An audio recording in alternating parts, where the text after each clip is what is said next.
Chapter 1. The Frigid Breath. In another realm, on the outskirts, at the Civil Affairs Bureau of Chengwan District, the steel stamp fell with a decisive thud, marking the official dissolution of the marital bond between Miao Can and Zhu Xuerong. Zhu Xuerong, donning sunglasses that concealed her ethereal beauty, cast a glance at Miao Can and coldly remarked, "You might want to reconsider the matter of assets. The tuition for Chai's current kindergarten is quite substantial. Raising a child is no trivial undertaking. It is an enormous financial burden. Added to this, with the divorce severing his safety net, Miao Can found himself unemployed and devoid of any source of income. No need once we are divorced. We shall have no further ties," Miao Can replied, shaking his head, his tone gentle yet resolute. Upon hearing this, Zhu Xuerong uttered no further words. She turned and slipped into the Maserati parked by the roadside, swiftly departing from the scene. Her decisive manner had always been her hallmark. Once a decision was made, it was immutable. Adults must take responsibility for their choices. Miao Can then waved down a taxi, heading to Xueming Kindergarten to pick up his daughter after school. Apart from the 35,000 yuan in his pocket, he left home with little else. Divorcing Zhu Xuerong meant he would have to begin anew, including the search for a place to rent. In the days when they resided in a luxurious villa, their family enjoyed a life of ease. However, leaving behind such comforts left him uncertain whether his little girl could adapt to a new way of life. This was his foremost concern.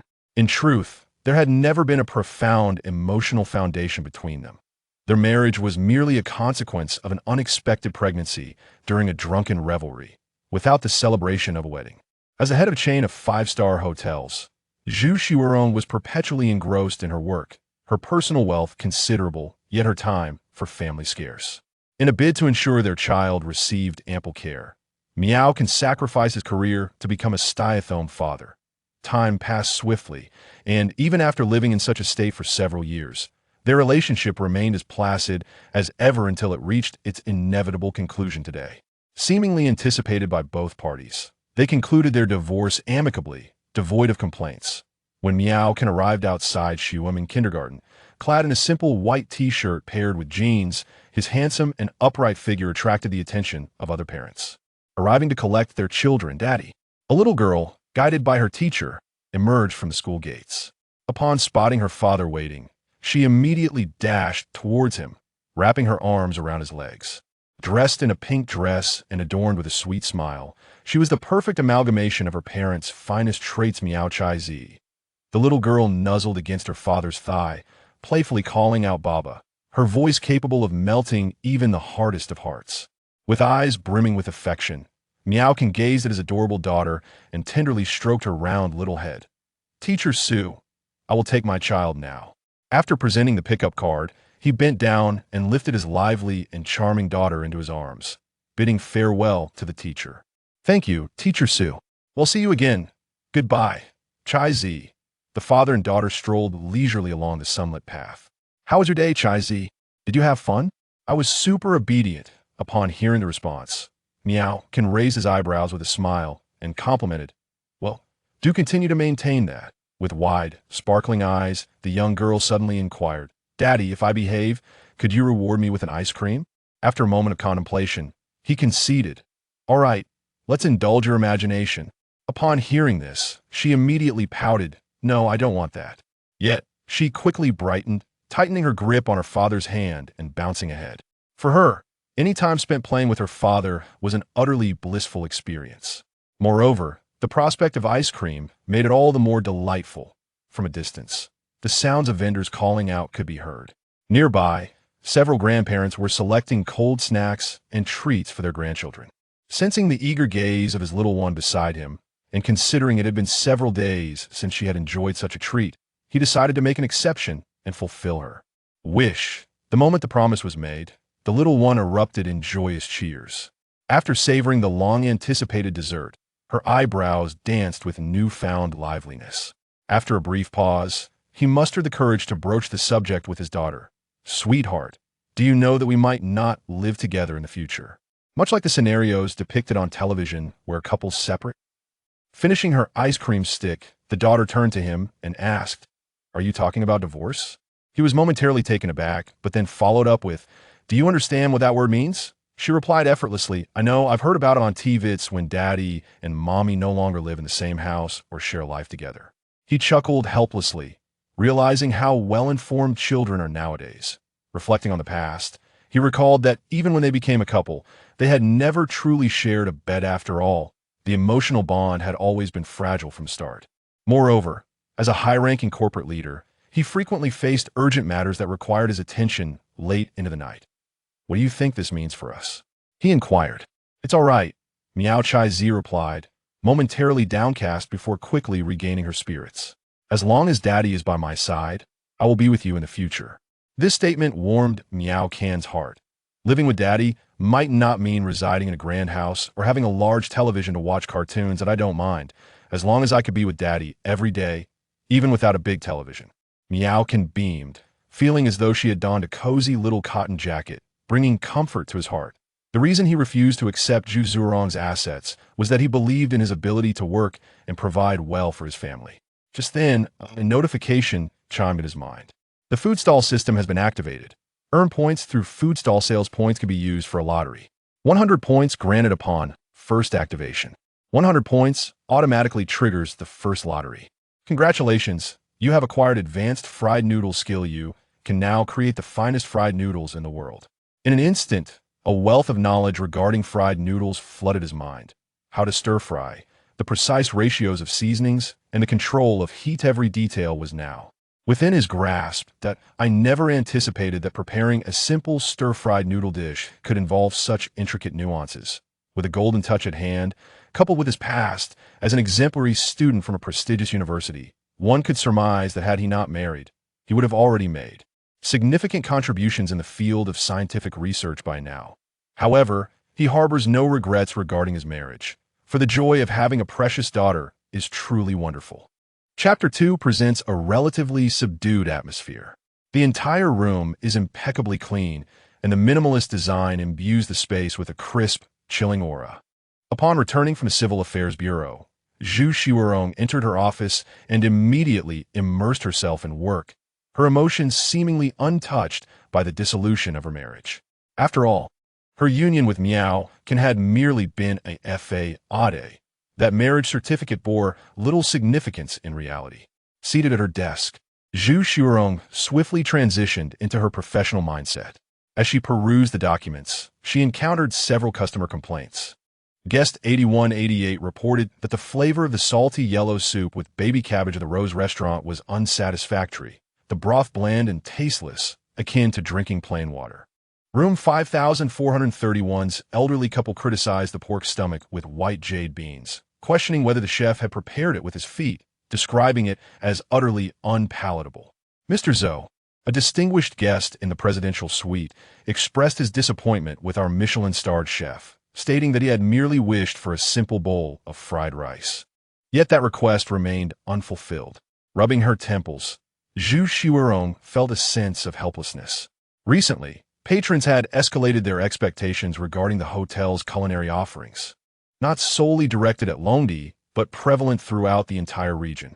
As a five-star establishment, Longdi primarily hosted the elite, naturally leading to heightened demands. In terms of room service, Xuerong had already exerted her utmost efforts, receiving minimal complaints in that area. However, issues surrounding the quality of the restaurant's dishes continued to emerge incessantly. The culinary preferences of the Chinese populace have always been of paramount importance, with food consistently prioritized above all else. Take, for instance, the branch in Chengwan district. To ameliorate the situation, Xuerong had replaced several chef teams, engaging talent from local five-star hotels, renowned restaurants, and even celebrity chefs who had graced television screens. Regrettably, these endeavors appeared to lack recognition from the clientele, and overall satisfaction remained disappointingly low. This persistent dilemma left Xuerong in anguish. Meeting the standards of satisfaction seemed an arduous task. Was it truly necessary to enlist a national banquet-level chef? Such an undertaking was evidently impractical. Gathering her documents, she closed her eyes in contemplation, inadvertently glancing at the divorce agreement resting beside her on the desk. Her beautiful eyes lingered momentarily, and her expression grew distant. For reasons unknown, Her heart bore an unusually heavy and complex weight in that moment. This unprecedented feeling sapped her motivation to continue working. At 8:30 in the evening, the bustling streets of Longshan illuminated with vibrant lights, dazzling in their brilliance. After a long day, Xuerong finally parked her car in the garage and took the elevator directly to her residence located in an upscale villa district. Upon swiping her card to enter her home, she found the space shrouded in darkness and silence, deviating from the usual warm illumination. For a fleeting moment, she questioned whether she had entered the wrong door. Regardless of the hour, her husband always left a light on to guide her home, and the bar was perpetually stocked with a cup of warm honey lemon tea to soothe her fatigue from the day's work. After a brief hesitation, the lady shed her coat, donned her pajamas, retrieved a bottle of mineral water from the freezer, and settled onto the European-style sofa, closing her eyes to relax for a moment. Yet, at that instant, the gentle voice from days gone by echoed in her mind. "Are you back? The child has long since gone to bed. Have you had dinner? Shall I prepare some noodles for you as usual?" Chapter 2. Desolation. She swiftly opened her eyes, only to find the surroundings empty, leaving her in solitary existence. An inexplicable wave of irritation surged within her, prompting her to grasp her phone and dial a name from her contacts. "Fanya, are you free? I would like to treat you to a meal." At the time Xuerong called Fanya, she was engrossed in writing an article. Fanya felt a genuine headache over this dear friend, who would neglect her own well-being for the sake of work. Reluctantly, she agreed to accompany Xuerong for dinner, considering it a late-night snack for herself. In a narrow alley steeped in the aroma of street food, Fanya watched as Xuerong wrinkled her delicate brows, disdainfully wiping the table, and couldn't help but smile. "CEO, the most delectable dishes are often hidden in these unassuming corners." Xuerong remained somewhat unconvinced, yet when it came to food, she trusted Fanya's judgment, believing this place would not disappoint. However, the environment certainly required improvement. Before long, the dishes were served. Fanya eagerly picked up her chopsticks and began to eat, a look of satisfaction on her face. Xuerong hesitated momentarily before tasting a bite herself. As she chewed, her eyes lit up. Who knew that stir-fried liver and spicy tripe could be so delicious? The seemingly ordinary food was nothing short of exquisite. A subtle smirk appeared on Fanya's lips, a flicker of pride dancing in her eyes as she observed Xuerong devouring the meal. Xuerong had always held high standards for the quality of life, from her attire to her dining habits. Yet at that moment, she was completely absorbed in the delightful flavors of the dish, shedding her usual poise and elegance. Noticing this, Fanya felt an even greater sense of pride and smiled as she inquired, "How is it? Did I not tell you? The taste is remarkable, isn't it? Truly splendid." Xuerong replied, turning to the owner to ask if there were any other recommendations beyond the few dishes before her. If the culinary skills were indeed commendable, she might consider enticing them to work in her hotel kitchen. However, after inquiring, a hint of disappointment crossed Xuerong's beautiful face. The small establishment's owner only had 4 or 5 signature dishes, all involving offal, while other ordinary dishes were rather mediocre. Consequently, her idea was shelved. After all, hotel guests could not possibly be satisfied with such limited fare every day. Fanya shook her head in exasperation at Xuerong. "Can our esteemed temporarily set aside those thoughts and simply relish the meal before you?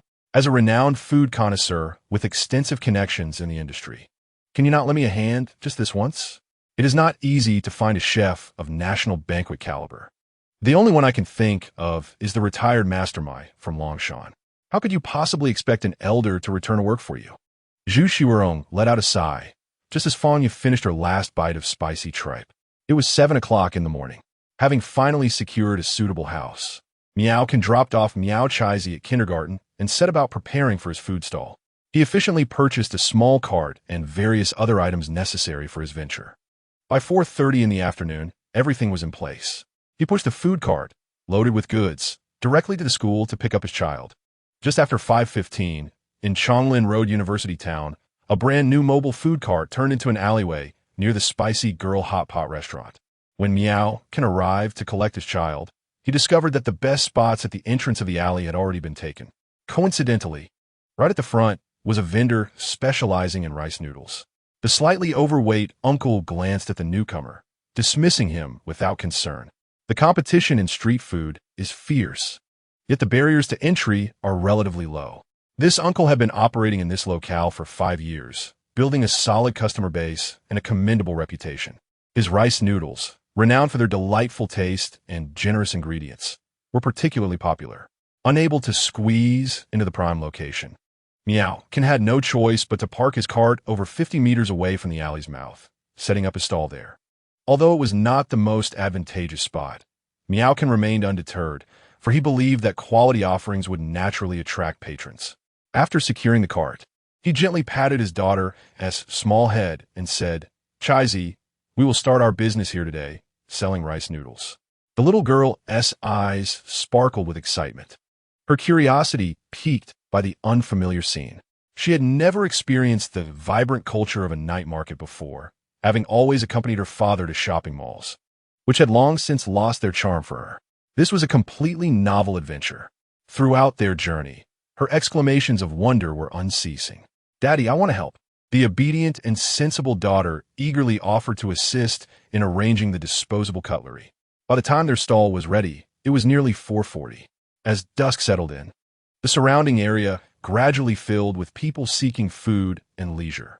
The established vendors, occupying more favorable locations, began to welcome their first customers. "Boss, give me a stir-fried wide noodle with a bit of spice. I do like a mixed grain pancake with some sausage, hold the lettuce." However, after half an hour of setting up, Miao had yet to attract a single customer. The uncle next to him, selling Odin, fared slightly better, having had a few customers earlier, but soon fell silent again. Noticing the slow business, the uncle initiated a conversation with Miao, Kansas brother. "Your equipment looks brand new. Is this your first time setting up?" "Yes, I am indeed a novice," Miao replied politely with a nod. "Don't worry, everyone starts off like this, lacking experience. Next time, arrive earlier to secure a good spot. With a prime location, the foot traffic will naturally increase.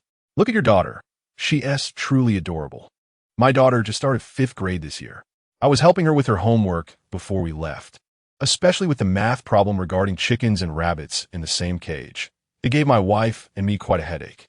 As I stand here late at night, setting up my stall, it is indeed due to this matter that I have been delayed." Miao offered a faint smile, and the two exchanged a few casual words.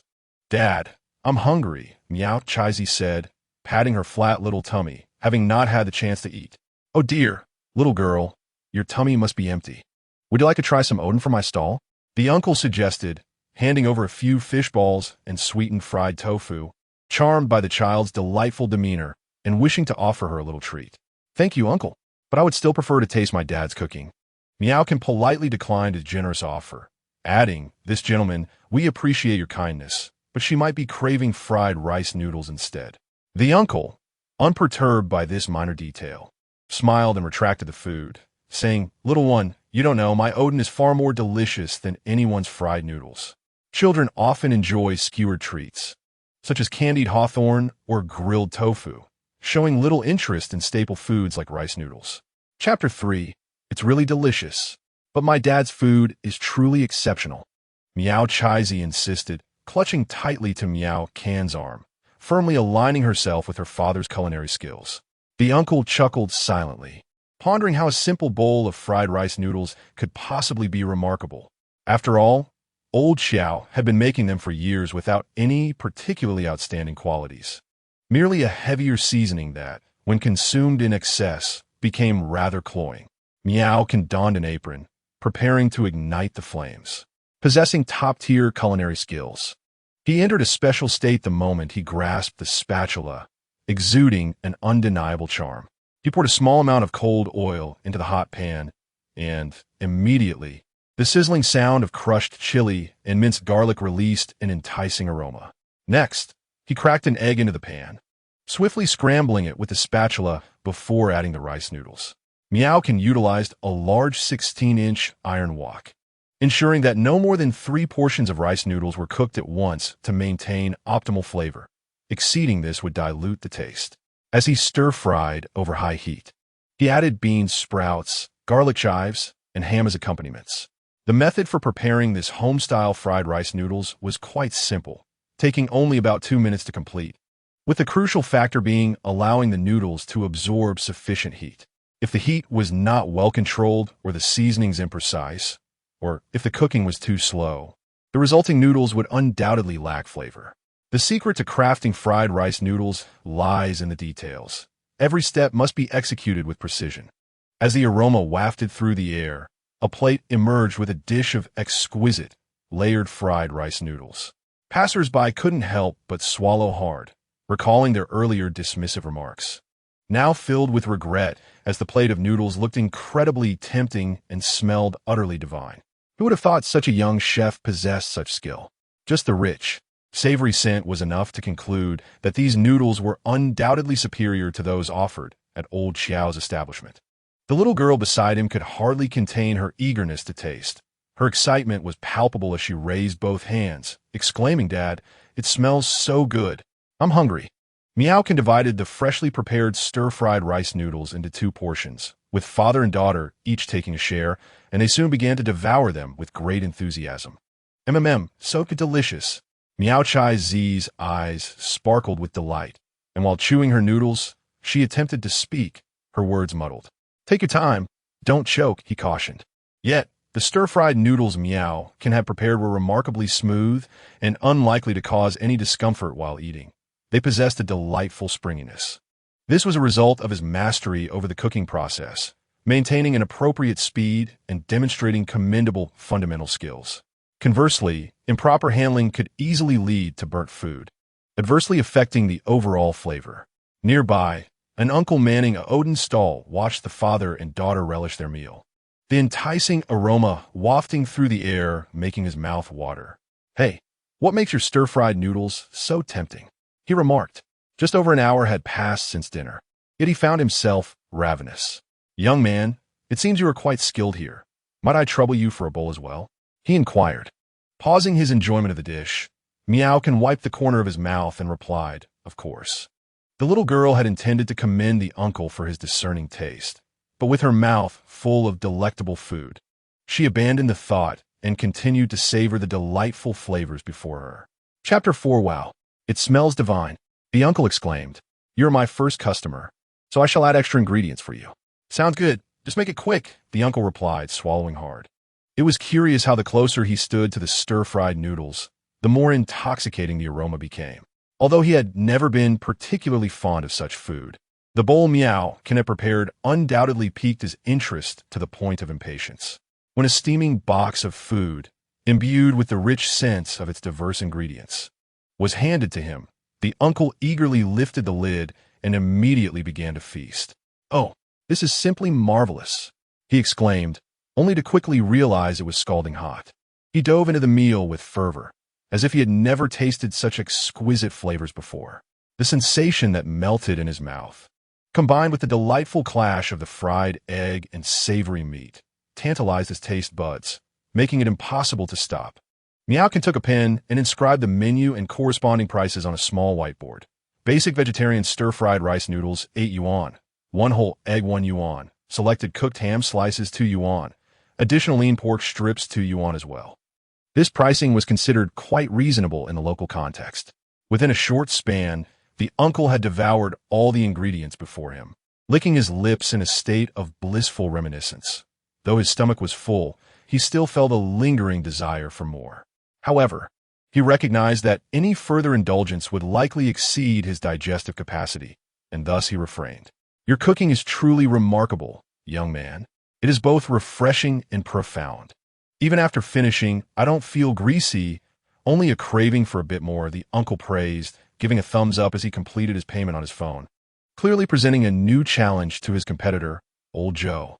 As the notification sound of a payment received on WeChat wallet echoed, a system alert resonated in Miao Can's mind, informing him of the updated point status. Successfully sold a portion of stir-fried rice noodles 1. Should the accumulation reach 100 points, a chance for a random reward would be granted, a prospect that was indeed worth dreaming about. At that moment, his daughter had also finished tidying her empty plate. showing a reluctance to miss even the tiniest morsel of leftover scraps. "Dad, this noodle is so delicious. I would like another serving," she exclaimed. The father, gazing gently at the little girl, inquired if she could truly eat more. Miao Chai Zi, glancing at her slightly protruding belly, playfully stuck out her tongue, indicating that while she felt a bit full now, she would be willing to try again later. Coincidentally, two young men were approaching from a distance. Initially drawn toward the nearby vendor selling specialty cold noodles, they were irresistibly lured by the enticing aroma wafting through the air, leading them to alter their original intentions. "This must be freshly made stir-fried rice noodles. Just look at how tempting it is," one remarked. "Shall we move a little closer to investigate? It might turn out to be a splendid choice. Who knows if it could surpass our previous target? Welcome. May I ask if the offerings here can captivate your hearts?" "Gentlemen?" Miao inquired with an enchanting smile. The customers, slightly taken aback, quickly regained their composure and nodded in agreement. "Then please prepare a serving for each of us with an egg added." Observing that other ingredients appeared to be exceptionally fresh, they decided to make an additional request. "By the way, in addition to the eggs, we would like to add some cured meats and slices of lean meat." Thus, Mr. Miao commenced another round of work, swiftly presenting the finished product before the eager patrons. Just as he was about to proceed with packaging, he noticed the customers raising an objection. "No, master, we would prefer to eat here. It feels better to experience the warmth directly." They then reached for their chopsticks and began to savor the dish. "Boss, this is simply exquisite. Absolutely phenomenal," the two young men exclaimed as they quickly finished their meal. Showering praise upon Miao's signature creation, and inquired if there were any thirst-quenching beverages available. With a hint of regret, Miao explained that due to the initial phase of opening, the necessary facilities were not yet established, and he suggested they purchase alternatives from the neighboring stall where bottled tea was available. As night fell and the peak hours approached, business remained relatively quiet. Being a newcomer without sufficient notoriety, it was challenging to attract numerous passers by seeking an extraordinary culinary experience in the narrow alley. An older friend offered encouragement, expressing hope that Mr. Miao would persevere for a while, as a turnaround was bound to come. Gradually, more customers ventured into the alley. Some who initially intended to eat fried rice noodles spotted Miao Can's stall, but did not stop, instead opting to turn back to purchase from a stall at the entrance, where a long queue had formed. People often believe that places with larger crowds offer better food. Yet, in reality, this notion is not always accurate. After a while, 4 or 5 young ladies, each holding a cup of bubble tea, were snapping photos while selecting snacks. "I haven't had dinner yet. Would you care for some fried rice noodles? I can't eat anymore. I've just had some fried skewers, and I'm already quite full. I haven't finished my takoyaki either, so I don't want the fried rice noodles. If you wish to eat, you should go buy it yourself." The girl stood in front of the quiet little stall. "There's hardly anyone here. Let us go to the entrance of the alley to buy instead," one of them whispered. "That seems reasonable. However, the owner here is quite handsome, fitting my aesthetic, and there's a little child nearby, adorably resembling a porcelain doll. Ladies, you must try my father's fried rice noodles. They're truly delectable," Miao Chaizi said sweetly, her face radiating cuteness. "Oh my, how utterly adorable. Let me touch your little face. You're melting my heart," one of them jokingly remarked. "The child is not for sale, but you may certainly sample the fried rice noodles. They taste delightful. Then I shall have a portion with an egg, please." "Certainly." Miao skillfully began to stir-fry the noodles. The girls watched him intently as he worked, their eyes reflecting a hint of admiration. After all, it is often said that when a man is wholly engrossed in his work, the charm he exudes is simply irresistible, and at that moment, Miao was undoubtedly the epitome of this sentiment. Typically, when strolling down the street, one encounters unkempt, middle-aged men with greasy faces and protruding bellies. In contrast, Miao Can, adorned in a spotless apron, exuding charm with every gesture, was exceptionally captivating. A gasp of delight echoed, "Wow, that smells incredible." It turned out that the mouth-watering fried rice noodles had just been freshly prepared. Miao deftly packed the steaming noodles into a bag and carefully handed it to the girls, smiling as he said, "Here you go. Please take care." The rich, aromatic scent instantly filled the air, causing the girls to involuntarily swallow. Given that the food stalls in this area generally lack dedicated seating for diners, customers typically opted to take their delicacies to go. Can you pack this for me, please? Goodbye, boss. If it's delicious, I'll come back next time. Initially, they had only sampled the fried noodles due to Miao Can and Miao Chai's good looks. However, once the noodles were served, their opinion shifted. Let us find a place to sit and savor this handsome owner's fried noodles. They smell divine. They exited the alley and found a spot in the night market to sit down. Why did you only grab one pair of chopsticks? Didn't I ask if you all wanted some? Since no one else does, why would I need many pairs for just one order? They took turns picking up a strand of noodles and tasted a bite. Instantly, their eyes lit up. This is exquisite, so fragrant and springy. I have never tasted such delectable fried rice noodles before. This is simply phenomenal. One portion is not enough. Let us hurry and buy another. Witnessing the exaggerated manner in which they indulged in their food, onlookers turned to gaze at the scene. Ladies, from where did you procure that delectable stir-fried rice noodle? One inquired, captivated by the enticing aroma. Darling, do secure a portion for me as well. It appears utterly delicious. May I ask which vendor offers this stir-fried rice noodle? It's just down that alley. Which alley? There are several vendors selling stir-fried rice noodles. At the very end, at the stall of that handsome proprietor, there's even an adorable little child. Wait for me. I shall accompany you, as I need to purchase 5 more servings myself. Upon returning to the mouth of the alley, they found Xiao's stir-fried rice noodles. This establishment has consistently enjoyed great popularity, often requiring customers to queue for a taste. At that moment, 6 or 7 patrons were already waiting at the stall. Master, your skill in tossing the noodles is truly remarkable. Did you graduate from New Oriental? My utmost favorite remains Master Qiao's place. It's both spicy and savory, and I find myself here every few days to satisfy my cravings. Hearing the praise, Master Qiao smiled with pride, his movements becoming swifter. Flames danced as he wiped the sweat from his brow, responding with a grin. What is New Oriental compared to my experience? In my youth, I traveled widely to learn my craft, and it was an old chef from Shantao who taught me the art of stir-frying rice noodles. That gentleman has spent a lifetime perfecting his technique, and I have indeed inherited his true legacy. No wonder my girlfriend's favorite stir-fried rice noodles come from here, and she always sends me to fetch them. Master Qiao remarked, if you love it, come often. Do not be deceived by the simplicity of stir-fried rice noodles. There are many nuances involved, such as whether to fry the eggs first or the noodles.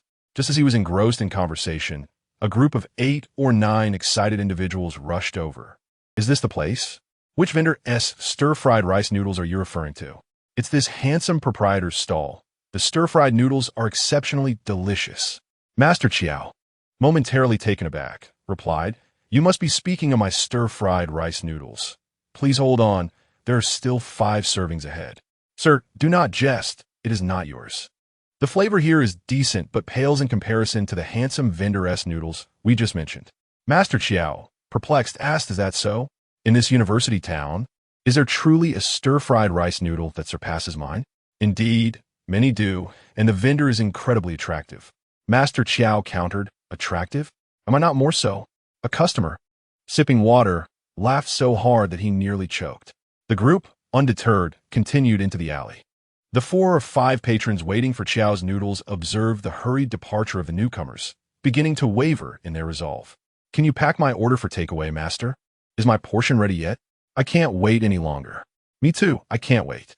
Master Qiao stood momentarily stunned, spatula in hand, anxiety creeping into his heart. What was happening? 2 customers who had prepaid contemplated their decision, but ultimately resolved to continue waiting. For what if the other option proved unsatisfactory? You must trust what you already know. Do not follow the crowd. What if you end up disappointed? Upon hearing this, the 2 exchanged glances and nodded in agreement, deciding to patiently await the completion of their orders from Qiao's stall. Meanwhile, within the alley, the Odin vendor shook his head and said to Miao Can, you arrived too late today and missed a good spot. Come earlier tomorrow. I suspect the business behind us isn't faring much better. I'll close up early. He has been running this stall for over 3 years, and he has grown accustomed to such occurrences. Miao Can glanced at his watch. It was already 8:30. He contemplated that the little girl usually went to bed by 9:30. Although it was still a bit early, there was hardly any business, so he could head home. One of the advantages of operating a street stall is the freedom of time. Miao can resolve to set up during the day as much as possible, spending his evenings with the little girl. Chai Z, it's getting late. Let us pack up. Huh? Dad, it's only 8:30. The little girl was enthusiastically engaged in the stall, finding it far from tedious. She was still waiting for the sensation of hunger. If she felt hungry later, she could savor another serving of fried noodles. Dad's fried noodles are exceptionally delicious. It's Friday tomorrow. You need to go to kindergarten, so you can't stay up too late. The first day of selling had not yielded much profit, which was anticipated by Miao Can, as nobody knew about his fried noodles yet, making it difficult to sell well. Just as he was preparing to clean up, a sudden influx of people surged toward him, both men and women. This is the one, a handsome guy and a little girl. Miao Can halted his actions, surprised as they approached. Boss, are you closing up so early? Isn't a bit too soon? Not yet. Quickly, give me a portion of fried noodles. Yes, boss, I want 2 portions. The unexpected rush of customers left the nearby Odin vendor in shock. Why are there suddenly so many people coming for fried noodles? Ladies and gentlemen, would you like to try some Odin? No Odin, just the fried noodles. Seeing so many customers, Miao Chai Z was overjoyed. Everyone, please line up. If you don't line up, you won't get any. The little one, hands on her hips, pretended to maintain order, eliciting laughter from the crowd. Customers scanned their codes to pay, and Miao Can began heating the wok. Under the gaze of the crowd, rice noodles, vegetables, diced meat, and seasonings were skillfully tossed into the pan. The flames roared high as he stir-fried rapidly. Observant onlookers would notice that Miao Can's movements were fluid and coordinated, flipping the pan seamlessly without spilling anything. This demonstrated his mastery of culinary techniques. Flames danced in the pan, creating a visually delightful scene that left the waiting customers in awe. How impressive. It's clear he's a chef of great skill. Wow, the way the boss fries the noodles is absolutely captivating. I'm in love. Can I take some to go, boss? Soon, the air was filled with the enticing aroma, making the lined-up customers salivate. Miao Can quickly served 3 portions from the pan. With a gentle flick of his wrist, he effortlessly transferred the noodles into individual containers. Those paying close attention would notice that not a single strand of noodle was spilled during the packaging, creating a pleasing sight. Miao Can, wearing an apron and a transparent mask, had a neat and tidy workspace with ingredients and seasonings organized impeccably. This clean image stood in stark contrast to the greasy stalls nearby, making it a reassuring choice for customers. The boss and the little girl are both so adorable, and the fried noodles smell wonderful. They must be delicious. The considerate Miao Chai Z eagerly assisted in packaging. Father, please continue cooking. I'll help you with the packaging. She extended her delicate, fair hand, imitating what she had observed earlier. Grasping a plastic bag, she gave it a gentle shake before placing it on the countertop. Then, she meticulously covered the stir-fried noodles, confirming everything was in order before she exhaled a sigh of relief. The young onlookers observed the little girl's slow yet earnest actions with great interest, unhurried and captivated by her charm. Such an adorable child. Who could resist stealing a few glances? Miao Chaizi neatly placed napkins and disposable chopsticks into the plastic bag, mimicking Miao Can as she tied a knot. Here, as your portion, big brother. Is this for me? Thank you. Miao Chaizi extended her hand to present it, but suddenly retracted it. Big brother, have you paid? The young man couldn't help but chuckle. I've already paid. He showed her the payment record on his phone. All right, here you go, Miao Chaizi sweetly replied, handing over the stir-fried noodles once more. This scene amused those waiting in line behind them. Haha, this little girl is so considerate. She is already learning the ropes of business. What a clever little sprite, even confirming the payment. This girl is remarkable, truly the epitome of another's child. Both beautiful and intelligent, unlike my own little rascal, who I could almost toss in the trash. In a vibrant night market of the university town, in a nearby alley, a strikingly attractive father-daughter duo was selling stir-fried noodles. A queue of 7 or 8 people formed at their stall. The handsome vendor expertly prepared the noodles, and word had it that their stir-fried delicacies were exquisite, with eager patrons awaiting their turn to verify the claims. The little daughter was incredibly adorable, already assisting her father with his work since she started kindergarten, displaying a remarkable understanding and diligence, a true representation of an exemplary child. One couldn't help but wish to take home this charming girl along with the delectable stir-fried noodles. The queue of customers brought a surge of popularity to Miao Ken's stall, attracting curious onlookers at the alley's entrance. What are they selling here? Wow, these stir-fried noodles look delightful. With so many people in line, the taste must be superb. Is this a new stall? The stir-fried noodles I usually enjoy are over there. Chow's stir-fried noodles are quite spicy and just to my liking. As they saw the crowd, some were drawn in for a closer look, while others shook their heads and opted to purchase Odin or skewers from a neighboring stall. The sudden influx of patrons revitalized the Odin vendor, and even the previously lackluster stalls began to vocally entice customers. The alley buzzed with liveliness. Miao wielded his ladle with fervor, churning out dish after dish of stir-fried noodles. Yet he felt no fatigue. Every additional serving sold earned him 10 more yuan, fueling his enthusiasm. Meanwhile, Miao Chizi busily packaged the orders, overwhelmed yet determined. However, it wasn't long before the countertop was piled high with unwrapped stir-fried noodles. Chapter 6. Full of enthusiasm, the little girl found herself in a bit of a flurry, struggling to keep up with the pace. "Father, how do you cook so quickly?" The enticing aroma wafted through the air, drawing an increasing number of people to line up in anticipation. "Please pack me 2 portions of stir-fried noodles, with eggs and ham added." "Certainly. Please hold on. I'll prepare them right away." Miao deftly took 3 lunchboxes and placed them on the countertop, filling them with 3 portions of stir-fried noodles from the pan. He temporarily turned off the heat and began packing the freshly cooked noodles. His movements were swift and decisive, devoid of any hesitation. "Here is your stir-fried noodles with 3 types of ingredients, totaling 13 yuan. Please scan the code on the right to make your payment." "Thank you." Next, you order the egg-fried noodles for 9 yuan. These 3 portions of packed noodles indicated that the patrons exhibited commendable civility. The little girl looked up at Miao her bright eyes sparkling with curiosity and excitement. Miao smiled as he playfully pinched her cheek, saying, "If you feel tired, just stop. Your father will take care of the rest." "Okay," nodded Miao Chizi. Miao continued to stir-fry the noodles. Most customers opted to take their meals to go. After scanning the payment code, they left with their orders. 2 young men, who had been working overtime installing billboards nearby, were drawn in by the enticing aroma of the rice noodles. After waiting for 5 minutes, it was finally their turn. Upon receiving their noodles, they did not sit down, but instead stood aside, using chopsticks to devour their meal. The customers who had previously been engrossed in their phones now turned their attention to these 2 young men. Upon tasting the noodles, both paused momentarily, their eyes lighting up with delight.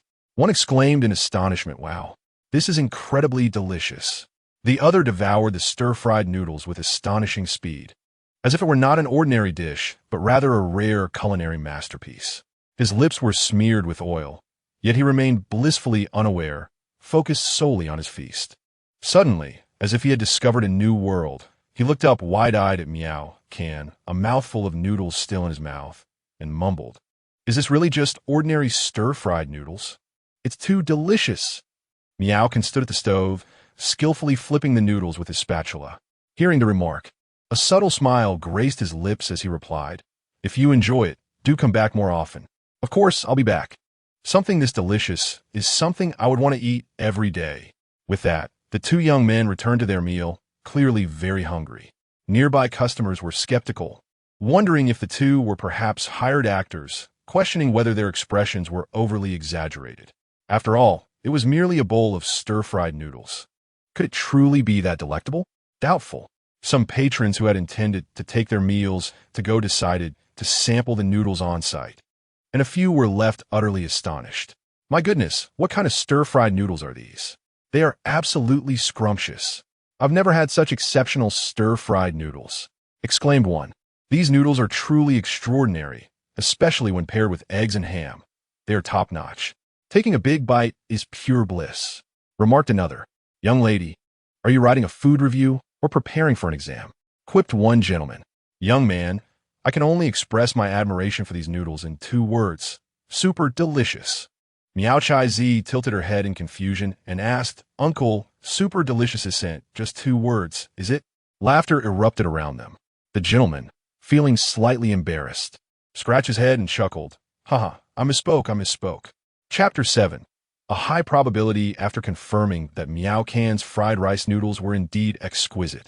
Customers who originally ordered just 1 serving eagerly added another. Some who initially desired only vegetarian options promptly paid the price difference to upgrade to the premium version. Within a mere 30 minutes, Miao Can had sold nearly 40 servings of fried rice noodles, a pace nearly twice as fast as elsewhere.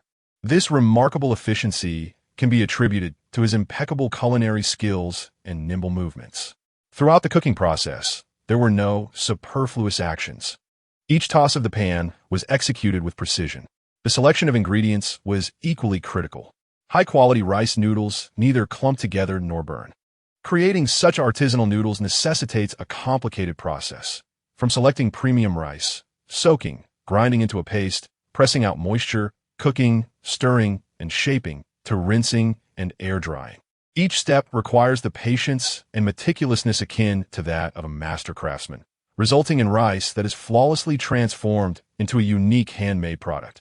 However, even the finest ingredients require a talented chef to elevate them into extraordinary dishes.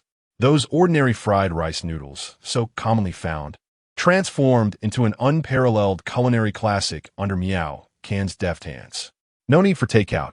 I'll eat right here, exclaimed one patron. Excuse me, handsome. Could you shift a bit? I'm ready to dig in. Another chimed in. Forget the takeout. Just hand me a pair of disposable chopsticks. I can hardly contain my cravings. As he handed over the last 2 servings of noodles, Miao Can couldn't help but chuckle at the scene before him. She had returned late today, having waited nearly 20 minutes in line to acquire this box of fried rice noodles. Upon lifting the lid of the container, a rich aroma instantly filled the entire dormitory. Gulp. The dorm leader couldn't help but swallow, utterly tempted. Let me have a taste, she declared. As she reached for her chopsticks, she suddenly realized they were missing. Hey, didn't you say you don't eat noodles? Oh, I'm sorry, it smells too good. I just had a try. Upon tasting, she nearly lost her senses. It was simply divine. Let me have a bite too. Another joined in. Weren't you also against noodles? Oh my. Dorm leader, this fried rice noodle is delicious. So fresh and smooth. It's incredible. I need another bite. Wait. Let me have another. Don't hog it. You have your grilled cold noodles. Before long, the entire box of fried rice noodles was polished off. Dorm leader, why didn't you buy a few more servings of such delicious fried rice noodles? The dorm leader, clutching the empty container with gritted teeth, felt a strong urge to reprimand them. I had only 1 bite, and you still dare to speak. After indulging in such a delectable treat, all other snacks paled in comparison. They nibbled on a few morsels of other food and tossed them into the trash, still savoring the lingering flavor of the fried rice noodles. In a certain class chat group, during a casual pre-sleep conversation, Miao Can's fried rice noodle stall became the topic of discussion. It's that handsome guy selling fried rice noodles in the alley. Highly recommended. It's truly exceptional. I feel like I've seen him before. Was it around 8:30? There were so many people gathered. I regret not going to buy some. Is it really that good? Is the boss not an exceptionally handsome young man? It seems he has an adorable child as well. I am quite tempted to pinch his cheeks. A few of us shared a serving of rice noodles, and now we are craving more. Tomorrow, we shall form a group to purchase another portion, with each of us procuring at least 2 servings. In Chapter 7, he is seen with his child. Shall we go together? Will he still be there tomorrow evening? I am uncertain, but given the overwhelming popularity of his business, he is likely to return. Have you added the charming boss on WeChat? He is indeed accompanied by his child. What of it? This only serves to make him more appealing. That little one is irresistibly cute. Truly worth it. He must be single, right? Surely, otherwise, why would he bring his child to the stall? Meanwhile, at 9:15, Miao Can completed the sale of the final batch of rice noodles. He had sold over 200 servings, completely exhausting 50 pounds of noodles and depleting all the ingredients. Observing the empty basket in his hands, the faces of those still in line were filled with disappointment. Boss, Just as the nightlife begins, you're closing up? Indeed. It is disheartening to only smell the aroma without being able to taste it. I have waited nearly 20 minutes, and there is none left. This is truly disappointing. Several customers anxiously tugged at their hair and stomped their feet in frustration. They had witnessed others in line devouring their dishes with evident delight, making their mouths water with envy. After finally reaching the front of the line, only to find nothing left, it was truly disheartening. My sincere apologies, everyone. I will return tomorrow evening. Do arrive earlier. Miao smiled as he expressed his regrets. He had not anticipated such a bustling business at this late hour, and the crowd was indeed overwhelming. The last wave of customers numbered over a dozen, filling the narrow alley to capacity. To save time, Miao could only stir 5 bowls at once. Though the flavor slightly compromised, it remained delectable for the majority of patrons. Ultimately, a few reluctantly departed. The uncle selling nearby snapped back to reality, a broad smile adorning his face. As I suspected, young man, with your skill, it is impossible not to profit. While he voiced this sentiment, he felt a twinge of envy within. He had thought his own skewers would gain traction as well, yet they were overlooked, with only sodas and beverages being rapidly consumed. By the time Miao finished tidying up, it was already 9:45. Let's return home to rest. Chai Zi, you need not accompany me tomorrow. You can stay home and watch television. No, I'm not tired. I wish to help Daddy with his work tomorrow. Despite claiming not to be weary, she yawned several times following her declaration. Usually, she would be in bed and preparing for sleep by 9:30. Tonight, she would not likely finish her evening routine until at least 10:30. Miao felt a pang of sympathy. His little one was still so young, and accompanying him was indeed a hardship. Given the surge in popularity this evening, opening earlier tomorrow should not pose a problem, and they would not be out so late. Regardless, it was imperative to conclude work before 9 o'clock, ensuring the little one's sleep was of utmost importance. Cradling his drowsy daughter, he slowly departed from the alley in his food cart. Not far off stood a stall selling fried noodles. Master Qiao lifted his gaze to observe the figure cycling away. His stall had been rather desolate for a spell, as many of his regular patrons had ventured inside, where he discerned that the influx of customers was drawn by the allure of a new, youthful vendor. Perhaps it was indeed the young man's handsome visage that enticed such a crowd. The likelihood seemed considerable. Numerous young ladies left with beaming smiles after purchasing rice noodles, leaving Master Qiao feeling somewhat resigned. Could it be that mere good looks could truly resolve issues? Ultimately, it all boiled down to exceptional culinary skills. Upon returning home, he was greeted with, "Dad, are we home?" "Yes, we've arrived. First, let us wash your face and brush your teeth. Then I shall tell you a bedtime story." Miao Chai Zi rubbed her eyes and chirped, "You must tell a story? All right then, let us begin." In the room, Miao gently patted Miao Chai Zi's back. Just as he was about to commence the tale, the little one turned her head and slipped into slumber. Miao smiled softly, shaking his head, and brushed a light kiss on her forehead before dimming the lights and quietly exiting the room. In the courtyard, he turned on a faucet and filled half a bucket with water, scrubbing the food cart until it gleamed. He then returned indoors to shower and prepare for bed. Lying on his mattress, he rubbed his slightly aching arms, feeling a profound sense of satisfaction and tranquility. Today, he had sold a total of 215 portions of fried noodles, receiving a total of 580 yuan through Alipay and WeChat. After deducting expenses for ingredients and containers, he estimated a profit of around 2,000 yuan. If he could sustain such earnings daily, it would far surpass the benefits of traditional employment.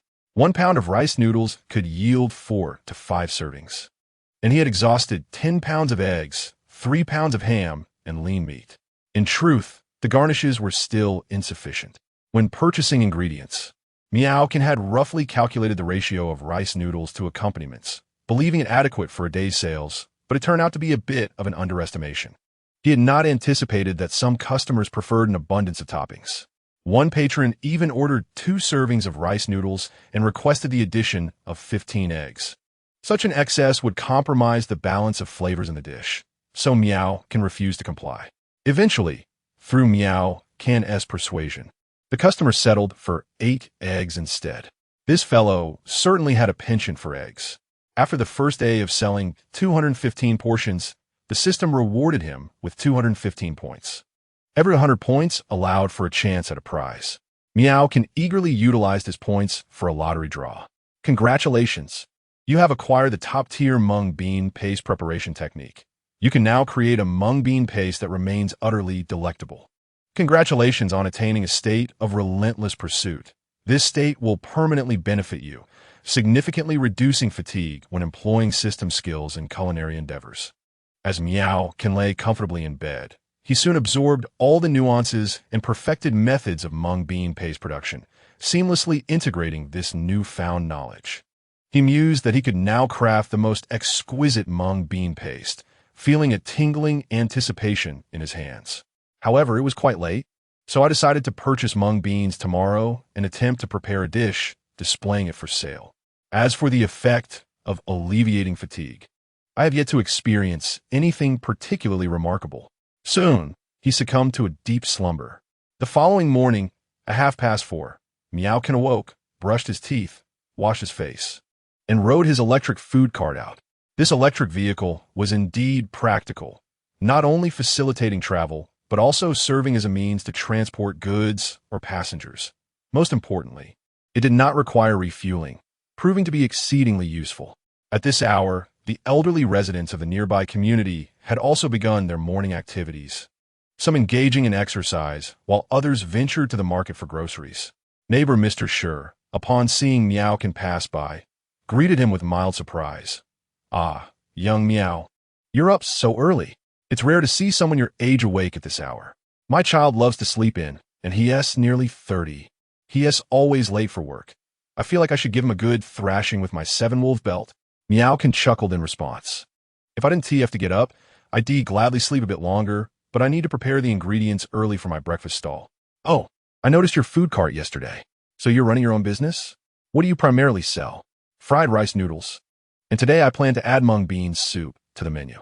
"That sounds wonderful. Where will you be setting up? I must come by to taste it."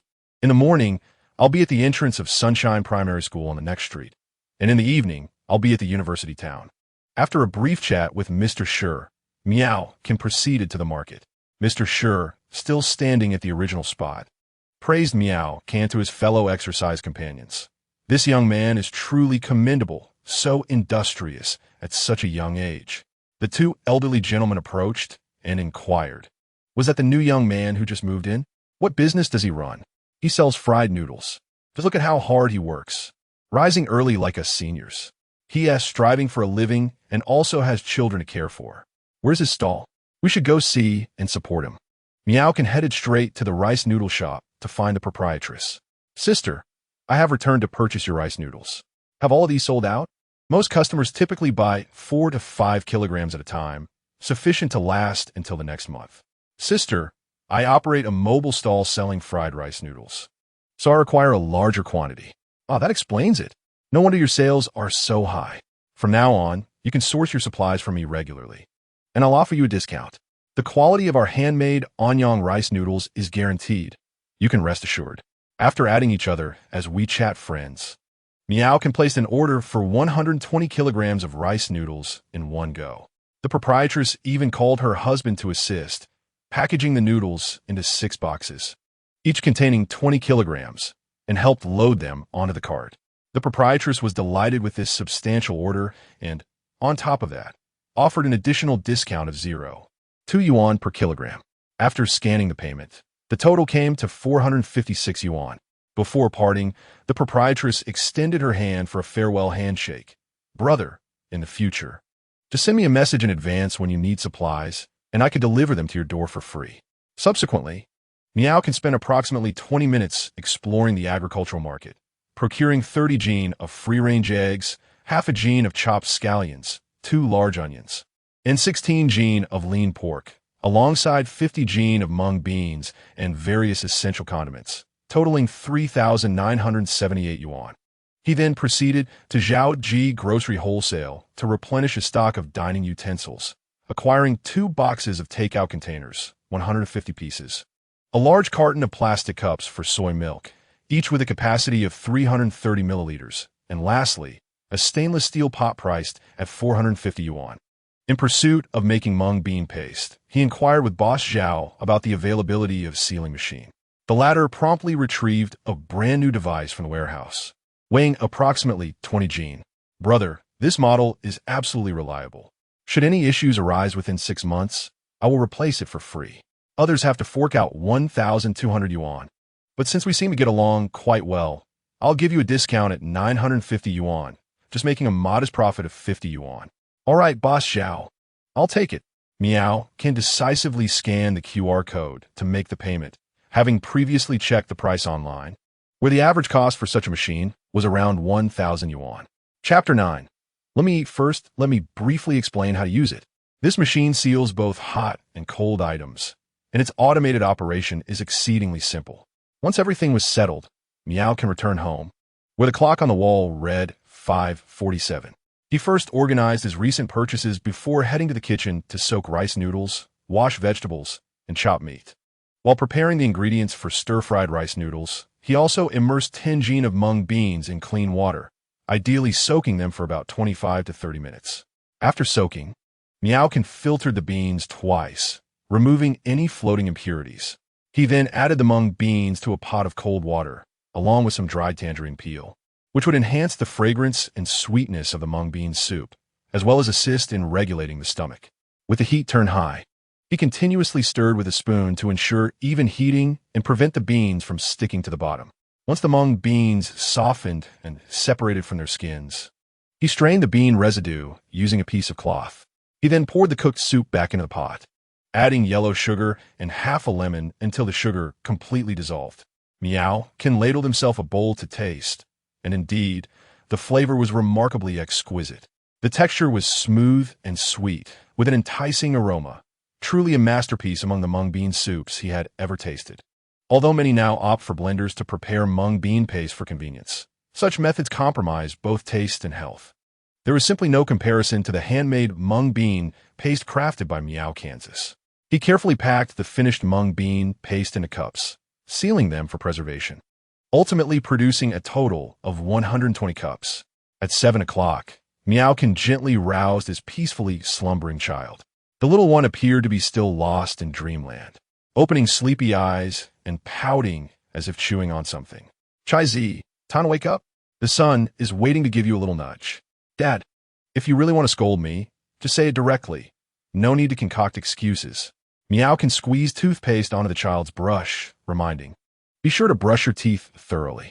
I'll prepare breakfast right away. Okay, Dad, I want to eat the custard buns shaped like little pigs. Is that all right? No problem. In truth, these frozen foods are not particularly delectable. However, my daughter has an affinity for the adorably shaped pig-shaped buns. When Miao Chai Zi had tidied up and settled at the dining table, breakfast had been thoughtfully prepared, featuring fried eggs, custard buns, and mung bean soup. Chai Zi, it's time to eat, called her father. Coming, Daddy.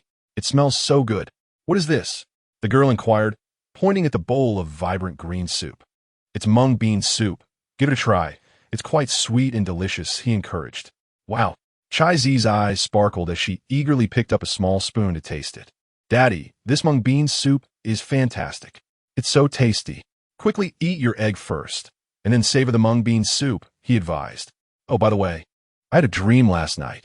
I dreamt of a gigantic bun, as big as the table. I was stuffing it into my belly, but I could never finish it. It made me so frustrated. The little girl animatedly described the scenes from her dream, her expression utterly charming. Seeing this, Miaokan couldn't help but chuckle. She truly was a quintessential little foodie. Well, perhaps tonight you could try to finish it in your dream and aim to taste the filling. I certainly will. Chai-Zi nodded confidently. After breakfast, as she held her father's hand while walking to school, the girl swayed from side to side and said, Daddy, I don't want to eat the meals provided by the kindergarten today. Yours are far tastier. Can you make me stir-fried rice noodles and mung bean soup? Please. Chapter 9. It truly is a delicacy. Miaokan was slightly surprised by her request. Oh, is the kindergarten food not tasty? It's okay. But I always feel that your cooking suits my palate much better, especially that bowl of mung bean soup. It was simply divine. After a moment of contemplation, Miaokan agreed. All right then. Yay. Thank you so much. The delighted child jumped up and planted a kiss on Miaokan's cheek as a gesture of gratitude. Initially, When sending Chai Zi to kindergarten, he worried that she would struggle to adapt to the external environment due to being accustomed to his homemade meals. So he had packed her lunch for a while.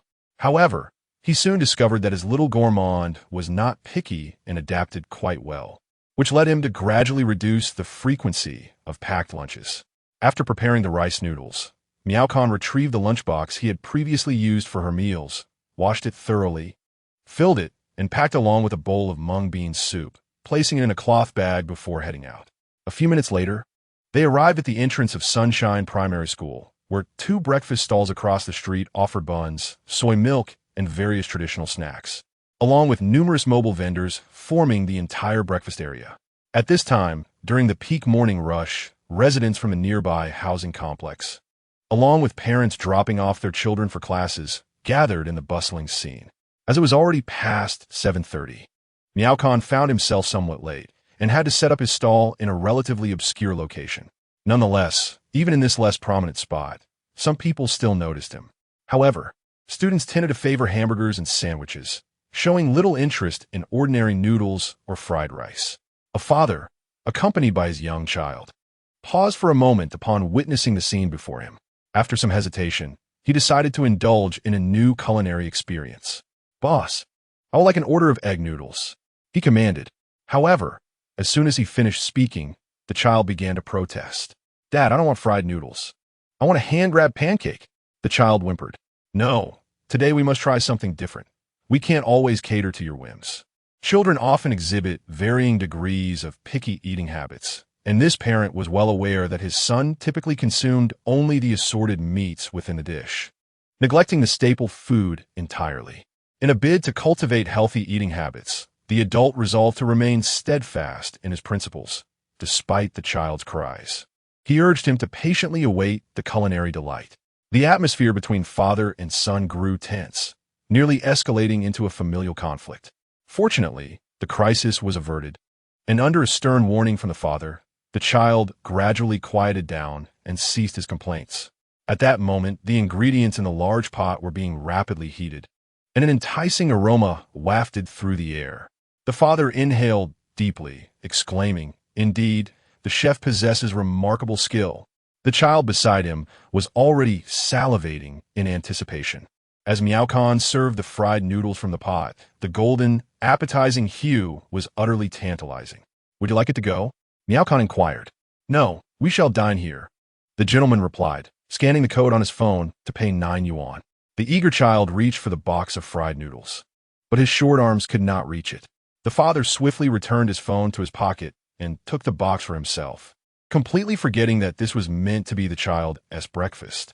The little one, now visibly upset, exclaimed, "Dad, let me have a taste first. That was supposed to be mine." Chapter 10. "Let me have a taste," he implored, tugging at his father's trousers in frustration. "Don't fret, dear. Let Dad have a couple bites first. This portion is quite generous. You won't be able to finish it all by yourself." As the father spoke, he quickly devoured the fried noodles. "Wow, these noodles are simply exquisite," he exclaimed, consuming half of the portion in mere moments. Observing this, the young boy began to tear up, pleading, "Dad, save some for me. I want to eat too." "Where did you learn to make these fried noodles? You're like a master from a martial arts film." In no time, the father had polished off the entire serving, seeing only an empty box remaining. The little boy's tears threatened to spill. "Dad, you promised you would only have a small taste."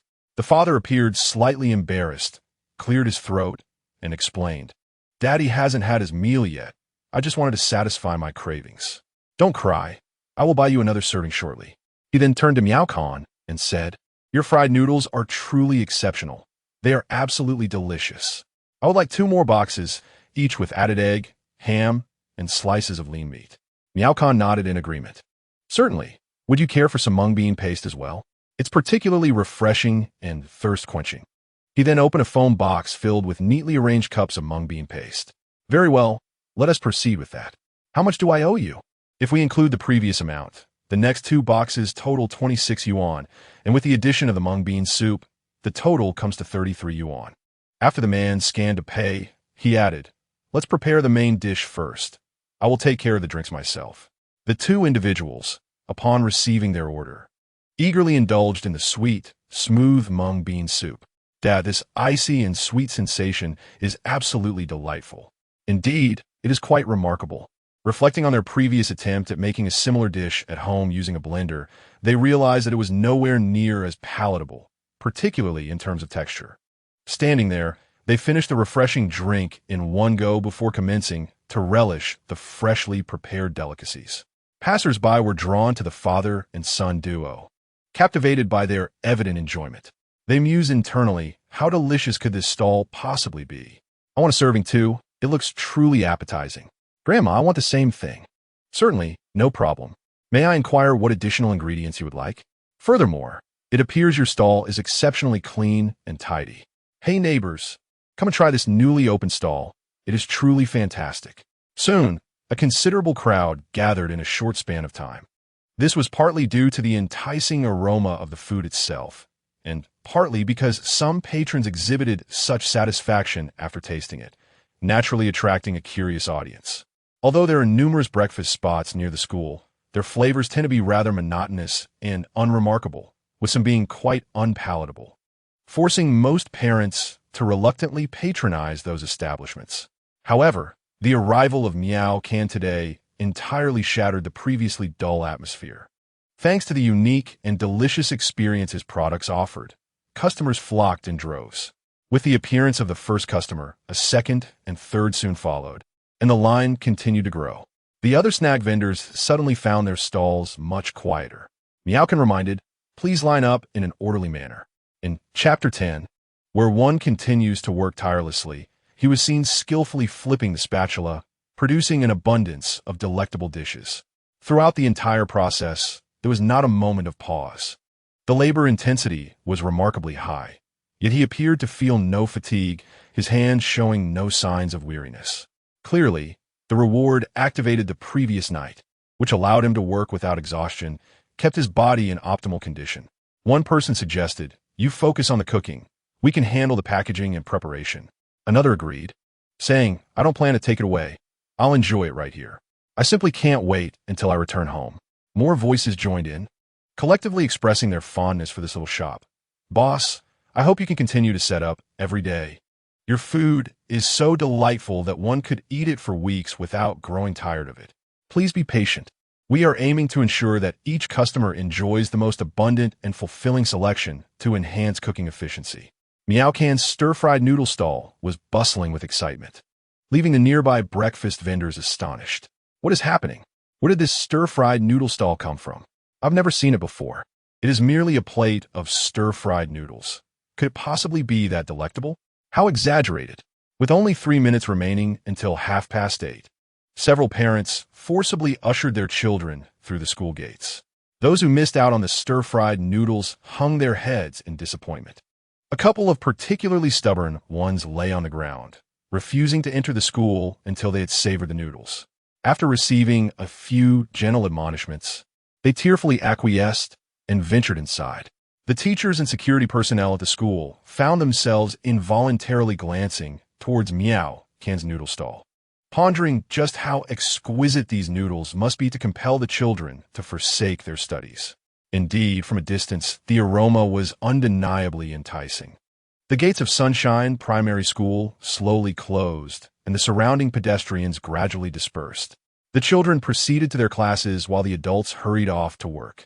Miao Can completed the last 3 servings of stir-fried noodles, packaged them neatly, and handed them to a middle-aged woman who had been waiting nearby. Here you are. These are the 3 servings you requested. Please enjoy. I've heard wonderful things about your mung bean soup as well. Is there any left? Miao Can replied. I'm afraid the mung bean soup has sold out for today. Do come early tomorrow. The woman left, somewhat disappointed. By early morning, Miao Can had sold over 120 servings of stir-fried noodles. Remarkably, his hands felt no fatigue, which he found quite strange. As time passed, the other breakfast vendors began to close up shop and depart. A few of them cast envious glances at Miao Can's stall, clearly irritated by his booming business.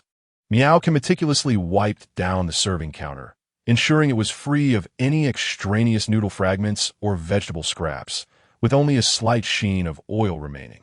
He gave it another thorough wipe, as he had prepared a bucket of clean water specifically for maintaining cleanliness. About 7 or 8 minutes later, the only remaining stall selling hand-grab pancakes also concluded its operations, evidently signaling the end of customer traffic. Just as he was preparing to pack up and leave, several elderly individuals approached from a distance. Upon spotting Miao Kin's stall, their pace noticeably quickened. It was old man Sure from the entrance of Sunshine Primary School. To his surprise, more customers had arrived, specifically the elders from the neighborhood. Xiao Miao, we come to support you and taste your culinary creations. It has been ages since I last had rice noodles. I'd like to try a serving. Your morning business seems quite prosperous. It appears that several baskets of noodles have been completely sold out, remarked old man Sure, who had keenly observed the several plastic baskets stacked nearby that had once contained noodles.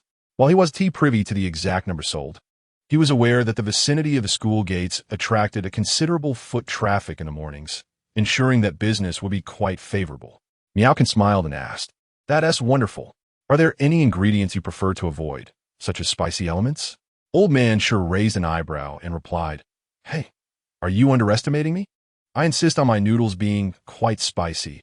Authentic stir-fried noodles must have a kick. I cannot handle spice, so please use less oil for me. Just pack 3 servings to take home for my family to try. They can manage a slight hint of spice." "Certainly, I will prepare that immediately." He ignited the stove, scooping a generous spoonful of lard into the hot pan, and commenced a new round of culinary endeavors. The elderly patrons gathered nearby, engaging in lively conversation. 3 elderly ladies gathered to discuss the young man named Miao Kansas. His culinary skills were indeed commendable.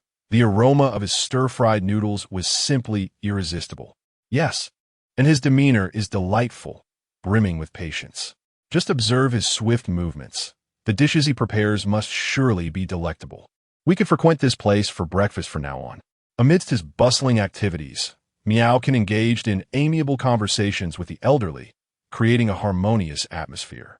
His stir-fried noodle stall attracted not only the youth and students, but also the elderly, who became his regular patrons. As the enticing fragrance wafted through the air, more passers-by were drawn to the stall, making it the most popular breakfast spot on the street. Truly, this young man is impressive. Though we need not comment on his looks, he is undeniably handsome. He is also down to earth, even with a little child in tow. So what if he has a child? Young mothers are quite esteemed nowadays. Just look at that little girl of his. She's so charming and adorable. Who could possibly resist her? Oh, Wang Guifan, are you planning to introduce a girlfriend to our young Miao? What's wrong with that? If the word gets out, I bet young ladies will be lining up. Oh, don't rush. I have a niece who is single. Let us have her inquire first. An elder nearby could no longer contain himself and interrupted their chatter. You all should stop your frivolous matchmaking. You barely know him, and you're already playing matchmaker without even consulting him. What do you know? Just as his words faded, an enticing aroma wafted from the pot, causing everyone to pause. Why does it smell so heavenly?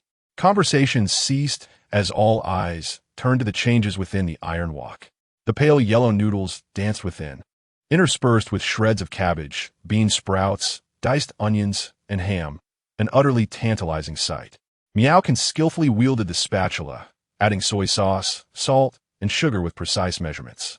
After seasoning, he swiftly tossed the ingredients several times before finishing with a few drops of sesame oil. The entire process flowed as smoothly as water, surpassing even the adeptness of chefs in 5-star hotels. The onlookers were left in awe, finally bursting into a chorus of admiration. Wow, I never expected Miao to possess such exceptional culinary skills. He is practically a professional. Indeed, just look at his tossing technique. It's absolutely remarkable. That moment resembled an artistic performance, leaving everyone spellbound.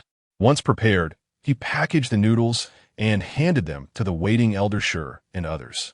Miao, take your time packaging. Let us savor the freshness first. Elder Sure accepted the plate eagerly and began to taste. The golden, glossy surface heightened his anticipation. Well, I shall dig in now. With that, he took a bite, savoring the flavors as the others watched intently, hanging on his every reaction. So, Elder Sure, how does it taste? It must be extraordinarily delicious. I can deduce the outcome just by the aroma. Soon, a satisfied expression graced Elder Xuerong's face as he declared, "Smooth and springy. Absolutely perfect. This rice noodle is remarkable." His words immediately ignited the curiosity of others, prompting them to exclaim, "Let us try it as well."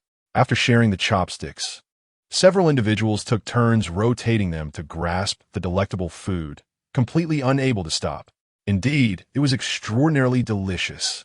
I had never tasted such exquisite rice noodles in my life.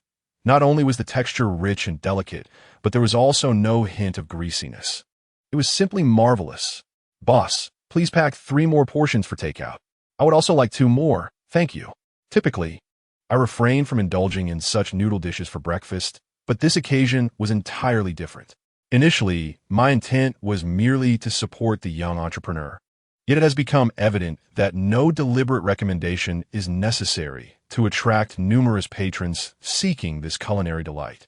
Once experienced, this enchanting flavor is truly unforgettable, and it is destined to become a daily staple. Rather than an occasional visit, I find myself tending to the business nearly every day. Old Master Xuerong finished a serving of fried noodles, belched contentedly, and appeared immensely satisfied. He gazed at Miao, his eyes reflecting newfound approval, and smiled, saying, "Little Miao, where did you learn to make this fried noodle dish? It is truly exceptional, far surpassing any other place." Miao carefully packaged a dozen servings of fried noodles and handed them out to the uncles and aunts. He replied to Old Master Xuerong, "I haven't learned from anyone. I've figured it out myself." "Well, that's quite impressive." Old Master Xuerong nodded in appreciation. In gratitude for his loyal customers, Miao offered them a discount, charging only for the vegetarian fried noodles. However, the elder gentlemen and ladies insisted on paying the full price, not seeking to take advantage of such a small concession. Old Master Xuerong remarked, "Boss Miao, your fried noodles are truly worth every penny." The elderly patrons departed with their fried noodles, clearly pleased. By 9:10, Miao tidied up the food cart and rode away. Though his stall was modest, his exceptional skills and sincere demeanor had earned him a commendable reputation on this street. As time passed, his business flourished, becoming an indispensable part of the community. Miao Can's dedication and passion for food transformed his humble stall into a culinary paradise in the hearts of the people. That morning, he sold approximately 130 servings of fried noodles and all of the mung bean soup, generating a total revenue of around 2,000 yuan. After deducting costs, his profit approached 1,500 yuan, a commendable income. Thanks to a remarkable system that alleviated fatigue, he felt no exhaustion even after preparing over 100 servings of fried noodles, only breaking a light sweat. While waiting at a red light, Miao checked his system points. His total points now stood at 268. Aside from being used for a lottery, the points had no other purpose. He decided to participate in the lottery twice. Chapter 12. Acceptance of Incompetence. Congratulations. You have received a good weather card. By using this card, you will encounter neither rain nor snow while operating your stall for an entire day. Congratulations. You have acquired a mobile selling assistant. It has been automatically installed on your phone. This application will help you find the most suitable locations for operating a small business. And it is linked to your user information, ensuring automatic transfer when you change your phone. Upon taking out his phone, he indeed found the newly installed application icon on the screen. Opening the application, the interface resembled that of a typical electronic map, complete with a search button at the top. After clicking it, several red markers appeared on the map. A lengthy list of recommended locations is presented on the right side. The old street south of Miao sees a foot traffic of 400, located 13 kilometers away. Near the Tianhong Bridge on Jifeng East Road, there are currently 750 passers-by, situated 28 kilometers away. The pedestrian street at People's Square has an estimated crowd of about 1650, requiring a stall management fee of 20 yuan, and is 32 kilometers distant from the current location. After some research, he discovered that the data on various crowd hotspots continuously updates with the passage of time, making this tool exceedingly useful. A group of children in a class eagerly clamor for the food brought by Miao Chatzi. Miao put away his phone and rode his bicycle across the street back home. Upon arrival, he promptly restocked on seasonings and purchased new packaging boxes for the food. With the assistance of that tool to find ideal selling locations, future outings to sell would be far more manageable. After washing his face and resting for a while, he scrolled through a few short videos when a WeChat video call rang. It was his little treasure calling from her children's smartwatch. A smile of happiness spread across his face as he recognized the number, and he quickly answered. On the other end of the video call, a cherubic face adorned with an innocent smile greeted him. "Daddy, do you miss your lovely daughter?" The little girl was sitting on a bench in the playground, clearly taking advantage of her break time. "Of course, is Chatzi thinking of me too?" "Absolutely. You went to sell in the morning, right?" The father and daughter chatted for several minutes until the child said she needed to prepare for lunch, prompting the call to end. Miao can simply stir-fried a plate of rice noodles for his lunch. At the kindergarten, lunchtime arrived, and the children began to collect their trays in preparation for their meal. Several children who had brought their own lunches were already seated. Among them were two good friends, Miao Chatzi and Zhong Shui. "Hey, did you bring your own lunch today, Chatzi?"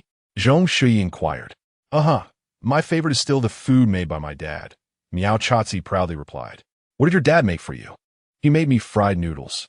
"Aren't those just ordinary rice noodles? We had some from a vendor last time we went shopping, and they weren't very tasty, so I don't want to try them again. But my dad's culinary skills are exceptional," Miao Chatzi confidently asserted, believing her father's talent would surely change Zhong Shui's perception of fried noodles. As Miao Chatzi opened her lunchbox, a delightful aroma wafted through the air, immediately capturing the attention of the surrounding children. Zhong Shui could not resist leaning closer, curiously peering into Miao Chatzi's lunchbox. Miao Chatzi picked up a few strands of fried noodles with her chopsticks and offered them to Zhong Shui, saying, "Try it. It's truly delicious." Chapter 12. So delicious. Zhong Shui skeptically took a bite, her eyes brightening instantly. "Wow, this is completely different from what we had last time. It's amazing."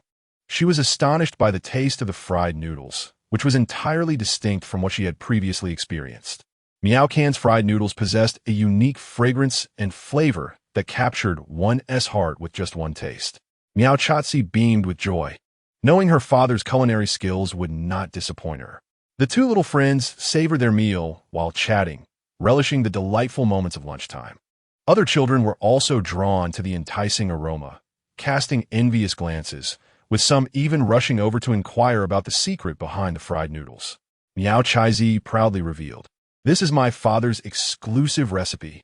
As the incredulous words hung in the air, Shui opened her exquisite lunch box to display its contents: shrimp fried rice, sweet and sour ribs, and steamed bamboo shoots, along with a vegetable. "What was that vegetable you mentioned?" "I'm not quite sure," she inquired. "Oh, it's just broccoli," Miao Chatzi corrected her. "Regardless of the type of leafy plant, I simply cannot appreciate the peculiar taste of such things. Chatzi, would you mind helping me finish it? In exchange, I would be delighted to share half of my delicious shrimp rice with you." However, the response was politely declined. "No, thank you. I simply wish to savor this delightful dish prepared by my dear father. You can enjoy the rest at your leisure." Nearby, several companions entered with trays and took their seats, waiting to dine. Everyone must take good care of the plates in hand. Be careful not to spill anything. Understood. Dichirsu. The neatly arranged children faced today's main course: chicken legs, marinated eggs, potato shreds, soup, and tofu milk. Those who had been hungry for quite some time eagerly picked up their spoons and devoured their meals. Envious and jealous glances were cast towards the girl from the Zhong family, wondering what delectable treats had been brought from home for our beautiful classmate to enjoy. "Let me take a look," one exclaimed. Another chimed in, "Wow, I've heard from my mother that the culinary masterpieces crafted by your family's master chef are simply divine. Truly something to yearn for. If I ever fall ill and can't attend school, I will insist that my parents hire a dedicated cook like yours to prepare meals for me. To experience customized home-cooked meals is indeed a stroke of luck, especially since the standardized school meals can become rather monotonous. Xiao Qiu, why don't you have your parents prepare a lavish meal for you, too? My father is perpetually overwhelmed with work and hardly has the time to attend to such trivial matters. As for my mother, she is a complete novice in the kitchen. Not long ago, she managed to make a flour-based dish so hard it could crack a nut, which was quite unbearable and frankly terrifying. Ultimately, All eyes turned to the corner of Chai Zi's table, where a mysterious package remained veiled. Hey Chai Zi, how come you've joined the self-pack lunch club today? Did your father personally prepare it? What exactly is it? Through a friend's relay, the truth emerged. It was nothing extraordinary, just a simple yet irresistibly fragrant dry noodle dish. Chapter 13.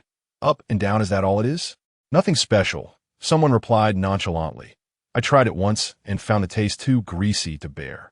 My elders attempted to cook it as well, but the results were overwhelmingly rich, leading to a swift abandonment of such culinary endeavors. Despite facing skepticism and doubt from her peers, the young girl remained steadfast in her belief in the exquisite taste that was uniquely hers. As she gently lifted the lid of the thermal box, an enticing aroma wafted forth, instantly enveloping the surrounding dishes and captivating the curious gazes of her companions. She delicately picked up a translucent, bouncy strand of vermicelli and savored it in her mouth, the corners of her lips curling into a sweet smile as she was enveloped in a wave of happiness. Hey Miao Chai Zi, why does your fried noodles smell so delightful? It must taste amazing, exclaimed a friend. It's incredibly fragrant. Surely, your father didn't team make this, did he? It looks far more appetizing than what my dad cooks. The delightful scent drew the attention of nearby children, who, entranced by the dish, momentarily forgot their own meals, craning their necks and widening their eyes in anticipation. Zhong Shui quickly swallowed the rice in her mouth and, grasping Miao Chai Zi's hand, asked Chai Zi, could I perhaps have a taste? Weren't you saying it didn't look appetizing before? Why the sudden interest? Miao Chai Zi replied, her face betraying a hint of pride. After all, it was her father's homemade fried noodles, undeniably tempting. Zhong Shui, being a close friend, knew that Miao can often advise his children to share with good friends. All right then, you can have a bite. Miao Chai Zi relented. Thank you, Chai Zi. Zhong Shui beamed. Upon tasting the fried noodles, the delightful flavor spread throughout her senses, her eyes sparkling with joy. This is absolutely delicious, she exclaimed, unable to resist indulging in a second bite. The other children, equally envious, yearned for a taste, prompting Miao Chai Zi to retract her dish. Oh dear, this is my lunch. You should stick to your own meals. Zhong Shui, unable to contain her craving, pleaded once more, Chai Zi, could I please have another bite? It's so good. No way, just enjoy your egg fried rice, Miao Chai Zi replied. How about I trade you my favorite shrimp fried rice for a taste, and I'll throw in some trinkets. As the idea of trading emerged, the other children eagerly chimed in. Miao Chai Zi, I'll exchange my large chicken leg for some fried noodles. Chai Zi, I have milk and fried noodles to trade. Plus I'll give you some Play-Doh. Can I swap my toy robot for a bit of your fried noodles? Miao Chai Zi, I'll give you my freshly bought color markers if I can have a taste of your fried noodles. The dining table erupted into chaos, prompting teacher Sue to intervene and usher the children back to their seats. Everyone, focus on your meals and don't wander around, she instructed, casting a glance at Miao Chai Zi and then at her lunchbox. Oh, so it's fried noodles. So delectable that it has sparked such a commotion among the children. Miao Chai Zi looked up at Teacher Sue and inquired, Teacher, would you like to try some? Teacher Sue, who often took special care of her, frequently brought her small snacks. With a smile, Teacher Sue shook her head. No, thank you. You enjoy it yourself, but remember to eat in moderation. It can be quite oily. It's not oily at all. It's made by my dad, and it's absolutely delicious. Chapter 13 left her pondering. How exceptional could it really be? Teacher Sue had undoubtedly tasted fried noodles before and mused to herself about their true uniqueness. As the conversation unfolded, a delightful aroma wafted through the air. Miao Chai Zi lifted the lid, and the enticing scent of stir-fried rice noodles immediately filled the space. How wonderfully fragrant. Teacher Sue paused for a moment, captivated by the aroma, and felt an urge to sample the dish. She scrutinized Miao Chai Zi's bowl of stir-fried noodles. They appeared distinct from the ordinary ones. The golden, glossy rice noodles looked delectably inviting without being greasy, arousing her appetite immensely. I shall indeed take a bite, she declared. Very well, Miao Chai Zi responded politely, pushing the bowl toward her. Teacher Sue picked up a pair of chopsticks and tasted a morsel, the soft, springy texture combined with a subtle charred fragrance was simply exquisite. "This is unexpectedly delightful," she exclaimed. "Teacher Su, is this stir-fried noodle truly delicious?" Miao Chaizi inquired with curiosity. Teacher Su nodded affirmatively. "Indeed it is, Chaizi. This must have been brought from home, correct?" "Yes, my father made this," Miao Chaizi replied. Teacher Su then recalled that Miao Chaizi's father, Miao Kan, was the one who rode the food truck to bring his daughter to school. So, he was actually selling this delightful dish. However, the stir-fried noodles were truly remarkable, far surpassing anything she had ever tasted before. "Teacher Su, would you like some more?" Miao Chaizi extended her small hand, gesturing towards her portion of noodles. "Oh no, that's quite all right, Chaizi. You should enjoy it yourself," she responded, though she secretly longed for another bite. Teacher Su forced a smile, pushing the noodles back towards Miao Chaizi and gently ruffling her hair. After all, it felt somewhat inappropriate to partake in a student's lunch. Miao Chaizi resumed her meal, while several children nearby fixed their eyes on her bowl of noodles, as if their own meals had lost their appeal. Teacher Su sighed with a wry smile, lightly tapping the back of each child's head. Now, focus on your own meals instead of watching others." Zhong Shui slurped up the remaining half of her noodle, turning to Miao Chaizi. "I'll have my family chef make this stir-fried noodle tomorrow." "Sure, that sounds great," Miao Chaizi replied, her lips glistening with oil, her spirits soaring as if she were floating in the clouds. She then opened another container, revealing a bowl of mung bean soup. Taking a spoonful, she savored the sweetness, feeling an overwhelming sense of happiness, her little legs unconsciously swaying. Noticing the pale yellow dessert, Zhong Shui inquired curiously, "Chaizi, what is this?" "This is mung bean soup made by my father. It's incredibly delicious." "May I have a taste?" "Of course, please do." Zhong Shui dipped her spoon into the bowl and took a sample. "Wow, it's so sweet. Truly delightful. Your father has remarkable skills. I shall ask my family chef to learn how to make mung bean soup too." "Absolutely." As playtime approached in the afternoon, many children gravitated towards Miao Chaizi. "Chaizi, I'll give you this hairpin. I have two. Let us share one." "Miao Chaizi, how about I lend you my robot dog to play with?" "Chaizi, let us make clay sculptures together." "Miao Chaizi, could you bring more of those noodles for us to taste tomorrow?" "Chaizi, please have this piece of beef jerky first. Can you share some of your father's stir-fried noodles with me tomorrow?" Confronted by a multitude of eager gazes, Miao Chaizi pondered for a moment before responding. "Very well. Let my father prepare some more for tomorrow, and we shall share it together." Chapter 14. 3 stalls. Upon hearing this, all the children present erupted in joyous excitement. During the outdoor activity period, Miao Chaizi's watch suddenly chimed. The screen illuminated with the familiar faces of her beloved grandparents, Xuerong's parents. "Grandfather, grandmother, greetings. Dearest Chaizi, we miss you dearly. We heard you traveled abroad. How was it?" "Not enjoyable at all. The food there is either raw or fast food, and grandfather is nearly starving." Zhu Hongda lamented, patting his belly in a playful display of pity.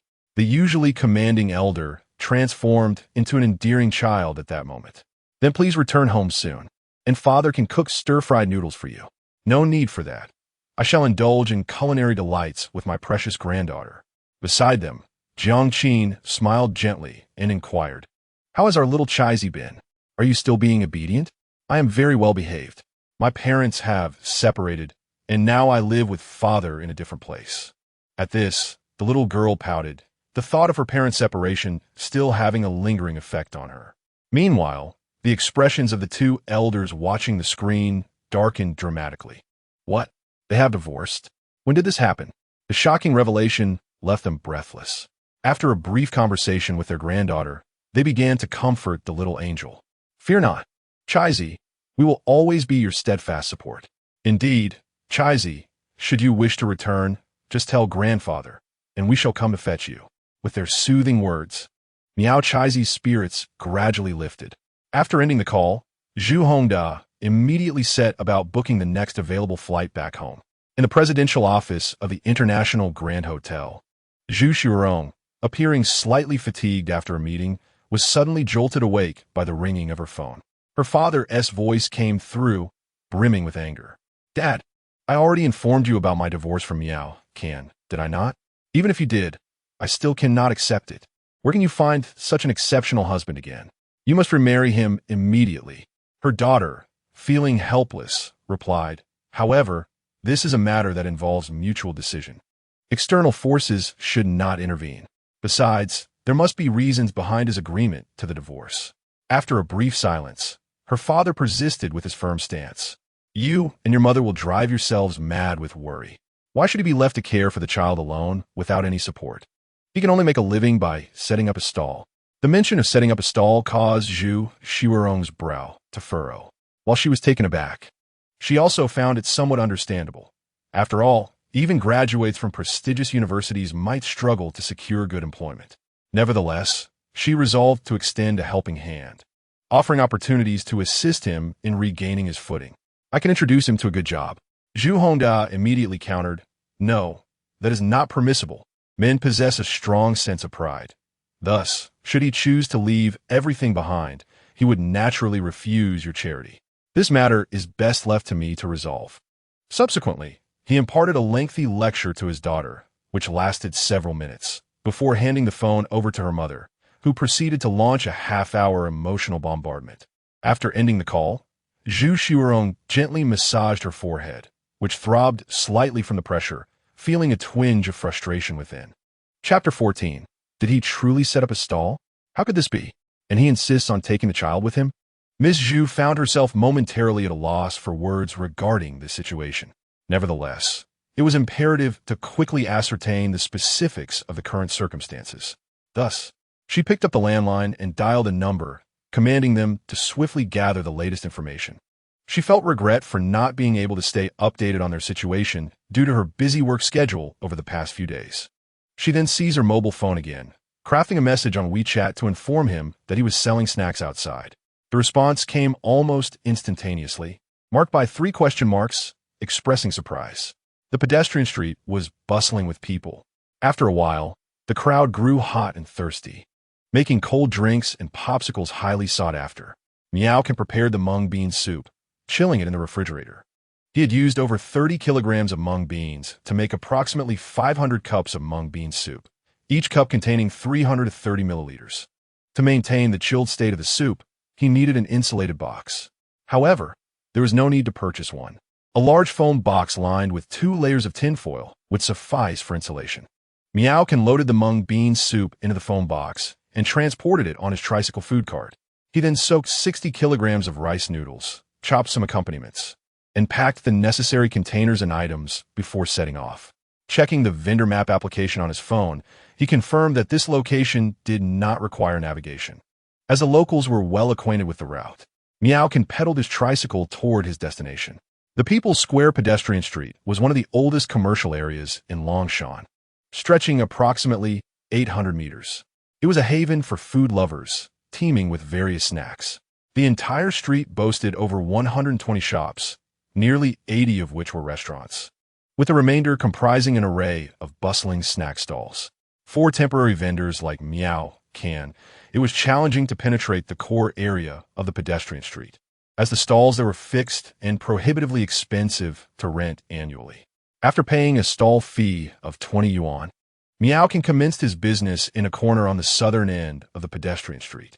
2 stalls were already situated nearby, operated by a pair of middle-aged women, one selling starch sausages and the other frying potato strips. This area attracted few customers, with only 1 or 2 passing by in half a day. With little to do, the 2 women had closed their stoves and engaged in idle conversation to pass the time.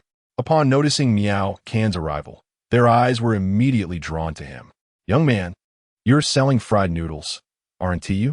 This timing isn't ideal. There are far more people around at noon. Right now, hardly anyone is strolling by. Given the heat, fried rice noodles might not be very popular. Why not consider selling some cold noodles instead?" Perhaps it was Miao striking appearance that prompted the 2 women to initiate a conversation with him, as they had little else to occupy themselves and preferred to chat with a handsome young man to alleviate their boredom. "For now, I have only prepared stir-fried noodles for sale. Have the 2 elder sisters been operating their stalls here continuously?" Miao cheerfully arranged the condiments while engaging in conversation with them. Business was slow to start due to the somewhat secluded location, but Miao can remained unperturbed, patiently awaiting customers. The two nearby ants, confident in their experience, began to offer Miao advice. Over there, in the bustling area, there are many stalls selling grilled squid and fried skewers. You might learn a few tricks and perhaps earn more than you do here. Selling rice noodles yields slim profits.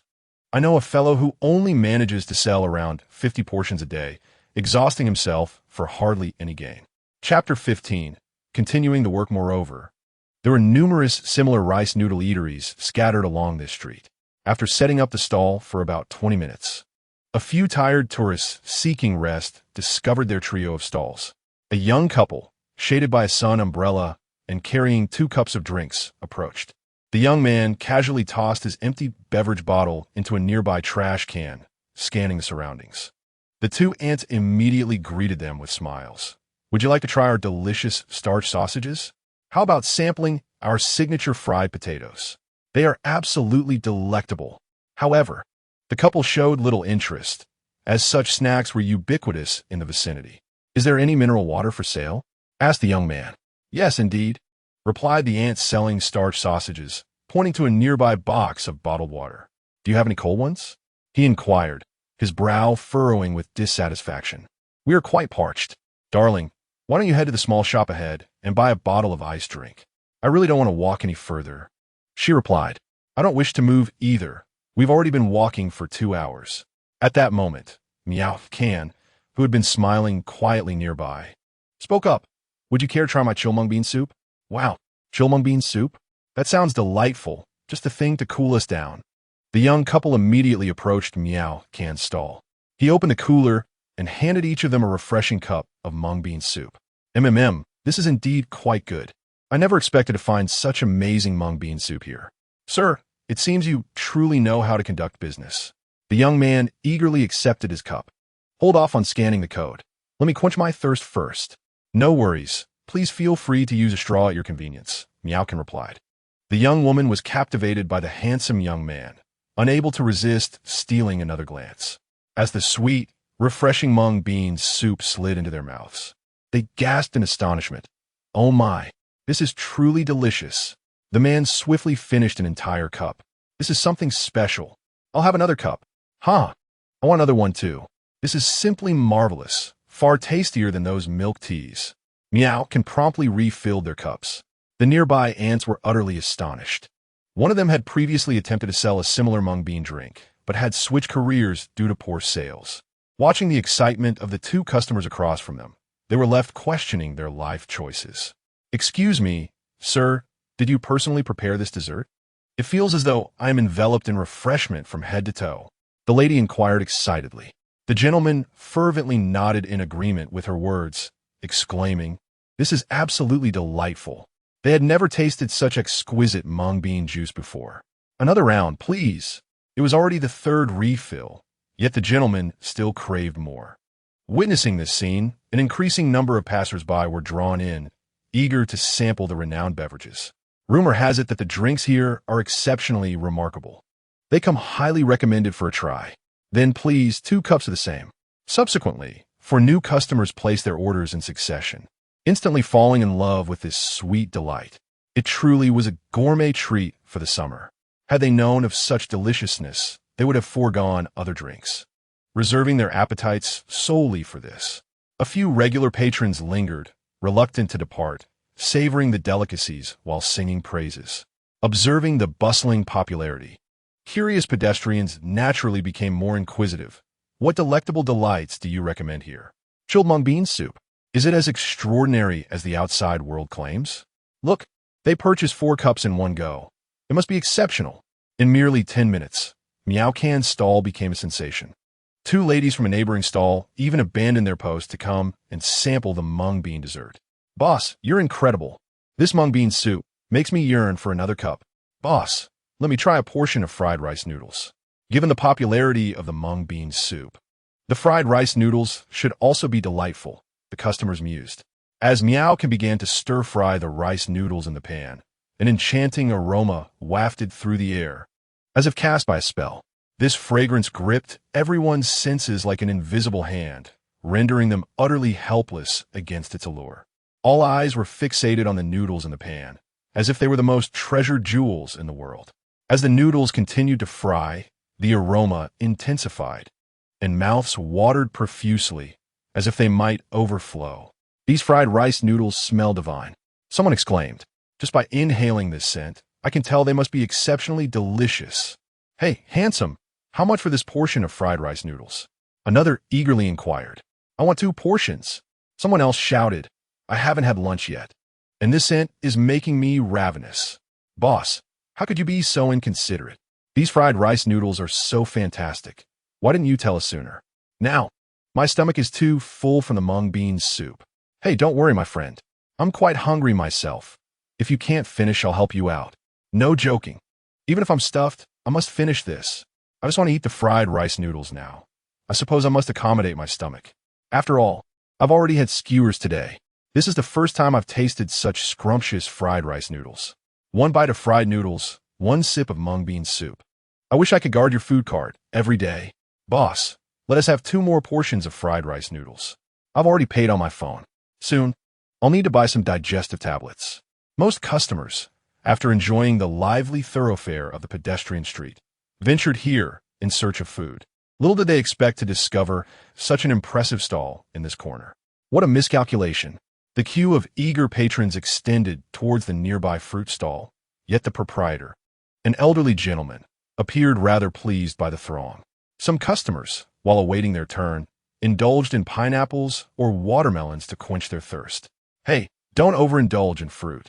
You won't have room for the fried rice noodles later, exclaimed the fruit vendor, astonished. Goodness, I've never witnessed such bustling business at a fried rice noodle stall before. Sir, have you not heard? Came the reply. Of course not. I have been selling fruit here for 3 years and have never seen such a vibrant scene. This level of excitement seems reserved for the bustling districts. A bespectacled young man stood at the end of the line, still savoring his noodles, with grease smudged at the corners of his mouth. Those nearby exchanged glances as the fruit vendor inquired, Haven't you already eaten? Why are you still waiting? This is the most delectable fried rice noodles I've ever tasted. 1 bowl simply does not suffice. Is it truly that delicious? Trust me, sir. This dish is so exquisite that it will make you forget the way home. Don't be ridiculous. My wife has quite the temper, and won't recognize me if I don't fill my stomach. Laughter echoed beside the stall.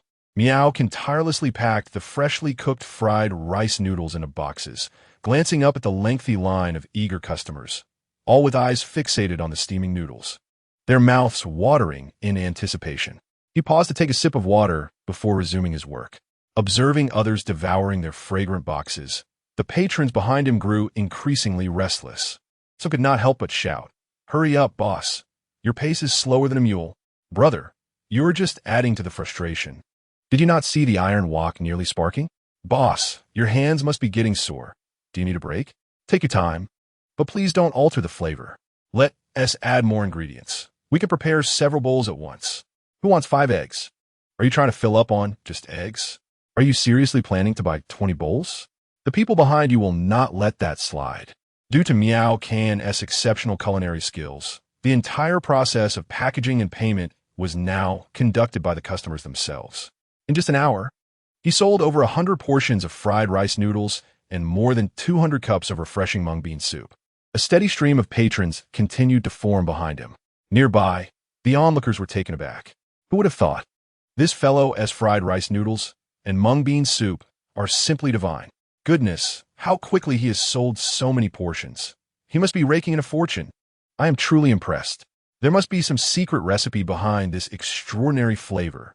Around 3:30 in the afternoon, a previously overlooked corner of the food street had transformed into a bustling hub. The line snaked for dozens of meters, with many braving the scorching sun for a taste of their anticipated delicacy. Even a renowned local delicacy shop could scarcely compete at this moment. Done. Hurry and discard that box of stinky tofu. A superb fried rice noodle stall has just opened nearby, and everyone is raving about it. No, I still have a fondness for stinky tofu. Oh, don't pull me. Tai Tu, where do you wish to go? This place is renowned for its extraordinarily spicy chicken wings, and it's almost our turn. What do you mean by fried rice noodles? Did we come all the way to Jiangnan just for this? It is well known that Chongqing boasts a variety of rice noodle specialties. Although many seasoned food enthusiasts initially approach new flavors with a degree of conservatism, nearly everyone expresses their approval after indulging in the delightful dishes meticulously prepared by Chef Miao. My goodness, the fried rice noodles here are simply exquisite. It feels as though I've been transported back to my childhood, savoring the aroma of meals lovingly crafted by my mother. This trip to Longshan City has undeniably been worthwhile. Just this bowl alone is enough to bring satisfaction. In contrast, the so-called specialty noodles from my hometown, Changsha, are laughably inferior. Numerous individuals stand by the roadside, relishing their delicious meal for paper bowls, reluctant to waste even the last drop of sauce. The trash bins overflow with empty, spotless packaging. Miao can paused in his bustling activities, glanced at the last few customers, and apologetically stated, "I'm sorry, friends, but we only have these few boxes left for tonight. Those who didn't get any, please come again tomorrow." No way. I just arrived, and you're saying it's all gone. This is far too little. There is not enough for everyone to share. I regret it now. Had I known, I would have indulged in that extra pancake, which turned out to be rather mediocre. Come on, friends. How about you sell me that bowl at the original price? Dream on, my friend. Even if you offered double the price, I would part with it. Chapter 16. Accept this deal. So what is your best price? Well, okay, since you bear a slight resemblance to that celebrity, I'll reluctantly accept this deal. A portly young man, cradling 6 boxes, hummed a tune as he departed. Those without their orders looked on with envy and urgency, wishing they could snatch the boxes right from his hands, fixated on his retreating figure. How could he possibly carry so many? Has he never tasted such delicacies in his life? It's hard to believe he can consume it all. Boss, could you possibly impose a purchase limit per person next time? This would prevent some individuals from monopolizing and depriving everyone else of a chance to eat. In response to the customer's requests, Miao Can, the owner, slightly nodded, indicating that he would consider their suggestions. He wrung out a damp cloth and diligently cleaned the greasy remnants from the tabletop. It was already 4:25. He needed to hurry and pick up the little girl. As he prepared to leave, he noticed several disappointed faces gradually fading into the distance. Upon arriving at the entrance of Xuerong kindergarten, he realized it was already 4:35. 5 minutes late. Fortunately, the little girl was still in class and had not wandered far, making her easy to spot. Parents lining up to collect their children came and went. Miao Can's distinctive tricycle food cart stood out, and the parents who recognized him greeted him with smiles. "Mr. Chai-zi, when did you start this stall? It must be tiring, right? Are you selling fried noodles? Your culinary skills seem impressive. I'll definitely stop by to try your food sometime." Miao Can's clean and handsome appearance starkly contrasted with his humble tricycle. In contemporary times, operating a stall does not necessarily yield meager profits, nor does employment at a large corporation guarantee substantial earnings. Parents do not look down upon him for this. They continue to greet him as they always have. Miao Can reciprocates their greetings politely, for maintaining amicable relationships is indeed of paramount importance. At that moment, a group of children emerged, surrounding a young girl. Their voices were soft and endearing as they repeatedly urged the girl at the center.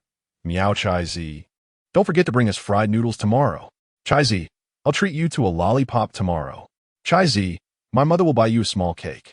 This scene drew the attention of nearby parents, sparking a flurry of discussions.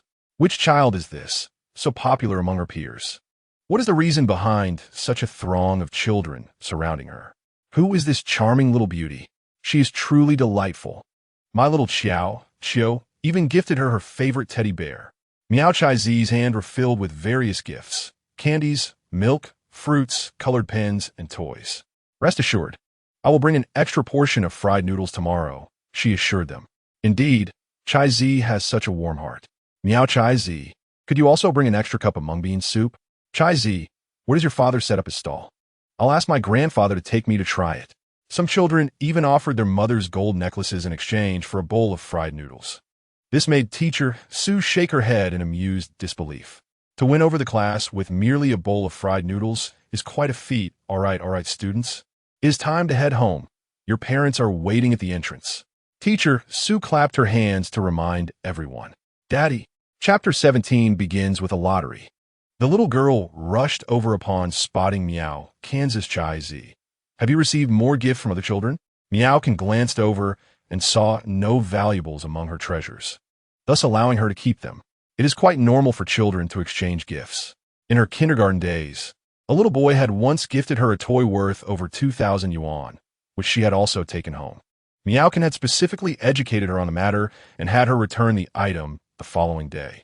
Miao Chai Z wore a blend of exasperation and pride on her face. Daddy. She playfully winked, as if to convey her irresistible charm. The parents waiting to collect their children shifted their gazes towards this father-daughter duo.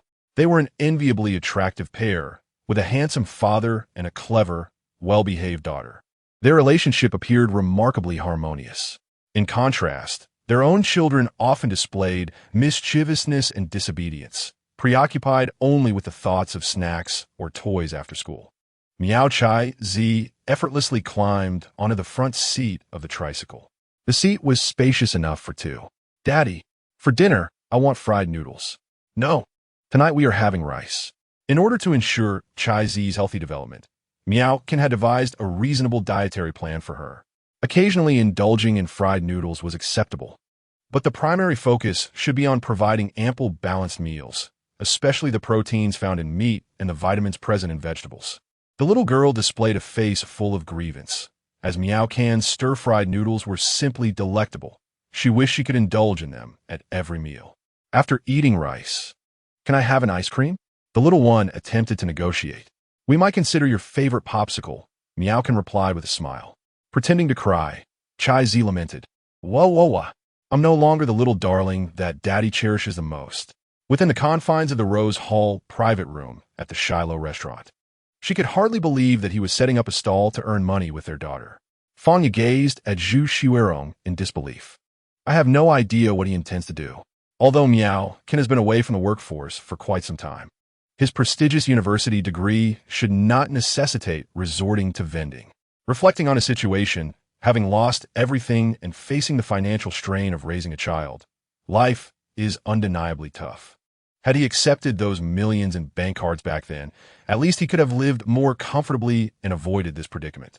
This thought filled Xuerong with profound distress. Because of this matter, her parents had also chastised and complained to her, making her feel as if she had committed some unforgivable act. What more can I say? Obviously, you forced him into this situation. He quit his job to become a stay-at-home dad for your daughter, only to be abandoned by you. Left with no choice but to sell snacks on the street, Fangya remarked, popping a piece of pineapple shrimp ball into her mouth. Please speak properly. What do you mean by abandoned? We divorced amicably, and it was his own decision to forego that property. How can you blame me? Faced with such circumstances, Xuerong felt a sense of helplessness. Could it be that Miao-can had become the victim instead? She felt as if she were a heartless woman, abandoning her husband and child.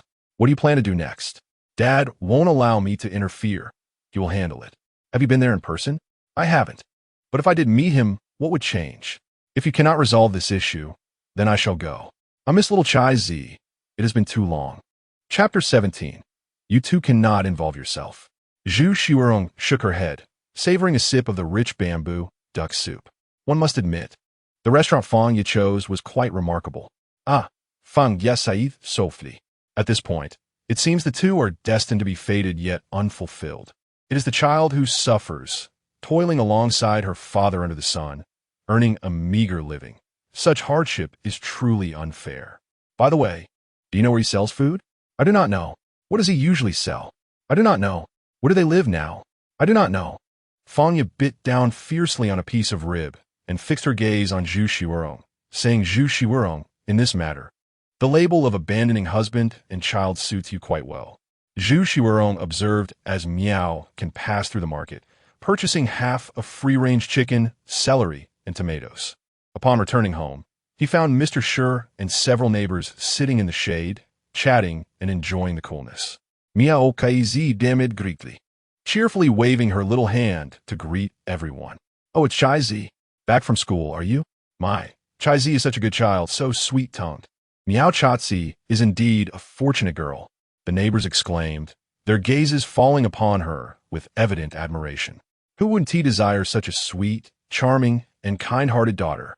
Standing amidst the crowd, Miao Chatsi radiated an innocent smile, holding snacks and toys in her hands.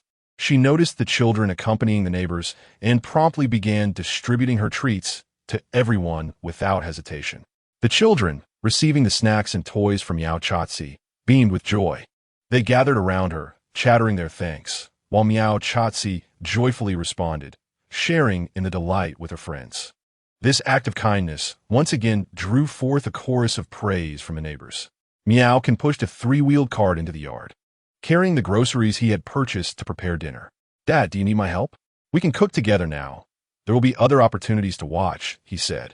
All right, then please wash the tomatoes and celery first, Miao replied. Got it. Remember to remove the tomato stems, and we want to need the leaves from the celery. She noted. I know, Dad. I'm not a little kid anymore. I can handle this, she said, playfully winking at him. Miao smiled and gently patted her head before attending to the free-range chicken. He chopped the chicken into small pieces, blanching them in hot water before simmering them in a pot. This time, he chose a simpler method of stewing, adding red dates, ginger strips, and scallions to enhance the flavor, ensuring the chicken remained tender without losing its natural essence. Additionally, he planned to prepare stir-fried celery with dried tofu and a tomato egg drop soup as side dishes. Miao had a keen sense of portion control, ensuring that the meal would be satisfying without any leftovers, thus preventing food waste the next day.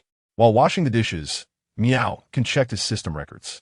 In the afternoon, his stall on the food street had attracted a substantial crowd, selling out of all fried rice noodles and mung bean desserts. He had sold approximately 270 portions of fried noodles and 500 cups of mung bean dessert, yielding a net profit exceeding 900 yuan. The earnings from a morning also added over 1,000 yuan, resulting in a bountiful day. At that moment, his account balance reached 834 points. With a determined thought, he decided to use these points for 8 offline prize draws.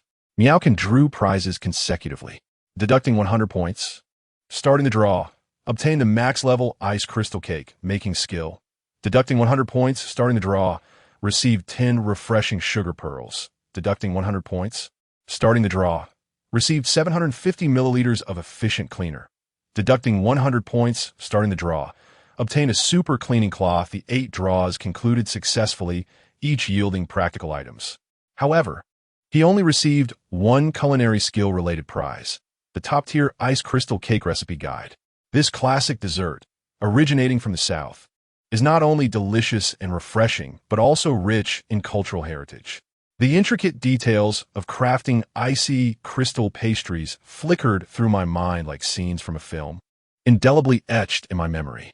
At this moment, should one wish to market this delectable treat, one could, much like with the mung bean paste, prepare diligently in advance and package it for sale outside.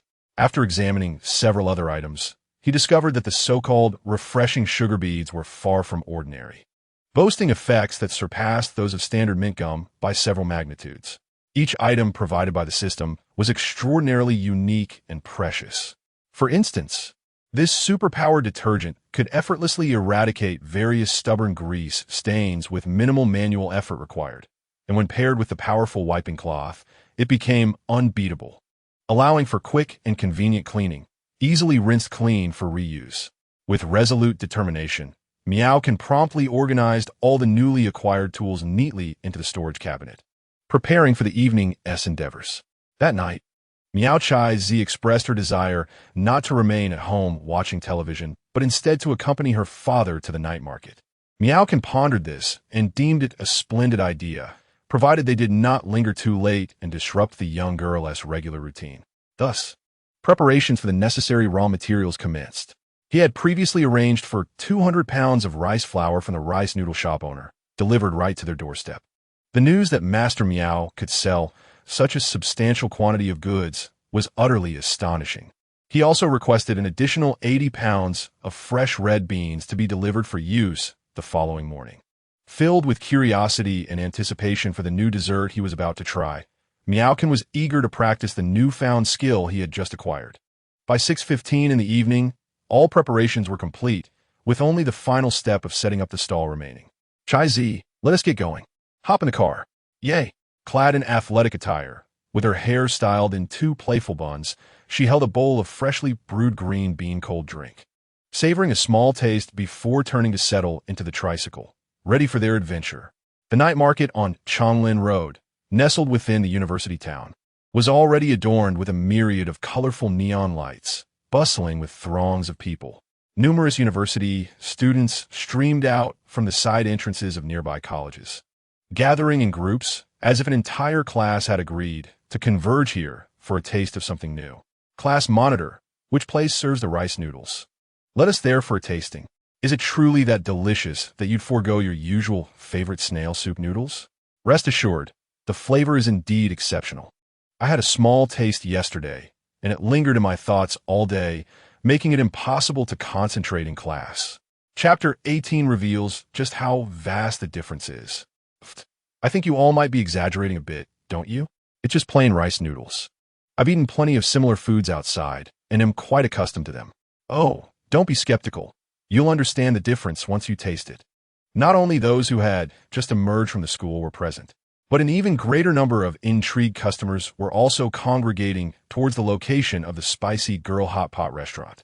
Standing at the entrance, the waiter mistakenly believed that a group event had been specially arranged for dining, and upon seeing so many guests, he was filled with excitement and hurried back to report to his supervisor.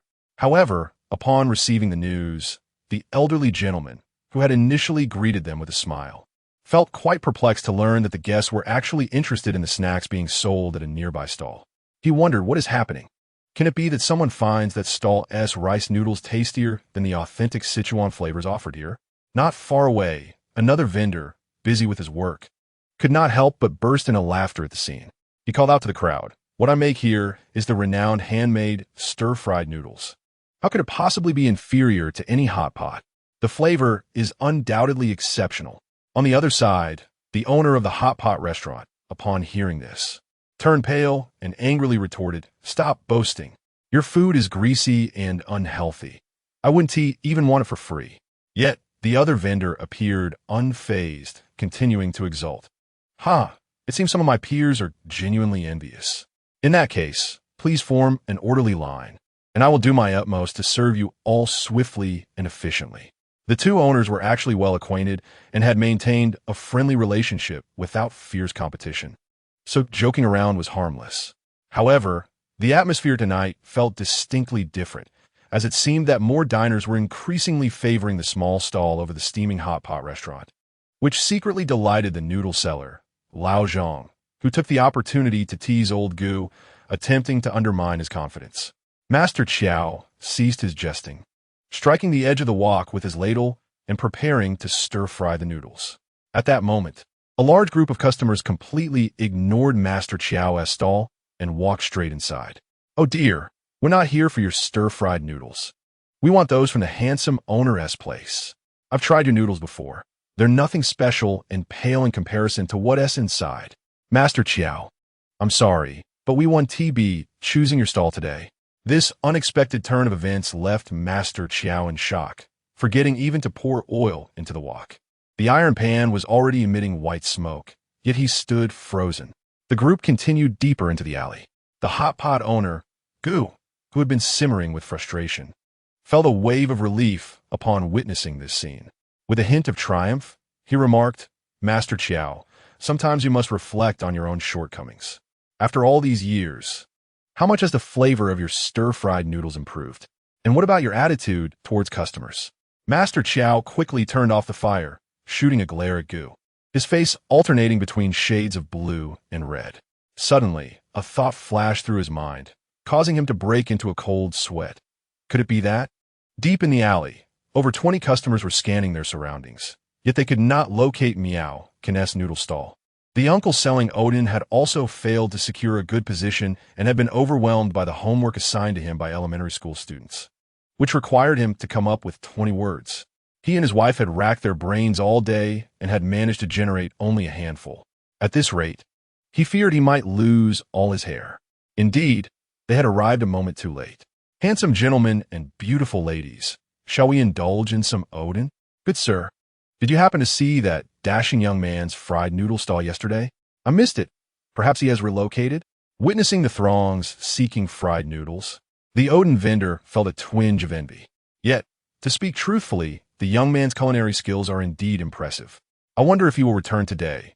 If he does, he must surely partake in a portion himself.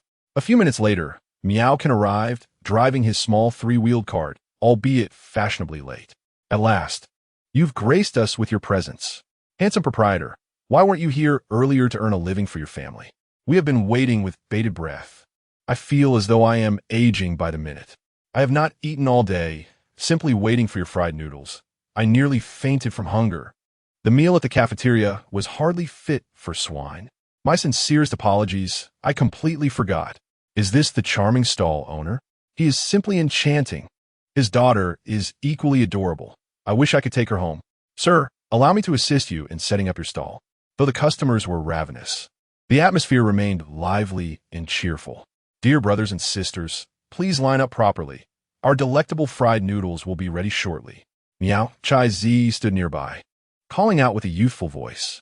A few eager patrons even helped set up the stall. With a satisfying click, Miao ignited the stove, heating the pan. The crowd collectively exhaled in relief. Finally, it has commenced. Our stomachs are protesting. Let me outline the rules. If you wish to add egg, ham, or lean meat, I can fry up to 5 portions at once, ensuring everyone is served swiftly. Trust me, using all the ingredients creates the best combination. May I inquire your surname? Miao. The rice noodles from the Miao family appear translucent and glistening. No wonder they are so popular. Mr. Miao, please continue frying. We can manage the packaging ourselves. At last, the long-awaited delicacy is within reach. I can hardly contain my excitement. Observing that no one was paying attention to his Odin, the vendor felt disheartened. Oh well, since I have yet to eat, I might as well join the queue. You two have come, good sir. The customer behind him chuckled, asking, aren't you supposed to be tending to your business? One must eat first. Ha ha, you have quite the character. Come, step ahead of me. For beverages, please scan and retrieve them yourselves. Iced tea, cola, or Sprite for 3 yuan. Mineral water for 2, and Red Bull for 5. Very well. I must have a drink to enhance my meal. Fetch me a bottle of soda, if you please.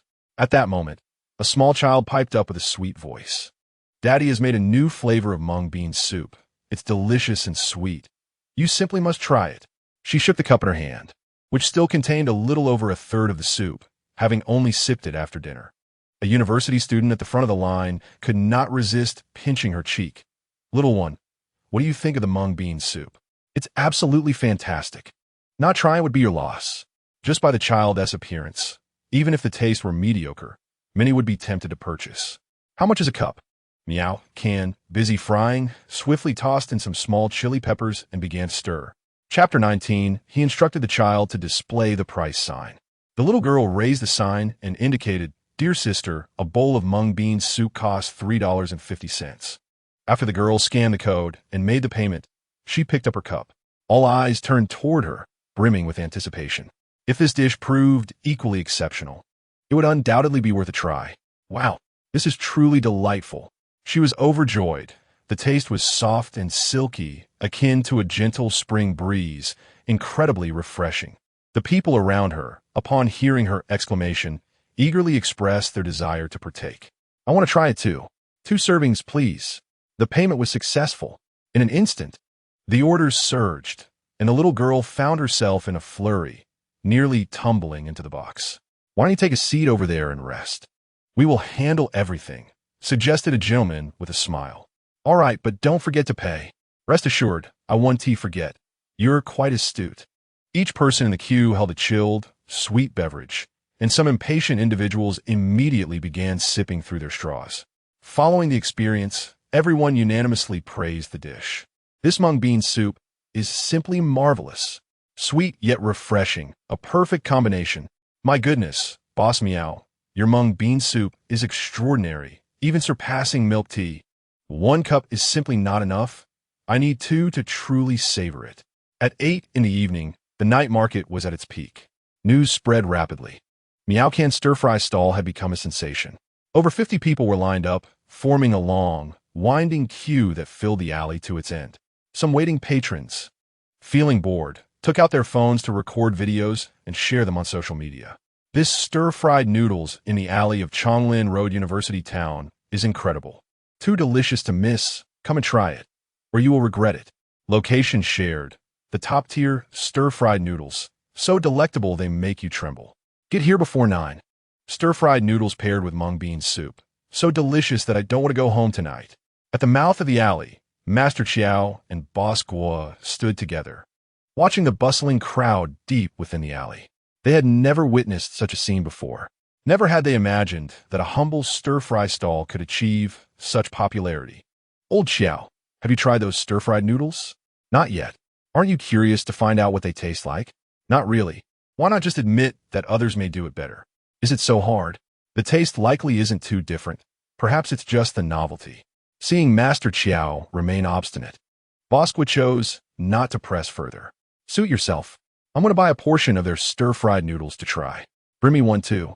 After much contemplation, Master Miao finally resolved to give it a try. Knowing oneself and one's rival is essential. Pay up. Bosqua extended his hand. How much for a portion of stir-fried noodles? It's on you. I'll pay you back later. No, IOUs allowed. Hurry up and get in line. Just a few steps after Bosqua departed, Master Miao noticed customers emerging in groups from across the street.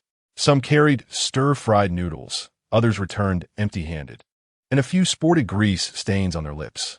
Bosqua was contemplating asking someone a question when he overheard the complaints of those empty-handed. It was utterly exasperating. By 9 a.m., the stir-fried noodles had already sold out, and not a single bowl of mung bean soup was left to be had. Chapter 20 was infuriating. The crowd was overwhelming. After waiting for ages, he still hadn't had a chance to eat, which was incredibly frustrating. Having missed out yesterday, he was determined to come back and wait tomorrow, even if it meant skipping class. He was resolute in his belief that he would not leave empty-handed. After an hour of inhaling the tantalizing aroma, he still had nothing to show for it. It was unbearable. Good heavens, had they sold out so swiftly? Master Miao looked on in disbelief. His stall had barely sold a dozen portions since Miao Can's arrival. Business had nearly ground to a halt. Bosqua intercepted a chubby lad carrying 6 portions of stir-fried noodles. Could you spare me a portion? He inquired. Sure, the boy replied with unexpected ease. A glimmer of hope flickered on Boss Guo's face. How much? $100, the boy replied nonchalantly. Indeed, $100, not a penny less. What a blatant robbery. Forget it. I will manage on my own. Ultimately, Bosqua refrained from purchasing. $100 for a single portion of stir-fried noodles was sheer madness. Who would have thought that even buying noodles could attract scalpers? Master Miao silently observed the dispersing crowd, his spirits plummeting. Miao Can, hand in hand with his daughter, had not yet exited the narrow alley when numerous diners began to pursue them.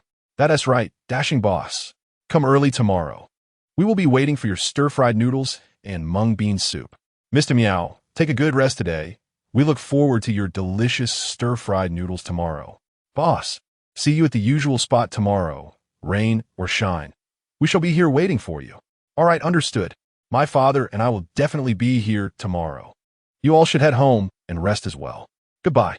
Ji sat beside Miao Can, one hand resting on the cart's railing while the other waved energetically at the departing crowd. The food cart slowly rolled out of the narrow alley. The little girl's cheeks were smooth and delicate, her joyous laughter radiating pure happiness. Daddy, setting up the stall is really fun.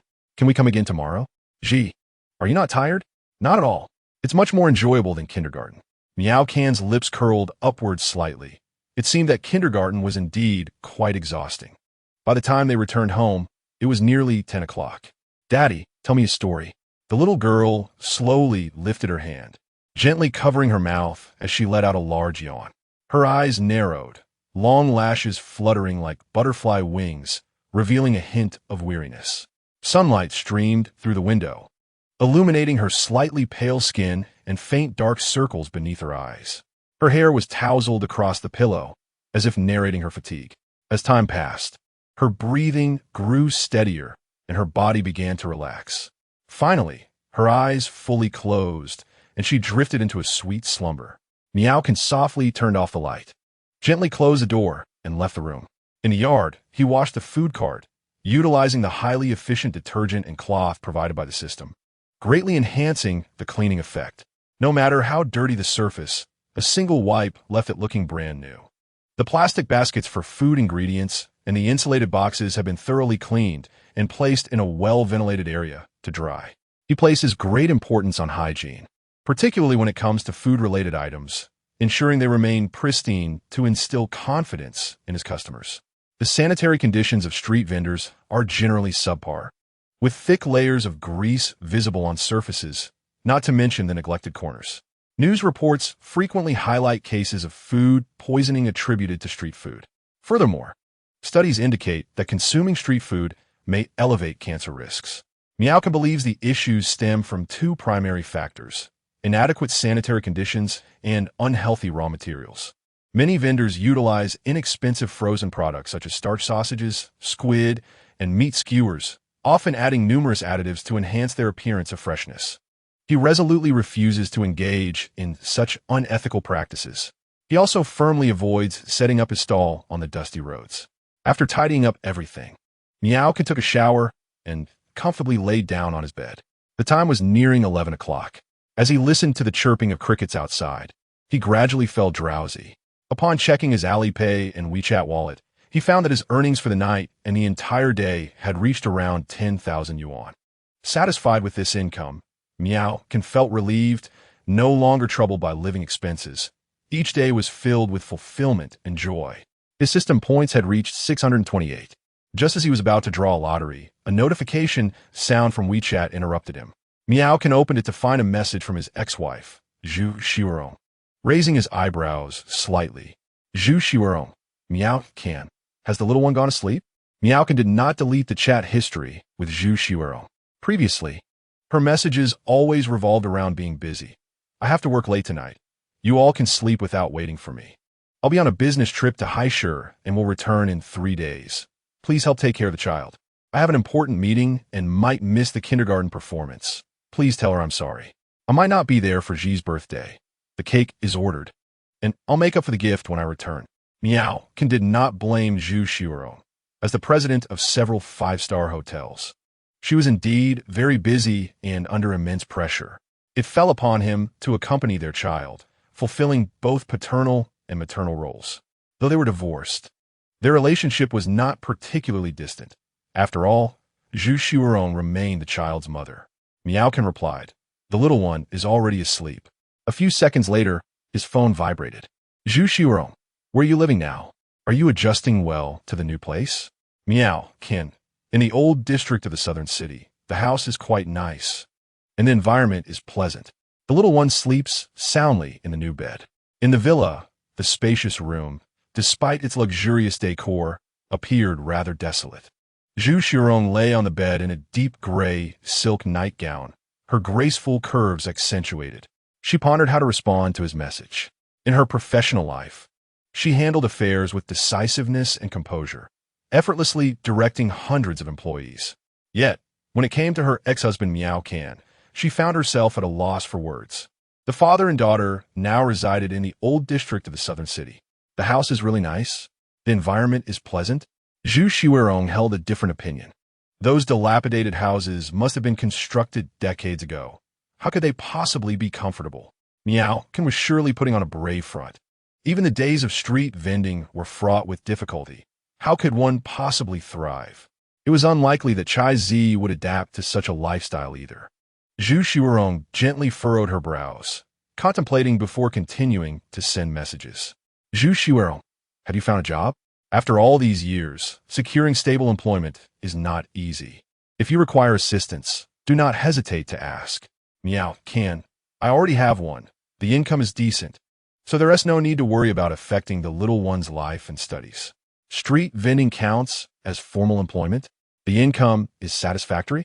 Xuerong felt that Miao was still putting on a brave face, and she refrained from saying much more, fearing that prolonging the conversation might wound his pride. Xuerong felt a sense of helplessness, unsure of how to proceed. Surely, She could not allow Miao Can to continue eking out a living on the streets with the child. If this persisted, he might struggle to pay tuition by the second half of the year. With a sigh, Xuerong changed the subject. Xuerong, tomorrow is the weekend. The little one's grandparents are back in the country and wish to meet her. Miao Can pondered for a moment and then sent a location pin. Miao Can, no problem. Let someone come to pick up the child at 9 in the morning. Chapter 22. Cycling Skill Enhancement. Xuerong. All right, thank you. Miao Can, you're welcome. After that, their conversation ceased. Xuerong was at a loss for words. After much contemplation, she finally sent another message. Xuerong, the little one still has many toys that have not been brought over. Miao Can, let it be. She has already brought quite a few toys. And there isn't enough room in this place for more. Xuerong, oh. A twinge of sadness gripped Xuerong's heart. The villa had a dedicated room for the little one's toys and stuffed animals.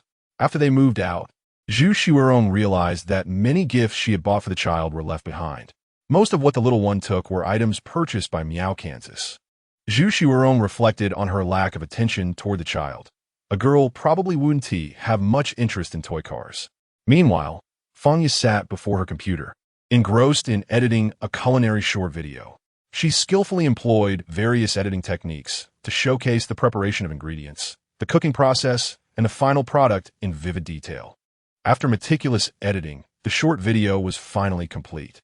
Fanya gazed at her creation with satisfaction and promptly clicked the publish button, sharing it on her Douyin account. Her account boasted over 15 million followers, with each video sparking widespread attention and discussion. However, a sense of helplessness lingered in Fanya's heart. Due to the uniqueness of her video content, it was impossible to replicate the same theme. This meant she had to perpetually seek new ideas and inspiration to maintain her followers' interest. Alas, it seemed she would have to take a break from posting for a while. With a sigh, Fanya felt a bit bored. She began to casually scroll through Douyin, hoping to stumble upon some entertaining videos to pass the time. After browsing several videos, Fanya came across a beauty tutorial. The video features a beauty blogger showcasing a new cosmetic product, meticulously detailing its application methods and effects. Fanya, having a keen interest in makeup, attentively watched the entire video. Subsequently, she stumbled upon a street food video, where the delectable dishes appeared so enticing that it almost made her salivate. This reminded her of the food videos she had previously filmed, igniting a surge of creative inspiration within her. This stir-fried rice noodle is truly unbeatable, delicious beyond measure. The video displayed a close-up of the stir-fried noodles being enjoyed by a young girl who, while eating, gave a thumbs up in praise. Despite the video creator having only a few hundred followers, this particular video garnered 4,000 to 5,000 likes. Fanya perused over 100 comments. Indeed, that's south the place. The owner is quite handsome, and his stir-fried noodles are exceptional. Words cannot describe. There were too many people. I couldn't queue up. I only had a cup of mung bean soup, but it's even better than milk tea. I couldn't wait in line either. I'll go early tomorrow. Is it really that delicious? Could it be a scam? It's truly delicious. I never used to eat stir-fried noodles, but now I can't stop thinking about that flavor. As Fanya browsed through the comments, she found them to be remarkably genuine, devoid of any promotional undertones. She decided to leave a message. Is it really that good? Please don't deceive me. Within 2 minutes, the enthusiastic video creator replied to her message. What honor. We welcome you to come and taste it. I've been following your updates keenly. The stir-fried rice noodles from that little shop are indeed exquisite. Located in a small alley at Chonglin Road, University Town. The owner is not only young, but also incredibly charming. The place gets the most crowded around 7 in the evening. The ardent fan excitedly replied multiple times. Fanya chose not to elaborate further, liking the post and jotting down the address, planning to find a free moment to experience the highly praised stir-fried rice noodles in University Town. In the early morning, Miao Can rose at 5 o'clock, while the little one in the room continued to sleep, embracing a teddy bear. After freshening up, Miao Can stepped outside, unplugging the charger for the tricycle and placing it beneath the seat before heading out to purchase ingredients. The previous night, before sleeping, Miao Can had used points to enter a lottery, having 628 points that allowed him 6 chances. Chapter 23. Is this what it means to return from an outing? This toothpaste not only effectively prevents cavities, but also ensures a fresher and cleaner mouth, making it particularly suitable for children under 10. Perfect for the little darling at home. With top-notch cycling skills, maneuvering the tricycle laden with food became effortless. He could even reverse into a parking space with his eyes closed, showcasing astonishing sharp turns. Moreover, his auditory and visual senses had sharpened, enabling him to adeptly handle various road conditions and avoid unexpected accidents. Starting the engine, Miao can skillfully navigate the tricycle out of the door, laden with goods.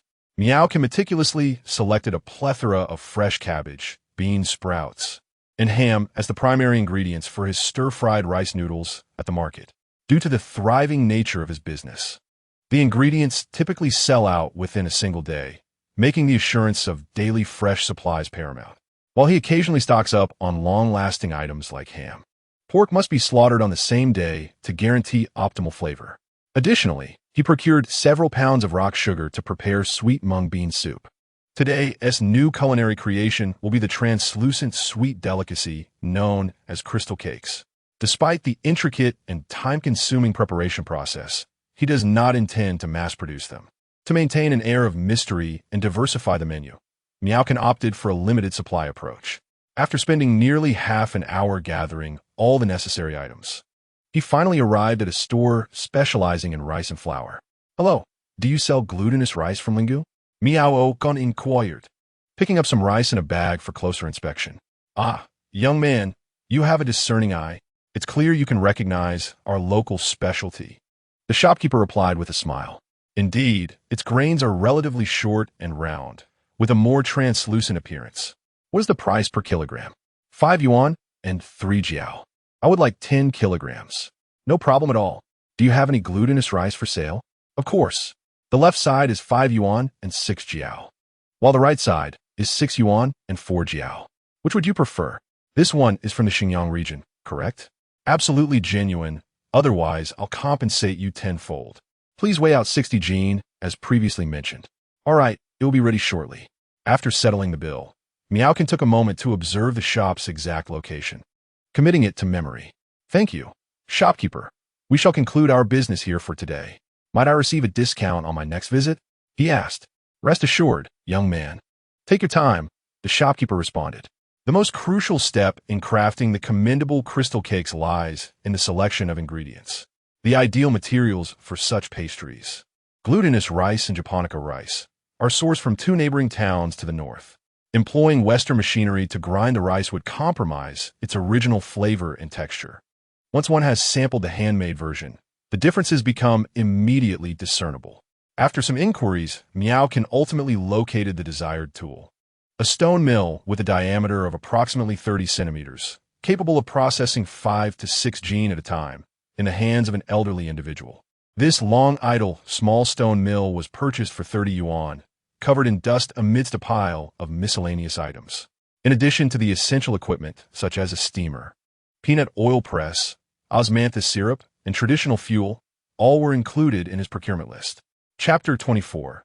Heating, boiling, and steaming to perfection, particularly with the pure, naturally fermented osmanthus honey rather than the diluted honey water commonly found in stores, complemented by the necessity of using traditional farm-made sesame oil to meet the standards.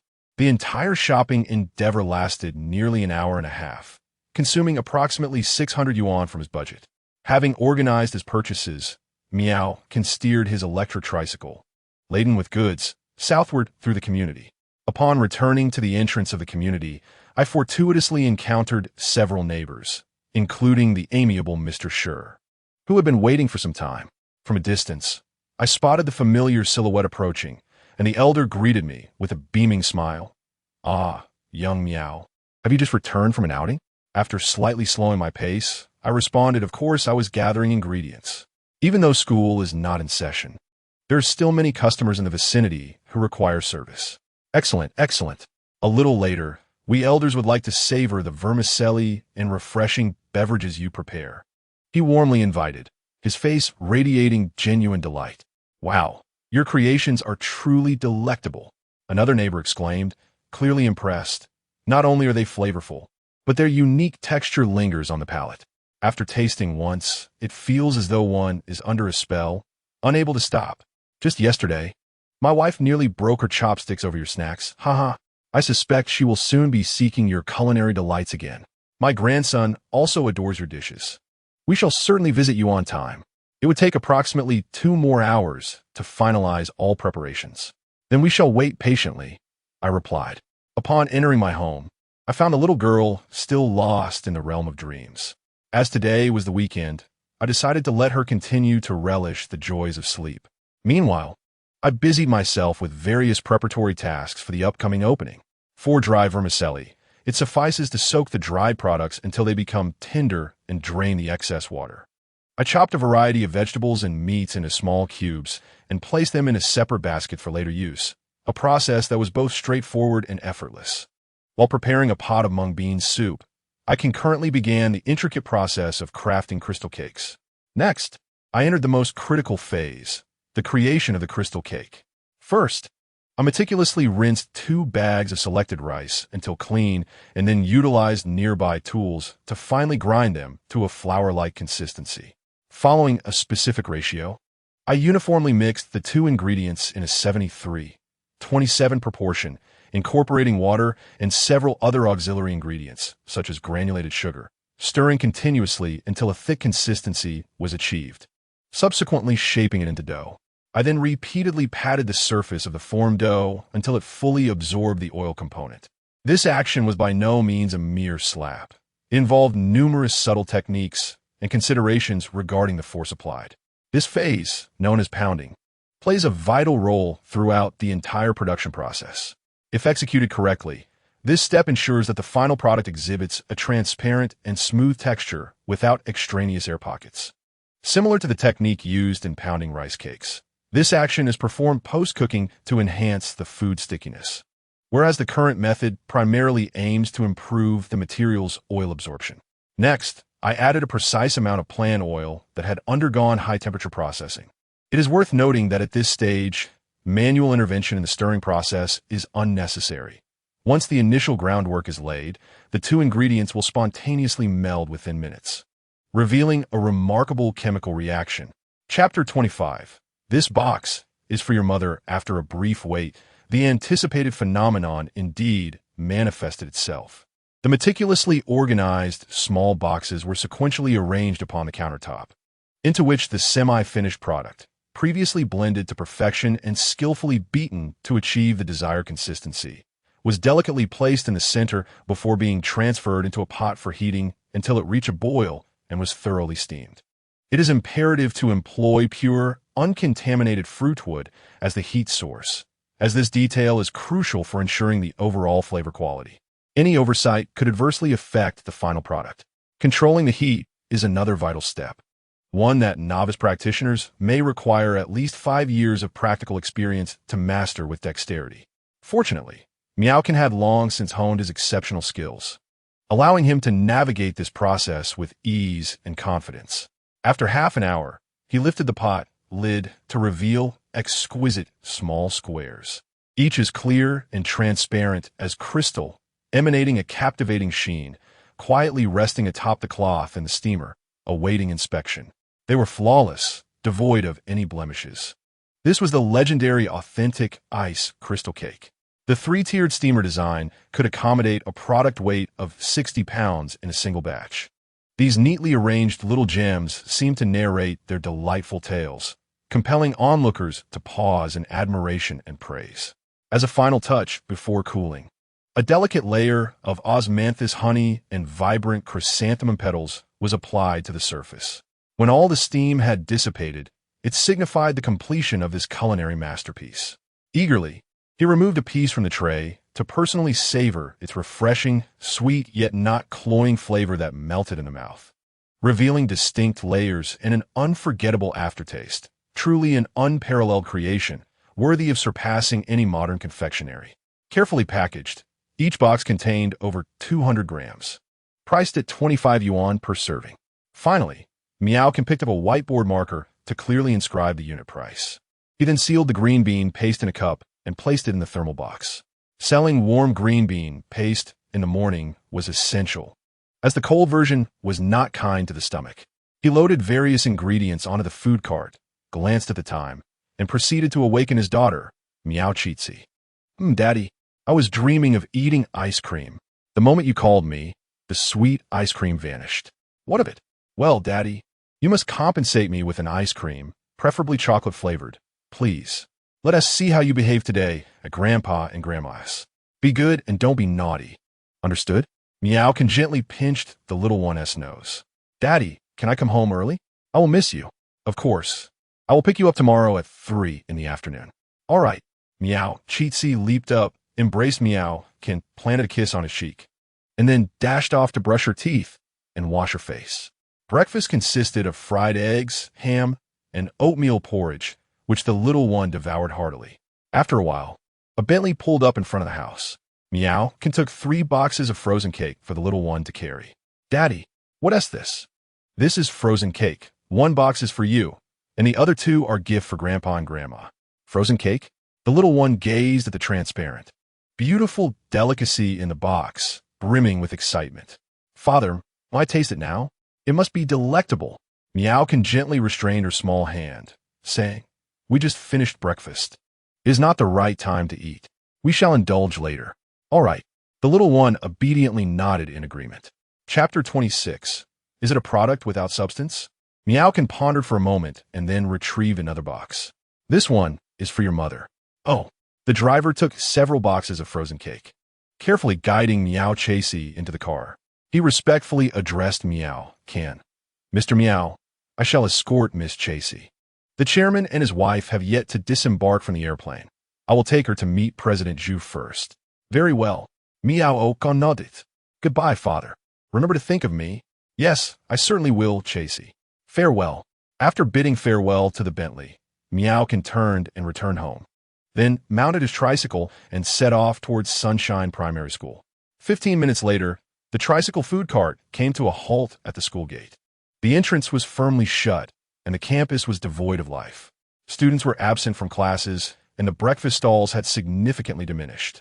It was a weekend, and the residents had just begun to rise. Some were walking their dogs, others were buying breakfast. Without the hustle of work, the pace of life had slowed considerably. As Miao set up his stall, customers began to arrive. All right, I will prepare that for you. Boss, do you have mung bean soup today? Certainly. 3 more cups of mung bean soup, please. As Miao sought the noodles, he hung up a small whiteboard displaying the price list. Boss, you have something new here, frozen cake? Where is it? In a large box on the left. It was freshly made this morning. It looks quite expensive at 25 yuan per box. Miao smiled and explained. Making frozen cake requires considerable effort, hence the price, but it is truly delicious. The customer had no doubts about this. His stir-fried noodles and mung bean soup were exquisite. The frozen cakes must also be delightful. Then I shall purchase a box to try. The customer requested him to prepare the noodles while he bent down to retrieve the frozen cake. The exquisite frozen cake was presented in a transparent plastic box, appearing remarkably enticing. This is the frozen cake, right? I have never tasted this before. It looks quite appealing. I shall give it a try. The customer cautiously picked up a piece of the frozen cake, hesitant to bite into such a delicate creation. He inhaled the fragrance, a delightful blend of floral and rice aromas, exquisite and sweet. How delightful! It is delicious. So sweet. The customer was overwhelmed with excitement. The unique texture and marvelous flavor of the frozen cake were unforgettable. I will take 2 more boxes, please, boss. I apologize, but the frozen cakes are limited. Each person may only purchase 2 boxes. Goodness, limited edition. Very well, I shall take 1 more box. The customer, somewhat disappointed, hurriedly scanned the payment code and rushed home to share this exquisite treat with his family.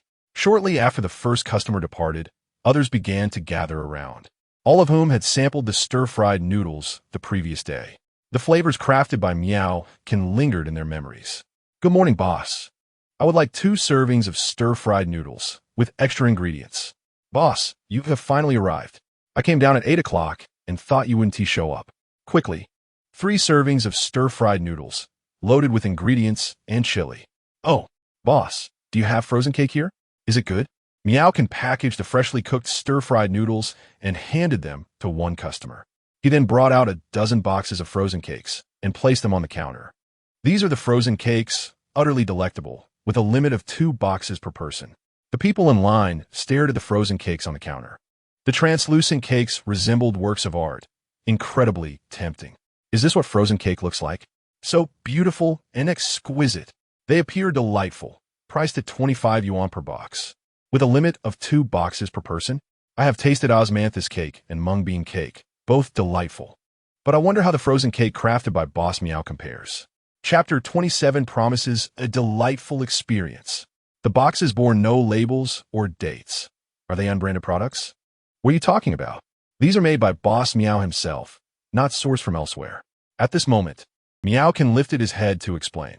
These frozen cakes were made fresh this morning, with the primary ingredient being glutinous rice, all handmade without any additives. You can eat them with peace of mind. I have absolute confidence in Boss Miao. Just look at how clean and hygienic his food cart is, with all ingredients covered by gauze and not a speck of grease on the counter. Indeed, I never used to eat street food, but I decided to give this a try because of its cleanliness, and I was pleasantly surprised by how delicious it is. No more chatter, Boss Miao. I would like 2 boxes of frozen cakes. I too shall have 2 boxes. Hurry, I want 2 boxes as well. A dozen customers purchased the frozen cakes and proceeded to scan their payment codes. The sounds of payment notifications and WeChat transactions echoed continuously. Miao can busily stir-frying vermicelli while listening to the sounds of incoming payments. Evidently, no one intended to dine without paying. Some customers, having just received their icy delicacies, eagerly opened their boxes and took a bite.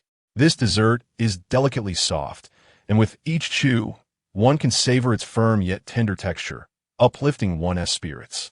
Customers exclaimed. It truly is both springy and smooth, with a perfect level of sweetness, so delicious it makes one want to dance to the rhythm. The flavor sent shivers down their spines. Witnessing this, other customers also could not wait to open their boxes and indulge. Their expressions after tasting were remarkably similar. Gasps of astonishment, praise, and even goosebumps. Oh my, this icy cake is simply phenomenal, delicious to the point of ecstasy. What osmanthus mung bean or crystal cakes pale in comparison to this delight?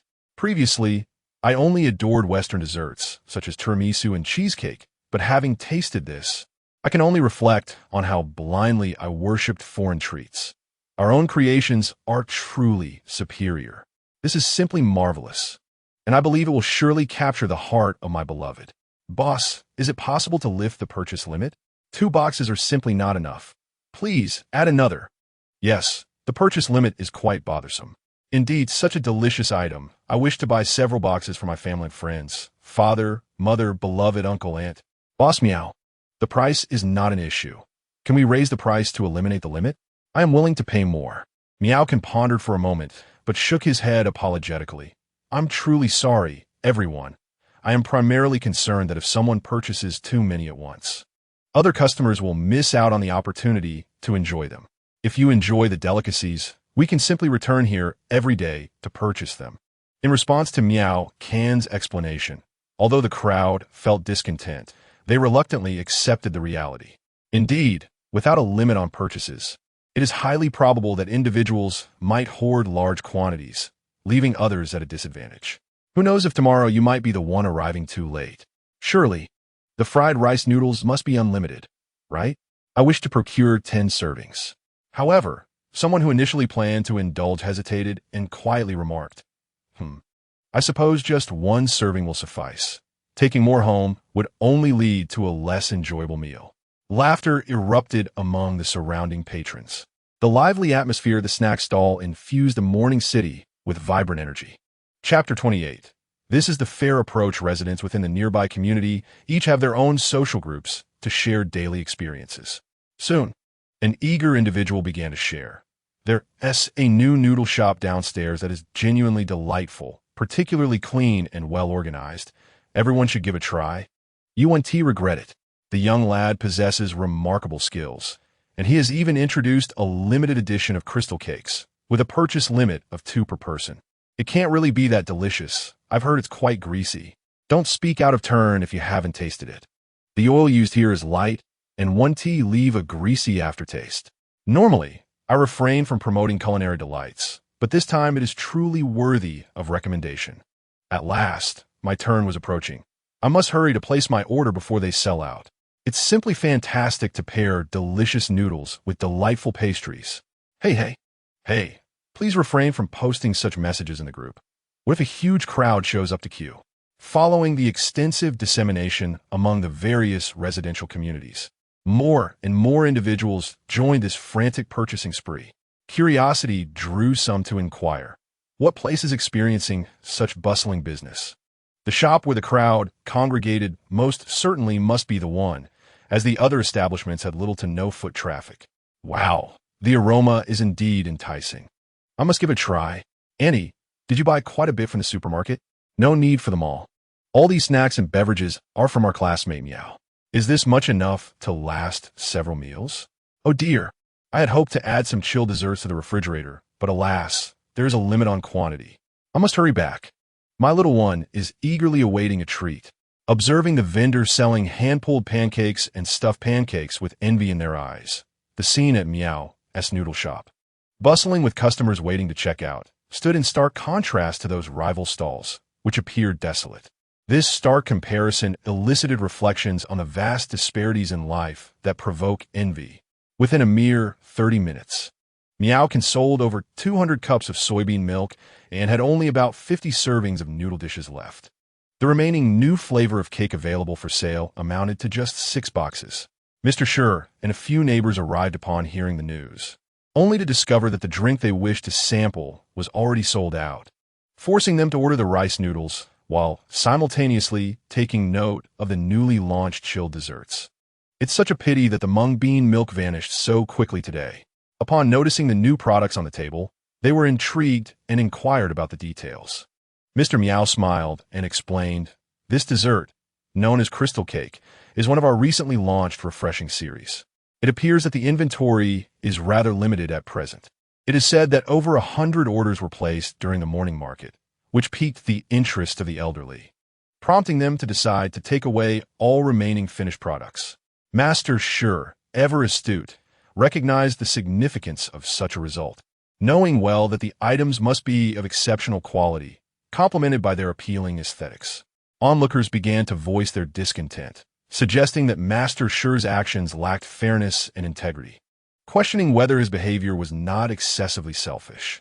Master Xuerong, however, remained unfazed, retorting that most of them, suffering from diabetes, ought to avoid high-sugar foods, which in turn benefited him. He claimed his intentions were rooted in consideration for others. Another elderly lady boldly exposed the ruse, countering, "Admit it, you merely wish to monopolize these cakes for yourself." Witnessing the unfolding discourse, Brother Miao proposed a compromise, suggesting a redistribution of resources to ensure that everyone could partake. This solution garnered widespread approval, as it was regarded as the equitable course of action. Originally priced at 25 yuan, the cakes would now be offered at a special rate of 20 yuan each, given the exceptional circumstances. While this may sound somewhat pricey, the visual appeal certainly justified the cost. After all, a standard size cake had recently cost them nearly 40 yuan without any extravagant features. Upon concluding his remarks, the elder could not resist sampling the delightful treat, his face radiating an undeniable affection for the sweetness of such delightful offerings. Observing his reaction, others eagerly inquired, "How is it? Is it delicious?" His expression spoke volumes, revealing his uncontainable delight. At the pinnacle of the Dragon Emperor Hotel, in the president's office beside the tea bar, Miao Chaizi sat obediently on a high stool, engrossed in a cartoon on her tablet. Xiaomi and Cheng Sijia accompanied her. Zhu Xuerong was absent. Recently, the hotel service had been somewhat lackluster, prompting Zhu to attend an early meeting for reprimand and guidance. Miao Chaizi had grown accustomed to her mother's busy schedule. Weekends spent together often felt a tad dull. If not for the anticipation of her grandparents' arrival, she would have been reluctant to visit. Once her grandparents arrived, she longed to go to the amusement park. Although she wished for her father's company, his demanding work left him little leisure time. Miao Chaizi could not bear to add to her father's burdens, especially since a trip to the amusement park would entail expenses. However, her grandparents were quite affluent.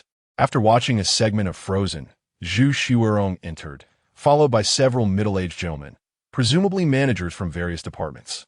Appearing quite occupied, Zhu approached and gently patted Miao Chaizi's head. Apologizing, Chaizi, I have a few matters to attend to. I will accompany you shortly. Continue watching your cartoons, and if you need anything, just ask Sister Chung. All right. Miao Chaizi mechanically nodded in response. Sijia, could you please keep an eye on the child for a while? No problem. Chung Sijia nodded in agreement. With that, Zhu Xuerong turned and walked towards her desk, the managers trailing closely behind her. Miao Chaizi propped her chin on her hand and said to Chung Sijia, alas, I've grown accustomed to it. Chung Sijia gently pinched Miao Chaizi's soft cheek and replied with a sigh, I have also become accustomed. The two exchanged glances and burst into laughter. Chaizi, don't just watch television. There are plenty of delicious treats prepared here. Shall we eat while we watch? A small dining table nearby was laden with an assortment of desserts, snacks, and fruits. Chung Sijia casually picked up a pastel green macaron and offered it to her. This is a special Western delicacy from our hotel. It's absolutely delightful. Do give it a try. Sister Chung, I don't want to. The little girl shook her head in refusal. In truth, she had enjoyed these treats in the past, but it seemed that her father's indulgence had made her increasingly picky. She felt no interest at all. Chung Sijia, a true connoisseur of snacks, couldn't resist tasting the macaron herself upon noticing the little girl's disinterest. It's truly wonderful. Are you sure you don't want a piece, Chaizi? Not interested, she replied, shaking her head once more. How about trying the strawberry cream cup instead? Chung Sijia attempted to entice the little girl with another offering. Chapter 30, What does it taste like? The same answer prevailed. There was no particular desire to try anything. What? You don't even want to eat strawberry cake? Chung Sijia was astonished at the little girl's unusual disinterest in such exquisite and tempting food, which most children would find hard to resist. Even she herself would struggle to utter the word no. Was this generation of children truly so discerning? Chung Sijia felt somewhat helpless as she picked up a small spoon, scooped a bite, and savored it. If you don't want it, dear sister will indulge first. It is really delicious. She feigned delight in front of Miao Chaizi, appearing to relish each bite. It indeed whetted one's appetite. It is worth noting that this hotel had hired a skilled chef from Italy. Watching Chung Sijia savor her morsel, the little girl let out a slight sigh. Sister, you don't understand. What do you mean? Chung Sijia paused for a few seconds, puzzled. After all, they had never had the chance to taste the exquisite dishes meticulously prepared by Miao Chaizi's father, and thus could not appreciate the wonders within. Remembering the box she had brought, Miao Chaizi's eyes brightened. Oh, could you help me find the things I brought? Chung Sijia scooped out fresh fruit from a strawberry tart and brought it to her lips. I'll be a bother and ask you to fetch it. Upon hearing the request, Chung Sijia could only reply, so you only like these? Several boxes of white sugar cakes were stuffed into a simple white plastic bag, clearly the kind one would buy from a street vendor. There was no doubt they would be rather unremarkable in taste. It was said that Mr. Miao had specially prepared these as a heartfelt gift for the chairman and his wife. Such street vendor snacks appeared somewhat shabby. However, reflecting on this, Chung Sijia quickly grasped the underlying reason. It seemed that Mrs. Zhu's former husband had likely lost all his wealth, and now, with constrained financial means, she could only select a few ordinary items to bring to the little girl. It truly was not easy.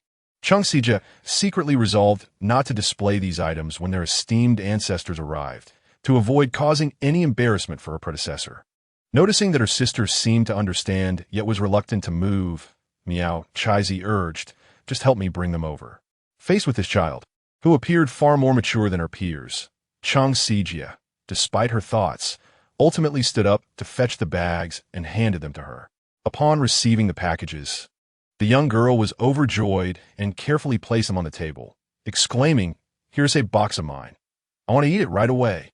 Fearing that her grandfather might not share and might even covet her portion of delicacies, she opened the box to reveal an array of exquisite, glistening candies, prompting her to exclaim, "Wow, how beautiful!"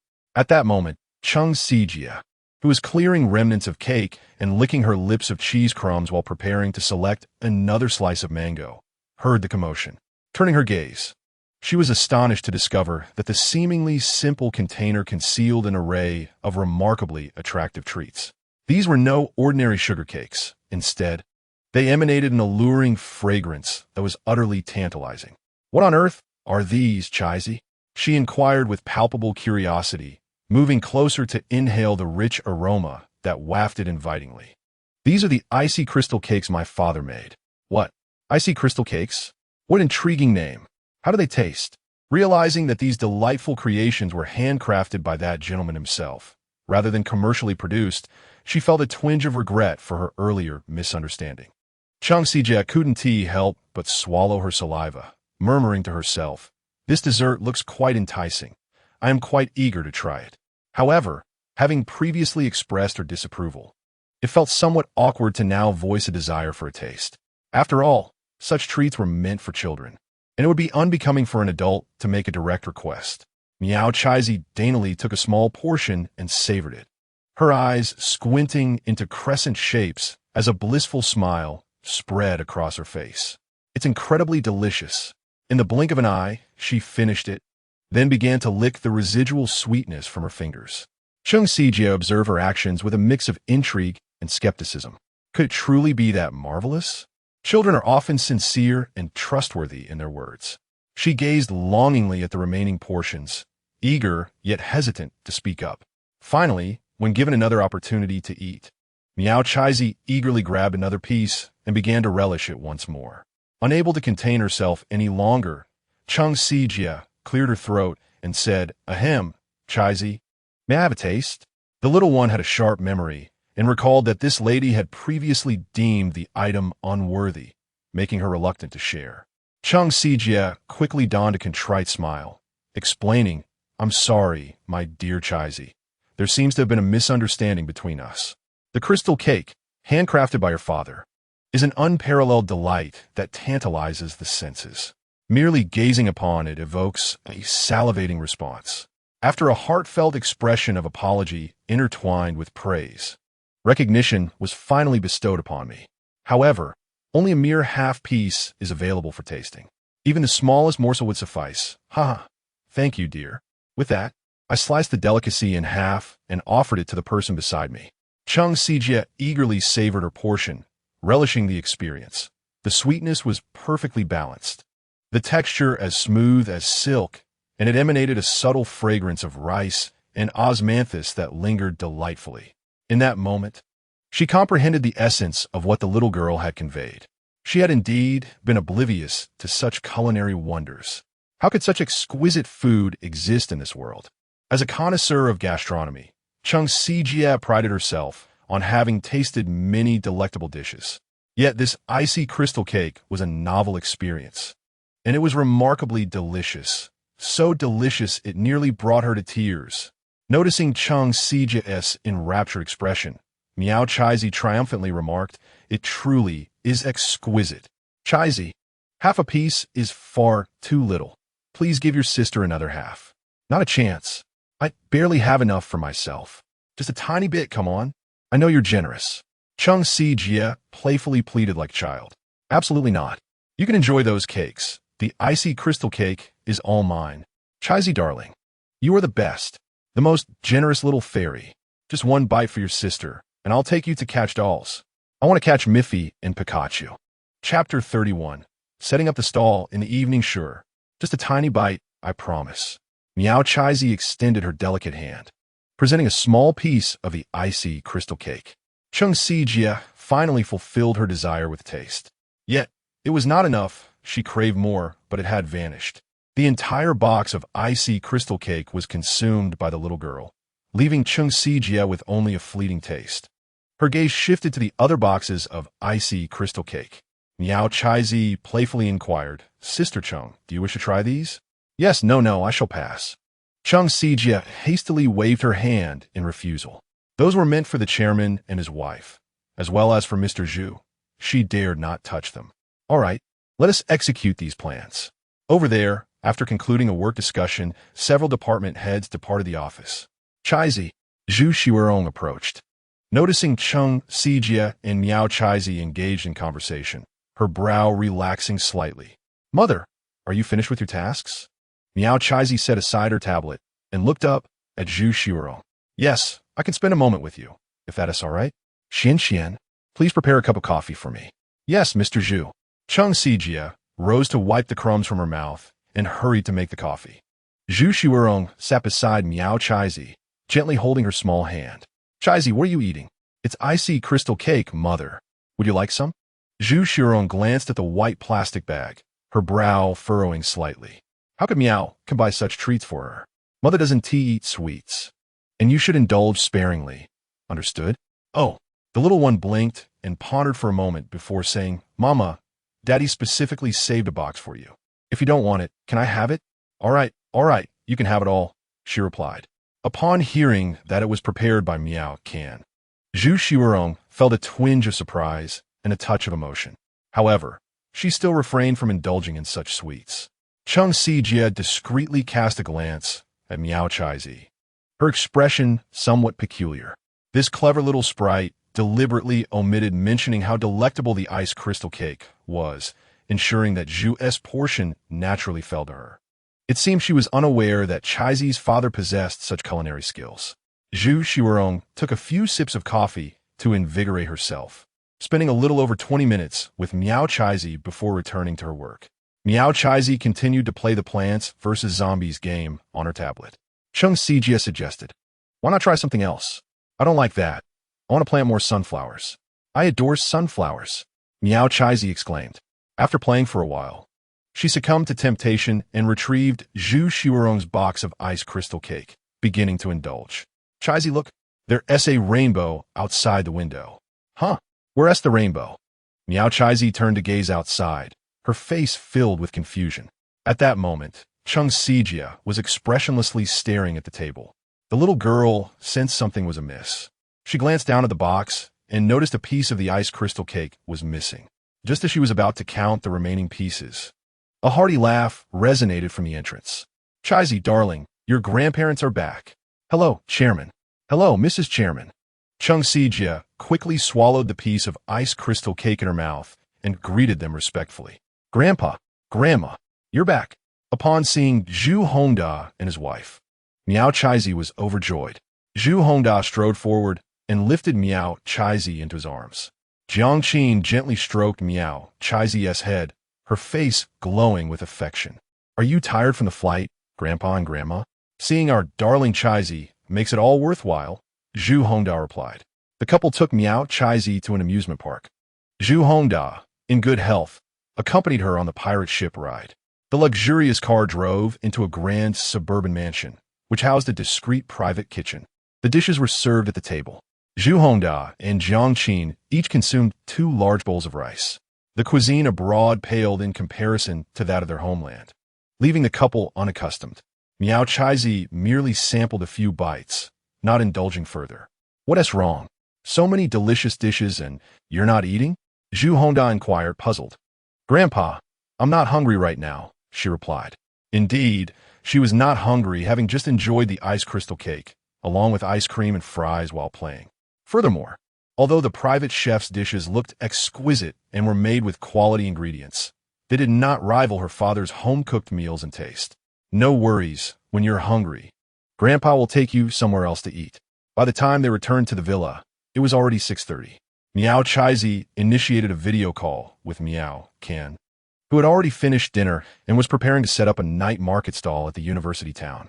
Zhu Hongda and his wife did not appear on screen, quietly observing from the side. After the divorce, Miao Can not only had to support his family, but also care for his daughter. It was truly arduous. Setting up a stall at night was no easy feat for a man with a child. Jiang Qin felt a pang in her heart, her eyes glistening with tears. She hastily rose and made her way to the restroom.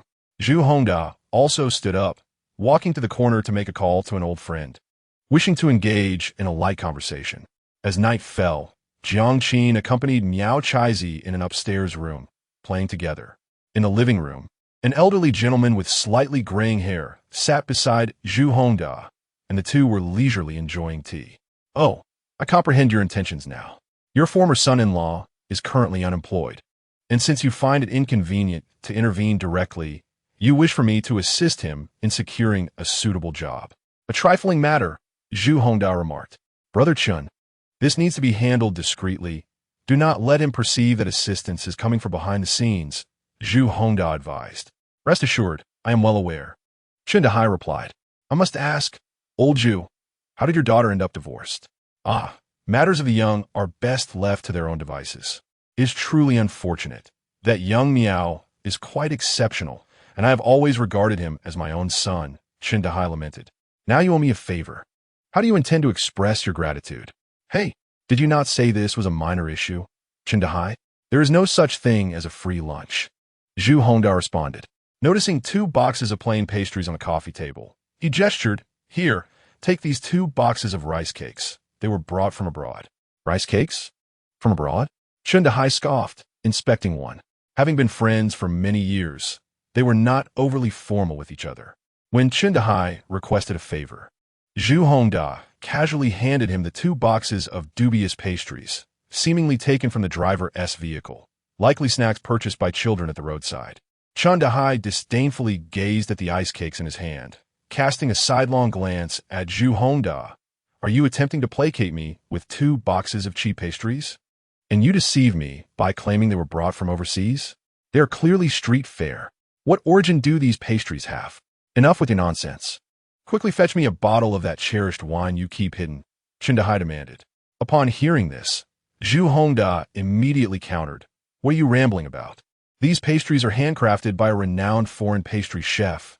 I usually hesitate to share them with anyone. Taste for yourself if you doubt me. Chun Dahai hesitated. Eyeing Zhu Hongda, are they truly that delectable? I must give them a try. Seeing Chun Dahai's earnestness, Zhu Hongda awkwardly suggested, Perhaps you should savor them at your leisure upon your return. It is getting late, and I shall treat you to a fine meal another day. However, Chun Dahai was not willing to let the matter rest, smiling as he insisted, No, I want to try them now. I am eager to discover the marvel of this so-called international master's craft. Zhu Hongda, feeling a bit apprehensive, conceded, Very well, suit yourself. Before him, Chun Dahai opened a simple plastic box, revealing 5 glistening ice cakes. Wow, they do appear rather sophisticated, he remarked. Yet, it is often the case that such visually appealing desserts possess a lackluster flavor, excessively sweet. He turned to Zhu Hongda and inquired, Are these truly made by a foreign master? They strikingly resemble our traditional osmanthus cakes.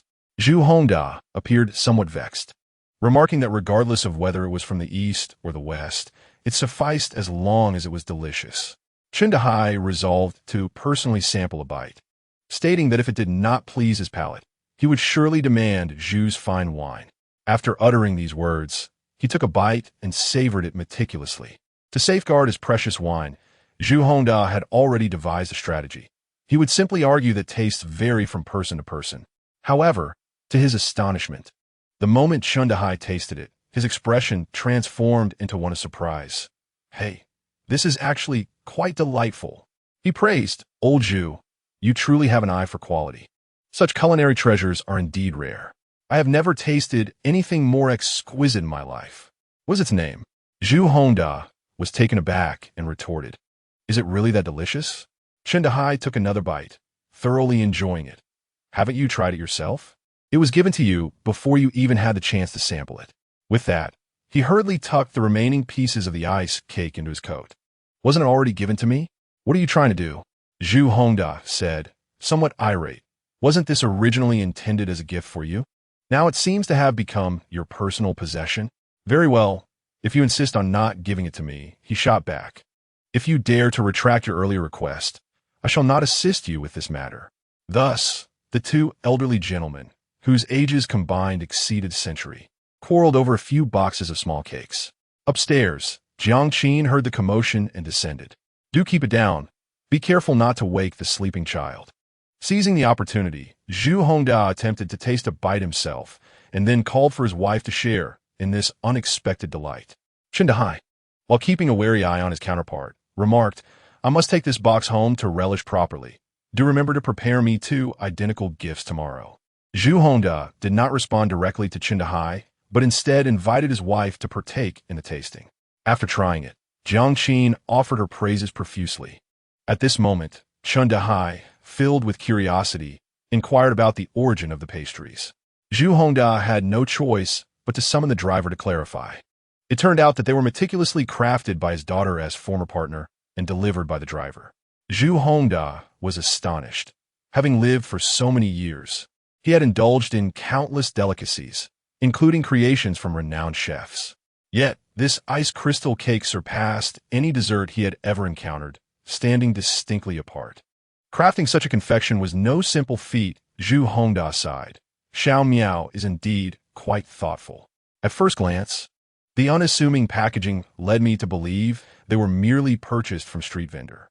To my surprise, they were handmade by Miao herself. This sentiment, though simply wrapped, is undeniably matched by the exquisite flavor of the ice crystal cake. Even Chun Dahai temporarily forgot about his Maotai, solely desiring to savor more of the ice crystal cake.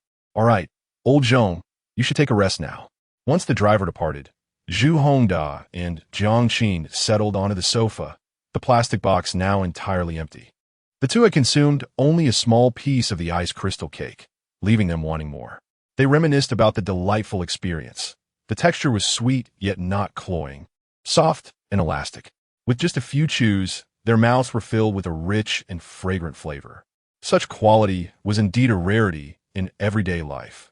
Jiang Qin, does Xiaoyan know that Miao can make such delicious pastries? Zhu Hongda shook his head. She certainly doesn't know. That girl is always preoccupied with work and neglects her husband and daughter. Before they got divorced, I advised her several times to no avail. Just look at the present. Such an excellent son-in-law has left. Where will she find another like him? Jiang Qin deeply empathized.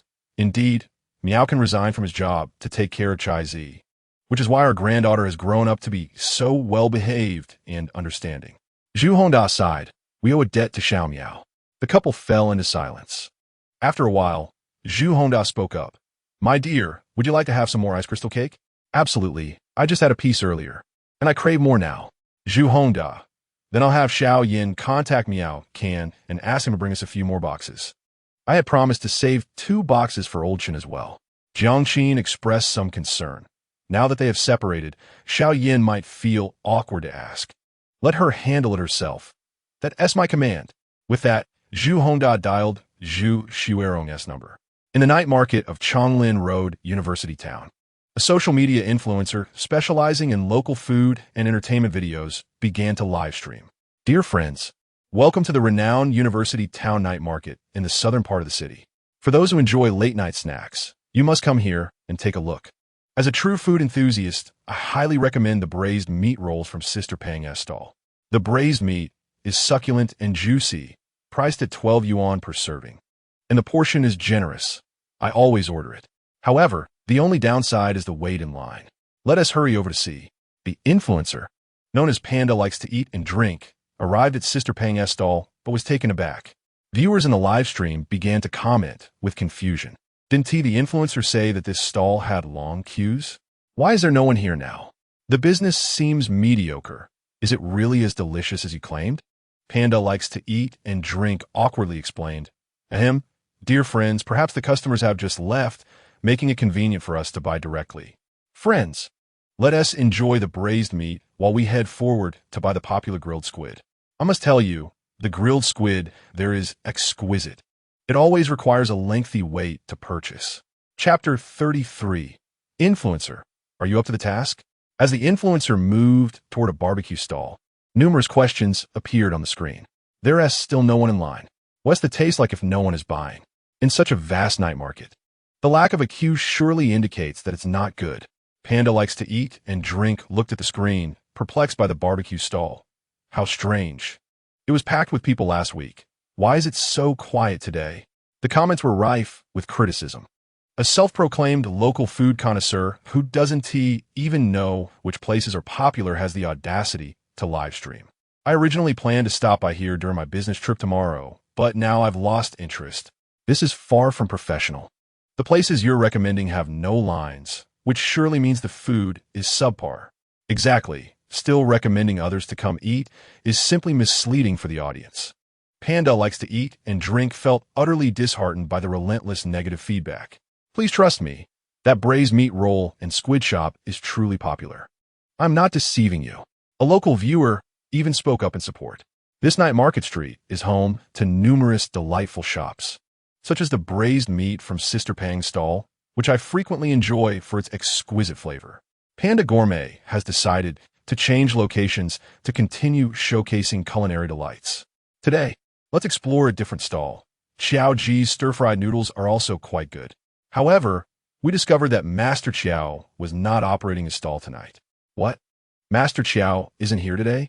The comments erupted with dissatisfaction. What are you saying about Xiao Ji? I can't see it at all on camera.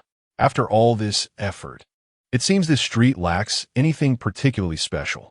Just as the host was on the verge of despair, a few university students hurried past. Hurry, or the stir-fried noodles will be sold out. Wow, I haven't had Boss Miao's stir-fried noodle for 2 days.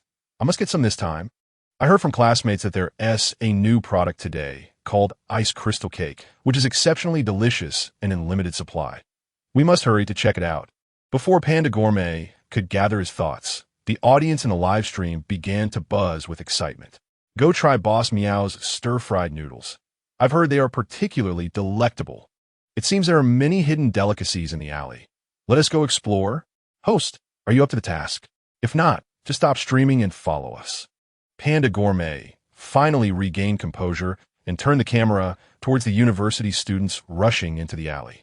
Venturing deeper into the alley, he discovered a stall surrounded by a throng of people, a stark contrast to the other desolate stalls. Which stall is this? I've never seen it before. Panda Gourmet wondered aloud. The audience began to grow impatient. Stop dawdling and go take a look. This host is too amateurish. The few snacks he promoted are deserted. Yet he doesn't recognize the true popular spots. I want to see what that incredibly delicious ice crystal cake in the alley is like.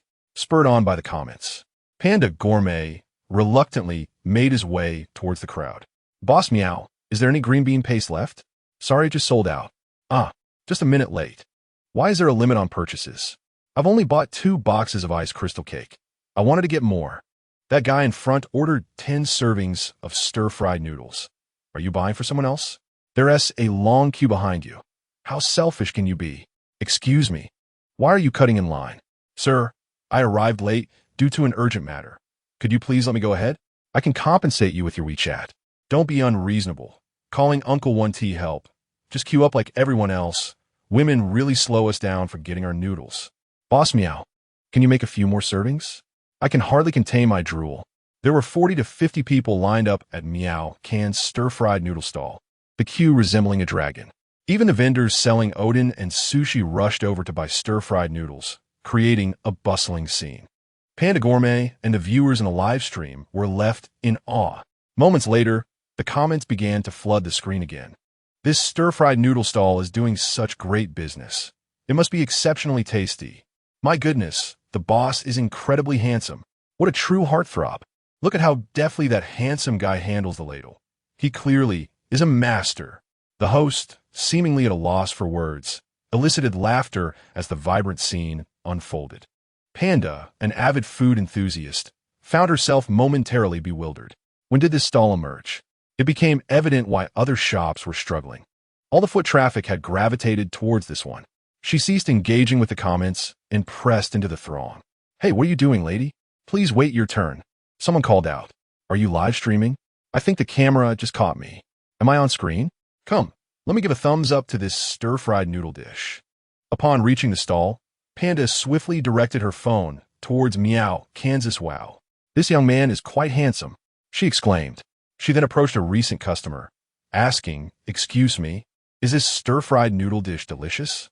The man looked at her incredulously, as if to say, with such a long queue, are you really asking if it's good? Isn't that obvious? Typically, Panda's livestream attracted a crowd, but everyone was now fixated on the steaming iron wok. Miao Can's customers devoured their meals right beside the stall, the air filled with tantalizing aromas. As a seasoned food lover, Panda felt an irresistible craving arise and hurried to join the queue. The viewers on her screen eagerly anticipated this moment.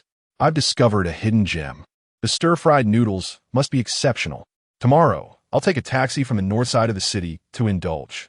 In a couple of days, I'll be visiting Longshan, and my friend insists the first thing we must do is try these noodles. I'm also keen to sample that crystal cake. It looks delectable. The night market at Chonglin Road University Town is a must-visit again. Just 1 minute into her wait, Panda heard Miao can announce, "I'm sorry. The last 8 customers, please come back another day. Today's stir-fried noodles are completely sold out. Each remaining customer is limited to 1 portion." A collective sigh rippled through those at the end of the line. Those who had come specifically for the dish were disheartened. I was here at the same time yesterday. Why can't I ever get any? Today, the popularity is far greater than yesterday. Just come earlier tomorrow. To only smell the aroma without tasting is pure torture. It's truly challenging to secure a meal here at Miao's. I heard he sets up near Sunshine Primary School in the mornings. I'll give that a try tomorrow. Panda stood frozen, murmuring to herself, "It's only 8:30, and it's already gone?" Viewers began to revel in her misfortune. Serves you right for not knowing about such a popular spot. Chapter 34. After just a few bites, the dish became unappealing. Let us go. I plan to personally try it tomorrow. I'll set off at 4:30 a.m. Back in March, I visited this night market. There wasn't too much to offer. But now, with such a stall, I must taste it. Who among my friends in Longshan can buy me a portion? I'll arrive at 9:20 p.m. by high-speed train and may not make it. Miao can handed the last portion to a customer. Thank you for your patronage. Enjoy your meal. Thank you, Boss Miao. I'm so fortunate to have caught this last serving. Meanwhile, those who missed out lingered, unwilling to leave. At that moment, a young man suddenly had a brilliant idea and excitedly proposed, "Boss, what do you think about this? I'll go to another stall and buy 2 portions of rice noodles, and you can help me prepare them. I'll pay you as usual." "Awesome. That's a fantastic plan," chimed in another. "Boss, I'll also buy some rice noodles for you to prepare." This wave of ingenuity was met with enthusiasm, and soon more voices joined in. Miao chuckled, contemplated for a moment, and decided to acquiesce. Please note that I'm using authentic Anyang rice noodles. Those from other places might differ. The distinct flavors derived from varying ingredients could yield different results. Can you all accept this method? After a moment of hesitation, the group mustered their courage and replied, "We're absolutely famished, and we trust the boss's culinary skills. It shouldn't make much of a difference." "Exactly. You know your stuff. It can't be too far off." They expressed their gratitude to the boss, stating that 1 portion would suffice and promised to arrive early the next day. "Thank you for your hard work. Just give us 2 minutes." Subsequently, several customers hurriedly exited the alley. Old Xiao's fried noodle stall was no longer set up at the alley entrance. Ever since Miao appeared, had he remained there, he would likely have sold nothing. Today, he relocated to the side entrance of the school, far removed from Miao's stall. Although his sales were not what they used to be, they were still adequate. "Master Xiao, your frying skills are quite impressive. I imagine you sold a good number tonight," remarked a nearby vendor selling steamed rice cakes enviously. Master Xiao beamed with pride. "I've been doing this for 11 years. My skills are top-notch." Just then, 5 or 6 customers rushed over, panting, "Boss, I'd like a portion of rice noodles." "I want one too." "And I want one." "Slow down, everyone. There's no need to rush. Even if you're eager for my fried noodles, no need to be this hasty. Would you like them with egg or meat?" "We don't want them fried. We want them raw." "What?" Master Qiao was momentarily taken aback. He had never seen anyone buy raw rice noodles. "This is a fried noodle stall. If you want raw noodles, you should go to the market." One of the customers explained, "Boss, just sell us the raw noodles at the fried noodle price. We're taking them to Boss Miao to prepare." What? Upon hearing this, Master Qiao's nostrils flared with indignation. This is quite insulting. Initially reluctant to sell, he hesitated for a few seconds, considering his long-term business prospects, and ultimately decided to sell them the noodles. The group hurriedly took the raw rice noodles and left in haste. The nearby steamed rice cake vendor, with a peculiar expression, ceased chatting with the now glum Master Qiao. In the alley, Miao finished frying for the last few customers. After serving, everyone sampled the dish. The taste remained delightful, though slightly lacking, likely due to the noodles. It was no wonder Miao's fried noodles were so delicious. His culinary skills were exceptional, but the selection of ingredients was equally crucial. I'll be closing up now. See you tomorrow. Miao boss, let's help you. Several customers enthusiastically assisted Miao in tidying up. Miao mounted his tricycle food cart and vanished into the night. Shortly after his departure, Fanya appeared on the vibrant night market street. She searched for quite some time, but failed to locate the stall selling the delectable fried rice noodles she had seen on Douyin. Instead, she came across several other noodle stalls, all operated by middle-aged men with greasy appearances. The hygiene conditions at those stalls were utterly appalling, with a thick layer of greasy residue at the bottom of the woks, measuring nearly 3 centimeters. Fanya randomly selected a few stalls and ordered some fried noodles. However, without exception, after just one bite, she felt no desire to take a second. Ultimately, all of the fried noodles ended up in the trash bin. She had never been particularly fond of fried noodles. A few bites would leave her feeling queasy and choked. By 8:30, they'd sold out, and the stall owners had departed. Fanya wore a look of helplessness. Was this fried noodle stall truly so popular? She found it hard to believe and resolved to return the next day. Meanwhile, on the other side, Dad, what is Crystal Cake? Don't ask too many questions. Just do as I say and call him now. Beep, beep. Xuerong frowned, feeling quite helpless. Asking Miao, can't to make crystal cake? Did he even know how to make that? Had he learned it before? But those concerns were not paramount. The real issue was how she should broach the subject. Around 9 in the evening, Miao returned to the community on his 3-wheeled food cart. At this hour, the old neighborhood was enveloped in tranquility. Many elderly residents lived here and tended to retire early. 2 late-returning individuals were buying instant noodles from a small shop for a late-night snack. Upon seeing Miao return, they quickly greeted him. Boss Miao, all packed up? Is there any fried noodles or mung bean paste left? Miao halted his vehicle and replied, sorry. It's all sold out. Ah, I knew it. Boss Miao's fried noodles are so popular that they would surely sell out. I guess I'll have to settle for instant noodles tonight. How unfortunate. If only your fried noodle stall were set up downstairs at our office. I would be willing to eat there 3 times a day, even consider a monthly subscription. Miao smiled in response. Thank you for your support. Come by earlier next time and get some rest. You too, good night. Miao took out his keys, opened the door, and pushed the food cart into the yard, closing the door behind him. Without Miao Chai Zi by his side, with no sweet voice calling daddy, he found himself missing the little one, even though they had been apart for just half a day. Miao had intended to contact her via video, but upon checking the time, he realized it was too late and feared he would disturb her sleep. Just one more night to endure, and he would be able to bring her back the following afternoon. Despite having spent the entire day running the stall, Miao did not feel fatigued. The fatigue-eliminating aura obtained from the system was remarkably effective. Business was thriving, and the number of customers at the stall was steadily increasing. This was indeed a positive development, as it meant more earnings. Today, he had sold over 550 servings of fried noodles, more than 600 cups of mung bean paste, and approximately 240 boxes of crystal cake. After deducting costs, the profit exceeded 10,000. The total revenue reached 13,288 yuan, and he earned 433 points. Miao was not in a hurry to draw from the lottery. Instead, he focused on organizing the ingredients and thoroughly cleaning all the baskets and seasoning containers. The yard had a convenient sink, making the process easy. Using the system's highly effective cleaning agent, he effortlessly removed the grease, and with just one wipe, everything looked brand new. The entire process took merely a few minutes. Next, he began preparing the ingredients for the following day. Miao has already established a cooperative relationship with the owner of the rice noodle shop in the market in Old Zhao, who sells disposable tableware. Chapter 35. Why not find a job at a company? As sales gradually increased, the demand for fresh rice noodles and takeout boxes also grew significantly. He and several merchants had agreed that a batch of rice noodles and takeout boxes would be delivered every noon. Old Zhao had a small delivery truck, which could also assist Miao in transporting some ham, lean meat, vegetables, mung beans, sticky rice, and other ingredients.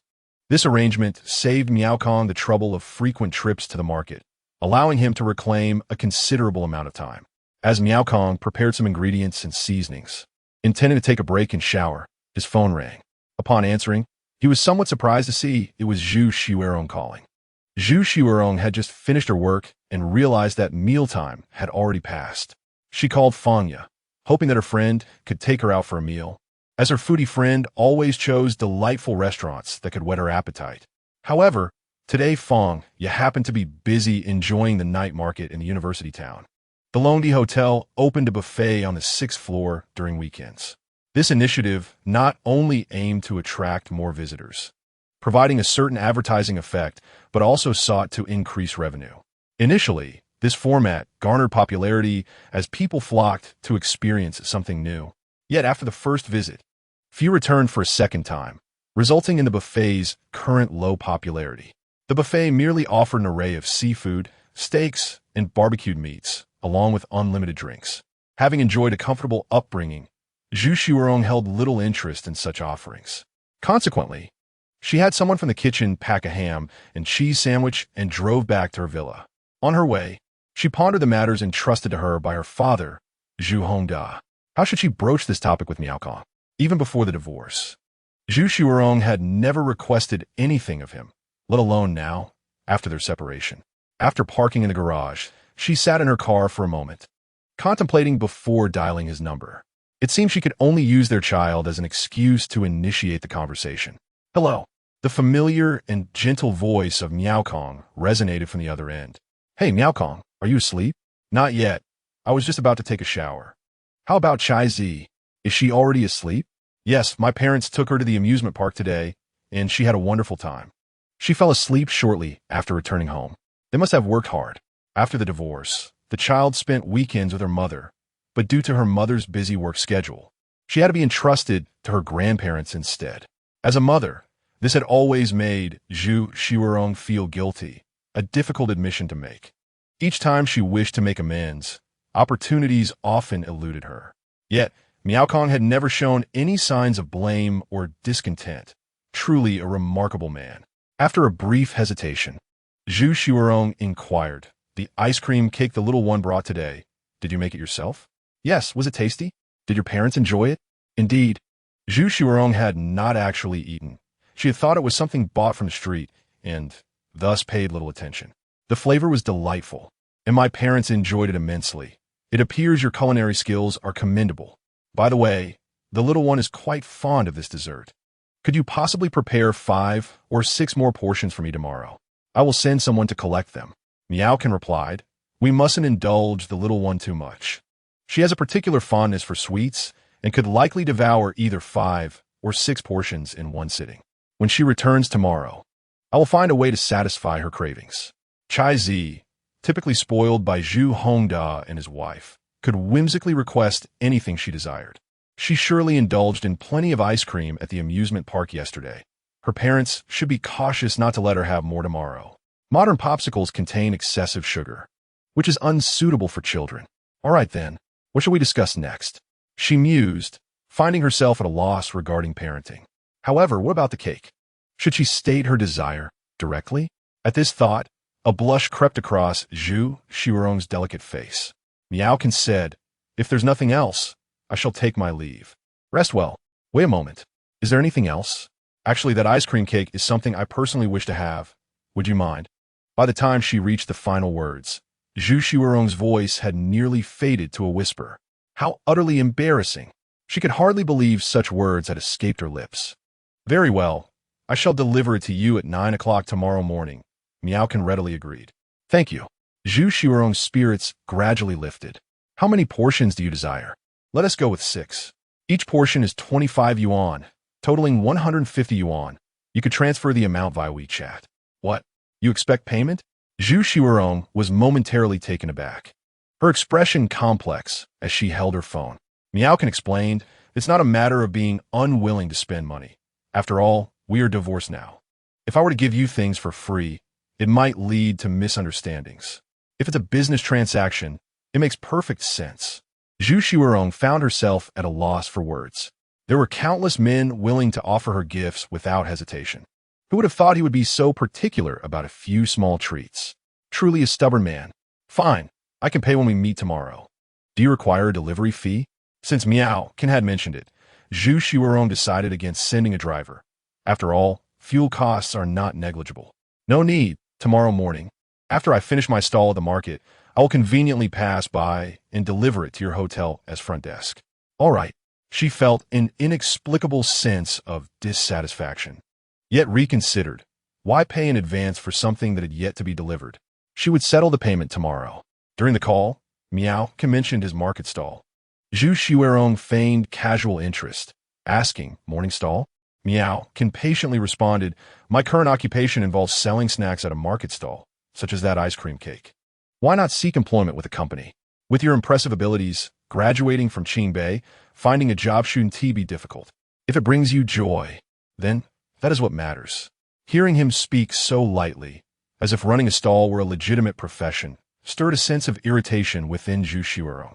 Regardless of his enjoyment, practicality must be considered. With an unstable income, lacking a home or vehicle, how would he provide for their daughter in the future?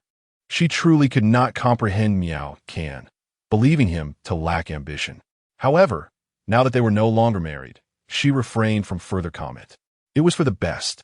Should she find herself unable to care for the child, she would seek custody later. That's settled. She reminded him not to forget to deliver the items tomorrow before hanging up. With a heavy heart, Xuerong ended the call. Closing her eyes, she activated the system. With over 400 points, she could participate in the lottery 14 times. The draws commenced. 100 points spent, 120 pieces of mint candy, 100 points spent, 1 insect repellent. After 14 draws, Miao had acquired a number of valuable items. As his experience and skills grew, he felt a significant enhancement in both mind and body. Chapter 36, You finally arrived. The insect repellent was remarkable, particularly suited for street vending. By placing it in the food cart, no flies or mosquitoes dared approach, regardless of the location. Moreover, the scent of this repellent was incredibly faint, imperceptible to the average person. Truly a splendid item. Miao-can's eyes sparkled with excitement. However, the Paisida assistance was the temperature-controlled preservation box. With a mere thought, a sturdy, light green 120-liter plastic box materialized on the floor of the room. He stepped down from the bed and examined the box closely. At first glance, it resembled the typical outdoor coolers available on the market. Yet, this system's box served a purpose beyond mere insulation. Its most impressive feature was its preservation capability. According to the system's description, using leftover food as an example, one could secure the meal inside the box at night. When retrieved the following day, the food would remain entirely unspoiled, retaining the same flavor and temperature as when it was first stored. Such magic! If a dish were placed inside, it could maintain its freshly cooked taste and aroma for 7 or 8 hours. After all, refrigerators can preserve food too. Of course, the items drawn from the system were invisible to others. For instance, if someone were to use this box, they would perceive it as an ordinary cooler. Through this lottery, Miao can even master 2 foreign languages. Perhaps one day, when foreign customers visited his snack stall, these languages would prove advantageous. His Italian had reached a level of fluency akin to a native speaker, making translation effortless. His German was equally impressive. Now, the twice-cooked pork Miao prepared was both fragrant and authentic. The next morning at 6 o'clock, Miao rose punctually. There was no need to visit the market for ingredients today, as Ba Xiao had delivered a large batch of supplies and packaging boxes the previous day. Miao first soaked the rice noodles, allowing them to drain in a colander. He then began cooking mung bean paste and making ice crystal cakes. Morning hours were not ideal for selling twice-cooked pork, so he had not prepared the necessary ingredients. Over an hour later, Miao loaded the items he would need for his stall onto the cart. He rode out, ready to set up a breakfast stand, outside Sunshine Primary School. It was the weekend, and there were no parents around. Despite the opportunity to sleep in, some local residents had risen early to wait downstairs. Even before Miao-can's food cart arrived, several people were already milling around the stall, clearly anticipating his arrival. The sound of a horn echoed twice, prompting people to swiftly make way. Upon spotting the familiar tricycle, the crowd's eyes brightened with excitement. "Boss Miao, you have finally arrived. Miao, your ice crystal cake is absolutely delectable. My daughter devoured a box yesterday and insisted on a second, crying all night long. After drinking 8 cups of mung bean soup yesterday, I can hardly bear to have more today. I shall settle for fried noodles instead." All 250 cups of mung bean soup had sold out. Of the 100 boxes of ice crystal cake, Miao can reserve 6 for personal use, selling the remainder. After breakfast, Miao can rode his tricycle to the Longdi International Hotel, the largest among the 6 chain hotels in the region, boasting an impressive 42 stories. It housed 588 luxurious suites and 18 restaurants, accommodating over 1,000 guests with a variety of exquisite dishes. Miao Kin seldom frequented this establishment, and the staff were unfamiliar with him. The entrance featured a barrier that only recognized vehicles. Thus, Miao Kin parked his tricycle in a roadside space and carried the ice crystal cakes inside. The 2 doormen, noticing the tricycle left outside, greeted him with smiles. "Sir, how may we assist you?" "Oh, hello. I need to go to the front desk." "Certainly, this way, please." The doorman led Miao Kin inside. Assuming he was a delivery person, guests at such upscale hotels typically do not order takeout, as the hotel offers everything one could desire. The doorman, puzzled, escorted Miao Kin to the front desk, where a sweet-faced receptionist inquired, "Sir, how may I help you?" "I am here to make a delivery," Miao Kin replied. "All right. To which room shall I deliver?" The young lady maintained her composure, though she was equally baffled as the doorman. "It's for you," before Miao Kin could finish. A foreign gentleman in his 30s passed by, accompanied by an assistant, followed closely by the hotel as housekeeping manager, who was apologizing profusely. "Mr. Rossi, you initially planned to stay for 7 days, yet you are leaving on the 3rd day. Is there an issue with our service?" Guests have the freedom to choose. But the manager sought to understand the reason, especially since Mr. Rossi was a client and his abrupt departure warranted an explanation. Rossi muttered something in a foreign tongue. Miao Kin understood. The foreign guest was Italian. The manager, only fluent in English, could not comprehend Italian and thus turned to the assistant for translation. After relaying the message, the manager once again expressed his sincere apologies. Rossi, with a hint of resignation, remarked, "While this place is indeed bustling, the culinary offerings are quite disappointing." It seemed that Mr. Rossi was rather particular about his food, having already switched to his 3rd 5-star hotel in the region. The housekeeping manager could only smile wryly at this situation. The Longdi Hotel was considered quite commendable in terms of dining within the locale. Nevertheless, with rising living standards, people's expectations for gourmet experiences have similarly escalated. It was no surprise, then, that Mr. Rossi had not voiced complaints regarding the hotel's dining options, which was a stroke of luck, particularly for some clients who, after indulging in exquisite flavors, develop increasingly discerning palates. As Rossi retrieved his room card from his wallet, he inadvertently brushed against the ice crystal cakes Miao Kin was holding. The bag was flimsy and tore instantly, causing several boxes of ice crystal cakes to fall to the ground. "I sincerely apologize, sir. I accidentally damaged your belongings. I am willing to compensate you." Rossi immediately expressed regret and bent down to retrieve the boxes. However, his assistant, quick on the uptake, beat him to it. "It's all right. Nothing is broken. No need for compensation," Miao Kin replied in fluent Italian. Both Rossi and his assistant were taken aback, surprised by the young man's impressive command of the language. The manager, several front desk employees, and the doorman also regarded Miao Kin with curiosity. "It's no problem. Everything inside is fine." "That won't do," Miao Kin insisted, sensing Rossi's unwavering determination to offer compensation. The assistant produced 50 yuan in cash, but Miao Kin was unable to provide change. "No need for change." Rossi's gaze was fixed on the ice crystal cakes as he inquired, "What is this?" Miao Kin explained in Italian. "It smells delightful." Rossi picked up a piece and brought it to his nose for a sniff. The assistant attempted to intervene, but it was too late. How could such street food possibly satisfy the boss's discerning palate? However, upon tasting it, Rossi's face lit up with astonishment. Exquisite. So delicious.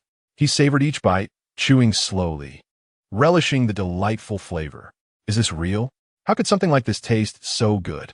Under the astonished gaze of the onlookers, Rossi devoured several pieces in one go, nearly finishing an entire box. He almost licked the box clean. Chapter 37. Would you like more? The assistant looked at his boss, puzzled, wondering if Rossi's reaction to such street food was overly dramatic.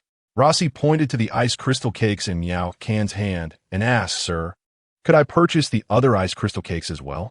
They are truly delicious. I have never tasted such exquisite desserts before." Miao Kin smiled and shook his head. I'm sorry, but these boxes are pre-ordered by someone else.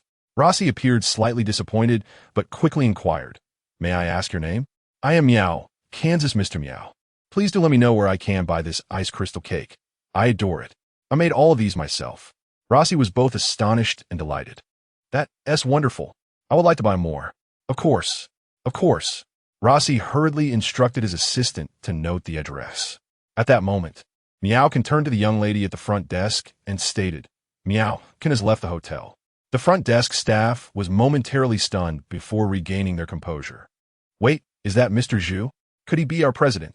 The front desk was in shock, as was the doorman and the manager. Oh no, I forgot to obtain Mr. Miao's contact information at the top floor of the Longdi Hotel in the president's office. Xuerong inquired why the ice crystal cakes were in his possession. The manager recounted the events that had transpired at the front desk. Xuerong lifted her clear eyes slightly. He can speak Italian as well? Did he learn it at home after marriage? She gazed at the unassuming packaging of the ice crystal cakes, marveling that such a picky eater like Rossi would praise them so highly. She recalled that Chairman Zhu had also asked her to obtain ice crystal cakes from Miao, indicating that they must be truly delightful. Despite Cheng Sijia's undeniable knowledge of the situation, she cunningly seized a box of ice crystal cakes belonging to Xuerong. Later, when Chairman Zhu arrived, the young girl forgot to take her ice crystal cake, leaving it all to Cheng Sijia, who devoured it in secret. It was as if fortune had smiled upon her. However, when Xuerong cast a frosty glare in her direction, Cheng Sijia fell silent, intimidated. Do you still wish to eat? Xuerong shot her a piercing look. Get back to work. Returning to her station, Cheng Sijia pouted, thinking, am I not even allowed a glance? She too longed to indulge. Xuerong opened the box and beheld the transparent, exquisite ice crystal cakes, their appearance quite alluring. She picked one up and took a gentle bite. The sweet, soft flavor immediately blossomed in her mouth, an exquisite delight that was utterly indescribable. Truly delectable. Xuerong's eyes sparkled with delight. The refreshing sweetness lifted her spirits, and she pondered how such a delightful treat could be crafted. Where had he acquired such skill? When had he learned it? Curiosity swirled within her. After finishing one piece, she could not resist indulging in a second. At that moment, her phone rang. A glance at the caller ID revealed it was Fangya. She answered the call. My esteemed President Zhu, are you free this evening? Join me for some fried rice noodles. Fried rice noodles? Xuerong had little interest in such greasy fare and promptly declined. Not going. Fangya persisted. Come on, I'm dreadfully bored alone. Occasionally, Fangya found herself quite idle, often inviting Xuerong to accompany her for shopping, pampering, or exercise.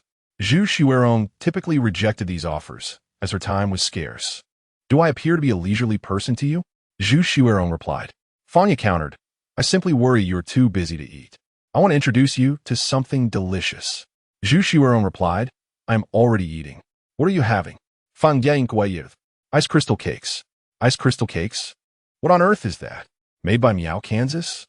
Miao made them? Yes. Are they tasty? Xuerong smirked. I want to tell you. In high spirits, she continued to eat her third ice crystal cake while chatting on the phone. Wait, Xuerong, have I missed something significant? When did you and Miao become involved? Involved? Xuerong nearly choked on the ice crystal cake. Could Fangya's exaggeration be any more pronounced? Xuerong was not one to enjoy explaining herself, but to quell Fangya's wild speculations, she succinctly recounted the events. On the other end, Fangya's expressions were vivid, though Xuerong could not see them. Wow, Miao speaks Italian? Are his ice crystal cakes truly that delightful? Even your father and Aunt Jiang enjoy them? It seems Miao is indeed the fabled treasure of a man. Xuerong, how could you dare to divorce him? Fangya chattered on incessantly. Xuerong cleverly lowered the volume and set the phone aside, continuing to savor her ice crystal cakes. This particular treat surpassed all the confections crafted by the pastry chefs at her hotel. Xuerong firmly believed that nothing could rival this exquisite ice crystal cake. She could faintly hear Fangya's voice. Let me have a taste of the ice crystal cake. In an unprecedented move, Xuerong curtly replied no, before abruptly hanging up the phone. On the other end, Fanya found herself cut off, unable to voice her complaints, and promptly rushed to the hotel. Like a gust of wind, Fanya burst into Zhu Xuerong's office just as she was savoring the last piece of the ice crystal cake. "Spare some for me," Fanya exclaimed, lunging forward to snatch away half of the cake, which was now misshapen from her grip. Zhu Xuerong, astonished by Fanya's speed, mused if this woman had flown in. "It's so delicious. Absolutely divine." Fanya shook Zhu Xuerong's shoulders in excitement. "Incredible," she couldn't help but exclaim, allowing a few expletives to slip. "Husband?" Zhu Xuerong paused momentarily, the term feeling foreign to her. After 6 years of marriage, she had never referred to Miao Can as her husband, and now, post-divorce, it was even more unlikely. "Is there any ice crystal cake left?" "None." "Call Miao Can and have him make some more." "I won't." Fanya, growing anxious, began to cajole Zhu Xuerong into contacting Miao Can, but she remained indifferent, diving into her work and ignoring Fanya's pleas. Frustration mounting, Fanya felt an urge to sever ties with this heartless woman. Meanwhile, at the villa, Jiangqin had taken Miao Chaizi to the park. Zhu Hongdao received 4 boxes of ice crystal cake sent by Zhu Xuerong. In the living room, Chen Dehai had been waiting eagerly. "Well done, Lao Zhu. You didn't deceive me this time." Zhu Hongdao replied with pride, "Of course. I always keep my word. Look, this is my son-in-law. He made these ice crystal cakes." Unfortunately, Zhu Hongdao squinted and quickly snatched back 2 boxes. "Once is fine, but twice is hard to ask for. You won't be able to get them anyway," he said mysteriously. After Chen Dehai left, Jiangqin returned with Miao Chaizi. "Grandpa, is this the ice crystal cake? Is my dad here?" Chapter 38. "Too expensive. I want to change places." Zhu Hongda lifted Miao Chaizi and kissed her, laughing. Miao Chaizi, "Open the box and share the ice crystal cake with Grandpa and Jiangqin." The 3 of them joyfully indulged in the treat while chatting. From Miao Chaizi's words, Zhu Hongda and Jiangqin learned that these ice crystal cakes were being sold by Miao Can at a stall, which left them both astonished. Is it really that simple to make ice crystal cakes? Zhu Hongda thought the process must be intricate and challenging. Yet Miao Can was managing to sell them in considerable quantities. "Dad works really hard, waking up early to be busy," Miao Chaizi said, feeling a pang of sympathy for Miao Can before tasting the ice crystal cake. "So good. Soft and sweet." Zhu Hongda sighed internally and asked, "Chaizi, since this ice crystal cake is so delicious, your dad must be quite popular at the stall, right?" Miao Chaizi nodded yes. Hearing this, Zhu Hongda felt a bit reassured. It seemed that the ice crystal cakes were selling quite well. At the Longdi Hotel, in the president's office, Fanya half sat on Zhu Xuerong's desk. "Where does Miao Can set up his stall to sell his wares?" she inquired. "I'm not sure," Zhu Xuerong replied without lifting her head, engrossed in her documents. "Can't you ask?" Fanya pressed, her desire for the crystal cake palpable. "You should just go and inquire yourself," Zhu Xuerong responded tersely. Fanya Kanenchet had feasts, visibly frustrated. In truth, Zhu Xuerong was also eager to sample the crystal cake made by Miao Can, yet she felt too shy to ask him for it again. After leaving the Longdi Hotel, Miao Can mounted his small tricycle and headed to the market. The peak hours for shopping had passed, so the market was relatively uncrowded. He approached a pork stall, inspecting the meat, which appeared freshly butchered. Fresh pork should exhibit a vibrant red or deep crimson hue, whereas refrigerated meat tends to be paler. "How much is your pork?" Miao Okon inquired. 19 yuan and 50 cents per jean, but if you buy more than 3 jeans, I can offer it 19. The vendor replied. Miao Can smiled inwardly, suspecting the vendor had inflated the price because of his youth. In reality, Miao Can was more knowledgeable about these prices than the uncles and aunts who frequented the market. "That's too expensive. I'll look elsewhere," he declared, turning to leave. 1950 is already a bargain, the vendor called after him. "I'll just check the stall next door," Miao Can said, prompting the vendor to quickly stop him. "Wait, young man, how many jeans do you want?" 20 jeans, he stated. The vendor's eyes widened in surprise, and he immediately plastered on a smile. "Well, if you're buying that much, how about 18.50 per jean? That's my best price. Make it 16.80 per jean, or I'll buy elsewhere," Miao Okon countered. Given that the market price hovered around 17 yuan, negotiating down by 2 dimes for such a large quantity was reasonable. If faced with a bargain-loving housewife, the vendor would likely have to haggle for quite some time, potentially lowering the price to $16.50 or less. The vendor soon realized Miao was no novice and noted his resolute tone. "All right, young man, we have a deal. Don't forget to come by often. I'll take 6 jeans of pork belly, 3 fingers wide," Miao specified, choosing this cut for its ideal balance of richness and moisture for his cooking. After procuring the necessary ingredients, Miao departed the market. Upon returning home, he began preparations for his afternoon stall. He wrote a new message on his small whiteboard: twice-cooked pork, 30 yuan per serving, limited to 1 per person until sold out. In restaurants, twice-cooked pork is typically stir-fried upon order, presenting numerous challenges for selling it externally. Fortunately, the temperature control box provided by the system aided him in preserving pre-prepared ingredients, allowing him to slice the cooked meat and store it within for freshness. The reason he did not sell the finished product directly was that any dish, once removed from the pan, would inevitably lose its flavor over time, especially with Miao Can's unique culinary skills. Even the most advanced preservation techniques struggled to maintain that perfect taste. 2 hours elapsed as he prepared 300 cups of mung bean soup and 150 boxes of crystal cake. The former was placed in the refrigerator to chill, while the latter was kept in a cool area. Next, he turned to the preparation of the twice-cooked pork ingredients, beginning with the fresh pork he had bought, simmering it in cold water and adding ginger, scallions, and Sichuan peppercorns for flavor. After boiling, the pork is quickly immersed in cold water for optimal slicing. With exceptional knife skills, Miao effortlessly cuts the meat into uniformly thin slices. A large bowl is prepared, lined with a layer of leafy greens, into which the slices are meticulously arranged, filling the bowl to the brim. This is anticipated to yield approximately 80 servings. Additionally, some onions and green garlic are required as supplementary ingredients. By the time all this is accomplished, it is nearly 12:30. Feeling somewhat hungry, Miao prepare some rice to accompany a plate of stir-fried pork belly he personally cooked, addressing his lunch needs. The freshly served dish emanates an enticing aroma, its golden hue appearing exceedingly appetizing. A taste reveals an exquisite flavor, and the culinary skills applied make the dish outstanding in every aspect. After savoring this delightful meal, he feels thoroughly satisfied.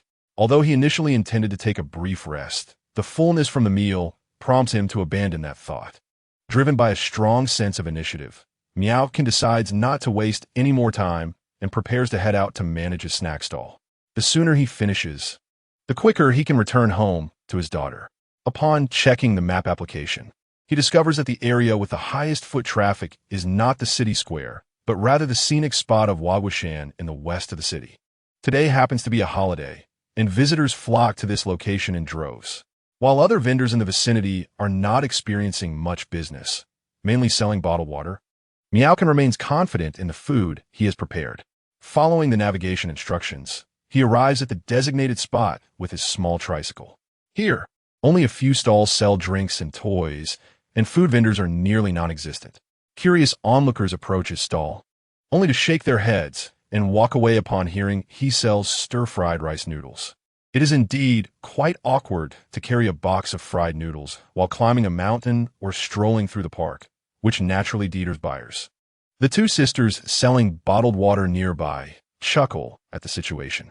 Observing Miao Can's brand new food cart, they kindly advise, "Young man, is this your first time setting up a stall? Selling food here can be quite challenging. You might want to try a busier location." Miao smiles and replies, "Indeed, I am a novice. Next time, I will choose a better spot."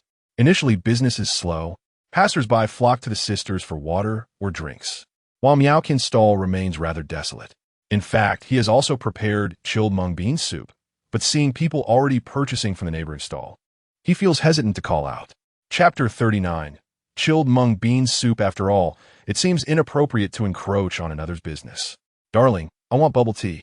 Why didn't you say so earlier? In such a remote place, where would one find a bubble tea shop? How about bottled water or drinks?" "No, I just want bubble tea. The scenery is so beautiful. It would be a pity not to have a cup of bubble tea."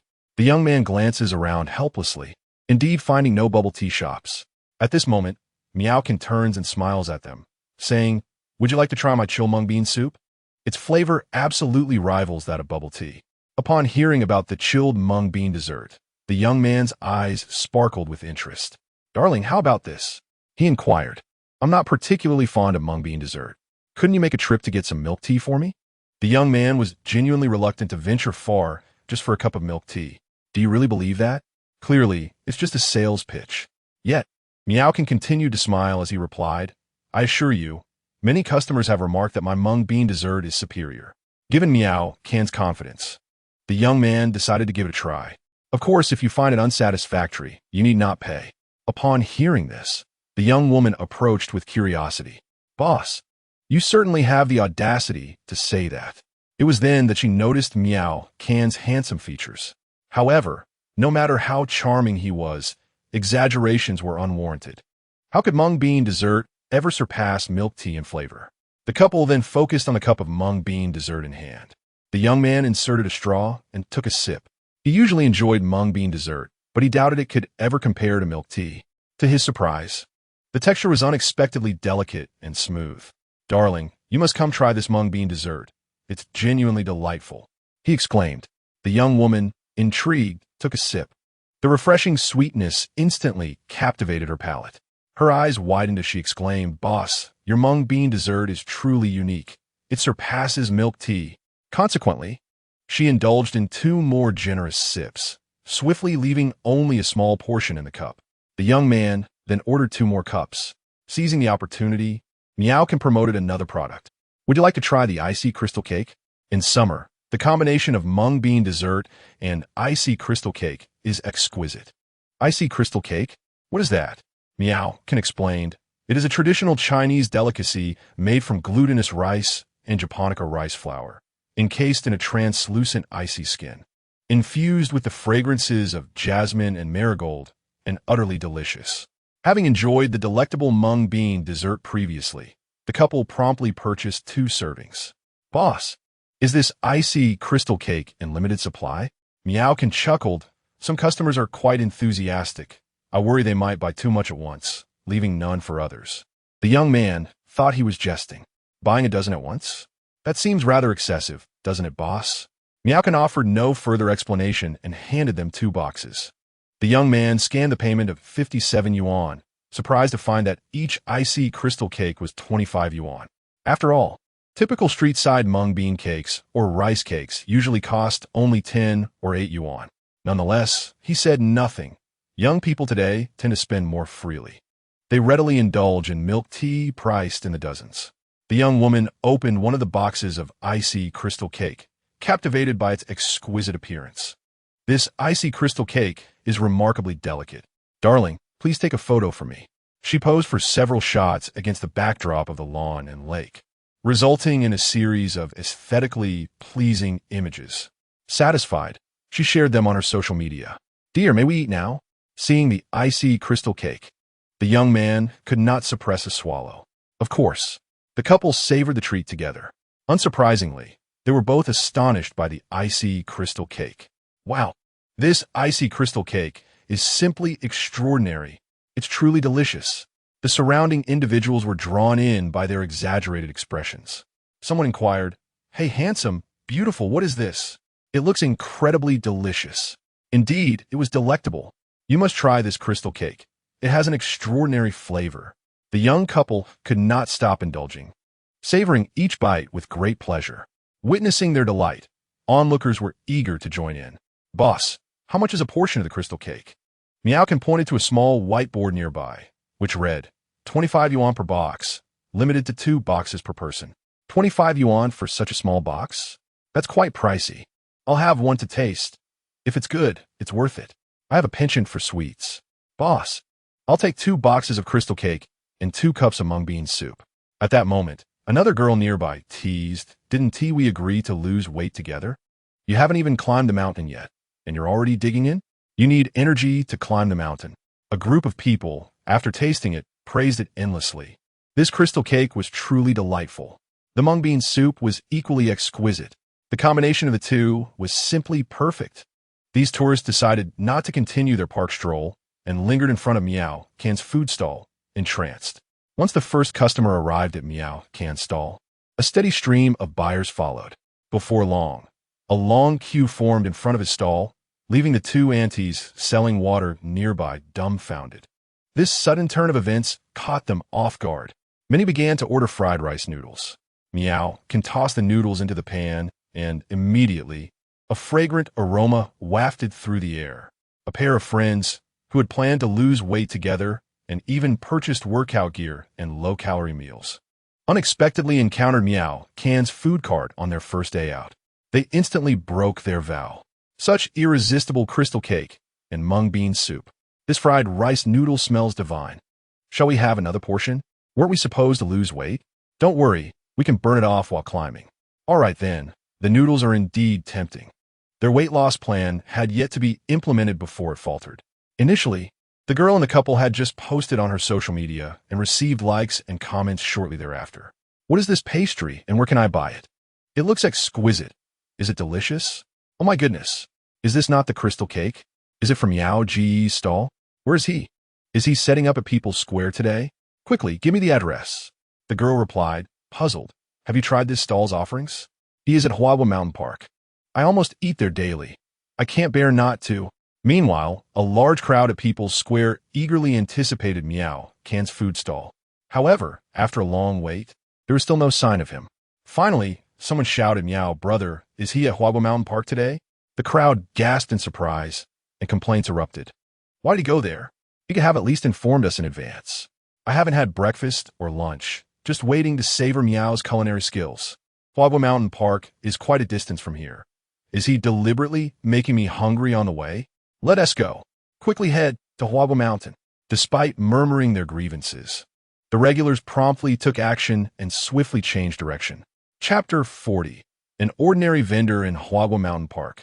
The majority of visitors come for a leisurely stroll or to engage in physical exercise. However, the emergence of Miao Can's snack stall disrupted this tranquility. At 2 o'clock in the afternoon, a throng of dozens gathered around Miao Can's stall.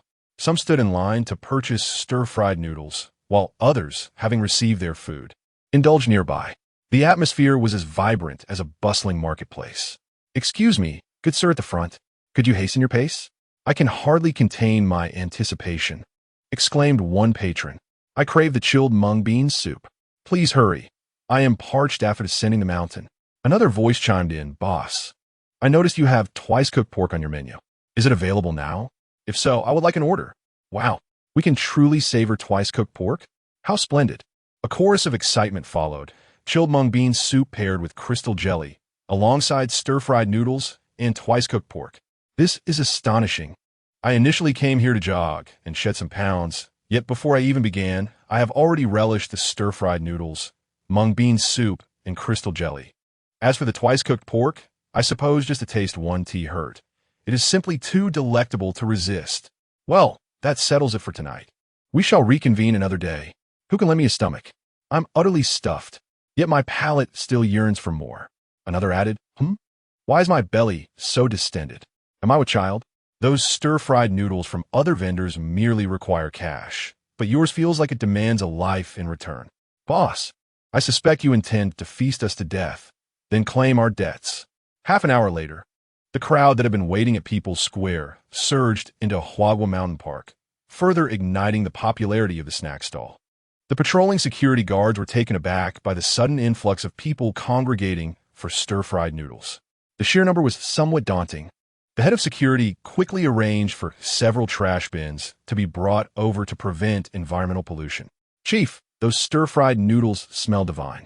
Let's join the queue and sample some. Observing the multitude of customers before him, Miao Can called out, Please, everyone, maintain order and queue properly.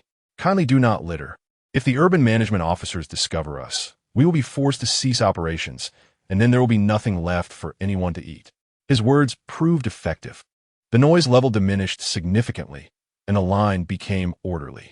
Miao, fear not in conducting your business here. I've already spoken with the urban management in the Western District. This area is permissible for stalls. Everyone, please be mindful of hygiene and do not cause trouble for Miao. Subsequently, Miao Can commence the preparation of the requested twice-cooked pork. Heating the pan, he poured in some cold oil, retrieving pre-sliced meat from the refrigeration unit. The meat retained its freshness. When the slices began to sizzle in the pan, it was time to proceed. The slightly curled edges of the meat indicated that the fat had rendered. Further cooking would render it tough. By now, the air was filled with an enticing aroma of meat, causing the waiting patrons to swallow in anticipation. This twice-cooked pork was truly mouth-watering. A generous amount of bean paste and slices of garlic, along with fermented black beans, were added. It was simmered over medium heat until it took on a rich hue, followed by the incorporation of the meat for further coloring. The final step involved adding segments of green and red peppers, a splash of cooking wine, a pinch of sugar, salt, and soy sauce for seasoning. After a thorough stir, it was ready to be served. The first patron could no longer contain his excitement. "Boss Miao, please serve me first. I'll pay by scanning the code later," he exclaimed, swallowing hard as he spoke. The onlookers gazed at him enviously.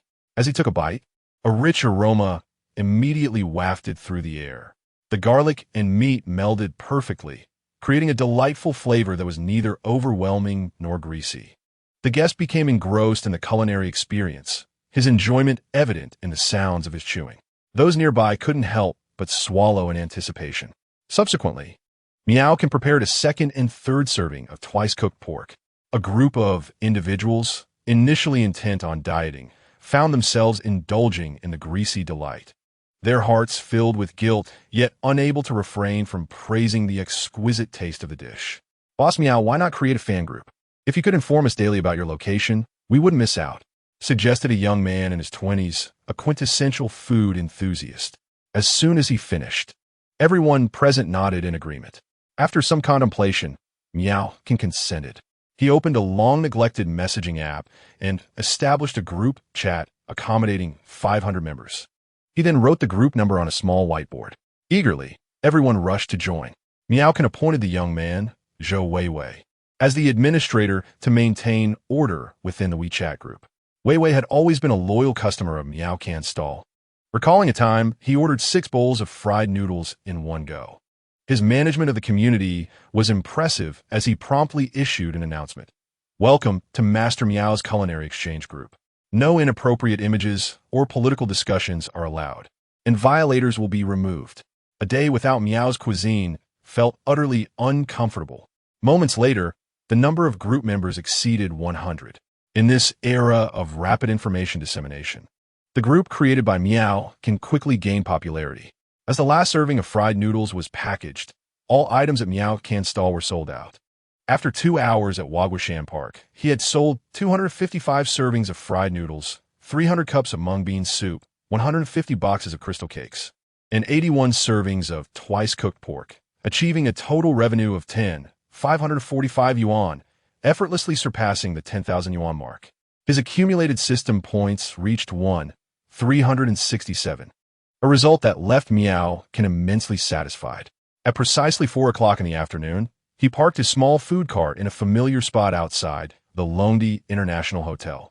The doorman greeted him with a smile. After a day's absence, both the doorman and the front desk staff greeted Miao with a newfound sincerity. Privately, they speculated about his background. On the surface, he appeared to be an ordinary vendor, but it was evident there was more to him than met the eye. The crystal cake had even earned praise from the notoriously discerning Mr. Rossi. Perhaps Miao was a modest culinary master. Settling into a sofa in the lobby, he awaited his next guest as a server brought him tea and light snacks. Minutes later, a tall woman entered, holding the hand of a small girl. The little girl was utterly adorable, her pair of lively big eyes compelling one to steal a few extra glances. Upon seeing Miao Can, her face blossomed into a radiant smile. "Daddy," she exclaimed in a sweet voice, then leaped into Miao Can's embrace. Fanya watched with envy as the father and daughter reveled in their moment. After Zhu Hongda and Jiang Qin had delivered Miao Chaizi, Fanya took her out to play. Initially, Zhu Hongda and Jiang Qin wished to meet Miao Can, but after some contemplation, they ultimately refrained, still harboring a tinge of guilt. "Miao Can, it has been quite a while," Fanya greeted with a smile. Miao Can stood to respond. "Indeed, it has been a long time." Fanya scrutinized Miao Can closely. It had been over 6 months since their last encounter. Chapter 41. The Green Mood. Noticing that Miao had not changed much, his gaze remained clear, and his smile as warm as ever. She mused, what a fine man he is. Xuerong, oh Xuerong, how you fail to cherish such a person. The key point was that Miao Can's crystal cake was simply exquisite. Goodness, for a food aficionado like Fanya, this was an immense temptation. Though Xuerong and Miao Can were divorced, Fanya, as a friend of the woman, should have had no further connection. Yet, due to her status as Miao Chaizi's godmother, she still had the opportunity to see Miao Kansas. The kindness she had shown to the child in the past now seemed worthwhile.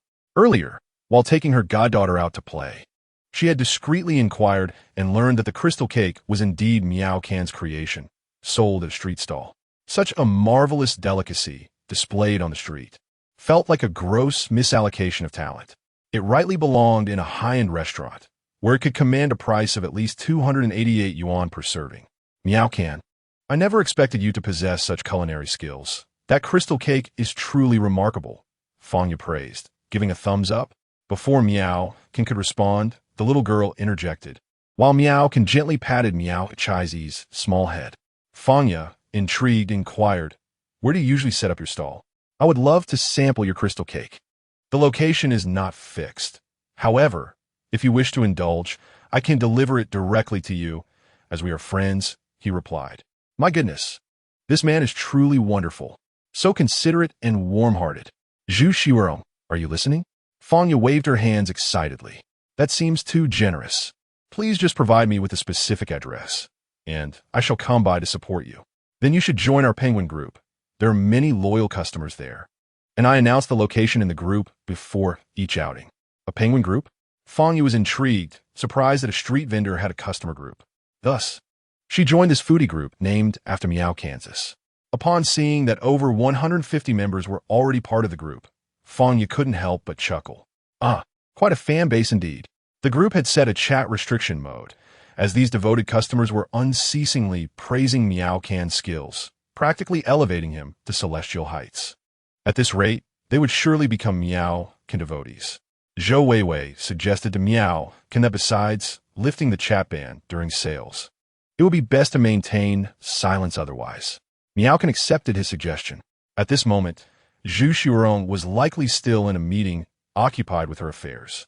After bidding farewell to Fanya, Miao Can departed with the little one. The petite tricycle vanished at the end of the street. Fanya mused that even a person riding such a vehicle could exude charm. Ultimately, it depended on who was at the helm. Within the traditional villa, having savored the delightful ice crystal cake, one naturally felt inclined to assist. He had already dispatched individuals to investigate Miao Can's recent circumstances. Currently, he resided in an old neighborhood of the southern city, renting a modest abode for a monthly fee of 3,000 yuan. His primary occupation involved selling food from a stall, bustling with activity during breakfast, lunch, and dinner, though his exact earnings remained uncertain. Breakfast was mainly sold near the school entrance, while the evenings found him at the university town's night market. Typically, he brought his daughter along for the evening ventures. Indeed, this young man displayed considerable diligence. However, he seemed to be misapplying his efforts, as street vending was hardly a sustainable endeavor. No matter how thriving the business, it could not compare to the stability of a proper job. Having perused Miao Can's work history, Chen Dehai next examined his educational background. A graduate of Tsinghua University and Peking University, he had previously worked at a renowned technology firm, boasting an impressive resume. Yet, Chen Dehai was perplexed as to why he had not sought employment, but instead opted for street vending. Gazing at Miao Can's handsome identification photo, he pondered how to assist Zhu Hongda in completing this task, for one must deliver exceptional results when benefiting from another's kindness. Later, he received an inquiry regarding the ice crystal cake, with the caller expressing that such a dessert was unheard of throughout the entire Longyuan region, absent from both public markets and private kitchens. This revelation disappointed Chen Dehai. He did not believe Zhu Hongda's claims of it being crafted by foreign chefs. The ice crystal cake had to be a domestic delicacy. The thought of having to seek out the miserly Zhu Hongda for a taste in the future filled him with reluctance. Daddy, has my little darling missed you these past few days? What do you think? I believe she must have. Am I correct? Indeed, you are. If I am right. Is there a reward? What would you like as a reward? Could you buy me an ice cream? The green mood flavor, please. Miao pointed to the rearview mirror and said, Look in the mirror. There's chocolate at the corner of your mouth. Aunt Fanya took you out to play and bought you a cold drink, didn't she? Miao Chasey peeked and hurriedly covered her mouth with her hand. Oh no, I've been discovered. She giggled. Considering you have indulged in many popsicles these past few days, you're not allowed to have any more next week. That's unfair. Miao Chasey pretended to be sad for 3 seconds, sighed, and thought to herself, being a child is tough. I can't even have ice cream.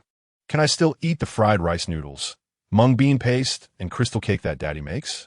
With no ice cream left, she had to settle for Miao Can's cooking. As long as it was satisfying, that sufficed. That is permissible. Miao Can nodded in agreement. Once home, Miao Chasey exclaimed, Daddy, I'm tired. May I rest for a while?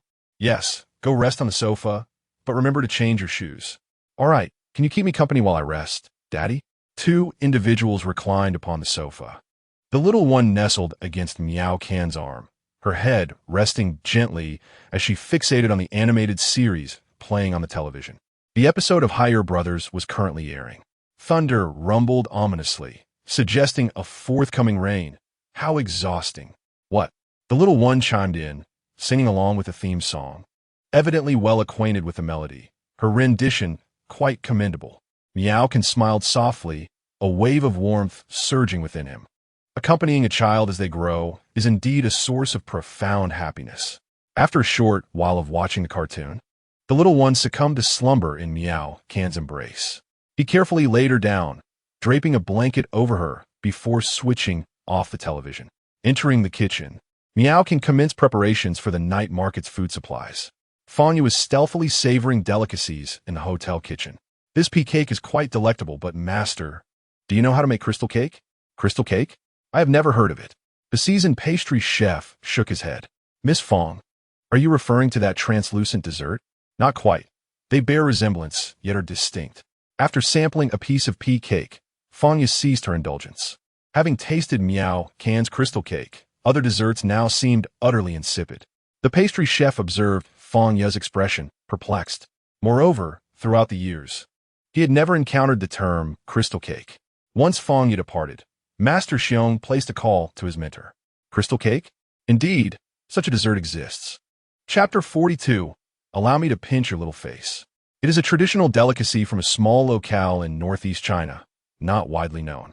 It is purportedly a type of cake made from glutinous rice, with a complex preparation process that demands meticulous attention to achieve an authentic texture. Why the sudden inquiry? Master Xuerong replied, A customer mentioned it today.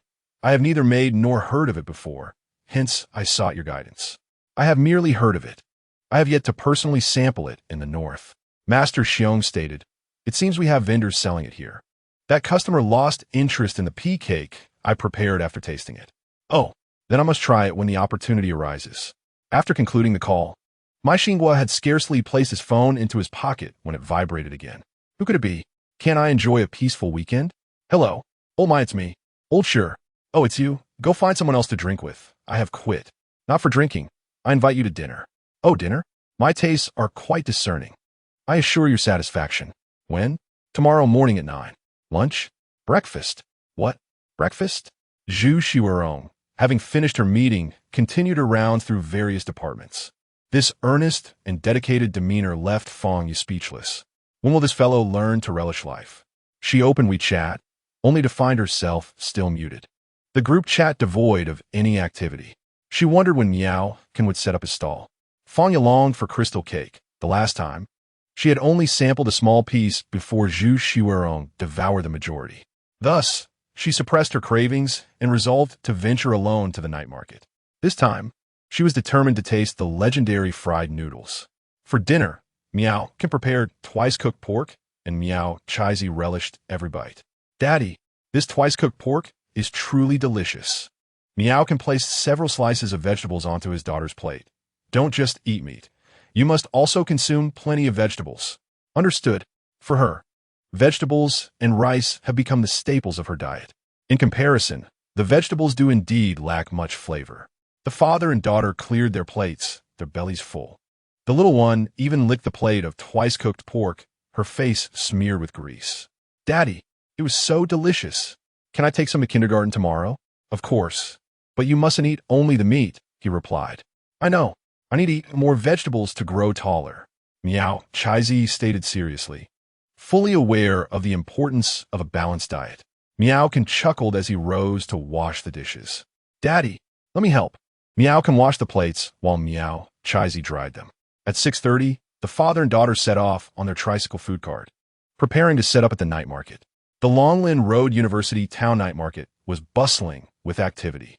The owner of the Spicy Sister Hot Pot restaurant stood at the entrance, watching the throngs of people in the alley, his heart racing with excitement. My goodness, the crowd is overwhelming. An off-duty waiter slipped out to queue for a spot. Hold on, the owner called out to him. Boss, I'm off work. Please don't tell me I have to stay late again. Can you give me a serving of fried noodles and some mung bean soup? The hot pot restaurant owner had longed to try it, but each time the overwhelming crowd had kept him at bay. He had been yearning for it ever since. Since Miao-can began selling in the alley a few days prior, his business had skyrocketed. The old Xiao's fried noodle stall, which had operated at the alley entrance for 5 or 6 years, had been forced to retreat far away. The number of other stalls in the alley had drastically diminished, with none capable of challenging Miao-can's position. The WeChat group had swelled to over 300 members. It seemed everyone had held back all day, as the chat window overflowed with messages. Finally, Boss Miao is opening his shop. Let us go, brothers. It was still the familiar old night market street, and everyone remembered to bring their wallets and food containers. I'm already here. Guess how long I've been waiting. Tonight's menu features twice-cooked pork. It's simply perfect. I brought my own rice. Each day, it was Miao-can's culinary delights that invigorated him. My sister is a campus sensation, fair-skinned and beautiful, with a pair of long legs, equally charming in sweetness and saltiness. Get upstairs. As Miao-can's tricycle entered the alley, it was met with applause. Boss Miao, you finally made it. I'm starving. Hurry up and serve me something to eat. People made way, forming an orderly queue, ensuring not to obstruct Boss Miao's stall. The crowd quickly lined up in a straight line, as neatly aligned as mooncakes. Miao Chaizi sat atop the tricycle, waving her chubby little hand with evident excitement. This little girl was not shy at all. She was exceptionally cheerful. Hello, uncles and aunts, brothers and sisters. Have you been waiting for a while? Thank you all for supporting my daddy's business. Make sure to eat plenty later. Her soft, endearing voice melted the hearts of everyone present. Oh my, this little sweetheart is irresistibly charming. Another daughter of Boss Miao. So clever. Which family does this little princess belong to? I just want to take her home. Let me pinch your little cheeks. Miao-can need not worry about finding a spot, as some of his regular customers had already reserved a place for him in advance. About 10 meters into the alley, the space was quite ample. There were no competing stalls nearby. As Miao-can had just parked his tricycle, a few enthusiastic customers had already begun to assist him in setting up. Essentially, Miao-can hardly needed to exert himself. He hung up the sign and announced the commencement of business. Miao boss, hurry up. 3 portions of fried noodles, 5 cups of mung bean soup, and 2 servings of frozen cake. I want a portion of twice-cooked pork as well. Miao boss, 5 portions of fried noodles, 1 serving of twice-cooked pork, plus 3 mung bean desserts and 2 frozen cakes. Hey, gentlemen in front, do be considerate. There are many more waiting behind us. Indeed, let's show some mutual understanding. Miao-can had grown accustomed to the playful banter among the customers and paid little mind to it. While busily frying noodles, he glanced at his obedient daughter playing nearby. The little one was well-behaved, not running around. She sat on a small stool, occasionally rising to give pointers to those in line. Little friend, please queue up properly. Your backpack has fallen. Kindly scan the QR code on the right to make your payment. We support various payment methods. Pretty sister, please don't stare at my daddy too much. It might distract him from his work. The adults around were amused by the little shopkeeper's antics. Miao Boss's daughter is simply adorable. They chuckled. Haha, miss, I can see you might want to be the children's stepmother. With a handsome Miao boss and an endearing child, being his wife would indeed be quite a catch. At that moment, 2 individuals appeared at the alley's entrance. One was Mr. Rossi, and the other was Fangya. Although they were unrelated, Both had come to savor Miao Can's culinary skills. Rossi initially planned to check out a local hotel and leave the city, believing that the local cuisine was rather unremarkable. However, after tasting Miao Can's homemade frozen desserts, his impression of the city was utterly transformed, compelling him to stay and indulge further. On the other hand, Fanya was completely taken aback by the long queue. My goodness, what is happening? It's even more bustling than a supermarket sale, even as a food blogger and internet sensation with millions of fans. She felt compelled to join the line and patiently wait. Moreover, she was not the last customer to arrive, as more people continued to flock in. With so many patrons, would there still be enough for everyone? The thought made Fanya a bit anxious, yet her anticipation for the fried noodles grew. It must be delicious. Hey, all you handsome guys and beautiful ladies up front, please eat a little less and save some for us latecomers. Please, kind souls, show some mercy. I even brought my own bowl. Witnessing the almost competitive spirit among the customers left Fanya astonished, her mouth agape. This is too much. The air was filled with the mouth-watering aroma of fried noodles, accompanied by the rich scent of twice-cooked pork. The fragrance was irresistibly enticing, almost enough to make one swoon with desire. Fanya swallowed hard, overwhelmed by the tantalizing aroma that teased her senses. The sensation of being unable to partake was truly torturous. Suddenly, a word pierced her ears: ice crystal cake. She was momentarily taken aback, turning her head to search her surroundings, her expression one of confusion. Someone in the line had shouted this phrase. Please, dear folks at the front, don't buy them all. Leave a few boxes for everyone. Yet, such pleas fell on deaf ears. Those ahead were snatching up 2 boxes each, unwilling to miss any opportunity. If there were no purchase limits, each person could easily take home a dozen boxes. Witnessing this scene, Fanya's eyes widened. It truly was that ice crystal cake. Without hesitation, she stepped out of the line and dashed forward. The first thing she spotted was a familiar little figure, the girl who had accompanied her earlier that afternoon to play the claw machine, ride the carousel, and indulge in ice cream and candied fruits. Who else could it be but Chai Z? What an extraordinary coincidence. The stall recommended by TikTok users was indeed run by Miao Can. She checked her phone, and the address in the group chat was confirmed to be the same. Fanya's heart raced, her excitement barely contained. At that moment, the little girl sat on a small stool, evidently the star of the event. As patrons eagerly interacted with her, she held a variety of snacks in her hands: lollipops, icy treats, jellies, apples, strawberries, bananas, and yogurt. She was utterly charming. How old are you, little girl? Asked a patron. Uncle, it's quite impolite to ask a girl her age. The child replied playfully. Anyway, I'm no longer a little kid. Huh, sweetheart, give us a smile. I want to take a picture. Sister, has the beauty filter been turned on yet? You know about beauty filters? You're already so lovely. You don't need any enhancement. Everyone has a desire to look beautiful. I want to capture my best self. Whose child is this? She is absolutely adorable. I almost want to adopt her. Annie, saying that could get you arrested. Haha, Annie was just joking. Little one, may I become your stepmother? Does your family have a grand hotel? No. Surely you have a mansion? Not at all. At the very least. Do you have a large television? Not that either. In that case, you cannot be my new mother. Her words astonished everyone around. The child's expression was filled with innocent sincerity, and her utterances bore no trace of cunning. People began to speculate whether her words reflected the standards set by her biological mother. After all, the criteria for a stepmother should surely exceed those of the ex-wife, right? Otherwise, why would there be any need for compromise? The young women who had initially intended to vie for attention suddenly retreated. They were not all from affluent households. Indeed, given the excellence of both Miao and his daughter, it could be surmised that his former wife was no ordinary individual. It was quite remarkable that Miao's ex-wife had failed to recognize the gem she had in her husband and daughter. After all, one could easily argue that his exceptional culinary skills alone warranted a lifetime of companionship. Upon hearing the discussions, Fanya could not help but nod in agreement. Acknowledging the truth of the statements made, indeed, that woman had lost out. Beauty, it seems our views align, she remarked. After this exchange, Fanya earnestly nodded and sent a message to Xuerong.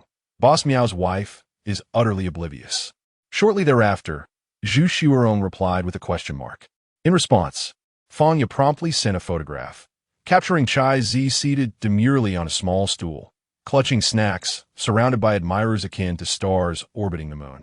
She was the little princess in everyone's eyes. Xuerong swiftly reacted with 2 question marks. However, Fanya chose to ignore her, silencing notifications as she turned her attention to more pressing matters. Suddenly, Fanya appeared before them, delighting Miao Chai Zi. "Oh my Aunt Fanya, what a surprise!" The little girl then turned to Miao Can, exclaiming, "Daddy, Aunt Fanya is here." Miao Can, just finishing packaging several takeout orders, smiled at his daughter before addressing Fanya. "You've arrived. Though the conditions here are quite rudimentary, we only have small stools."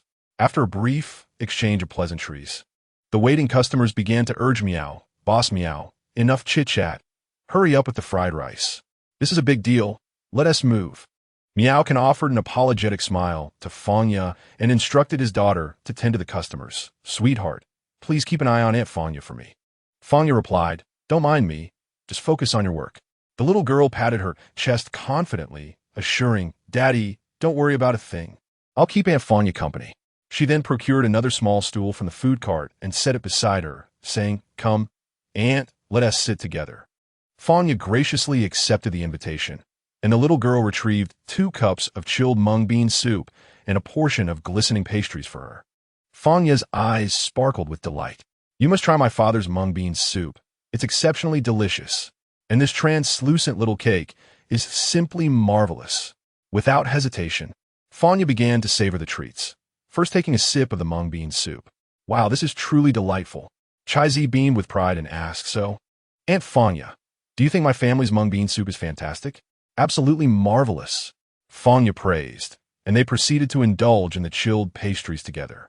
Meanwhile, the food stall was bustling with eager patrons, with new arrivals continuously joining the line, a testament to its immense popularity. On the other hand, in her office, Xuerong, busy with paperwork, received a text message that bewildered her, a cryptic message from Fanya about someone being oblivious. Chapter 44. Always wishing to close up quickly. Confused by its meaning, her curiosity was piqued further by the photograph of the little girl. Yet, despite her inquiries for more details, she received no further responses, and her calls went unanswered. While Fanya was lost in the joys of the game and the delectable treats, she had completely set aside thoughts of her friend. Time passed as they enjoyed a variety of sweets, yet their appetites remained unsatisfied, largely due to the irresistible aromas wafting from the nearby food preparations. "Aunt Fanya, you haven't even tried our signature dish," Miao Chai Zi exclaimed, preparing to dash off to fetch a plate. Considering the current circumstances, Fanya hastily advised, "There's no need for special preparations. It shouldn't interfere with regular operations." However, in truth, Miao Can was far from exhausting himself, as he could swiftly rejuvenate his energy with his miraculous aura. Ultimately, the boss managed to carve out time to prepare a special dish for his friend. As Fanya beheld the steaming, fragrant stir-fried noodles and twice-cooked pork before her, she could no longer suppress her saliva and eagerly anticipated tasting them. What a divine delicacy this was! It was simply exquisite, unlike anything she had ever craved so intensely. "Chai Zi, did you bring chopsticks?" "Yes, I brought 2 pairs. Just for you." Miao Chai Zi's petite hand unfolded, offering a pair of chopsticks. With that, Fanya snapped the chopsticks apart and took a bite of the stir-fried noodles. Though she had already indulged in mung bean soup and crystal cakes, she was well aware that Miao Can's creations were extraordinary. Nevertheless, upon tasting that bite of noodles, she was utterly astounded. The stir-fried rice noodles were imbued with a genuine aroma, bursting with flavor. They were rich yet not greasy, and perfectly smooth. She had not anticipated that such simple noodles could be so delightful. After savoring a few bites, her gaze shifted to the nearby twice-cooked pork. Fanya placed a piece of the pork in her mouth, and in an instant, her tongue and taste buds were completely conquered. She found it irresistible, so delicious that she felt the urge to call for help. The little girl also picked up her chopsticks and joined in, her little face beaming with joy as she swayed her head in delight. Approximately half an hour later, the container holding the ingredients was nearly empty. Miao Can assessed the remaining food and then announced loudly, To the 16 customers in line behind, I regret to inform you that you will have to come back tomorrow. This news left those 16 patrons visibly disheartened. Boss Miao, your words are truly heartbreaking. It feels akin to a death sentence. Each time the boss declared that the food was sold out, it felt as if they had failed a crucial exam. Daily, some would return home in sorrow, while others vented their frustrations on social media. I didn't get to savor Boss Miao's stir-fried noodles and twice-cooked pork today. Don't provoke me, for I am no ordinary person right now. As the customers gradually departed, the alley returned to tranquility. Miao began to close up shop. The little girl immediately sprang up, rushing over to assist. Daddy, let me help you. I'll help too. After finishing her meal, the usually lazy Fanya, notorious for her reluctance to lift even a fallen soy sauce bottle at home, voluntarily offered to help clean up. In reality, Miao was quite efficient, wrapping up everything in under 10 minutes. Miao Chai Z and Fanya merely assisted in gathering stools and collecting the vegetable baskets, which were not particularly laborious tasks. Through today's experience, Fanya gained a newfound appreciation for the concept of street vending. Miao Can, I never expected your business to be so thriving. A booming business isn't entirely a blessing. With so many people, I always wish to close up quickly, Miao Qing remarked with a light smile. You must have earned quite a bit tonight. Fanya was well aware that she could roughly estimate the evening's earnings from the street vending based on the customer flow. She was certain of one thing. Miao Can's income from vending would undoubtedly exceed 10,000 yuan, and this was merely for a single night. Goodness, no wonder Miao Can was reluctant to seek employment. Working a job could never yield as much profit as street vending. If Miao Can were to go to work, food enthusiasts would likely swarm the company gates daily, asking, "Shall we take you home?" Miao Can pointed to his tricycle.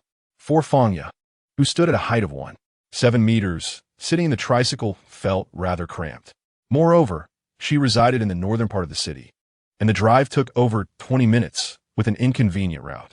I think I'll just take a taxi home. All right then, goodbye. Aunt Fanya, see you later. Good night. The tricycle gradually vanished at the end of the night market street. The cheerful voice of the little girl echoed from a distance. On the other side of the mountain, on the other side of the sea, lives a group of Smurfs. They're lively and clever, mischievous and agile.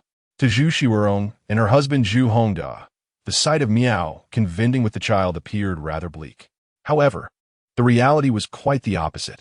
Had they witnessed it firsthand, they would have realized just how popular Miao Can's stall was. That night, the little girl was even happier than if she had visited an amusement park. After getting into the taxi, Fanya checked her phone and discovered 5 missed calls from Zhu Xuerong. She immediately called back. On the other end, Zhu Xuerong's voice was cold, evidently in a sour mood. Zhu, where have you been? I was at the night market enjoying fried noodles, and you refused to join. What else with the photo of the little girl?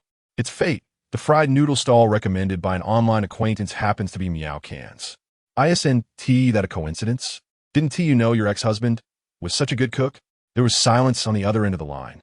Fanya then enthusiastically described the bustling scene at the stall to Zhu Xuerong. Upon returning home, Fanya tossed her phone aside and headed straight for a bath. After spending the night at the night market, she felt greasy. Meanwhile, lying in bed, Zhu Xuerong hesitated with her phone, pondering whether to send a message to Miao Kansas. Yet, she was uncertain of what to say. In a WeChat chat box, she typed, "Your crystal cake is delicious. I would love to have more." Ultimately, she pressed the delete key and erased the content. That night, she experienced a bit of insomnia. At 9:30 in the evening, Miao Can accompanied the little girl as she prepared for bed. Chai Z used this toothpaste. Miao Can produced a tube of toothpaste with pink packaging adorned with a little rabbit illustration.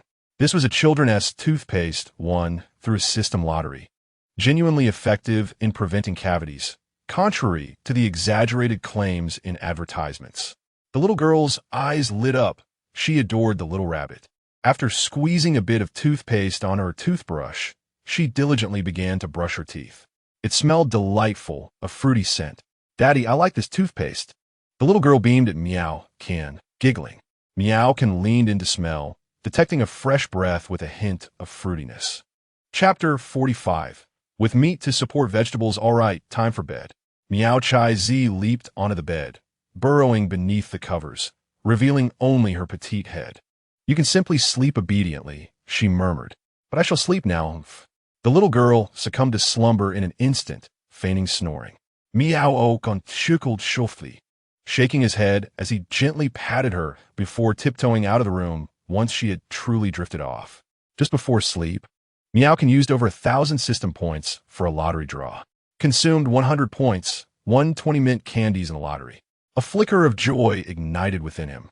The daily lottery consistently yielded some rewards.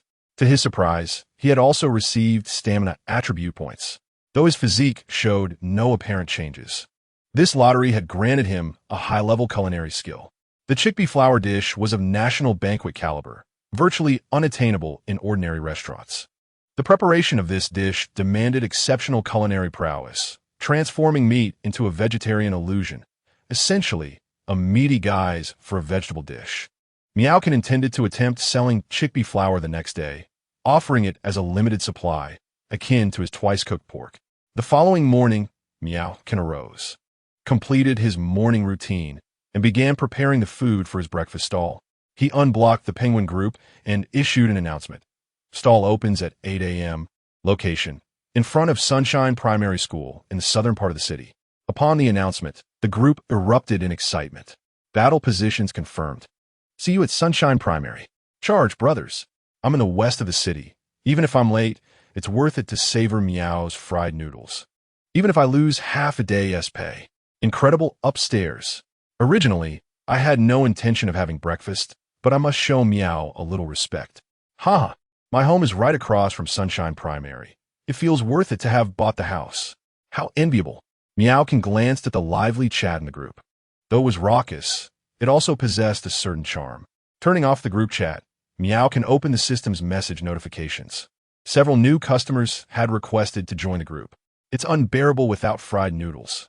Request to join. Please let me in." Chai Zi's future mother, request to join. Darling. Give me a hand. Observing the variety of nicknames and whimsical verification messages, Miao couldn't help but smile wryly. After adding them to the group one by one, the number had swelled to 468 members. The growth was rapid. Within a day or two, it would likely reach capacity. He would need to upgrade to a membership that accommodates 2,000 people. At that moment, a system prompt appeared. Upon opening it, Miao noticed yet another new customer seeking to join the group. The username was 1,000 Mountains at Dusk. There was no accompanying message. Miao accepted her request and purchased a membership, enjoying the first month's promotional price of 8 yuan. After completing the recharge, he upgraded the customer group to accommodate 2,000 members. Setting his phone aside, Miao went to awaken the little girl. After waking up, she downloaded the Penguin app. Her Penguin account had been dormant for quite some time, with only a moon level, devoid of any personalized signature, and her name was whimsically chosen as 1,000 Mountains at Dusk. She entered the group number and applied to join. A few seconds later, she was accepted. Upon entering the group, Xuerong browsed the member list. Miao avatar, in a vibrant yellow, marked him as the group leader, simply named Miao Kansas. Fanya was also present, under the moniker Purple Butterfly, displayed in gray, indicating her absence online. Xuerong was well aware of Fanya's habits. She typically awoke around 2 in the afternoon. She clicked on Miao Can's profile, only to find it sparsely filled with information. Pressing her lips together, Xuerong exited the profile page and opened the group chat window. The messages within the group were incessantly refreshing, creating a lively atmosphere. She noted that Miao would be setting up his stall at Sunshine Primary School at 8 o'clock that morning. To her astonishment, she observed some peculiar nicknames. Miao Boss's beloved. "I had twice-cooked pork yesterday, and it was absolutely delightful. I wonder if it will be available today." Chai Zi's new mother. "Isn't Miao Boss single? Today is the day for declarations of love." "Mrs. Miao, you're going to confess?" "No way, queue up. Cannot live without ice crystal cake. I'm eating fried rice 3 times a day, and I never tire of it." Miao Boss's future wife. "Yesterday, I bribed my husband with a box of ice crystal cake. He said he could be with Miao Boss now." Xuerong gazed helplessly at these names, finding the online world utterly insane. The audacity to aspire to become the new mother of a little girl was simply fanciful. Closing the group chat, Xuerong sent a message to her assistant, Chung Sijia, before heading to work. She planned to arrive half an hour early to queue for the 8 o'clock stall. Chung Sijia paused momentarily upon receiving this task outside her usual duties. Upon seeing the words, ice crystal cake, her eyes lit up. If it was the same ice crystal cake from before, she immediately checked the time and hastily made her way to Sunshine Primary School an hour in advance. Miao was in the kitchen preparing breakfast for Miao Chaizi. The little one, still drowsy, had finished washing up and caught a whiff of the delicious aroma. "Daddy, I'm ready." Miao glanced at Miao Chaizi and noticed her face was still unwashed. "Come here," he said, re-wetting a towel to clean her face thoroughly. Breakfast consisted of fried eggs, brown sugar steamed buns, and soybean milk. The little one devoured her meal with delight. Miao handed her a paper towel and then packed a lunchbox, which included twice-cooked pork, rice, 3 varieties of vegetables, and a small portion of fried rice noodles. Everything was prepared. He placed the other packed portion of fried rice noodles into a cloth bag. After finishing breakfast, Miao escorted the little one to the entrance of Xuerong kindergarten. "Dad, don't worry. Your little princess is in good hands," Miao Chaizi said, clutching the cloth bag as she entered the kindergarten gate.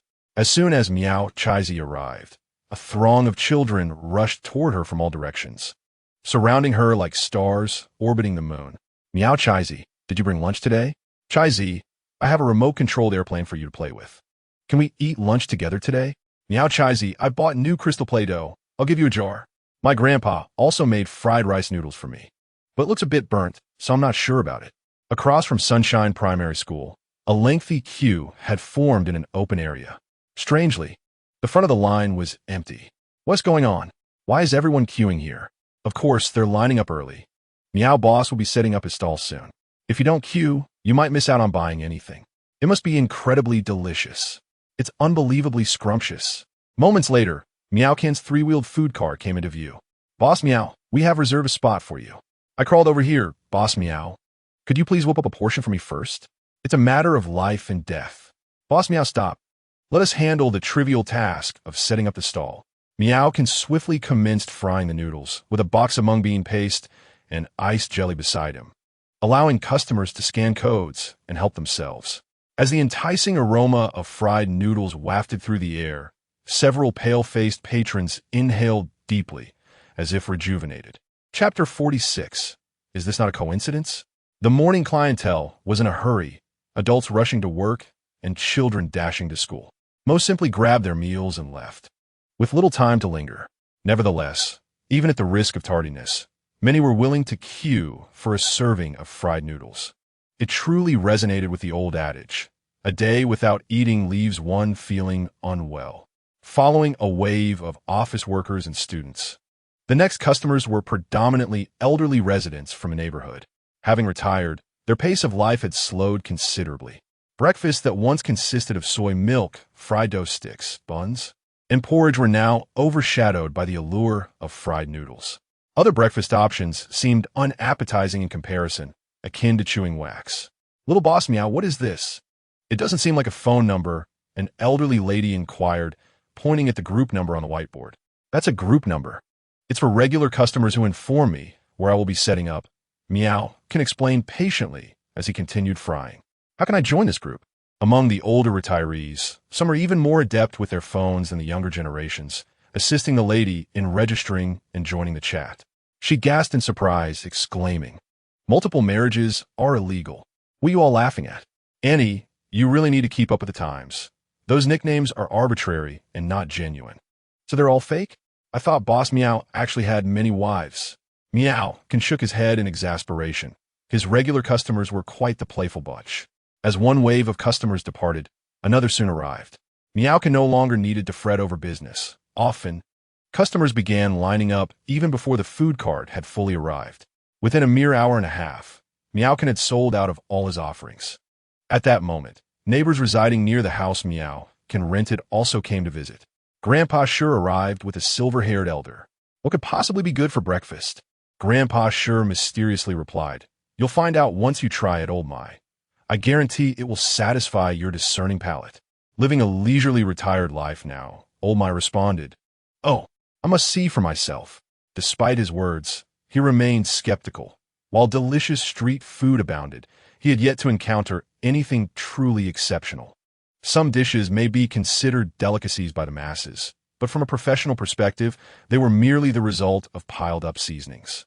Especially with street food, the flavor relied heavily on sauces, and overindulgence could lead to monotony. Grandpa Sure and my Xinghua arrived at Miao Can's stall. "Hello, Grandpa Sure. How many portions of fried rice noodles would you like today?" Miao Can smiled and nodded at my Xinghua before commencing his culinary task. It is often said that the most delectable delicacies are found in the most unsanitary places, a notion that is, in fact, a misconception. For a chef, the paramount concern is maintaining the cleanliness and hygiene of the ingredients, ensuring that patrons can dine with peace of mind. Miao Can excels in this regard. While onlookers may be entertained, connoisseurs discern the subtleties. With a deft flick of the wrist, Miao can transform the rice noodles in the pan, and my Xinghua's demeanor shifted to one of seriousness. The art of flipping the ingredients lies not in mere strength, but in the mastery of technique and the accumulation of experience. Miao Can skillfully control the motion, allowing the rice noodles to dance without scattering. Such expertise requires 7 to 8 years of dedicated practice, a fact readily apparent to my Xinghua. Should another chef attempt the same dish with identical tools and ingredients, the outcome would inevitably differ. "Young man, your culinary skills are truly remarkable," my Xinghua praised sincerely. However, Grandpa Sure questioned, "Oh my, are you praising it without even tasting it?" My Xinghua is well regarded in the southern culinary circles, and earning his endorsement is no small feat.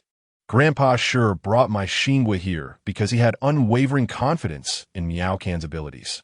Yet, it was surprising for Grandpa Sure that my Xinghua began to extol the dish prior to tasting it. The fried rice noodles were ready. My Xinghua first inhaled the aroma and then scrutinized the appearance. "Not bad," he remarked twice before eagerly taking a bite. The smooth and delicate texture took him by surprise. Far better than I anticipated. He closed his eyes to savor the flavors, continuing to indulge in several more bites. "Delicious. Moi Xinghu ist Miao Can." This young and handsome lad, who possessed such remarkable culinary prowess, truly talent abounds. Seeing my Xinghua showering Miao Can with praise, a proud smile crept onto Grandpa Sure's face. "Come, oh my, try the mung bean soup made by Xiao Miao." Mung bean soup? My Xinghua took a generous sip, experiencing its sweetness without being cloying, soft, and fragrant. "Indeed, you are absolutely right." Miao Can nodded, glancing at my Xinghua, who was evidently a discerning expert as well. "Oh my, we also have crystal cake. That one is even more exceptional," Grandpa Sure boasted once again. "Sounds good." Miao Can nodded in agreement. Upon hearing the term crystal cake, my Xinghua paused momentarily. Why did that sound so familiar? After a brief reflection, realization struck him. He had thought that such a niche local delicacy would be rarely made. To his astonishment, the creator was this young man before him. What a coincidence! Curiously, my Xinghua opened the box containing the crystal cake. He had tasted it before, but the memory was vague. Crystal cake is, in fact, a type of rice cake primarily made from glutinous rice. However, the ones he had previously sampled were overly sweet and sticky, leading him to purchase it only once, never to return for a second time. Though he had a vague recollection of the crystal cake, it was not particularly profound. This exquisite confection measured 4 centimeters square and was entirely transparent like jade. Its surface was adorned with osmanthus syrup and chrysanthemum leaves. Through the icy shell, the distinct layers within were visible. Unable to resist, my Xinghua picked up a piece of the crystal cake. It felt as smooth as a mirror in his hand. He took a bite. The sensation was refreshingly crisp. It bore no resemblance to the crystal cake he had tasted many years ago. Closing his eyes, he savored the experience, first encountering a refreshing sweetness, which, with a bit of chewing, released a unique, rich aroma that lingered delightfully in his palate.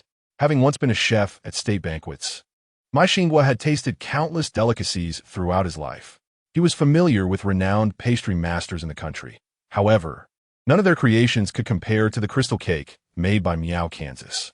With hundreds of varieties of Chinese pastries, he had sampled more than half. Yet it was this crystal cake that left him utterly astounded. After consuming a piece, My Xinghua could not help but inquire, little Miao, how on earth did you make this crystal cake? The moment the words escaped his lips, he regretted it. Culinary techniques are not something to be divulged so casually. Chapter 47. Otherwise, where would his dignity reside?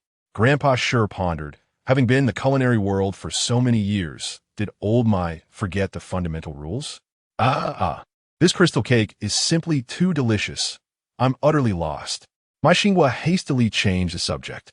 In response, Miaokin smiled, not taking it to heart. In truth, there was nothing to conceal. It was merely too intricate to explain. The process of making the crystal cake was quite complex, requiring attention to numerous details. It was not something that could be easily articulated. As my Xinghua continued to savor the cake, he regarded Miaokin with curiosity.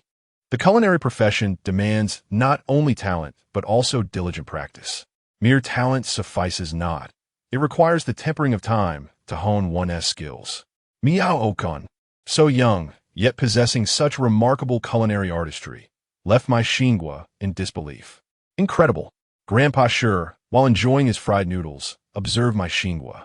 The way he looked at Miao-kun seemed slightly off, reminiscent of how one might gaze upon a son-in-law, with admiration and affection. He recalled that old Mai's daughter was already married. Could it be that she had divorced? This thought unsettled Grandpa Sure. He had brought my Xinghua to enjoy the culinary delights, not to have him covet the role of a son-in-law. Unfortunately, he only had a disappointing son. Had he a daughter, he would surely strive to bring such an outstanding son-in-law home.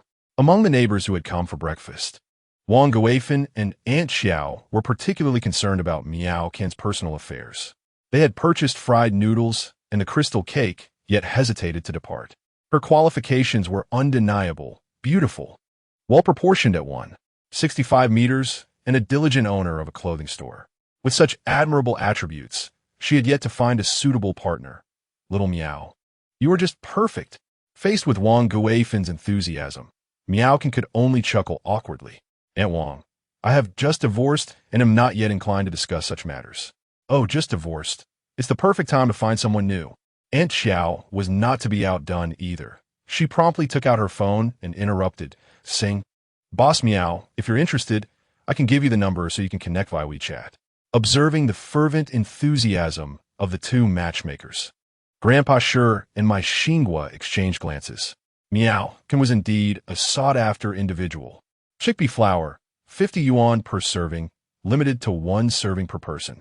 Wang Guifan and Aunt Xiao appeared somewhat displeased, their efforts to facilitate a match being interrupted. If they could successfully introduce someone as talented as Miao-kin, it would surely bring them prestige. Grandpa Sure interjected, Do not disturb young Miao while he is conducting business. Does it seem as though he is in the mood for romance? With utmost seriousness, Grandpa Sure expressed his concern that the two elderly ladies might persuade Miao-Kansas. If he were to be taken, then none could have him. In an attempt to evade Wang Guifan and Aunt Xiao, Miao-kin hastily replied to my Xinghua, who was eager to inquire, How about we exchange contact information?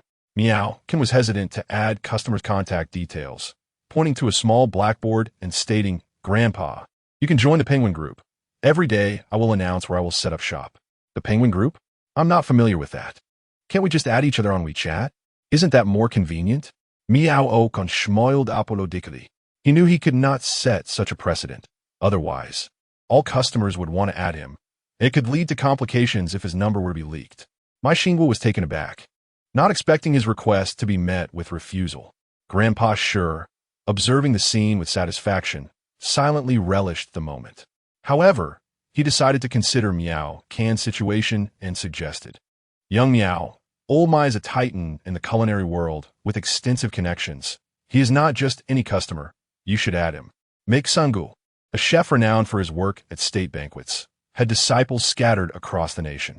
Many sought his contact information without success, unaware of my Xinghua's stature. Miao-kin could not let this opportunity slip away. My Xinghua cleared his throat, deliberately adopting an air of superiority, and fell silent. Now waiting for Miao-kin to take the initiative to add him. Otherwise, where would his dignity be? Let us stick to the Penguin Group, Grandpa. I can assist you with that. Miao-kin truly did not wish to add him. as he was not well acquainted with my Xinhua.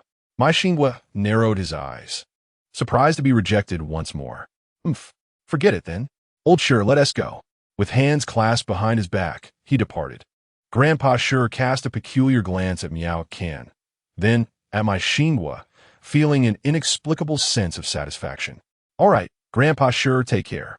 Just as this group of neighbors departed, new customers arrived. Miao Can continued his bustling activity.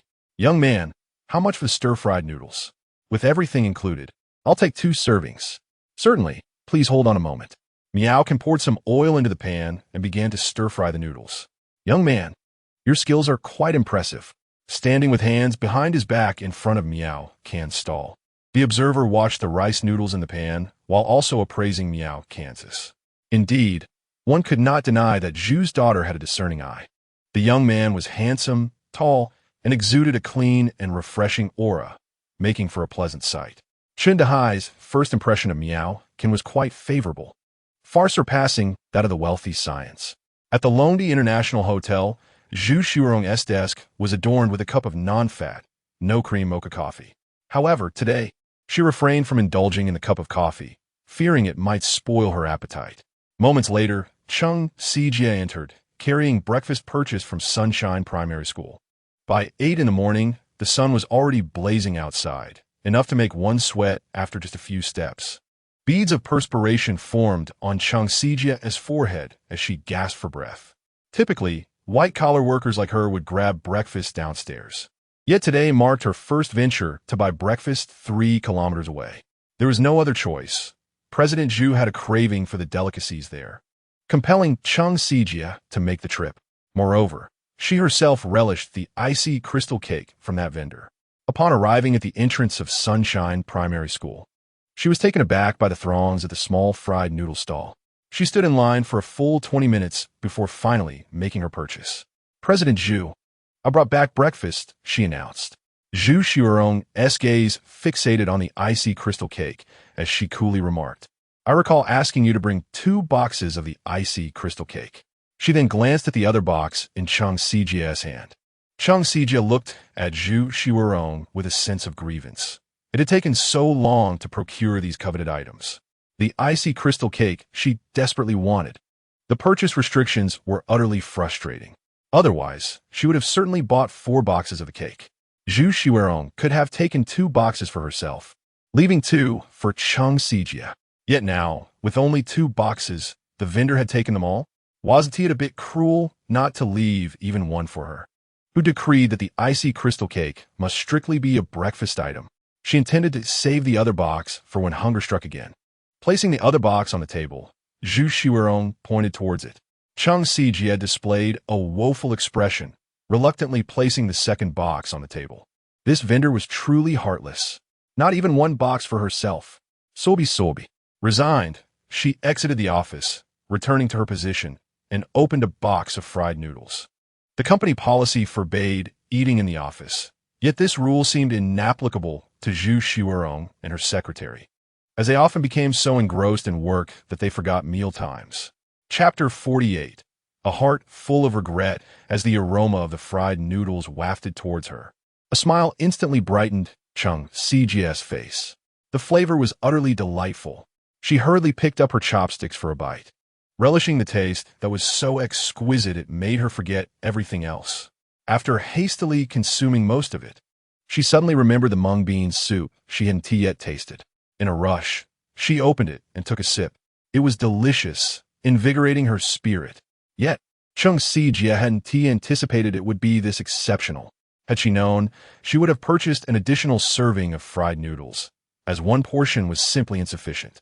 In the office area, Zhu Xuerong had long since abandoned breakfast, typically settling for a cup of coffee to get by in the morning before diving headfirst into her busy day. Ordinary breakfast foods held little allure for her, and she lacked the appetite to savor them. However, everything changed once she tasted the icy crystal cake made by Miao Can, which revived her long-dormant taste buds. As she opened the box containing the fried rice noodles, a rich aroma of sauce mingled with the fragrance of the noodles enveloped her. She swallowed hard, finding it difficult to resist the temptation of such delectable fare. Finally, Xuerong picked up her chopsticks and took a bite. Wow, it was truly delicious. An absolute delight. With the first bite, followed by the second and third, one simply cannot bring themselves to stop. Unbeknownst to her, her eating manner had become somewhat unrefined, with grease adorning the corners of her mouth. Paired with a refreshing bowl of mung bean soup, it felt as though her very soul had been nourished. The sweet and soft mung bean soup was a delightful experience she had never encountered before. Burp. The serene atmosphere of the office was suddenly interrupted by the sound of a belch. Xuerong's delicate cheeks flushed slightly. It was her first time indulging in such a hearty breakfast, having just immersed herself in a sea of culinary delights. Only after finishing did she realize her stomach was completely full. She felt exceptionally satiated, yet her spirits were elevated as a result. Glancing at the two remaining servings of crystal cake on the table, her mood soared even higher. So much so that when the two department managers entered to report on work, they were astonished to find the usually stern president speaking with unusual gentleness. It felt quite surreal. Meanwhile, Chung Sija was surrounded by several female colleagues at the entrance, who were eagerly offering her milk tea and chips, hoping to win her favor. Everyone was curious to know which establishment produced such popular fried noodles. It turned out they were all drawn in by the enticing aroma and had witnessed Chung Sija thoroughly enjoying this delicacy. After much pleading, a few girls finally got a tiny taste. They discovered that the fried noodles were absolutely fantastic. Dear Chung, please tell us where this place is. Lovely secretary, you are the most beautiful. Let me treat you to a milk tea, less ice and sugar, please. Which place can make such delectable fried noodles? Is it far from our hotel? In an instant, Chung Sijia became the center of attention. Outside the Sunshine Primary School, Chun Dahai savored his fried noodles while observing Miao Can's modest stall. It was previously unimaginable that such an unassuming fried noodle stand could thrive so remarkably. It was nothing short of phenomenon. The key was that Miao Can's food was irresistibly charming. One could never tire of it, just like his crystal cake. After tasting it once, Chun Dahai could never forget it. Without it, he felt as though something was missing. A man of wealth like Chun Dahai had indulged in countless culinary delights, but only something extraordinary could evoke such longing in him. Now, in addition to the crystal cake, the fried rice noodles and mung bean soup were equally enchanting. Why is everything this young man makes so delicious? Chun Dahai couldn't help but indulge in some gossip. Could it be that old Ju's daughter has lost her mind? How could she possibly give up such a good husband? Having encountered many people, he could see that Miao Can was undoubtedly a reliable individual, both in character and quality. I trust my judgment. At this moment, the box of fried noodles in Chun Dahai's hand was empty, and the mung bean soup had been thoroughly consumed. His appetite was fully awakened, and he felt he could order another serving. Primarily, Miao Can's food was simply too enticing. He doubted he could manage anything else. As for the other two servings of crystal cake, he would savor them slowly. Young man, please give me another serving of fried noodles with all the toppings. Chun Dahai stood in line for 5 minutes. Apologies, but today's fried noodles have already sold out. How could they be gone so quickly? More ingredients should have been prepared. Is there any green bean paste left? None at all. Oh dear. Chun Dahai was filled with regret. Had he known, he would have purchased a double portion right from the start. The business was thriving, and a moment's delay meant losing out entirely. Chun Dahai learned a lesson from his inexperience. He recalled a chubby lad who had wisely bought 5 or 6 portions of fried noodles. Indeed, a clever move. As Miao Can began to pack up, many customers proactively offered their assistance. Boss, you take a break. We can handle this. Yes. We'll take care of the chores. Your culinary skills are far too precious. Be careful not to injure your hands and spoil the food. Miao, I practically contribute my entire salary to your establishment. Support me for life. In truth, packing up could be accomplished swiftly without help. However, the last few groups of customers set down their food and assisted Miao Can in tidying up. They even meticulously cleaned the cooking utensils. Observing this scene, Miao Can couldn't help but chuckle, genuinely grateful for the kindness of these patrons. Chun Dahai, watching from the sidelines, nodded in agreement. It seemed the customers had become the ones receiving service here. Ride slowly on your way back. Take care. Will we see your daughter this afternoon? We all miss her. Miao Can hopped on his motorcycle, waved, and chuckled goodbye. Remember, fried noodles are best enjoyed hot. Bring the kids along tonight. They're still in school. At that moment, Chun Dahai stopped Miao Can, who was about to leave, and asked, "Young man, where can I find your stall this afternoon? I'd like to try that twice-cooked pork and chickpea pudding you mentioned." His interest was not solely in the culinary delights, but also in observing and understanding this young vendor further. You can join our group chat for real-time updates. The old man was not well-versed in such online tools. "Could you provide me with a phone number instead?" In truth, Chindahai had already found Miao Can's information, but had yet to decide how to approach him. It seemed he would have to pretend to be an ordinary customer to communicate. "Sorry, it's not easy to call directly. Just give me your phone, and I'll add you as a WeChat friend. It's quite simple." Chindahai took out his phone from his pocket, unlocked it, and handed it to Miao Kansas. Miao Kan took the phone, skillfully maneuvering it, and then added Chindahai to the WeChat group. "All right, keep an eye on the announcements in the group this afternoon. The specific location for the stall will be notified." Chapter 49. Unable to stop. "Well then, thank you, young boss Miao." "No need for thanks." Chindahai watched as Miao Kan departed and then lowered his head to browse the WeChat group he had just joined. To his surprise, there were already 523 members. At that moment, the group chat was bustling with activity, with new messages pouring in. "Miao Master S. Little Fan. Today I successfully bought fried sauce noodles and green bean cake. Yay! Miao Chef's loyal fan." How did this group grow to over 500 members? Just a few days ago, it was only around 300. The competition is fierce, and the wait times are going to increase. The culinary creations of Chef Miao are simply delectable, yet acquiring them feels akin to embarking on a quest for enlightenment. Each day, I indulge in fried rice thrice, and, astonishingly, even after several days, I find myself yearning for more. I cannot seem to resist. How is it that Chef Miao's culinary skills are so extraordinary? Oh heavens! There's chickpea pudding this afternoon. Alas, I have yet to savor the twice-cooked pork. Hee. I have already relished twice-cooked pork on 2 occasions.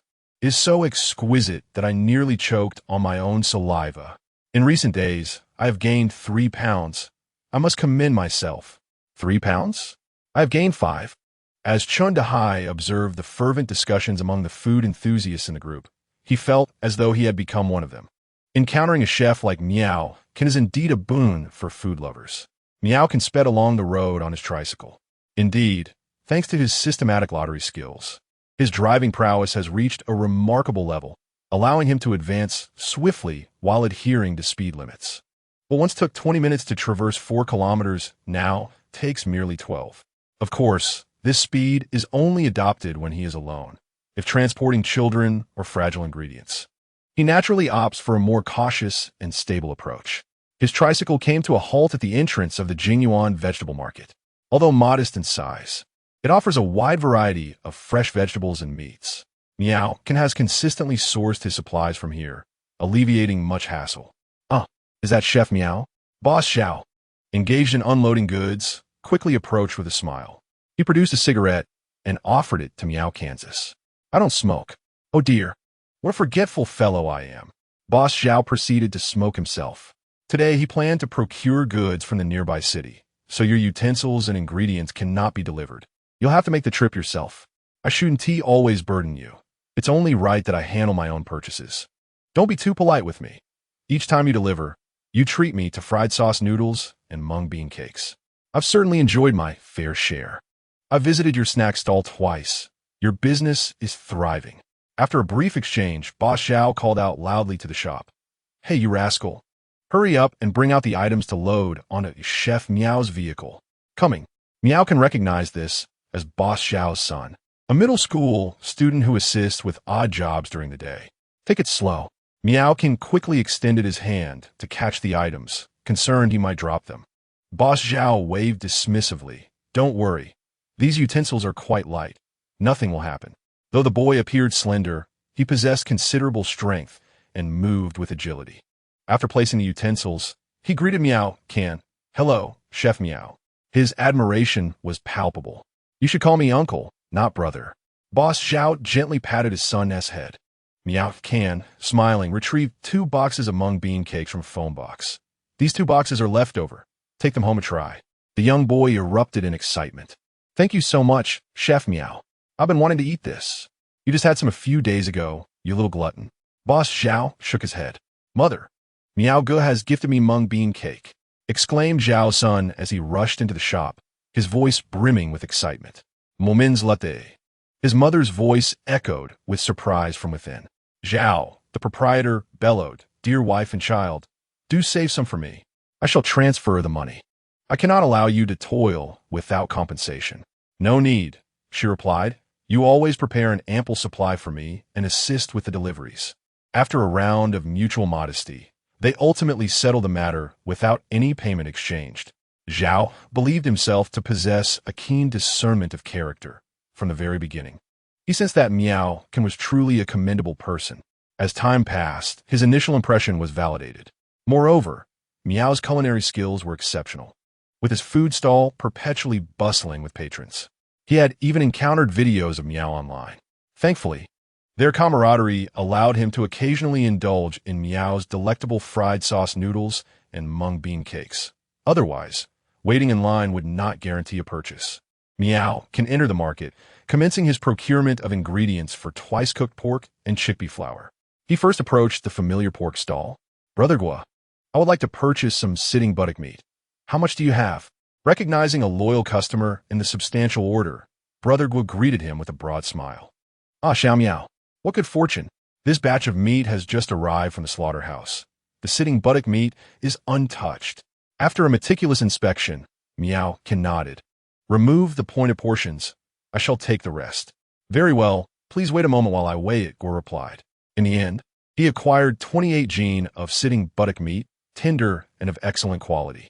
Gua offered a discounted price of 16.5 yuan per jin, and Miao Ge made a payment of 462 yuan. Next, he set out to gather the ingredients for chickpea flour. Following traditional methods, he required free-range hen, approximately half a jin of breast meat, and the whites of 20 eggs. Thus, a serving for 3 to 4 people would cost over 200 yuan. However, ready-made chicken breast was available in the market, and it was not imperative to use farm-raised chickens. In terms of flavor, Miao Ge had honed his skills in preparing chickpea flour to a fine art, compensating for any shortcomings in ingredients through technique. As for nutrition, given the general state of suboptimal health among the populace, people did not need to overly emphasize nutritional value. At times, excessive nutrition could even be detrimental. Taste was paramount. Fresh, high-quality chicken breast cost 15 yuan per jin, and he also purchased 3 jin of chicken bones for broth at 4 yuan per jin. After rounding off the total, he spent 308 yuan. After wandering for over 20 minutes, Miao Ge procured 50 jin of eggs, rice wine, garlic sprouts, and other essentials. Loading everything onto a small truck, he prepared to head home when his phone rang. Upon seeing it was Teacher Sue from the kindergarten, a wave of anxiety washed over him as he hastily answered. The market's cacophony rendered the conversation unclear, but he could hear the sound of Miao Chai Z crying nearby. His heart raced, and he quickly responded, Teacher Sue, I will arrive in 10 minutes. With that, he sped off in his truck. Snowmain Kindergarten was approximately 3 kilometers from a market, and in his urgency, Miao Ge ran 2 red lights. Finally arriving at the school, just as the children were gathering for lunch, Miao Ge stood before the school's electric gate and promptly dialed Teacher Sue. Chapter 50. Is he here to deliver lunch? Worrying whether the little one had fallen, bumped into something, or perhaps had an upset stomach, various possibilities swirled in his mind. Upon seeing Miao Ge's anxious expression, Teacher Sue could only manage a wry smile and shake her head. Chai Zi's father. Chai Z is fine. Her lunch was simply spilled, which is why she cried.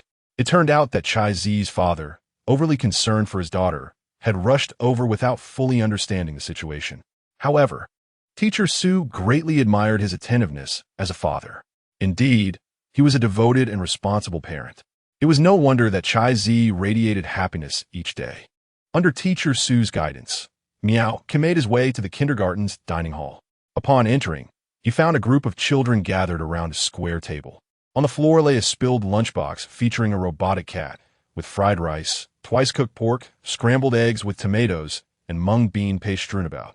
The delightful aroma still lingered in the air. Several children stared hungrily at the food on the ground, even contemplating picking it up to eat. Miao can notice the little one was surrounded, her fair cheeks streaked with tears.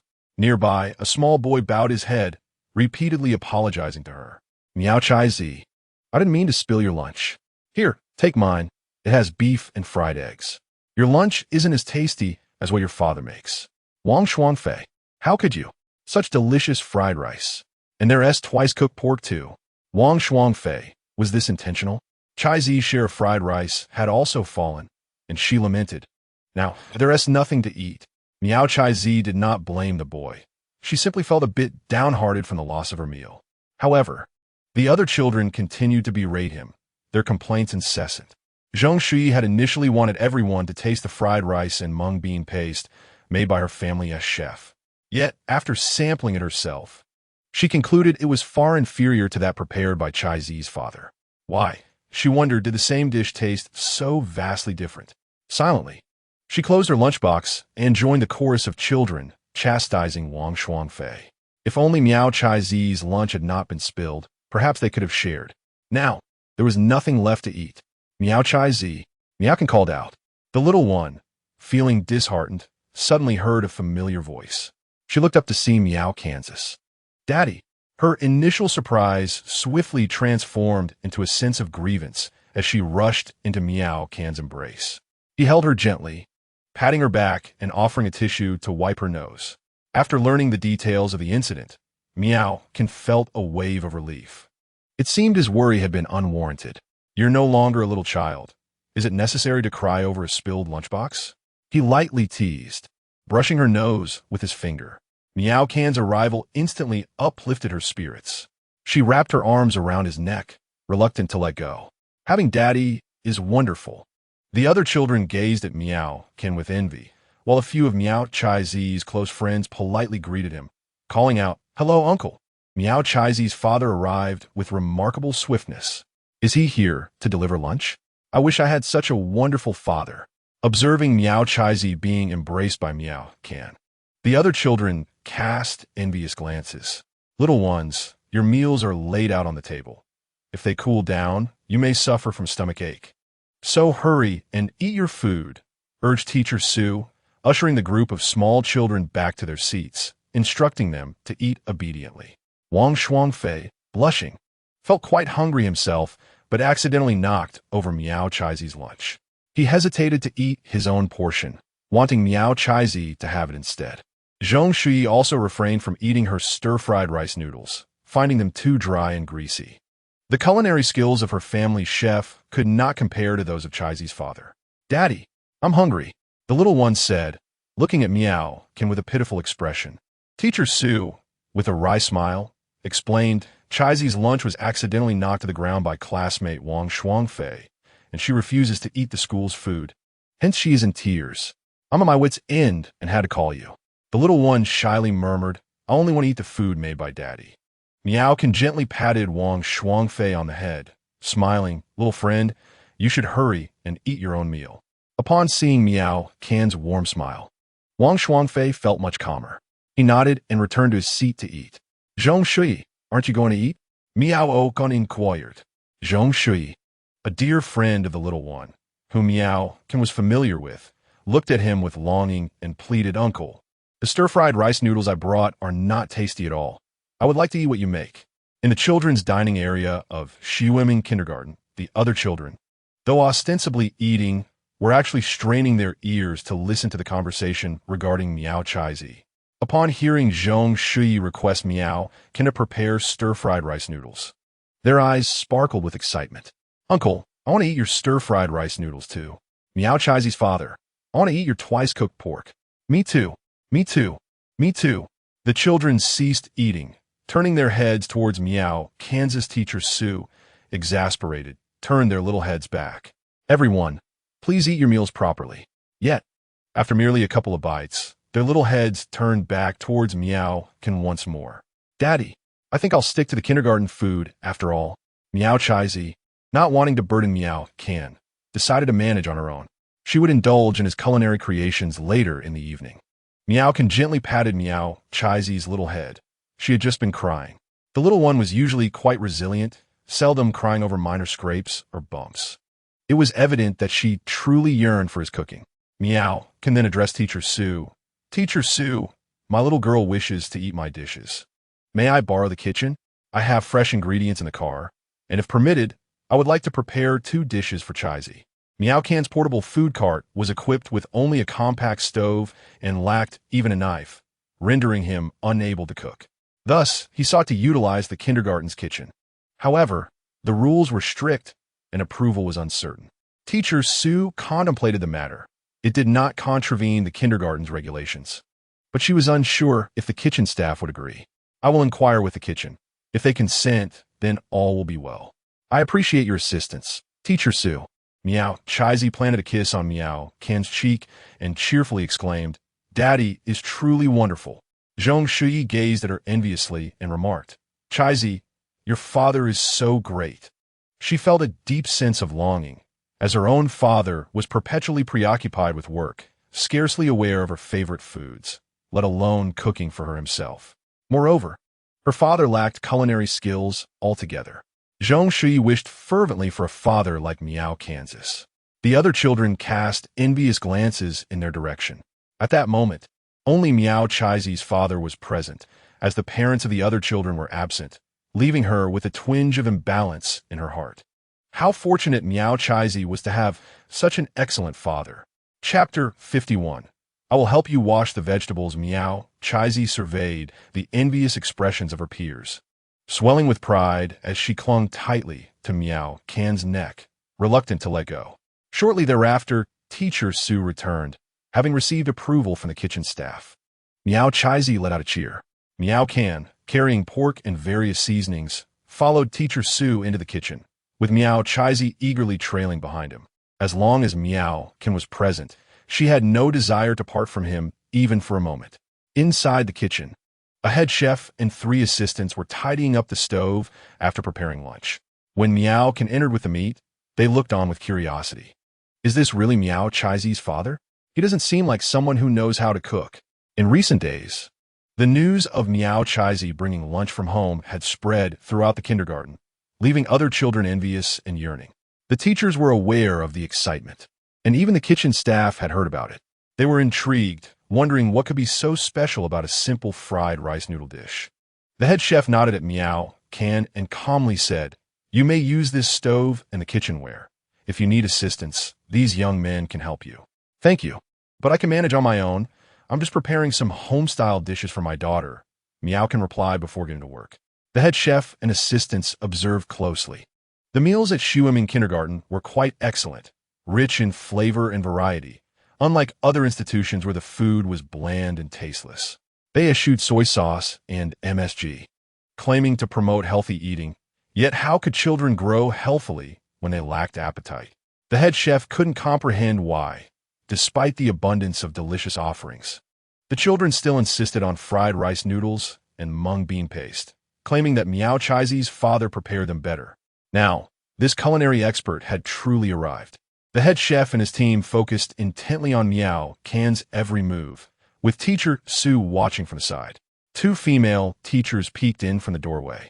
Drawn by the commotion, Daddy, I will help you wash the vegetables, Miao Chaizi exclaimed, taking the initiative to assist Miao Can as if she were at home. Though her contribution was limited to washing vegetables, sharp knives and similar tools were off limits. Miao Can nodded approvingly. Then you can wash the garlic shoots and green peppers. Okay. Miao Chaizi fetched a small stool, climbed atop it, and began her task. Teacher Su was taken aback, astonished by Miao Chaizi's maturity. Children of this age were typically preoccupied with toys and cartoons. Moreover, with parents so indulgent, how could they expect their children to undertake chores? In the kindergarten, having the children return their plates to the recycling area signifies considerable progress. Yet, some children remain oblivious, darting off to play at the slightest opportunity. Remarkably, Miao Chaizi even took the initiative to assist with washing the vegetables. An astonishing feat. How could one teach a child so well? Upon seeing Miao Chaizi, everyone felt a yearning for such a well-behaved daughter. Miao Can blanch the pork before slicing it into thin pieces. His movements were deft and fluid, devoid of any hesitation. clearly indicating his exceptional culinary skills. The head chef immediately recognized Miao Can's extraordinary knife skills. Each slice of meat was precisely 2 millimeters thick, uniformly cut, and executed with remarkable speed, an impressive feat to accomplish simultaneously. After washing the garlic sprouts, Miao Chaizi made sure to shake off the excess water. "Daddy, it's ready. Here you go." These were all lessons Miao Can had imparted to her. The little one could remember after just one demonstration. Miao Can took the garlic sprouts and chopped them into segments, preparing the other ingredients. As the others watched him work solo, they began to grasp the sincerity behind Miao Can's assertion that he needed no assistance. His hands were both steady and swift, and the stove seemed to transform into his domain, everything under his control. 8 minutes later, a fragrant dish of garlic sprout stir-fried pork was completed, filling the kitchen with an enticing aroma. "It smells divine," Miss Su couldn't help but exclaim, the allure of the scent rendering her unable to suppress her salivation. The teachers had yet to have lunch, always waiting for the children to finish before attending to their own meals. At that moment, the scent of the stir-fried pork provoked an involuntary growl from her stomach. Miss Su coughed a few times to mask her embarrassment, while several chefs swallowed hard. The dish was undeniably delicious, and the fragrant aroma promised a culinary delight. The head chef was also proficient in several Sichuan dishes and believed his stir-fried pork was on par in terms of color, fragrance, and flavor, almost indistinguishable from the authentic preparation. However, after observing Miao Can's technique, he recognized that his own efforts fell short. He noted the numerous intricate details in Miao Can's preparation that he had previously overlooked. Undoubtedly, the flavor would surpass his own. It turned out that when stir-frying the pork, the slices should be placed in a strainer and briefly blanched in the previous broth to allow the pieces to separate. No wonder Miao Can had refrained from discarding the cooking liquid. The debanjiang, fermented broad bean paste, should first be sautéed to release its aroma, and the sweet bean paste and fermented black soybeans are essential. It was no surprise, then, that the aroma was so captivating. The head chef diligently noted these techniques, secrets learned from his master that were rarely taught elsewhere.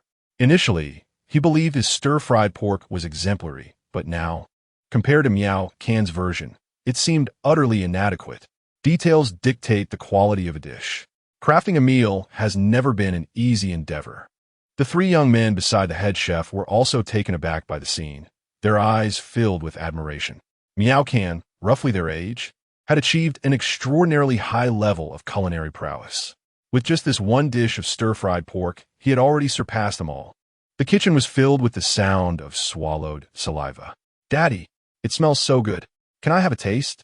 As she gazed at the freshly plated, enticing twice-cooked pork, Miao Chaizi could hardly contain her eagerness to indulge. There were still 2 more dishes to be prepared, but they would be ready shortly, so a little patience was required. Miao Can covered the pork to prevent any drool from the child from splattering into the dish. "All right, Dad. I'm really hungry." The little one whined adorably. "Then please speed up, Dad. Can we use another pan?" Miao Can turned to the head chef for permission. "Oh, of course." The chef was already deeply impressed by Miao Can's culinary skills. In a bid to serve the child sooner, Miao Can began to operate 2 stovetops simultaneously, one preparing tomato, scrambled eggs, and the other garlic chicken breast. Teacher Su, the head chef, and 2 female teachers standing at the door were taken aback by the extraordinary scene. Is it really possible to manage both at once?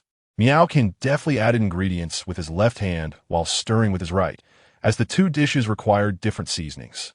Yet almost simultaneously, he incorporated varying amounts of spices on each side.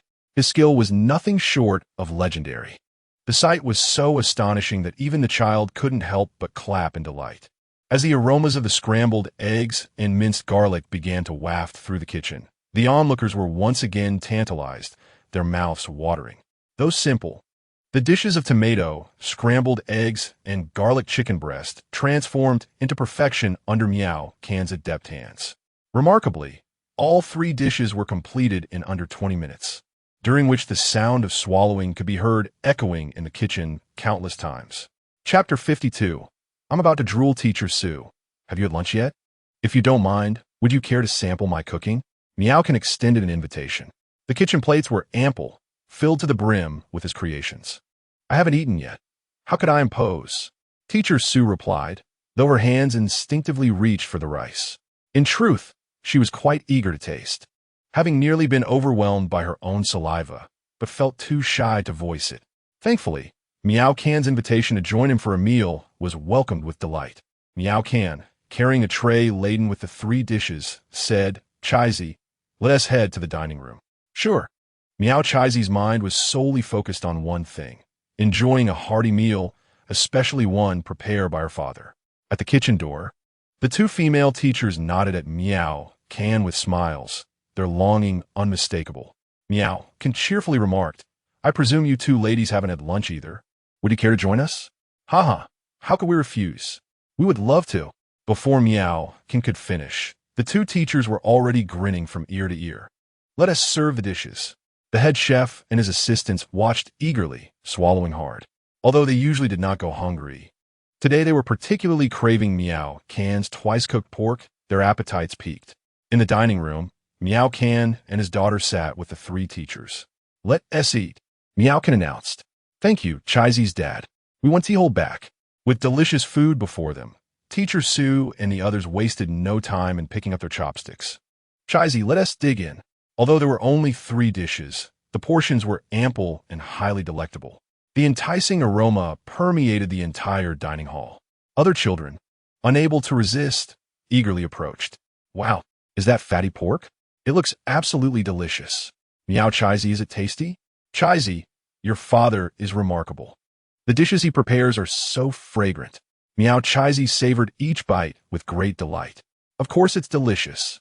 It's so fragrant." Her cheeks were puffed out, resembling a little squirrel. Teacher Sue, disregarding her image, devoured half a bowl of rice in one go. "This twice-cooked pork is truly extraordinary. I have never tasted such exquisite meat. Indeed, it's incredibly fragrant. My diet plan is utterly ruined.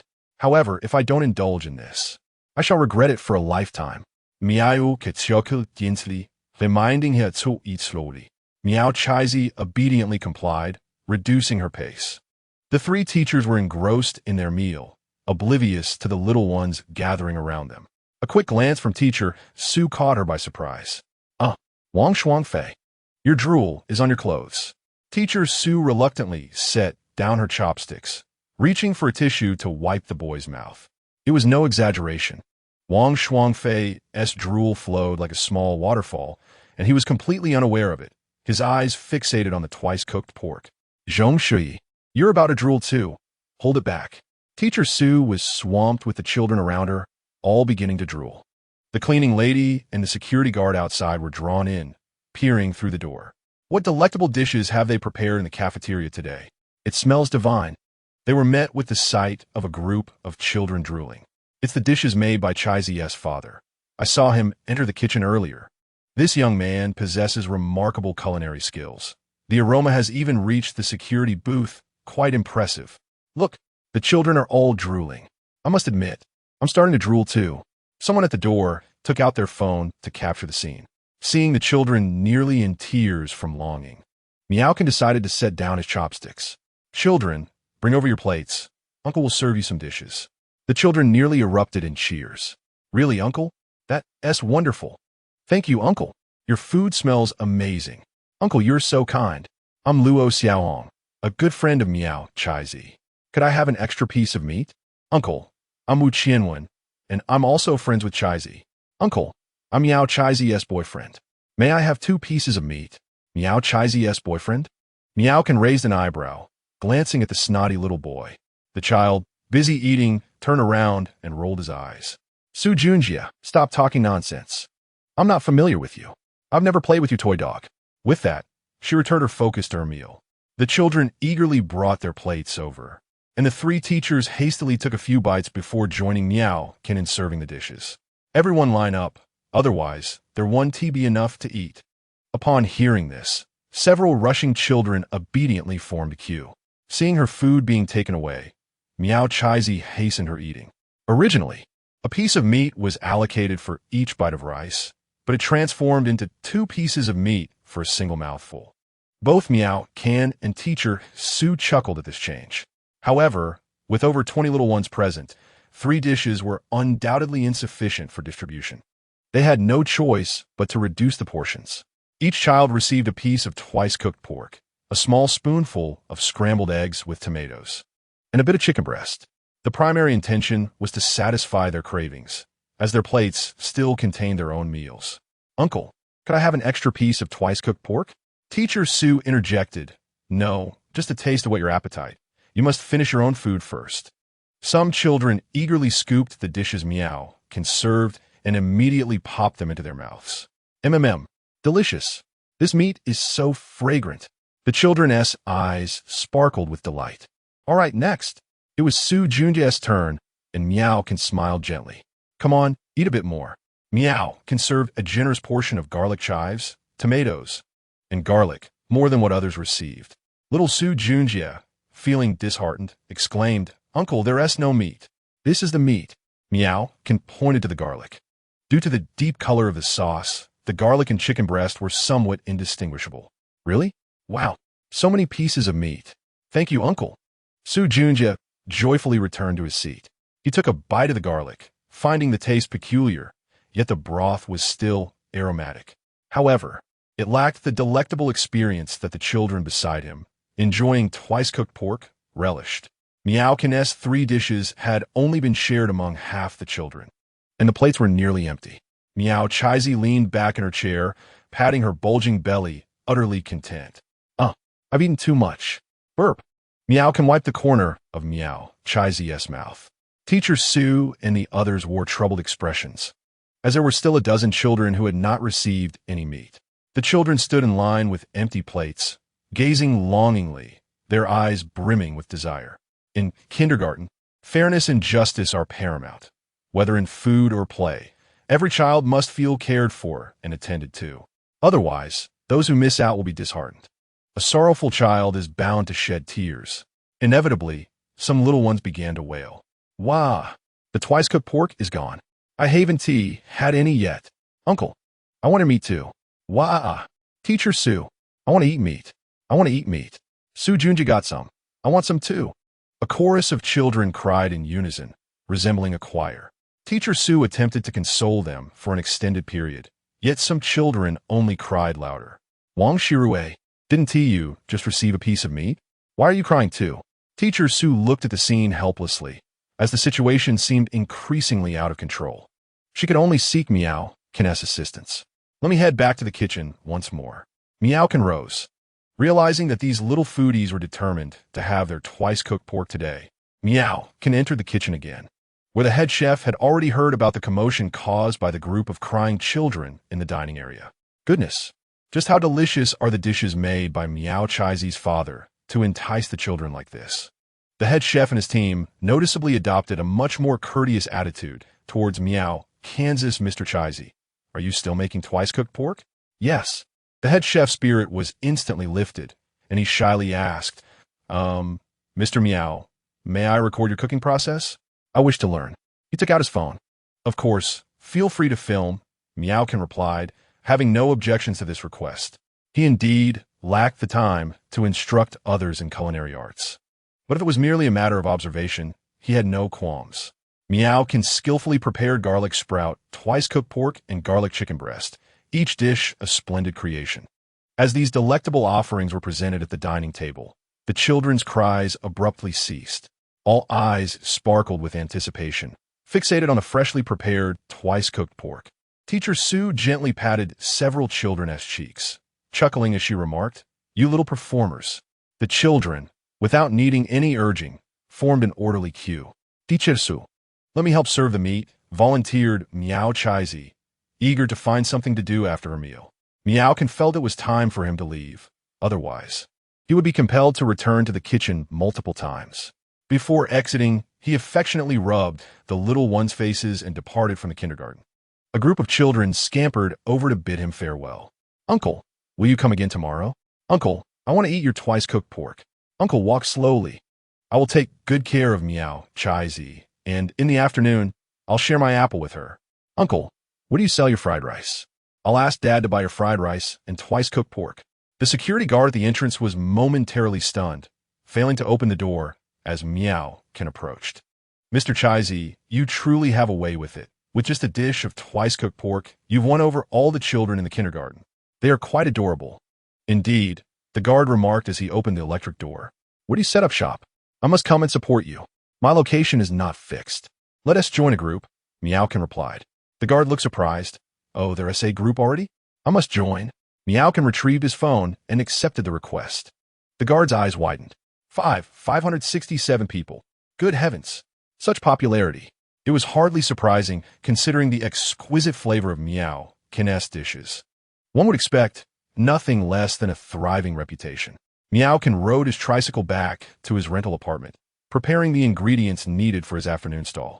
This time, he included a special dish of chicken tofu flour. With a systematic preservation and warming box, the chicken tofu flour could be prepared at home and sold directly, maintaining its delightful texture. The recipe was intricate. Although a traditional delicacy in Sichuan cuisine, it had become rare in contemporary cooking, with only a handful of individuals capable of executing it to perfection. Many had never even encountered this dish in restaurants, and some were unaware of what chicken tofu flour truly looked like. Miao readied a large pot, beginning with the essential step of simmering hen broth, which typically requires 5 hours of slow cooking. This method extracts the essence from the chicken, rendering the broth richly nourishing.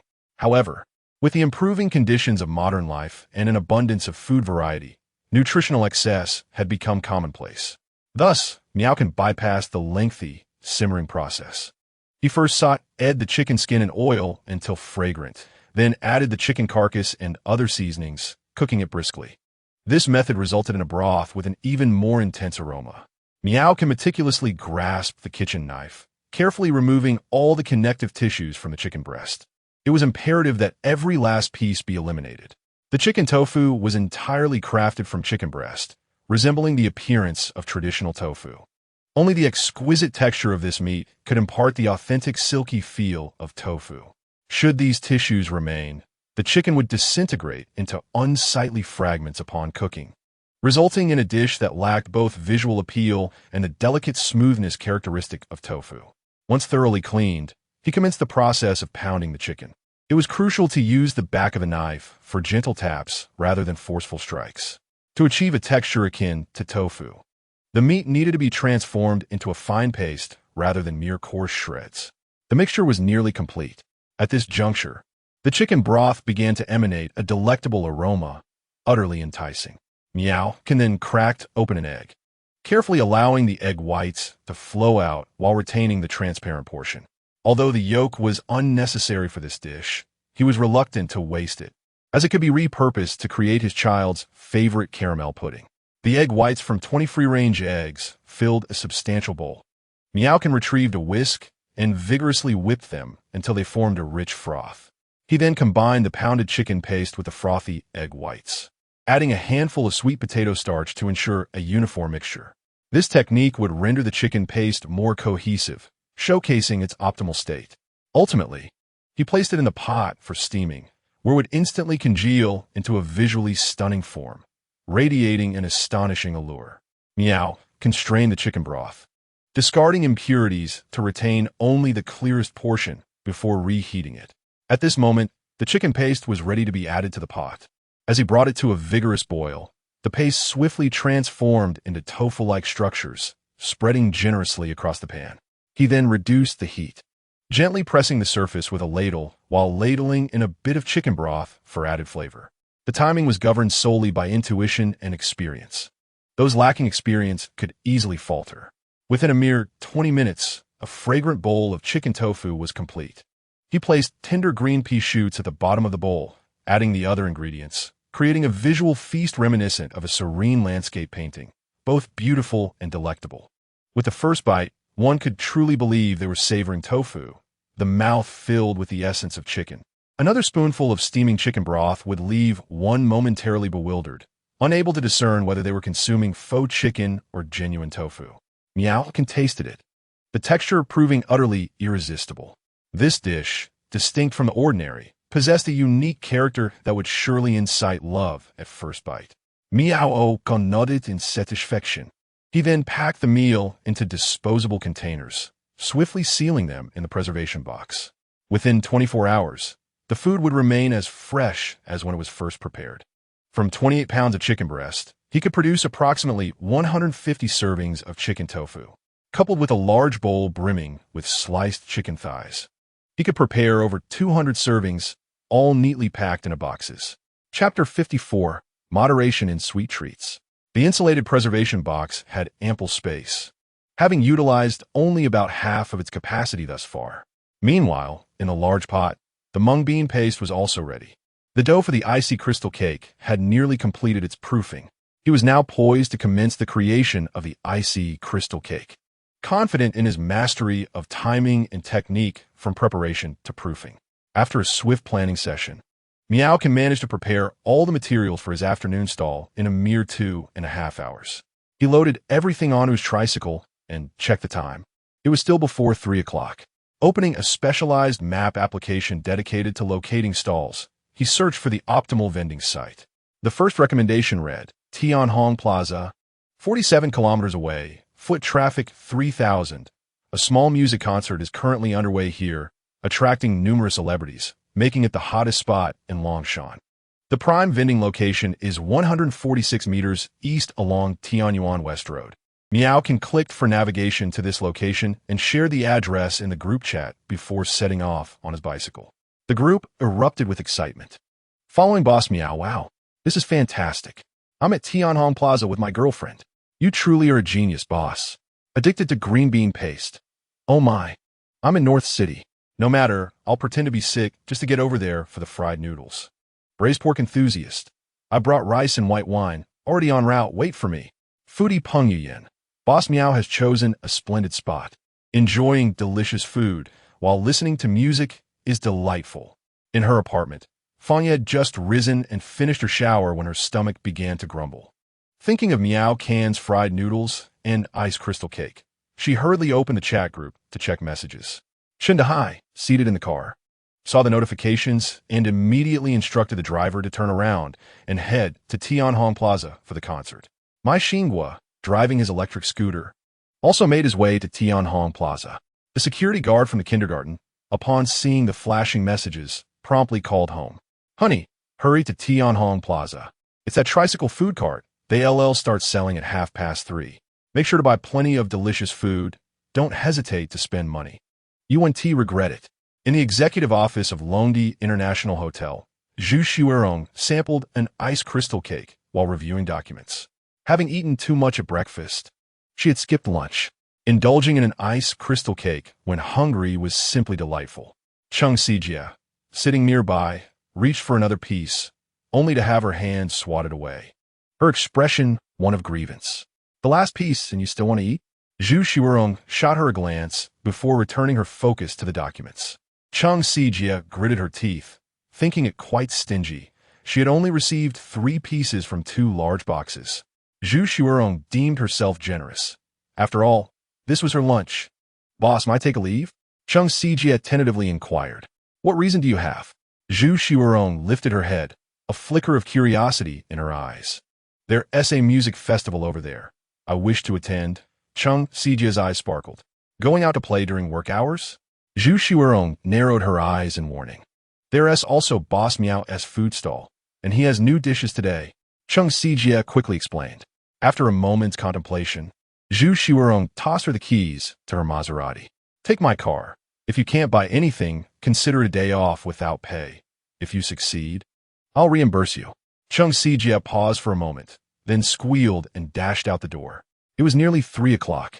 The item she had queued for nearly half an hour to purchase that morning would be in high demand at the music festival with so many attendees. And surely long lines awaited at the stall. The prospect of not being able to buy anything and facing a salary deduction was harsh. Tianhong Plaza was bustling with activity. The lights shimmered brilliantly, the music resonated loudly, and the atmosphere was abuzz with excitement as Miao deftly maneuvered his food cart to the designated spot.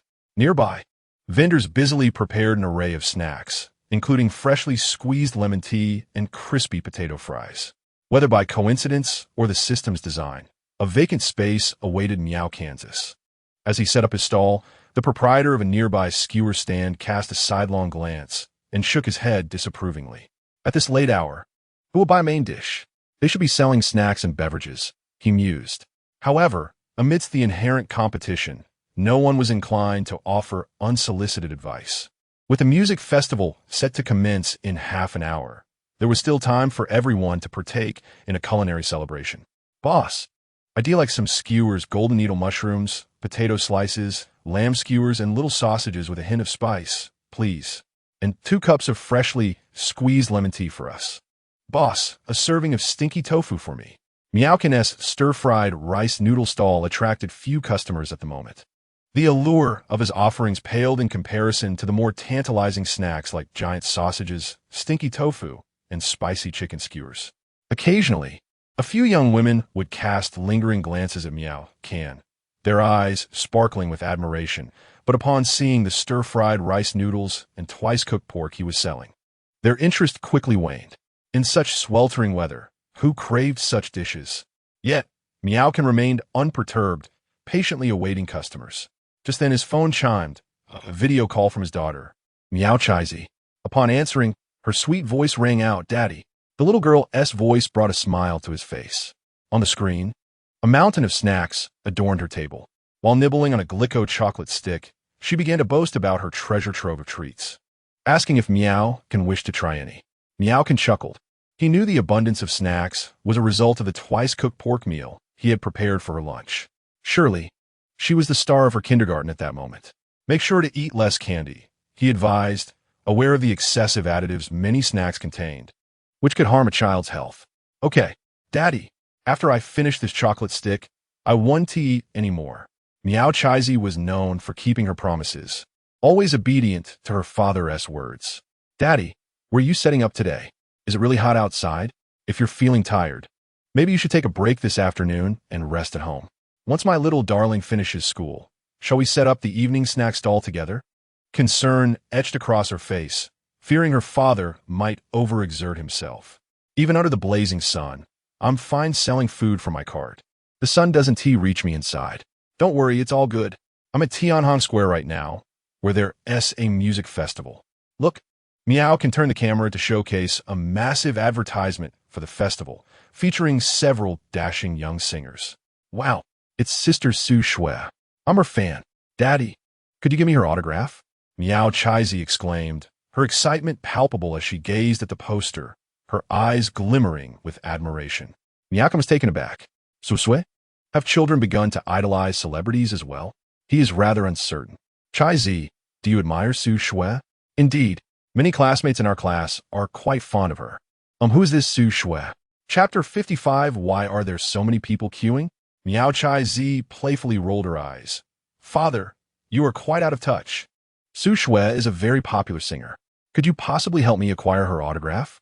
I shall endeavor to do my best. She sighed and continued on second thought. It suffices to merely catch a glimpse of her from afar.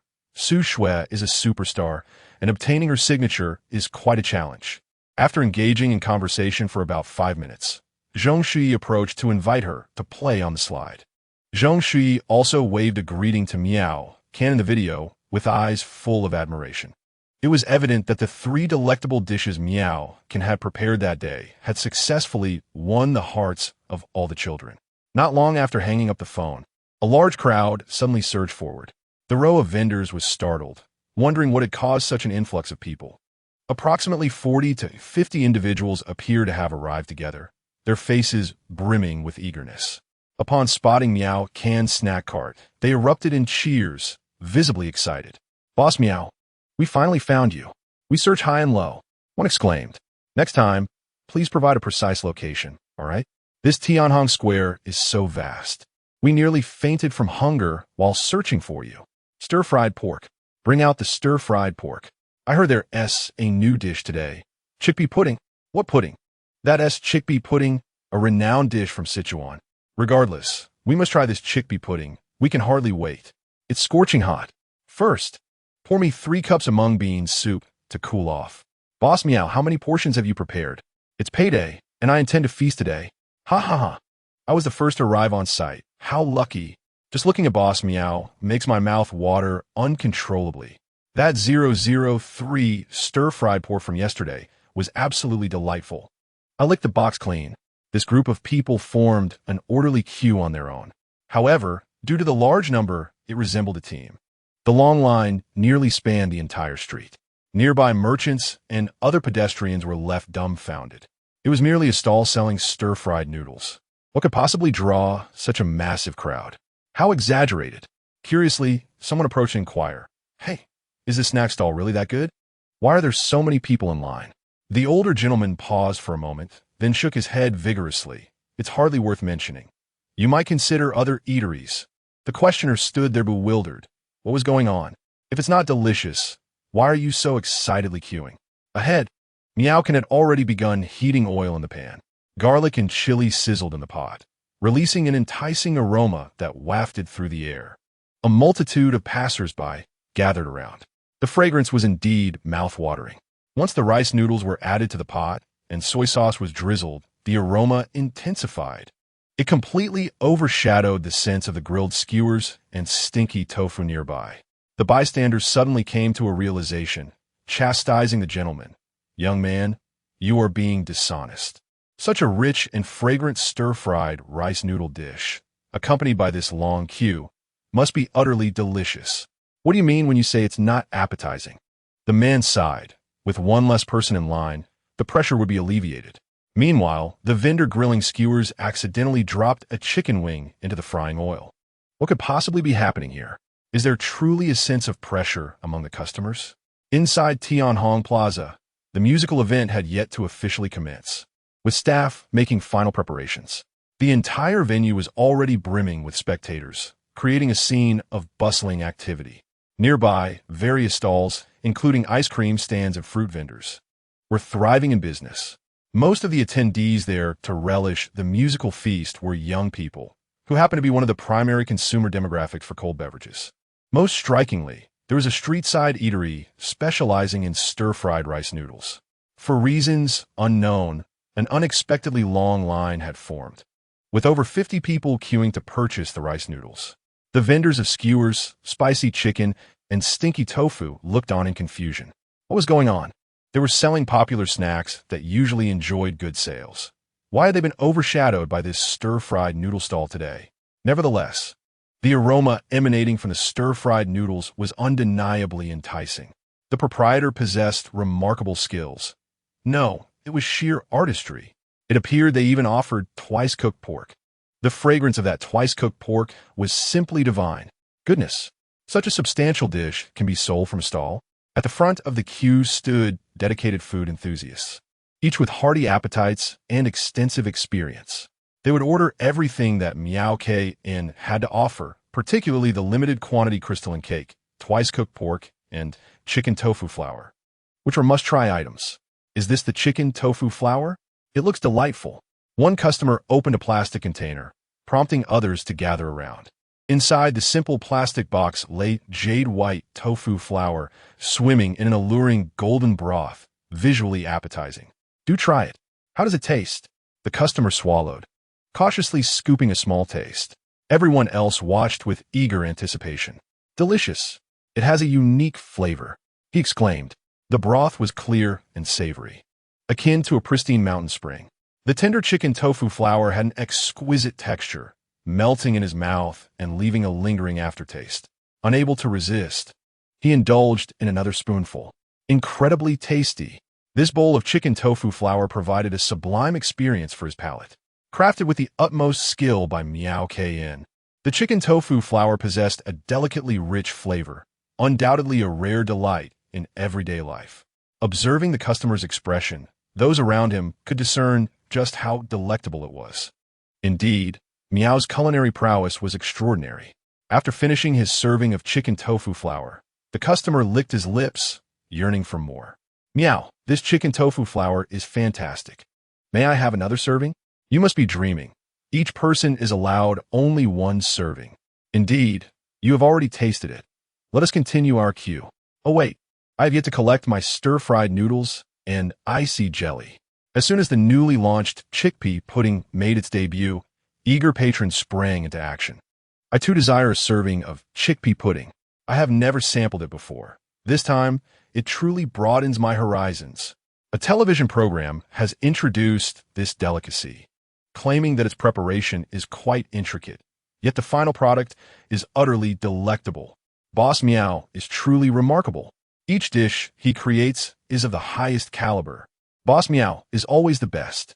The business of Miao Can stall is flourishing, while neighboring eateries have become noticeably quieter. An increasing number of devoted fans flock here through social media groups. Young attendees of the music festival inadvertently discovered that this riverside street was bustling with people, creating an exceptionally vibrant atmosphere. Chapter 56. Can you spare me some? Look over there. Why are there so many people? Have celebrities arrived? Let's go take a look. Perhaps it is a trendy snack stall. The crowd is overwhelming. The onlookers multiplied, genuinely believing that a prominent figure was present. The fragrant aroma of stir-fried, twice-cooked pork wafted through the air, enticing all nearby. Boss Miao, is it ready? I'm starving. It's prepared. Miao can pack the completed twice-cooked pork into a box. Leave the packaging to me, boss. You continue cooking. I am still waiting for 3 portions of fried rice noodles. After scanning to pay, the customer took the box of twice-cooked pork and then pulled out their own rice. Impressive. It pairs perfectly with the rice. Hey, can you spare me a bowl of rice? I can pay. I filmed a video yesterday, took it home for my wife to replicate, but the result was nothing like the original. It seems even the seemingly simple twice-cooked pork is quite challenging. After savoring Boss Miao's version, everything else pales in comparison. Beneath the bright daylight, someone leaned against the river railing, alternating between bites of twice-cooked pork and rice, surrounded by a circle of onlookers, each drooling in anticipation. Those holding stinky tofu and other snacks lost their appetite. It is said that this fried noodle stall also offers homemade chilled mung bean soup, remarkably delicious, surpassing some trendy beverages on the market. At this moment, the entire area's business was monopolized by Miao Can alone. Such astonishing fervor even overshadowed the upcoming concert, which was merely 10 minutes from commencing. The host, intending to invigorate the atmosphere, was taken aback by the sparse audience below. Upon looking up, they discovered that everyone was queuing at a snack stall. The waiting area almost occupied half the street.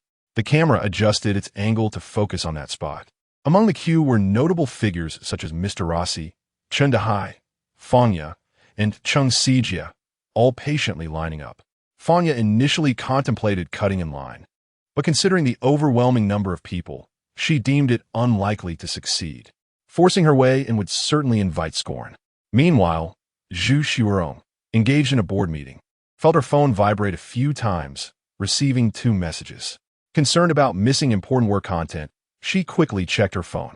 It was originally Fanya and Chung Sijia who simultaneously sent 2 photographs. The images depicted a winding line of people, their faces etched with urgency and anticipation. The message was unequivocal and fervent. At the center of the scene stood a modified food truck, serving as a stall, where a dashing young man was engrossed in his culinary creations. This was the first instance for Xuerong to witness Miao Can in the realm of business.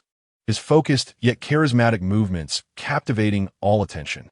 Zhu, appearing somewhat distracted during her inaugural meeting, experienced a fleeting change in expression. However, she swiftly recalibrated her focus to return to the meeting's agenda. At the music festival venue, a girl donned in a white baseball cap, pink sunglasses, and adorned with a M-lang of red and green dreadlocks was drawn to the enticing aroma wafting from a stall. As a true connoisseur of gourmet delights, she felt compelled to savor the culinary offerings firsthand. She found her target. This bustling stall must be a gastronomic treasure. Yet, the queue was exceedingly long, and it seemed she would have to wait an hour for her turn. She seized the opportunity to approach a handsome gentleman who had just procured his meal, sweetly inquiring, "Excuse me, could you possibly spare a bit of your food?" To her dismay, he responded, "What? Share with you? Do you have any idea how long I have waited to reach this point?" "Absolutely not." Undeterred, she turned her attention to another customer, beseeching more earnestly, "If you truly wish to indulge, please be mindful to queue. These delicacies are in limited supply and cannot be shared." Resorting to her last tactic, she intercepted another young woman. Under the astonished gaze of this stranger, she lifted the brim of her hat and lowered her sunglasses slightly. The girl momentarily froze, her expression shifting to excitement and exhilaration as she exclaimed, Su Shui. A young girl had just purchased 2 servings of stir-fried noodles, 3 cups of mung bean soup, 2 boxes of crystal cakes, and a serving of chickpea pudding from Miao stall. At that moment, her spirits soared as she sought a quiet spot to relish her feast when, unexpectedly, a fashionably attired girl called out to her. What transpired next was utterly unforeseen. The one who had caught her attention was none other than the immensely popular singer Su Shui, a prominent star at the music festival. The crowd at Tianhong Plaza surged with admirers, many drawn by the allure of Su Shui. The young girl could hardly believe her fortune, encountering a celebrity on the street and receiving her attention. In that instant, her joy knew no bounds. "Mom, I really saw a star." Just as she was about to exclaim her delight, Su Shui gently covered her mouth. "Shoo, don't make a fuss," she whispered, donning her sunglasses once more to disguise herself. The girl gazed at Su Shui, still somewhat in disbelief. Such encounters were familiar to Su Shui, who smiled and said, "Hey there, I've snuck out for a bit of fun and haven't had lunch yet. Could you share a bit of your food? I'll pay you." Typically, her manager only permitted Su Shui to have a vegetable salad for lunch to maintain her figure, which often left her feeling unsatisfied. Yet for reasons unbeknownst to her, the tantalizing sense of the stir-fried noodles and grilled meat stirred a hunger within her that she could no longer ignore. A sensation of dizziness from hunger enveloped her. The young girl paused, taken aback at the thought of consuming her own food. After a few moments of hesitation, it appeared she was embroiled in a fierce internal debate. What was there to deliberate? Wasn't this an opportunity to be cherished? A living celebrity, after all. Surely, she would share a morsel. Even those who were not fans would nod in agreement upon seeing her. "What would you like to eat, Su Shui? Luosa fin or roasted pig trotters? I can fetch it for you." After a struggle within her mind, even in the presence of Su Shui, the girl still hesitated to part with the food she had painstakingly acquired. Fried noodles? No. 1 portion for dinner and another for a midnight snack. Ice crystal cake? No. That is a dessert. Without it, she would surely have trouble sleeping. Chickpea pudding? Absolutely not, as it was a newly launched item that she simply had to try. Failing to do so would diminish her status among her friends. There were also a group of girlfriends of Miao boss waiting to snatch up the delicacies. Mung bean soup? No, 3 cups had just been savored to perfection. Missing even a single sip would be intolerable. Su Shui shook her head. She had no interest in anything else. She had come specifically for that bustling stall. A discerning gourmet, she only indulged in the exceptionally delectable, judging by the girl's demeanor. The food from that stall undoubtedly belonged to the realm of culinary excellence. Su Shui felt a compelling desire. She must have it. "I wish to eat from that stall. Please, may I?" Su Shui implored, her tone tinged with a hint of pleading. Chapter 57. The box was already devoid of contents. The girl revealed a troubled smile, clearly aware that she could purchase it herself, having worked hard to acquire it. "I can give you my autograph, perhaps with a blessing." Su Shui began to negotiate terms, an endeavor that was novel for her. The girl continued to waver. After all, an autograph could not substitute for a meal. An autograph along with a photo, and I can even give you a shoulder massage afterward. Su Shui continued to entice her. "Oh, that is certainly worth considering," the girl mused, realizing there was room for negotiation. Su Shui was rendered speechless. Was it truly such a strenuous endeavor? It was simply a bite to eat. Why the reluctance? "I can only offer you fried noodles. Nothing else is negotiable." "What is this?" "Ice crystal cake and chickpea pudding. I desire both as well." "That's not feasible. Both are limited in purchase and hard to come by. An autograph, a photo, and you can leave a contact number." "Very well. I shall also add a box of ice crystal cake. The chickpea pudding is truly non-negotiable, being a new release, limited to 1 portion." "All right then." Su Shui gritted her teeth. They had exchanged WeChat, and yet she was still reluctant to part with this or that. Did her WeChat not hold the same value as a meal? After receiving the Miao-style fried rice noodles and ice crystal cake, Su Shui helped the girl with her autograph, took a photo together, and left her backup WeChat number, explaining in advance that due to her identity, she would not be in frequent contact. Her work was demanding, and she could only respond occasionally. The girl departed, thoroughly satisfied. just as Su Shui was preparing to find a place to dine. The irritating call from her manager rang out once more. Enough with the chatter. I'm heading back now. In the lounge.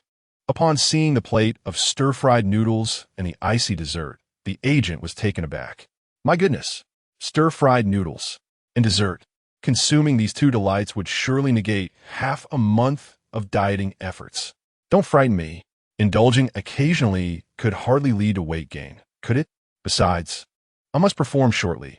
A mere salad of leafy greens for lunch would surely leave me faint from low blood sugar, making headlines tomorrow for collapsing on stage.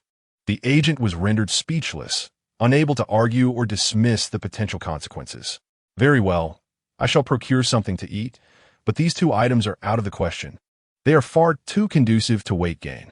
No, I must have this. Otherwise, I shall collapse dramatically on stage after just 5 minutes. You, Su Shui, are utterly unconcerned with such trivialities.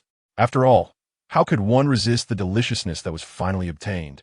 Those bland, dry vegetables or tasteless chunks of beef would surely induce nausea. She opened the plastic bag, tore open the disposable chopsticks, and eagerly took a bite. Wow, delicious. Su Shui's eyes sparkled. She had never tasted such exquisite stir-fried noodles before. The flavor and texture were simply marvelous. She nearly bit her tongue in her eagerness. Now, she understood why that girl was so adamant about not sharing these delectable morsels. They were simply too delightful to part with. Agent Amy couldn't help but sniffle, drawn in by the tantalizing aroma, swallowing hard. Enough, this portion is excessive. I can only eat half, as the stir-fried noodles are too oily.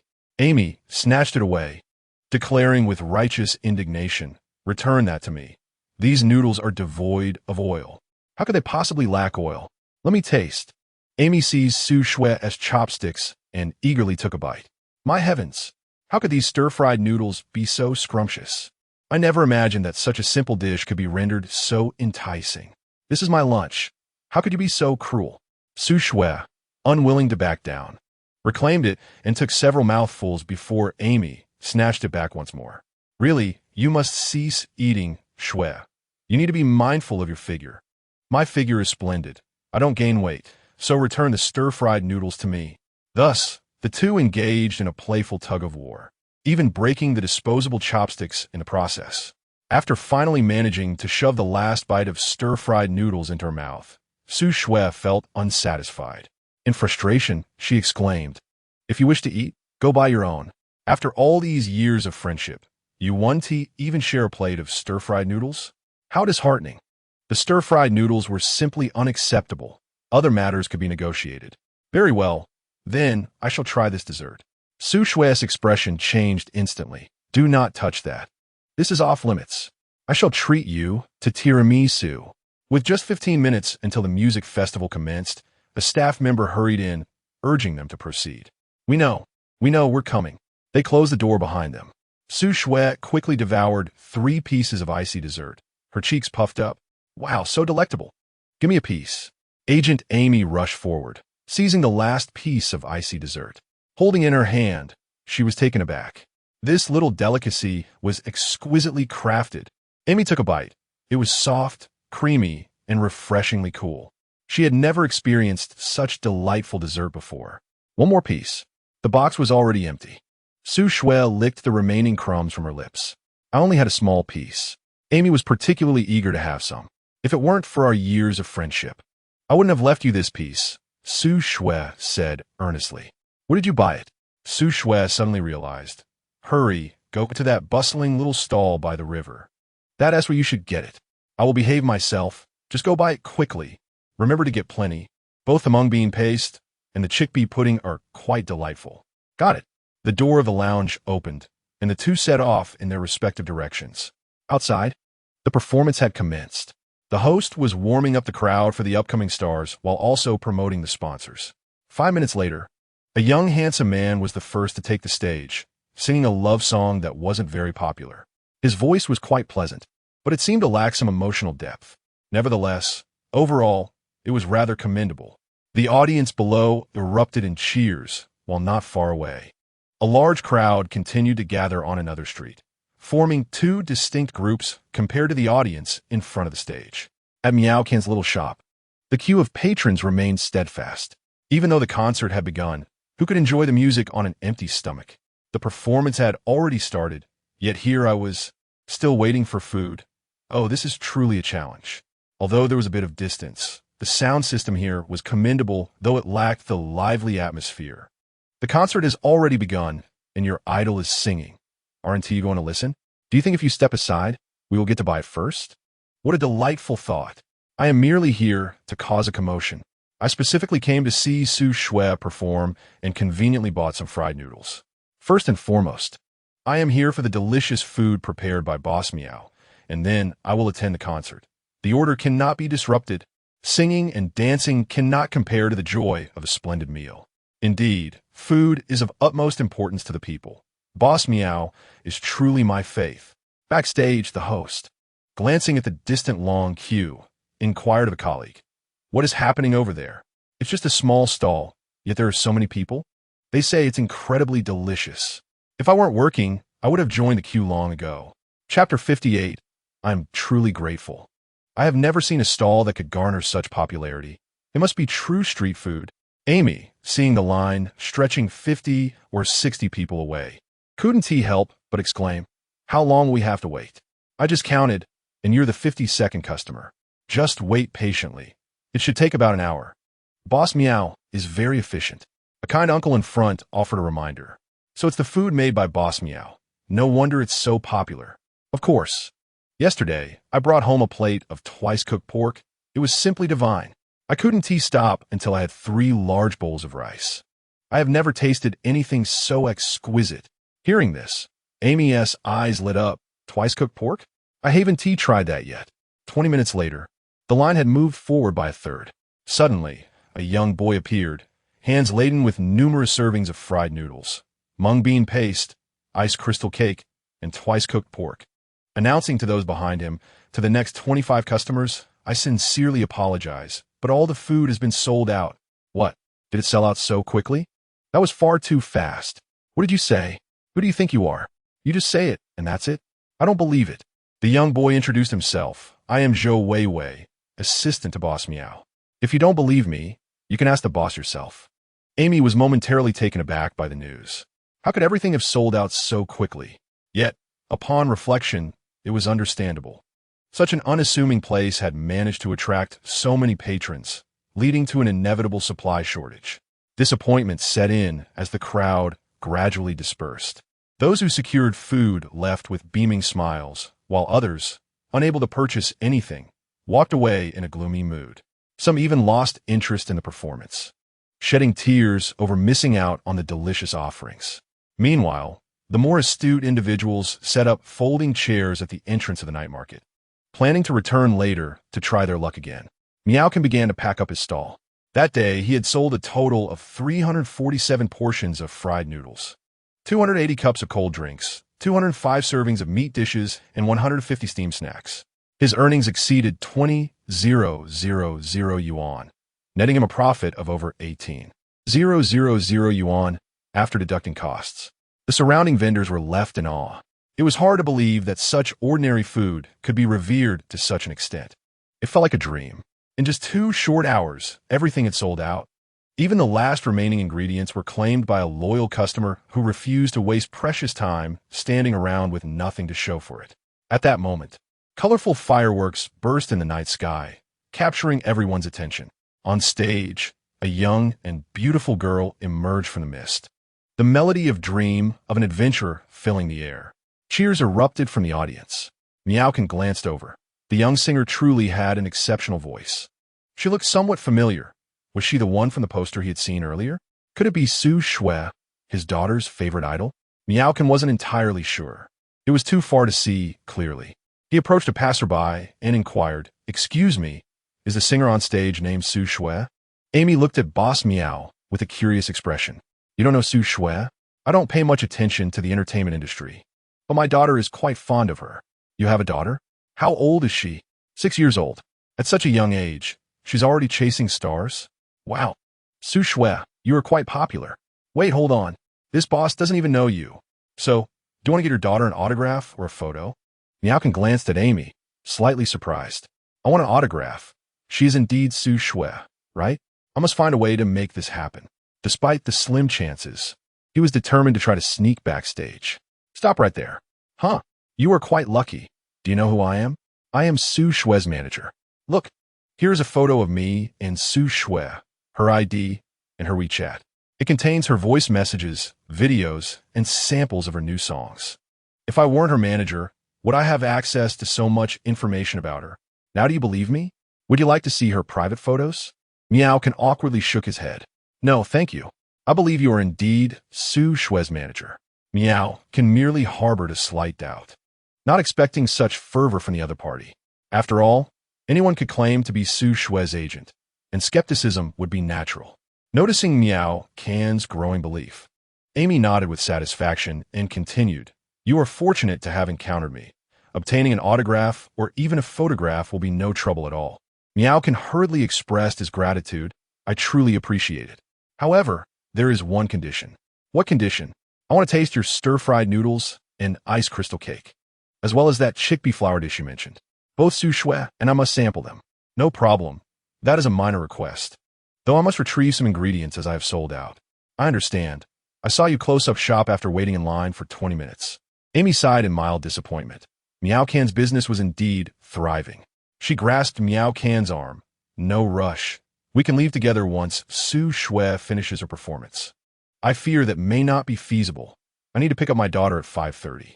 5:30? That works perfectly. There will be no delay. Miao was assigned a front row seat, where the surround sound resonated near him. On stage, Su Shui donned a fresh blue and white floral dress, her face adorned with a sweet smile, exuding charm. Miao had never attended a concert or music festival before and found himself deeply moved. The atmosphere was electric, with a throng of youthful admirers chanting, Su Shui, I love you. In the back, a man in his 40s, with a round face plastered with Su Shui's large image, hoarsely declared, Su Shui, my beloved wife, I adore you. Miao was left speechless. Beneath the azure sky, migratory birds gazed upon joyous faces, while the flora basked proudly in the sun, flourishing in the clear day.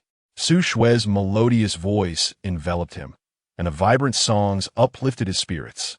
Indeed, Su Shui possessed a beautiful singing voice. Miao took out his phone, capturing several photographs and recording snippets of video. Regrettably, the little one was not present. Had she been able to witness Su Shui perform up close, her joy would have been boundless. As Su Shui sang and danced on stage, she caught a glimpse of Miao Can in the audience. The handsome Miao easily drew attention. After performing 3 songs in succession, Su Shui departed for a brief respite. Meanwhile, the audience's excitement began to wane. Some fiddled with their phones, while others indulged in snacks. A young man beside Miao was engrossed in TikTok, where he stumbled upon a video from Xuerong Kindergarten. In the footage, a group of children cried loudly for not receiving any meat. Chapter 60. Let me show you something good. I'll ride my tricycle food cart. Just follow behind me. All right, let us set off. Boss, I have brought 3 portions of stir-fried rice noodles, ice-cold green bean soup, 2 boxes of ice crystal cakes, 1 serving of twice-cooked pork, and 1 portion of chickpea flour. Chung Sijia boasted proudly about her accomplishments. You wouldn't believe the throngs of people in line. It was a veritable sea of humanity, with drums beating loudly. I nearly had my Hongxing Erk shoes trampled, and it took considerable effort to procure these.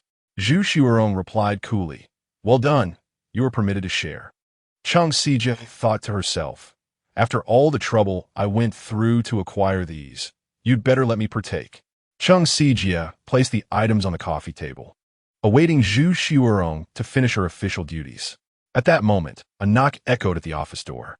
Chung Sijia opened it to reveal the boss's close friend, Sister Fanya. Chung Sijia greeted her sweetly. Hello, beautiful Xian. Fanya playfully rubbed her face against Chung Sijia's and entered. She took out her phone and headed directly to Zhu Xuerong's desk. Darling, let me show you something wonderful. Out of the corner of her eye, Fanya noticed a food on the coffee table. Oh, how is this possible? Where did you buy it? Her mouth watered at the sight. Sister Fanya, I bought it, Chung Sijia responded, pointing to herself. Did you also go to Tianhong Plaza? Chung Sijia was taken aback. Also, Fanya opened her phone to show Chung Sijia a photo of the long queue they had both stood in. What a coincidence! Chung Sijia reciprocated by showing Fanya the same photo. They both had queued at Miao Can's stall, but Chung Sijia had arrived 10 minutes earlier, resulting in her securing the food while Fanya had made a fruitless trip. That's fantastic. Let's eat together. We should wait for the boss. No need to wait for her. She's a workaholic who often neglects her meals. Just as she finished speaking, Zhu Xuerong closed her folder and rose to sit on the sofa. Not waiting for me? Do you still wish to mooch off my meal? Zhu Xuerong cast a sidelong glance at Fanya. We must wait for General Manager Zhu. Fanya and Chung Sijia hastily took their seats in front of the sofa. Chung Sijia divided the 3 portions of fried noodles and mung bean paste, even bringing out 3 small bowls to share 1 serving of chickpea flour. The twice-cooked pork was placed in the center for all to enjoy. This twice-cooked pork is truly delightful. I've never tasted it before. Fang Dia exclaimed. Is this chickpea flour? I'm so curious about its flavor. She eagerly picked up her chopsticks and began to eat. Once Zhu Xuerong joined in, Chung Sijia followed suit. Though they were all young women, they devoured their meal with impressive speed. Zhu Xuerong, your Miao Can's culinary skills would make a 5-star chef envious. Zhu Xuerong chewed the twice-cooked pork with an impassive expression, ignoring Fanya's comment. However, upon hearing the name Miao Can, her fair complexion flushed slightly. Chung Sijia, intrigued, glanced up, sensing some crucial information. Fanya quickly corrected herself. I misspoke. I forgot you two are already divorced. My apologies. Chung Sijia was taken aback. So Miao Can was once her ex-husband. My heavens. Only Fanya could speak so casually in front of Zhu Xuerong. Zhu Xuerong shot a glance at Fanya. Can these fried noodles keep you occupied for a while? Indeed, Fanya replied, focusing intently on her meal. After they finished their meal, even the garlic sprouts atop the twice-cooked pork had been entirely consumed. They had completely cleaned their plates. Fanya and Chung Sijia patted their bellies, satisfied after a hearty meal. Zhu Xuerong wiped her mouth with a napkin. Though she said nothing, her expression revealed her contentment with the dinner. Fanya took out her phone and opened a video. Zhu Xuerong watched as a young girl on stage sang a duet with Miao Kansas strangely. They were performing a children's song. Zhu Xuerong remained motionless, captivated by the video. Fanya observed Zhu Xuerong. Although Zhu appeared indifferent, Fanya could discern her genuine interest in the video. Chung Sijia, curious, attempted to lean in for a better look, but was pushed back by Fanya. Before the video concluded, Fanya tucked her phone away. Zhu Xuerong looked up and inquired, Do you want it? What? The video. Send it to me, Zhu insisted firmly. Fanya replied with a smile. 1 red envelope, please. A fair exchange. Zhu Xuerong sent a generous red envelope to Fanya. Ah, Zhu is indeed generous. Fanya joyfully accepted the envelope and forwarded the video to Zhu. Miao Can instructed Su Shue's chauffeur to follow closely behind his food truck. Keep up. Don't fall behind. Initially, the driver scoffed, jesting, how could I possibly lose a food truck while driving? After all, who is the motor vehicle here? I have more wheels. However, when he witnessed Miao Can's food truck deftly maneuvering through a corner, he realized the gravity of the situation. That was no ordinary food truck. It was akin to a rocket mounted on 3 wheels. The driver straightened in his seat, gripping the steering wheel tightly. Miao Can's food truck glided seamlessly between electric vehicles and pedestrians, seemingly unimpeded. In contrast, the chauffeur frequently had to slow down to avoid pedestrians. Beads of sweat forming on his forehead. Su Shui and Amy exchanged incredulous glances. Miao's driving skills are simply extraordinary. Was he once a race car driver? Miao Can glanced back and noticed the chauffeur struggling to keep pace, so he halted to wait for a green light. The driver finally caught up, his eye twitching, feeling a significant blow to his pride. At 5:35 p.m., outside Xueming Kindergarten, a group of children surrounded Miao Chaizi as if she were an esteemed figure. Miao Chaizi, will your father come to kindergarten tomorrow? Uncle Miao's cooking is so delicious. I had 2 bowls of rice today. Here, Miao Chaizi, I saved you an apple. These 2 chocolate bars are for you. This is beef jerky my dad brought from out of town. The children rummaged through their pockets. Miao Chaizi held a pile of snacks. If Wang Shuangfei hadn't knocked over my lunchbox, my dad would need to come again tomorrow. Though Miao Chaizi secretly wished for Miao Kin to visit daily, she understood the hardships of his food stall and didn't want him running around. Wang Shuangfei, if you knock over Miao Chaizi's lunchbox again tomorrow, her dad will have to come cook for us. Wang Shuangfei replied, I won't dare. He cast a furtive glance at Miao Chaizi. Having made her cry earlier that day, he certainly didn't want to stir trouble again. Xiaofeng, haven't you seen your mother at the school gate? Hurry up, you little rascal. Your dad has been waiting for you. Why are you lingering around the girls? Get home. Your mother has dinner ready. Dad, can I go home with Miao Chaizi? Her dad cooks the best food. I don't want to eat what mom makes. Chapter 61. My dad is irreplaceable. Wang Haoyu, why don't you eat the food your mom makes? Have you ever seen burnt potatoes and discolored fried eggs? Having never encountered such a situation, it must be rather unpalatable. The other children gazed at Wang Haoyu with sympathetic eyes, while conversely, they envied Miao Chaizi even more. Wang Haoyu genuinely wished to accompany Miao Chaizi home, lingering at the school gate. It wasn't until his father tucked his shirt into his trousers, revealing a gleaming belt, that Wang Haoyu shuddered and reluctantly waved farewell to Miao Chaizi and the teacher. Miao Chaizi, may I go home with you? I long to savor the dishes prepared by your father. Chaizi, I too wish to return with you. When will your father come to pick you up again? Miao Chaizi, I would gladly trade my father for yours, if that were possible. My father is quite wealthy, owning 2 companies and numerous vehicles. Of course not. I would never exchange my father for anyone.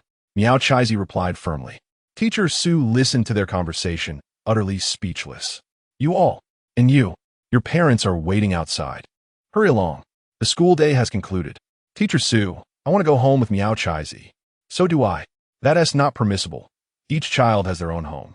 How can you follow Miao Chaizi? The parents outside the school gate were perplexed as to why their children wished to accompany the pretty little girl home. Miss Xiaofeng, you may be unaware, but Miao Chaizi's father's cooking is simply divine. All the children yearn to taste it again. Oh, is Miao Chaizi's father a chef? No, he operates a food stall on the street. Then why not work in a fine restaurant as a chef? The earnings would be much higher. You don't understand. Miao's stall is exceedingly popular. Even celebrities must queue to buy from him. Is that true? At that moment, a conspicuous food cart halted at the school gate, and the surrounding parents instantly recognized Miao Chaizi's father had arrived. Miao Chaizi's father, are you here to pick up your daughter? Mr. Miao, how is business today? I went to Tianhong Plaza looking for him, but couldn't buy anything. The queue was far too long, more crowded than a concert. Before long, a throng of children surged out. Uncle, will you be cooking for us again tomorrow? I want to eat meat. Mr. Miao, may I visit your home? I wish to taste your cooking. Uncle, please take me to your house. The parents and teachers were left dumbfounded. Su Ziming, your mother is right there. Who will you follow? I want to go with Miao Chaizi's father. I want to eat his twice-cooked pork, but your mother can cook too. Yet, her cooking is not as delightful. It is Miao Chaizi's father's cooking that is truly delicious. Miaokin was surrounded by a throng of children, while Miao Chaizi, her little face puffed up like a bun, was pushed aside. Teacher Su had never witnessed such a scene and was at a loss for how to respond. Eventually, 3 more teachers and 2 security guards intervened, managing to shepherd the children back to their respective parents, restoring order. One little boy clung to Miao Can's legs stubbornly until his father swatted his backside a few times, at which point he was tearfully led away. Miao Chaizi approached Miao Can, clutching a large handful of snacks, and looked up at him, saying, Daddy, will you not abandon Chaizi for other children? Certainly not. Father's favorite is definitely Miao Chaizi. Hee. Miao Chaizi beamed, revealing her little white teeth. Papa, would you like to have some sakama? All right, give me one. I want one too. The door of the van swung open, revealing a sweet smile that winked at Miao Chaizi. Huh? Miao Chaizi was momentarily taken aback, then suddenly exclaimed, Sister Su Shui. Wow, it's really Sister Su Shui. This shout drew the attention of teachers, parents, children, security guards, and even passers-by at the school gate. Su Shui? It was indeed Su Shui. At the entrance of Xueming Kindergarten, a star had arrived. Su Shui, a beloved young singer adored by both adults and children alike. And here she was, reaching out towards Miao Chaizi for a snack. Mom, look, is that Su Shui? Su Shui, my idol Su Shui. Most of Su Shui's songs exude youthful vigor and inspiration, captivating many young hearts. Bystanders paused in their tracks, while teachers and security guards stood in shock. Hello, Miao Chaizi. Miao boss, your daughter is so well-behaved. Su Shui scooped Miao Chaizi into her arms and swiftly hopped into the car, pulling the doors shut behind her. Miao drove away from the school gate, leaving a crowd in stunned silence. Inside the van, Miao Chaizi sat beside Su Shui, while Amy occupied the seat opposite. The little one's eyes were wide with astonishment, never expecting to meet her idol so suddenly. The more Su Shui observed Miao Chaizi, the more she adored her. How can there be such a delightful girl? She resembles Miao boss quite a bit. May I have a piece of sakama? Su Shui inquired with a twinkle in her right eye, smiling at Miao Chaizi. Of course, you can have it all. The little one eagerly handed over all her snacks. Oh dear, how can one possibly eat so much? Soon, the van was filled with laughter and joy, and a bond of friendship swiftly formed among the three. So, did you come because you enjoy the fried noodles my father makes? Miao Chaizi's voice was soft and sweet, nearly melting Su Shui's heart. Su Shui gently pinched the little one's smooth cheek, nodding that crystal cake is also quite delicious. And the twice-cooked pork. I've never tried chicken tofu flour before. But don't worry, Pop will make it for us shortly. Upon mentioning Miao Can's culinary delights, the little one's eyes sparkled with excitement. By the end of their conversation, all three couldn't help but swallow hard, their stomachs rumbling in unison. The van followed a small food truck into an old neighborhood and halted in a courtyard. Upon entering, Miao Can invited Su Shui, Amy, and the driver inside. The driver was momentarily taken aback. He and T expected to be invited in and felt a warm glow in his heart. Typically, in such hospitality settings, he would remain outside, waiting. Sister Su Shui, you all go ahead and sit in the living room. I'll go fetch some water. The thoughtful little one busily scurried around.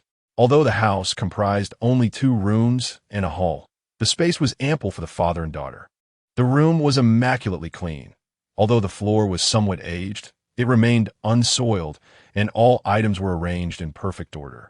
There was no need to change shoes. They were welcome to enter directly. Noticing that everyone stood still at the doorway, Miao Can quickly beckon them inside. In fact, only he and Miao Chaizi had slippers at home. Chapter 62.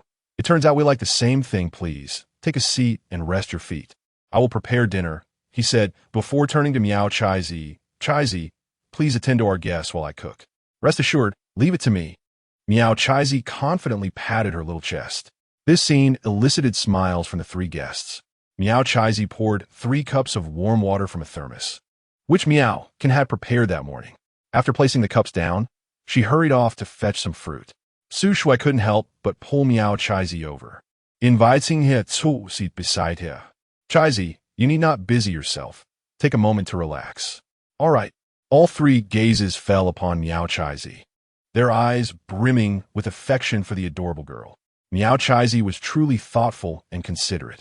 Chaizi, would you like to watch a cartoon for a while? That sounds wonderful. It's the perfect time for Black Cat Sheriff. The little girl was remarkably familiar with the airing schedule of these programs. Black Cat Sheriff? I loved watching that as a child. The hero who guards the night, dispelling darkness with the power of justice. Wow. It turns out we share the same fondness. Miao Chaizi's large eyes sparkled with delight. Su Shui smiled gently. She had always enjoyed Black Cat Sheriff Anna Lewis since childhood. In the kitchen, Miao Can was preparing twice-cooked pork. The earnings from the morning and afternoon markets totaled over 30,000 yuan, a commendable income. The points in the system had accumulated to 1782. Miao Can decided to draw a prize. Used 100 points, won 20 peppermint candies. Used 100 points, acquired a cooking secret for top-tier liver-protecting soup. Another 100 points. This time won a 250 milliliters bottle of sunscreen facial cleanser.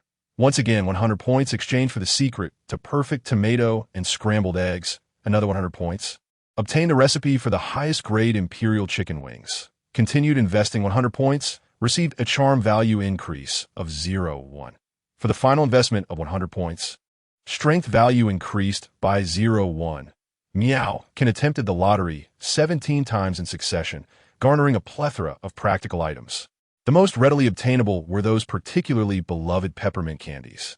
Not only did these candies possess a remarkably refreshing effect, but they also came in various fruit flavors and featured a safe, healthful formula. First-time customers invariably remembered to take a few extra peppermint candies on their next visit. Consequently, the complimentary peppermint candies were consumed with great rapidity. The most valuable acquisitions during this lottery endeavor were undoubtedly the 3 cooking techniques. Today had truly been a stroke of luck. Instantly, the perfect methods for preparing the 3 dishes surfaced in his mind, along with an ephemeral mastery of the techniques. Miao presented the already completed twice-cooked pork on the table and proceeded to prepare another classic dish, scrambled eggs with tomatoes. This dish, remarkably ordinary yet exceedingly simple, is well known for its straightforward preparation process. Its sweet and tangy flavor perfectly caters to the palate of most individuals. However, the simpler the dish, the more challenging it becomes to elevate its taste. The pursuit of higher quality is indeed a formidable endeavor, even without the aid of masterful skills. Miao Can's previous attempt at scrambled eggs with tomatoes was already quite delectable. Yet, after mastering advanced techniques, every detail, be it the precise control of heat, the optimal ratio of seasonings, the speed of stir-frying, or the size of the tomato slices, experienced a qualitative leap, significantly enhancing the dish's flavor and texture. In less than 6 minutes, a vibrant and enticing plate of scrambled eggs with tomatoes emerged, and upon tasting, it was discovered that the eggs were more silky and delicate, while the tomatoes were tender yet not mushy, creating an unparalleled culinary experience. This rendition of scrambled eggs with tomatoes was simply incomparable, surpassing even the efforts of chefs in 5-star establishments, who could only make slight improvements. The masterpiece presented by the highly skilled Miao can belong to an entirely different realm, particularly noticeable to those with a refined palate who could easily detect the subtle differences. He also prepared an additional specialty snack, garlic chicken wings, for his family and friends. "Sister, are you hungry? I'll check on how Dad's dinner is coming along," Miao Chai-zi eagerly exclaimed, leaping off the sofa and rushing into the kitchen. In an instant, an irresistible aroma wafted through the living room, tantalizing everyone's senses. Miao Chai-zi couldn't help but exclaim, "Wow, it smells amazing." Soon, everyone gathered around the dining table, ready to indulge. The table was adorned with an array of delectable dishes, from the traditional twice-cooked pork, fragrant and flavorful scrambled eggs with tomatoes, silky and tender chickpea flours, to the enticing fried rice noodles, mouth-watering garlic chicken wings, and sweet mung bean soup, all crafted with Miao Can's exceptional culinary skills. These dishes, meticulously prepared with masterful techniques, captivated Su Shui, Ai, the driver, and young Miao Chai-zi.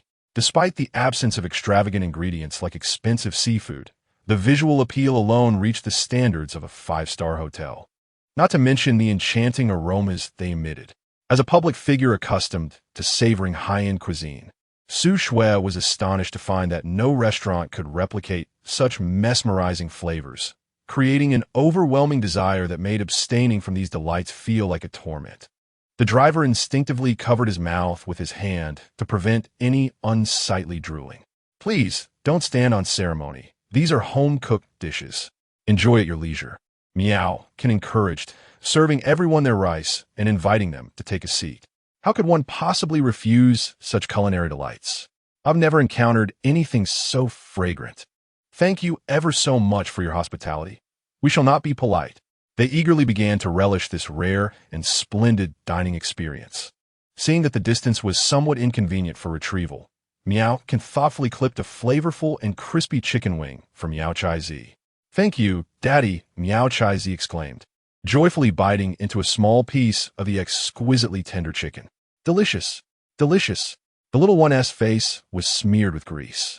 Meanwhile, Su Shui, a seasoned food enthusiast, eagerly sampled every delicacy presented, hardly pausing to set down her chopsticks.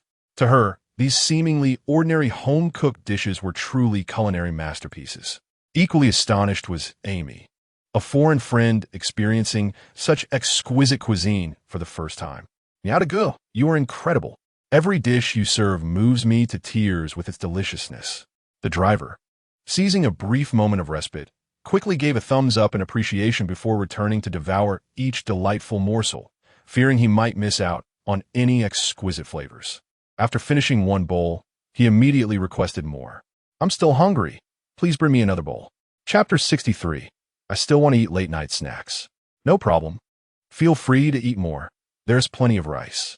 Miao had proactively prepared an ample supply of rice for the guests to serve themselves. Except for Miao Chai Zi, who, being still quite young, ate relatively little, the others consumed at least 2 large bowls, if not more. Observing her daughter's satisfied demeanor, she swayed her head to the rhythm of the music, expressing her joy. About 30 minutes later, all the plates had been cleared, leaving behind only the bare bones of the exquisite chicken wings. Su Shui managed to consume an impressive 2.5 servings of rice alone, a rare experience since adulthood, while Amy voraciously polished off 3 enormous bowls. In contrast, Su Shui, typically attentive to her figure as a professional model, appeared unexpectedly indulgent. Shui'er, why are you eating so heartily? As a star, you need to watch your image. Burp. In response to her friend's teasing, exhausted from the feast, Shui merely rolled her eyes, signaling her indifference. Meanwhile, the male staff member observing nearby seemed somewhat reserved, although he secretly yearned to partake in such a lavish meal again. He could only silently hope for another opportunity. Wishing Miao Chai Zi joy and health every day, Miao took out his phone and snapped a few pictures of the little one and Su Shui. Miao boss, let us connect on WeChat. Could you send me those photos from earlier? Sure, no problem. They exchanged WeChat contacts, with Su Shui using her frequently employed account. Miao Chai Zi gleefully remarked, Sister, can I message you in the future? Of course. You can send voice messages or video calls. I'll definitely respond, as long as I'm not busy. Su Shui gently pinched the little girl's soft cheek. That's wonderful, the little girl exclaimed, bouncing with excitement. The chauffeur-driven vehicle gradually disappeared into the night. Miao gently patted Miao Chai Zi's head. Let's go home. Okay. Tonight, Miao decided not to set up his stall and had notified the group in advance. The chat exploded with messages, one after another. A few loyal customers, already prepared with their small stools, were anxiously waiting on the streets of the University Town night market, their frustration almost causing them to leap up in exasperation. In response, Miao could only offer his apologies, citing personal matters at home as the reason for his absence. The customers had little to say. After all, who hasn't faced sudden circumstances? Understanding was the only option. This evening was destined to leave a group of patrons sleepless. Miao muted the chat group and subsequently closed it. He spent an hour playing checkers with a little girl. As the time approached, he guided her to wash up and prepare for bed. Daddy, she exclaimed. Teacher Su said there will be a parent-child activity at kindergarten this Friday, and all the other kids' parents will be there. Miao Chai Zi tucked herself under the covers, peeking out at Miao, Kansas usually. She would say that having a father was enough, but witnessing the affection that other children receive from their mothers inevitably left her feeling a pang of disappointment. Miao understood this all too well. Before his divorce from Xuerong, the little one could still sense her mother's presence. Now with the divorce, she saw her mother only once a week, and that maternal love had become a rare commodity. After lulling the little girl to sleep, Miao settled onto the living room sofa, picked up his phone, and opened WeChat, locating Zhu Xuerong's profile. His fingers danced across the screen. Miao are you free this Friday? Meanwhile, Zhu Xuerong had just finished work and was soaking in her home bathroom. Holding her phone, she watched a video sent earlier by Fangya. In a joyful pond, there's a little frog, dancing as if possessed by a prince, with a cool gaze that no other frog can rival. One day, it will be awakened by a princess. This was the first time Zhu Xuerong had seen Miao sing, albeit a children's song. His singing prowess might not rival his culinary skills, but it was certainly commendable. The man on stage showcased a charm that was new to her, causing the corners of her mouth to lift slightly. Ding! Fang yesen da frantic emoji. Miao isn't setting up his stall tonight. I wanted to have a late-night snack. Zhu Xuerong ignored her and received another WeChat message from a familiar avatar. She opened it. "Are you free on Friday?" For reasons unknown. Upon reading Miao Can's message, Xuerong instinctively felt inclined to respond affirmatively. When she realized this impulse, a jolt of surprise coursed through her. She replied coolly, "Is there something you need?" Miao Can. There's a parent-child event at kindergarten this Friday, and all the other children's parents will attend. The little one hopes you can join.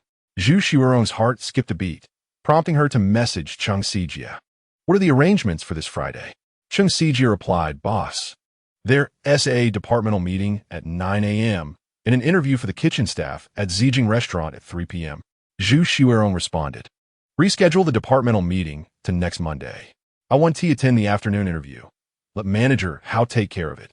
Chung Sijia acknowledged her message. Once the arrangements were made, Xuerong replied to Miao Can, "All right, I will be there. Please inform the little one." Miao Can, "Thank you." Xuerong, "Thank you for what? Am I not her mother?" Miao Can, "Well, I take that back." Xuerong, "Remember to bring some food that day." Miao Can, "All right." Upon the conclusion of this exchange, a momentary silence enveloped the chat box. Xuerong's fingers gently tapped on her phone screen. Yet she found herself at a loss for words. Miao Can, "Are you still the same?" Xuerong, "What do you mean?" Miao Can, "Busy with work, often forgetting to eat on time." Xuerong, "What can I do about that?" Miao Can, "Work is never-ending. It is equally important to live well." Xuerong fell silent for a few seconds. Xuerong, "Understood. Get some rest early." Miao Can, "Good night." The conversation came to a close. Xuerong set her phone aside and continued her bath. At that moment, her mood suddenly lifted. She gently closed her eyes and began to hum a tune. The joyful pond has been planted. Dreams transform into oceans. The drum's large eyes and wide mouth sing just as loudly. The next day, at 5:30 in the morning, Miao Can rose from bed. Whether it was due to habit or the effects of a system, he awoke every morning in high spirits, completely disinclined to linger in bed. The daylight of May had already brightened the sky. Miao Can engaged in a brief physical routine, performing a few stretches before washing up. At that moment, the door to the little girl's room swung open. "Daddy, why are you up so early?" The little girl, still drowsy, appeared as if her spirit was still lost in dreams. "Daddy slept well yesterday. Upon waking, I could not fall back asleep. I'm heading to the market to buy ingredients and prepare breakfast before going out." Chapter 64. Can the stomach catch a cold? The little girl stretched her tiny arms, and Miao Can lifted her into his embrace. "Daddy, a kiss." The little girl's soft cheek brushed against Miao Can's face. "Daddy, you'll tire yourself out like this. I'll feel sad for you." "Not at all. Daddy is not tired. If I am, I will rest." "Really?" "Yes. Why is Chai-Zi awake so early?" "I need to go to the bathroom." After the little girl finished in the bathroom, she returned to her bed and soon drifted back into slumber. Miao Can took a sip of warm water and rode his tricycle out of the yard. The community's fitness area was already bustling with elderly residents engaging in morning exercises, practicing Tai Chi, walking backwards, and clapping. Chun Dahai had quietly rented a unit in this old neighborhood and quickly befriended the longtime residents, including Grandpa Sure. "Hey, old Chun, how long have you been practicing Tai Chi? Your technique of using leverage is impressive. I nearly couldn't keep up." Chun Dahai replied with pride. "What do you think? Old Sure, let me show you what it means to overcome strength with softness." "Wow, impressive."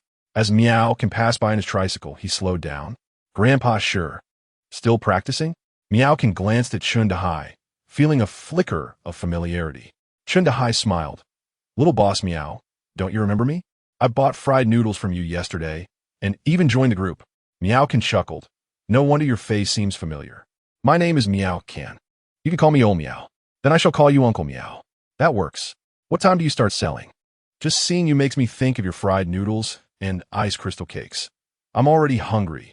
About 8 o'clock, after I dropped my daughter off at kindergarten, Uncle Sure approached with a cheerful demeanor, gently patting Miao Can's shoulder. "Young Miao, could you possibly grant me an autograph?" Miao Can looked perplexed. "Uncle Sure, I am no celebrity. Why would I need to sign anything?" Uncle Sure chuckled as he pulled out his phone and opened a short video application. "At yesterday's music festival, you sang alongside a major star, basking in the spotlight. Dahai, unaware of the event, curiously took the phone to have a look. Hey, boss Miao. You certainly have a flair in front of the camera. Miao blushed in embarrassment. Please don't tease me. Dahai joked. You ought to practice your singing. Your voice is quite melodious. Miao sighed, admitting that he seldom sang at all and could hardly manage a few nursery rhymes. Furthermore, he doubted he would ever get such an opportunity again. Upon seeing Miao, other residents nearby eagerly approached to greet him. Young boss Miao, what time do you open? My grandson is clamoring for ice crystal cake. I went to Tianhong Plaza yesterday to buy your fried noodles. The queue was astonishing. Boss Miao, your business is truly thriving. Your snacks have become a sensation. You need to stock up on ingredients for the morning. Sometimes it's hard to find what you want. After responding to their warm inquiries, Miao drove towards the market. He spent over half an hour there, acquiring sufficient rice noodles, eggs, meats, vegetables, and seasonings. He ordered 4,000 sets of disposable meal boxes from Boss Zhao. Boss Zhao's wife, witnessing this surge, became increasingly envious. Look at Boss Miao. He started with just a few hundred boxes a day, and now he has up to 4,000. Just imagine the profits. It would take us a month to earn that much, she lamented, or perhaps even 2 months. Her eyes sparkled with hope. Is business really that good for street vendors now? Should I consider starting my own venture? Don't even think about it.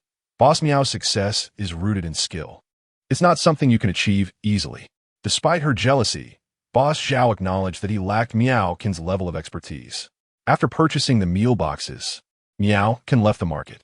Besides the basic ingredients, he procured fresh meat and vegetables daily, never stocking up, ensuring the utmost freshness. This shopping trip cost him a total of 1,938 yuan. Just the other day, he won a top-tier technique award for liver paste soup. Yet he had no intention of selling that dish for now. The preparation for liver paste soup was intricate and time-consuming, and its flavor did not appeal to the general public, making it unsuitable for street vending.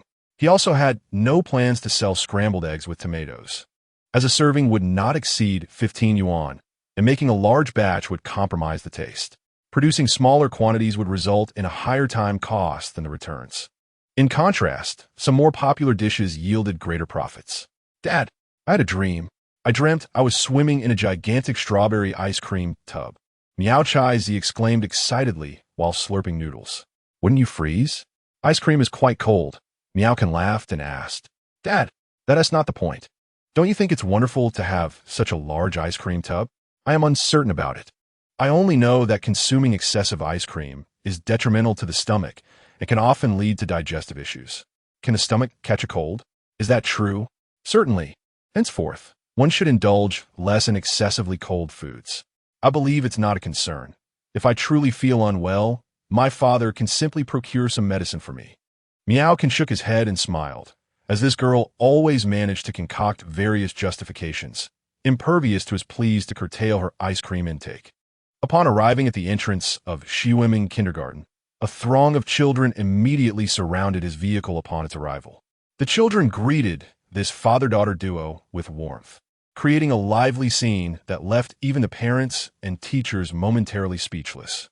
Chai-zi, did Sister Su Shui accompany you home yesterday? Uncle, were there many delicious treats in the car?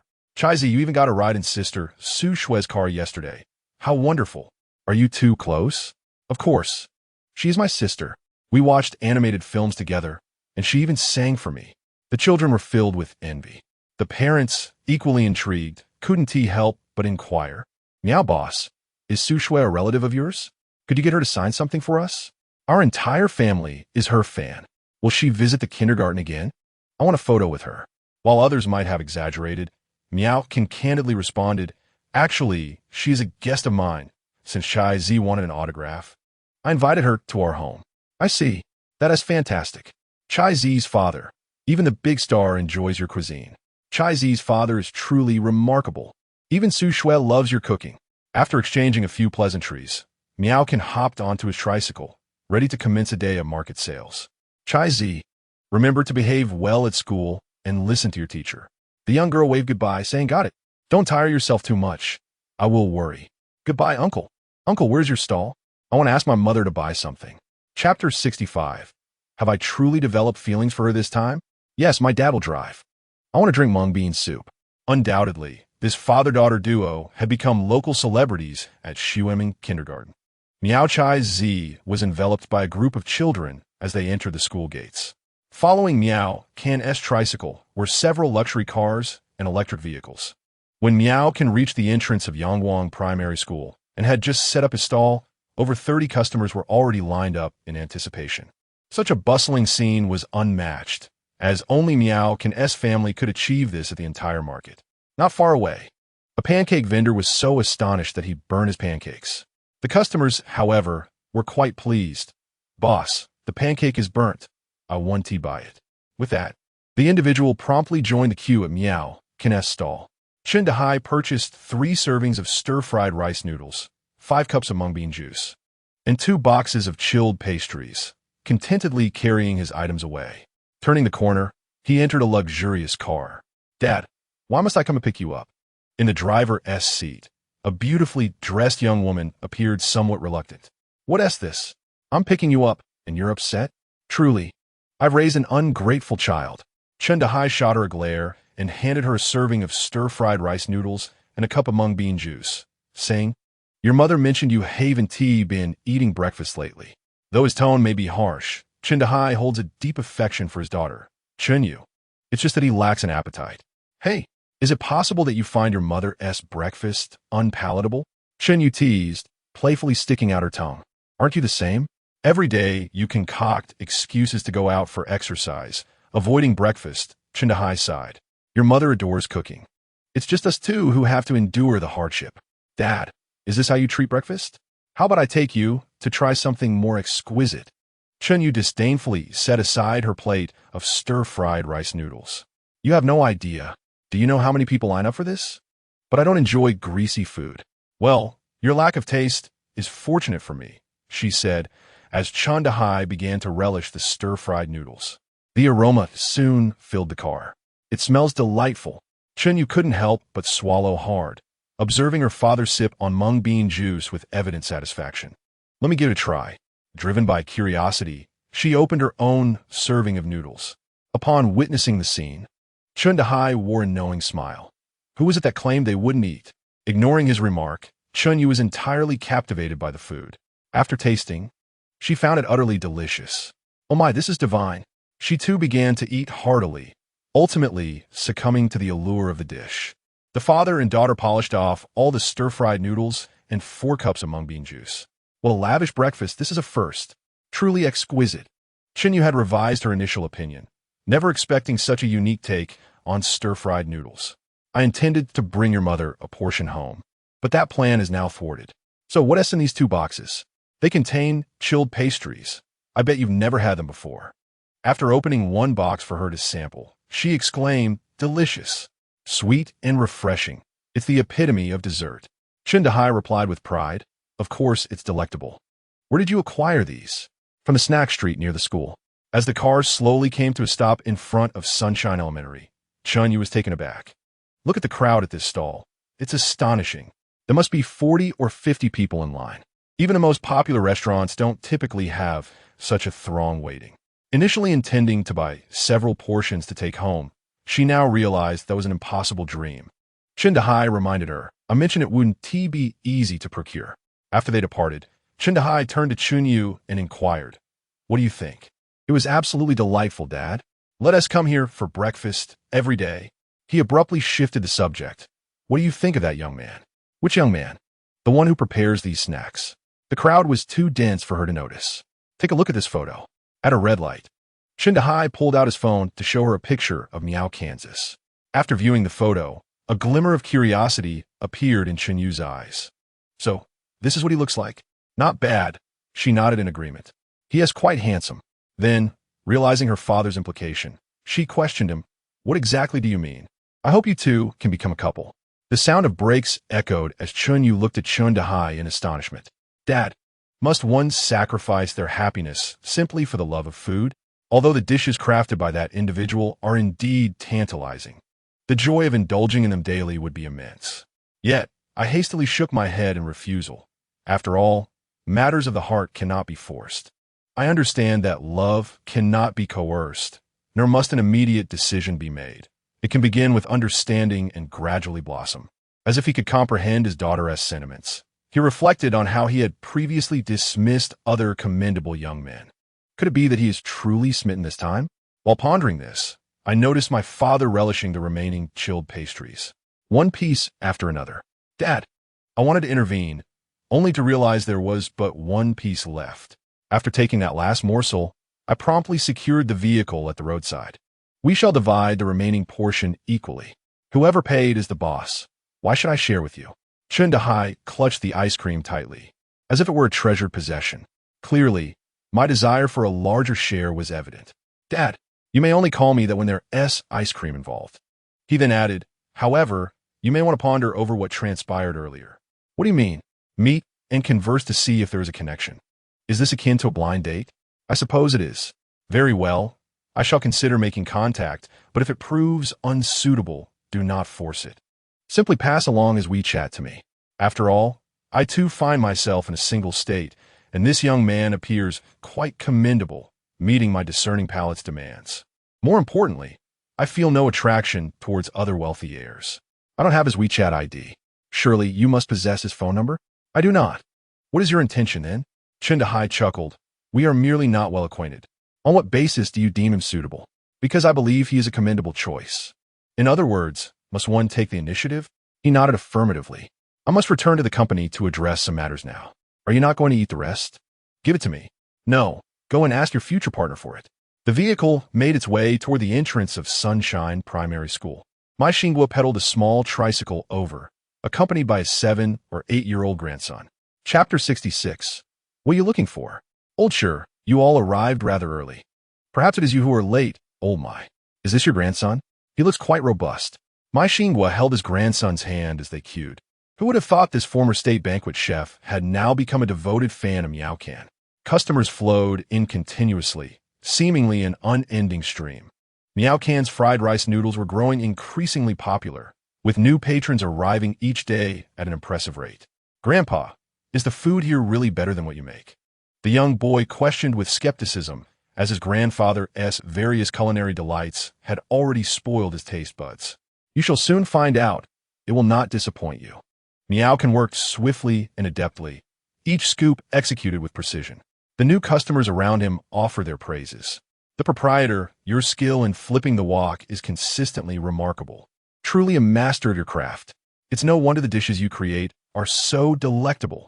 Unable to resist, someone pulls out their phone to begin recording. Mr. Miao, I wish to film a video to learn how to replicate this. I hope you don't mind? Miao Can chuckles and nods. Not at all. Feel free to film. An Annie nearby interjects. No matter how much you film, it won't make a difference. I've tried many times, yet I cannot recreate this flavor. I must come here to buy it. Another food enthusiast concurs. This technique appears simple, but to achieve the same level of deliciousness as Mr. Miao's, one must possess solid foundational skills and precise control over the heat. These are not easily mastered. There is wisdom in those words. It seems that without a decade or more of practice, one could hardly reach such proficiency. A young girl beside them records intently with her phone. An uncle nearby jokes. Little girl, you might as well stick your phone right on Mr. Miao's face. That would surely provide clarity. The girl blushes and quickly puts her phone away, patiently waiting. The queue of patrons occasionally exchanges light-hearted banter, creating a harmonious atmosphere. An elderly gentleman orders a serving of fried rice noodles and a cup of mung bean soup, solemnly pays via a QR code, and departs with a serious expression. After walking several streets, he halts at the entrance of the South District Police Station. Sitting at the roadside, he opens the takeout box and devours its contents ravenously. In just 3 minutes, he finishes everything, including the mung bean soup. Wiping his mouth, the elder's eyes gleam with determination. This flavor is so familiar. He strides purposefully into the police station. Upon entry, he approaches the on-duty officer, saying, "Officer, could you please help me investigate a noodle stall near our community?" The policeman looks at the elder with confusion. What exactly do you wish to investigate? The food, there is simply too delicious. This statement nearly elicits laughter from the officer. While he has heard of people being enamored with food, This is the first instance he has encountered such a situation. Are you jesting? Should good food bring joy rather than prompt a police report? The officer muses, suspecting perhaps a rival vendor is attempting to play tricks. The elder continues, ever since I tasted their offerings, I find myself craving it for every meal, day after day. Officer, in my decades of life, I have never been addicted to a single food item before. I suspect there must be something illicit added to it. This remark piques the officer's interest. They indeed recall similar cases from the past, where some vendors would incorporate addictive substances into their food. Very well, we shall investigate immediately. Two officers exchange knowing smiles, deciding to accompany the elder to ascertain the situation. As the police car, with its flashing red and blue lights, halts in front of the elementary school, it instantly captures numerous gazes. Is it the city management coming? Oh no, Mr. Miao, are you closing up? I haven't even had a chance to buy my noodles. Someone exclaims anxiously. This isn't the city management. They are actual police officers. What? Police? Curiosity piques as everyone turns to observe the vehicle parked nearby. The elderly gentleman leads the two uniformed officers directly to Miao Can's stall. It's this one indeed. The elder points at Miao Can, as the onlookers waiting to purchase food gather around, intrigued by the unfolding event. What is happening? Is it really necessary to involve the police over a small stall? Such matters should fall under urban management. Miao Can had just finished packing several takeout orders and handed them to the customer in front of him, who quickly departed. The queue of waiting customers instinctively made way for the officers. Miao Can was taken aback upon seeing the police. Please cooperate with the inspection, an elderly man declared with an air of righteousness, causing a stir among the crowd. Isn't this just a stall inspection? Could Miao be in some trouble? Impossible. He is such a good person. He hardly seems like a wrongdoer. Please refrain from jumping to conclusions. I trust Miao. The officers politely saluted Miao Can, explaining their purpose. We received a report from the public. We kindly request your cooperation in a food safety investigation. Miao Can was momentarily stunned, but soon expressed his understanding. The surrounding customers could hardly believe it. Food issues? Really? This is the cleanest place I have ever seen. Indeed, it's even cleaner than my kitchen. They're talking about safety, not cleanliness. Miao Can calmly responded, Of course, I am willing to cooperate with the investigation. He cast a glance at the elderly man, vaguely recalling that he had purchased something from him before. Do you need to see my identification? Miao Can retrieved various documents he carried. One officer examined his credentials, while another inspected the cooking environment. What do you usually sell? Initially, it was fried rice noodles and mung bean smoothies. But later I added crystal cake, twice-cooked pork, and chickpea pudding. Quite a variety indeed. The officers thoroughly checked the ingredients and seasonings in the food cart, finding nothing amiss. Where are the twice-cooked pork and chickpea pudding you mentioned? Miao Can replied, Those are only available in the afternoon and evening. I don't sell them in the morning. The officer nodded, observing Miao Can's demeanor, but detecting no signs of distress. If there were indeed an issue, Miao would likely exhibit signs of anxiety or unease. Yet he displayed none. Of course, it was also possible that he simply possessed exceptional composure. I need to take some of these ingredients and seasonings back for testing. Is that acceptable? No problem. Please proceed. The officer collected samples of rice noodles, mung bean paste, and crystal cake, placing them in the police vehicle. We will take these items for testing. The results should be available by this afternoon. Mr. Miao, could you accompany us to the police station? Today, the testing department happens to be available, and results can be obtained within 2 hours at most. The officers invited Miao Can to accompany them to facilitate immediate resolution of any issues, and if all were in order, he would simply sign and be released, thus saving time. May I ride my food cart? Certainly. The elderly man who reported the incident took his seat in the police vehicle once again. Chapter 67. I have been reported. On one hand, they needed to document the situation, and on the other, he was quite concerned about the outcome. Miao Can rode his three-wheeled food cart, following closely behind the police car. As the police vehicle set off, they noticed a group of people trailing behind. The officers halted the car and inquired, What are you all doing? We believe in Boss Miao.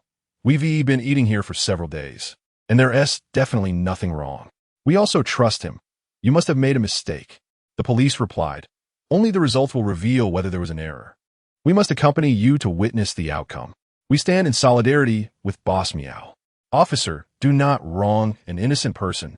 I have absolute faith in Boss Miao, and I am eagerly anticipating today's stir-fried noodles. The officer furrowed his brow, as they had never encountered such a situation before. Another officer instructed him to get into the vehicle. Since these individuals insisted on following, there was no way to stop them, but they certainly could not allow them into the police station. It was not far, just over 800 meters, and they arrived within minutes. Some customers walked. Others rode electric bikes or shared bicycles, all arriving in a grand procession at the police station's entrance. As the gate opened, the officers exited their vehicle and instructed Miao to drive the food cart inside. If any issues with the ingredients were discovered, those items will be confiscated. Boss Miao, we will wait for you outside. Just give us a signal if you need anything. Boss Miao is innocent. Officers, please be discerning. Do not wrong a good person. The police were somewhat exasperated, pondering the potential uproar if something truly were amiss, with a dozen individuals stationed outside. The other officers in the station emerged, bewildered by the crowd. What is happening? Why are there so many people? They are customers of this vendor, concerned that we may wrong an innocent person. Remarkable. He certainly has many admirers. Everyone turned their gaze to Miao, Kansas officer. Should I persuade them to return? There is no need. It will take at most an hour. If the inspection yields no issues, you can continue your business while present. One officer took samples for testing. Miao sat on a bench in the lobby, facing an elderly gentleman. Young man, do not take offense. I have lived a long life and seen much, yet your stir-fried noodles are utterly addictive. For everyone's safety, I must proceed with this. Miao regarded the elder and replied calmly, that is your right. To say he was not frustrated would be untrue. He merely found the situation absurd and a waste of time. A female officer poured Miao a glass of water and then invited the grandfather inside to provide his statement. Outside, a group of people waited anxiously, all concerned that Miao might encounter trouble. Their worries stemmed from their genuine affection for Boss Miao and his food, and the prospect of not being able to enjoy it in the future was distressing. The news of Miao Can's report to the police station spread rapidly. Who would report Boss Miao? I eat there every day. Which police station? I want to demand an explanation. My husband would never do anything wrong. Honestly, Boss Miao's food is incredibly delicious. Could there really be a problem? Nonsense. That's impossible. I believe in Boss Miao. Who reported him? It couldn't be another vendor, could it? The news exploded across social media. Xuerong had just finished inspecting the dining area when she received a call from Fanya. What on earth are you busy with? Aren't you checking WeChat? I was occupied. What's the matter? Miao has been taken away. Haven't you seen it in the WeChat group? Xuerong hastily ended the call and opened the group chat. Fanya would never speak frivolously. The group was abuzz with news regarding Miao Can's apprehension. After gathering some context, she learned that an elderly gentleman had reported him, claiming that Miao Can's food was excessively delectable. Xuerong firmly believed that Miao would never engage in such misconduct. Resolute in her intent to take action, she found a number and dialed.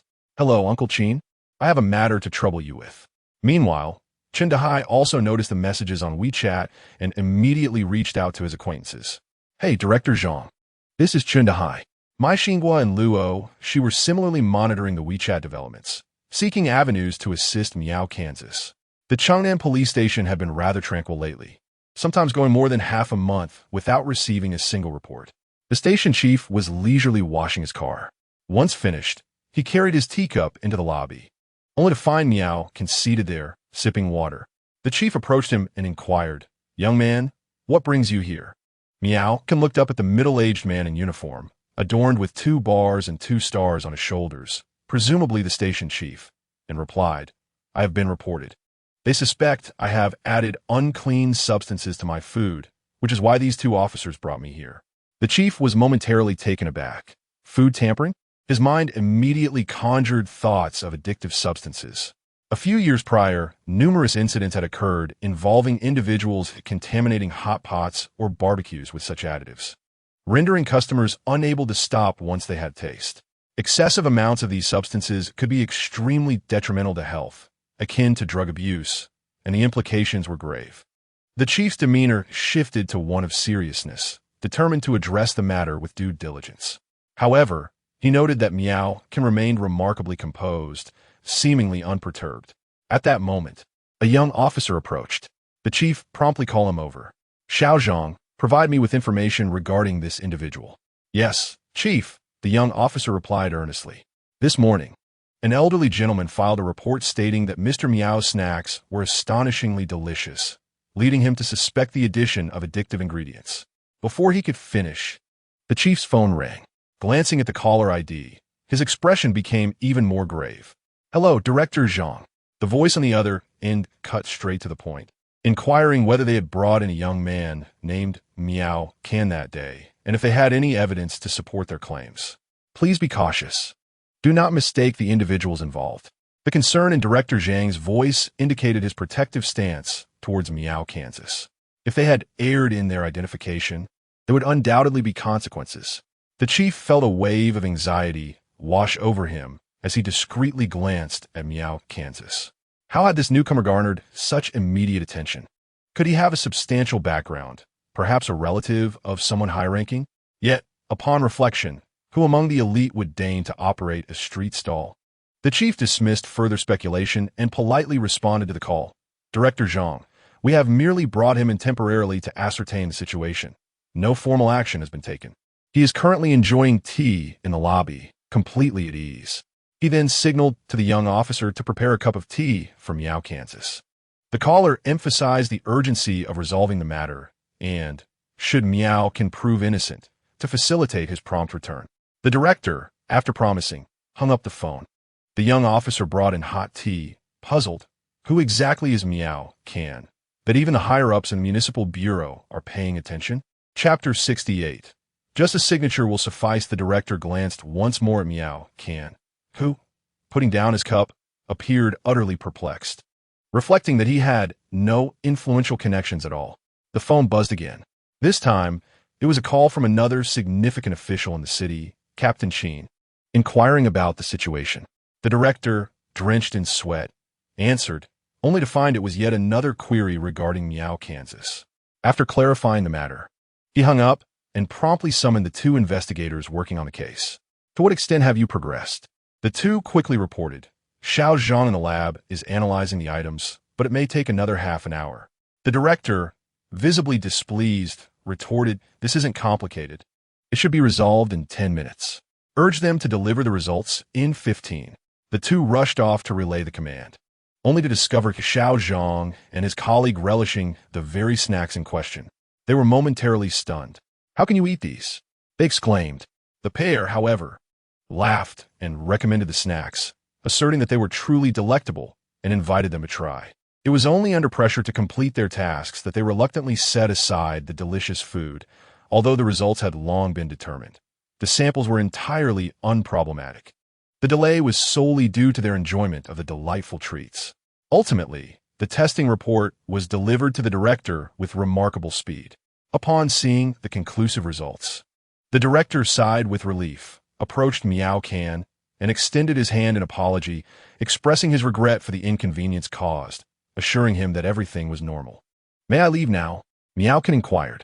A mere signature is all that is required, the elder insisted.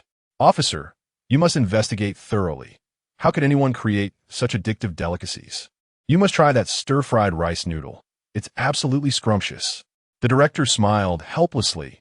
Isn't it a good thing that it tastes wonderful? Are you expecting it to be terrible? He then presented the document in his hand, stating, here is the latest report. Rest assured, it clearly indicates no abnormalities. The elder shook his head, expressing his inability to comprehend or accept these conclusions. Having lived this long, I have consumed more salt than young folks have rice. I trust my palate. A few officers recognized that the old gentleman was rather obstinate and would not be easily swayed. You should search his shop. I guarantee you'll find clues. The elder continued to insist. Everyone could only shake their heads, feeling utterly helpless against such stubbornness. Sir, you must trust our investigative methods. The bowl of stir-fried noodles you had this morning was freshly made by Boss Miao, correct? Did you see him add anything else? I didn't pay attention. But in the culinary world, some tricks can be executed without anyone noticing. Did you not notice Boss Miao's speed? It's almost machine-like. The elder, brimming with confidence, remained steadfast. The director and the officers realized that no matter how they reasoned, it was futile. Miao can, feeling somewhat helpless and unwilling to squander time, proposed. My stall is right outside, and I have rice noodles. I will prepare a portion before everyone has eyes. Sir, if this stir-fried dish tastes the same as the one you had before, can it prove that my fried noodles are indeed flawless? The chief's eyes gleamed with interest. What a splendid idea. With so many of us observing, it will be evident if Boss Miao has tampered with it. The elder furrowed his brow, contemplating for a moment before finally nodding. Very well, let us proceed with this plan. Thus, in the open space in front of the police station, Miao can set up his stall. Passers-by noticed a throng of people emerging from the office building, all craning their necks to see. Have they figured it out? What is happening? Why is Boss Miao setting up a stall here? Anxiety rippled through the crowd as questions flew. I know, someone exclaimed. What do you know? Boss Miao is surely going to showcase his true skills. That will earn everyone's trust. Exactly. Let the facts speak for themselves. Boss Miao, demonstrate your prowess for all to see. Quickly, grab your phones and start recording. Click, click went the cameras as everyone pulled out their devices. Under the scrutiny of many eyes, Miao began to stir-fry the noodles. He washed the pan, ignited the flame, added oil, and sprinkled in the seasonings, deliberately slowing his movements to ensure that every action was visible. Soon, an enticing aroma wafted through the air, irresistible to all. Several officers could not help but swallow hard. It smelled divine. Even the chief nearly succumbed to the temptation. As Miao showcased his culinary skills, the crowd marveled at his technique, rivaling that of chefs in five-star establishments. In no time, the fried noodles were ready, generously portioned. A female officer brought over a large bowl and some chopsticks. Miao accepted the bowl and served the stir-fried noodles. The chief was the first to take a bite, unable to resist the allure. As a seasoned smoker, he found it impossible to forego such delectable fare. This is utterly delicious. The chief savored several mouthfuls, feeling invigorated. Elder, do taste this serving of fried noodles. Is it not a familiar flavor? The elder took a bite, and after finishing, his expression shifted subtly. Indeed, it is that very taste. One cannot stop. Observing the elder's reaction, the chief smiled slightly. Elder, these fried noodles were prepared live by Boss Miao. With all of us watching, there should be no issue now, correct? The elder sighed and murmured, could it truly be that I was mistaken? Remove the could it be, you indeed erred. It was all a misunderstanding. Do not dwell on it any longer. Boss Miao, I apologize for taking up your time. No matter, as long as the truth is revealed. The crowd outside erupted in cheers, proclaiming Boss Miao to be an upstanding individual, despite some doubts. Strange occurrences happen every year, but this time, it was unfortunate that something so delicious was reported. Who would have thought that a mere meal could lead to such an incident? The police chief personally apologized to Boss Miao. The truth was unveiled, and the matter was resolved satisfactorily. Boss Miao, hurry out. I am eager to enjoy the fried noodles. But the moment the chief was distracted, the entire bowl of noodles was swiftly devoured by several officers. Xuerong and Chun, you left not a single bite for me from this large bowl. How inconsiderate. The chief, with a stern gaze, observed that among everyone in the station, Xuerong and Chun had the most formidable appetites. That large bowl of stir-fried noodles was likely devoured by them, leaving their lips glistening with grease. Although it was a substantial portion, it was insufficient for the multitude present. A young officer inquired, Boss Miao, do you have any ingredients left in your food cart? Could you prepare a few more portions for us? We will pay. Yes, Boss Miao, your stall is already set up. Please serve us a few more portions so we can have an early lunch. Just cancel lunch at the cafeteria. We can all enjoy your stir-fried noodles instead. Thus, an unusual scene unfolded at the South City Police Station, with a throng of officers eagerly vying to purchase stir-fried noodles. Everyone line up neatly. Maintain order and uphold our image. I am the chief and shall be first. The chief dialed his wife. Hello, dear. Would you like some stir-fried noodle for lunch? There's a particularly excellent place. They are so delicious that someone even called the police. Yes, it's true. I'm not joking. You want some too? All right. I'll bring 2 portions home. Xiao Zhang interjected, I want 3 portions. Xiao Chun chimed in, I'll take 5. Even Master Guo from the cafeteria joined the queue. The elderly gentleman who had complained about Miao was also eager for another serving.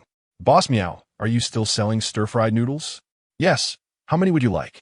2 portions of stir-fried noodles and 2 cups of mung bean soup, please. Outside, people filmed the scene inside while waiting for Miao to set up his stall once more. The line continued to grow. The business at the police station concluded, and Miao Can's wallet swelled with an additional 546 yuan. The chief asked, where should we go if we want to enjoy your stir-fried noodles again? Join the Penguin Group. Notifications will be sent there. And so, a dozen police officers joined the Penguin Group. Upon hearing the news, the others in the group fell silent. The once rapid flow of messages abruptly ceased. Although everyone typically adhered to the law and reason, they felt a tinge of embarrassment to speak in front of actual police officers. Miao pushed his food cart away, with the chief personally seeing him off. Meanwhile, Zhu Xuerong, Chen Dehai, Mai Xinghua, and others received the news. It turned out to be a misunderstanding, and Miao was safe and sound.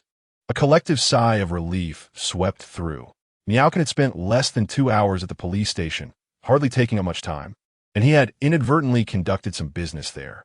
Shortly after his departure, a wave of customers surged in, all eager to support him after learning about his situation from the group. These were Miao's loyal fans. Upon confirming his safety, the patrons relaxed and casually purchased some stir-fried noodles. Around 10:30 a.m., all the ingredients were sold out. Miao tidied up his stall, preparing to head home. Unbeknownst to him, a video titled Street Food Stall Too Tempting. An uncle even called the police, resulting in an unexpected turn of events quietly ascended the trending charts. Because of this incident, Miao was invited to the police station for a discussion. Initially, the customers who learned of the news were quite indignant. A diligent culinary artisan, who works tirelessly each day, found himself reported merely due to the exquisite taste of his creations. Is there still justice? Are there still laws? Until the truth became apparent. Miao exited the police station as if nothing had transpired, having only been delayed for 2 hours. The chief personally apologized to him, and several officers eagerly purchased the remaining stir-fried noodles he had prepared. In this moment, the customer's anger began to subside. Chef Miao's dishes are indeed trustworthy. Even the cooks at the police station could not resist such delectable fare. Among Chef Miao's loyal fans are many adept at capturing short videos, documenting the scene from various angles, editing it, and uploading it to a popular video platform. The title of the video was quite captivating, and the content was both entertaining and full of surprising twists. Soon, this video went viral online, becoming one of the trending topics. Internet users are always eager to discuss hot news, and upon encountering this story, they could not contain their excitement. A few years prior, a similar incident had occurred when a restaurant's signature dish was so irresistible that it was later discovered to contain unapproved ingredients. Initially, many assumed this was another case of additives, but it turned out to be sheer culinary prowess. That elderly gentleman must be regretting his earlier words. One wonders how he feels now. The more ordinary the food, the harder it is to excel. Yet the master of stir-fried noodles has indeed proven his skill. This proprietor possesses a certain charm. Even in my prime, I could not compare. I had previously seen a video online about this chef Miao, claiming his food could bring children to tears with desire.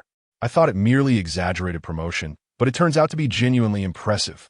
I had heard that Longdi lacked distinctive snacks, yet evidently, there are exceptions. Next holiday, I shall certainly visit Longzhou to sample Chef Miao's stir-fried noodles. I have already purchased my train ticket and am about to embark for Longdi. Chef Miao, I await your response. Let us create brilliance together. Subsequently, Miao Can's personal contact information was disclosed online, leading to a surge of eager netizens wishing to join the chat group. At this moment, Miao was not checking his phone, relying solely on administrator Zhou Weiwei to manage the influx. Zhou Weiwei was overwhelmed, as the group of over 600 rapidly doubled in size. Naturally, not everyone exhibited high standards.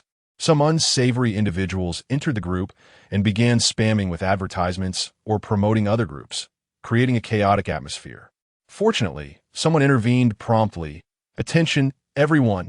Please be mindful of your behavior. The internet is not a lawless realm.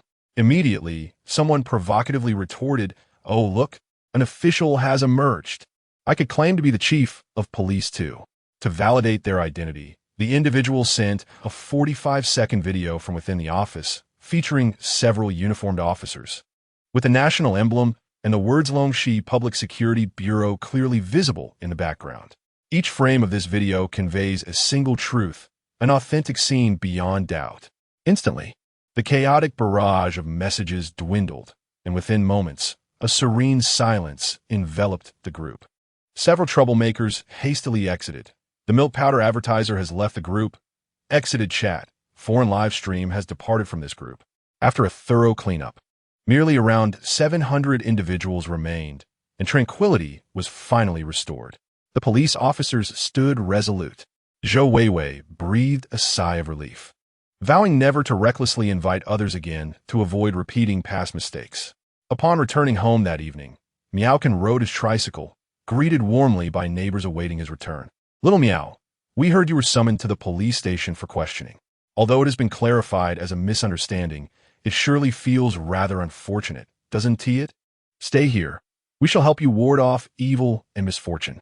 With that, Grandpa Sure picked up a pomelo branch and gently tapped Miao Kansas. Grandma Wang brought forth a basin filled with glowing coals, gesturing for him to step over it. Miao chuckled helplessly. "Aunt Wang, I wasn't imprisoned. There's no need for such formality." Grandma Wang, with utmost seriousness, replied, "Visiting the police station is akin to being in prison. Stepping over the fire basin can dispel bad luck and usher in good fortune. Do hurry." Some neighbors even suggested sipping coal ash water for a change of fate. Chapter 70. What are Imperial Concubine Chicken Wings? Miao quickly shook his head in refusal. "Sister Qiao, we really don't need to be so elaborate with these rituals." Although these neighbors exhibited a hint of superstition, their intentions were genuinely heartfelt. Noticing a few elderly individuals accompanied by children, Miao proposed, "Wait a moment. I have some ready-made mung bean jelly in my refrigerator. Would you like to let the children try it?" "Oh, there's no need. It's better to save it for selling," they replied. Nevertheless, Miao persisted, "You often bring fruit for our children. I should reciprocate." With that, he turned and entered his home to fetch the mung bean jelly for everyone. While Grandma Wang and the others continued to politely decline, they ultimately accepted the gift with joy, knowing well that Miao mung bean ice was simply delightful and hard to resist. Even after numerous attempts at home, they could never replicate that unique texture. Preparing mung bean jelly may seem simple, yet achieving perfection requires considerable effort and dedication. Without a willingness to invest time and energy into research, surpassing it remains a challenge. After a brief respite, Miao began preparing lunch, stir-frying a dish of bean sprouts with shredded pork and dried chilies, paired with 2 bowls of white rice, leaving him feeling quite content. During his morning visit to the market, he had specifically spent over 900 yuan to purchase 50 pounds of chicken wings, intending to create Imperial Concubine chicken wings that afternoon. When selecting ingredients, he meticulously chose wings that were vibrantly colored and distinctly textured to ensure a tender and delectable dish. Shortly, Boss Xiao would deliver a batch of fresh, hygienic ingredients and necessary tools. These supplies have been pre-ordered by Miao, with both parties enjoying a long-standing and harmonious collaboration. All ingredients were carefully selected by the supplier and delivered directly to his doorstep. While I was washing and preparing mung beans, my daughter called me via video. Upon connecting, a small girl appeared on the screen with a nervous expression. "Daddy, have you been taken away by the police?" Just before noon at the cafeteria of Xuerong Kindergarten, the children formed an orderly queue, ready to enjoy their lunch. Miao Chaizi took out her lunchbox from home, immediately attracting the attention of her peers. They all turned their heads, their eyes fixated on the dishes within her lunchbox, forgetting to pick up their spoons and chopsticks. Noticing this, Teacher Su gently patted the little heads, chuckling in exasperation. "Don't just stare at Miao Chaizi's food. Focus on your own meal first." As she passed by Miao Chaizi, Teacher Su couldn't help but peek in her lunchbox. Her eyes lit up as she asked, "Oh, Chaizi, did your dad make a new dish?"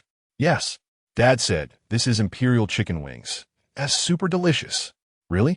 They look so vibrant and enticing. What is imperial chicken wings? The nearby children, hearing the name, turned their heads once more. I love chicken wings the most. Oh my, I wish I could have a bite. However, Miao Chaizi's lunchbox contained only 3 wings, and everyone knew that despite their cravings, they couldn't partake. They could only watch, swallowing their saliva in envy. Teacher Sue, would you like to try a piece? No thank you. Teacher Sue replied, shaking her head. As a teacher, it wouldn't be proper to constantly accept food from the children. That would be too embarrassing. Yet, she genuinely longed to taste the chicken wings. Here, Teacher Sue, have a piece of chicken wing. Miao Chaizi painstakingly picked up a wing with her chopsticks, trembling slightly.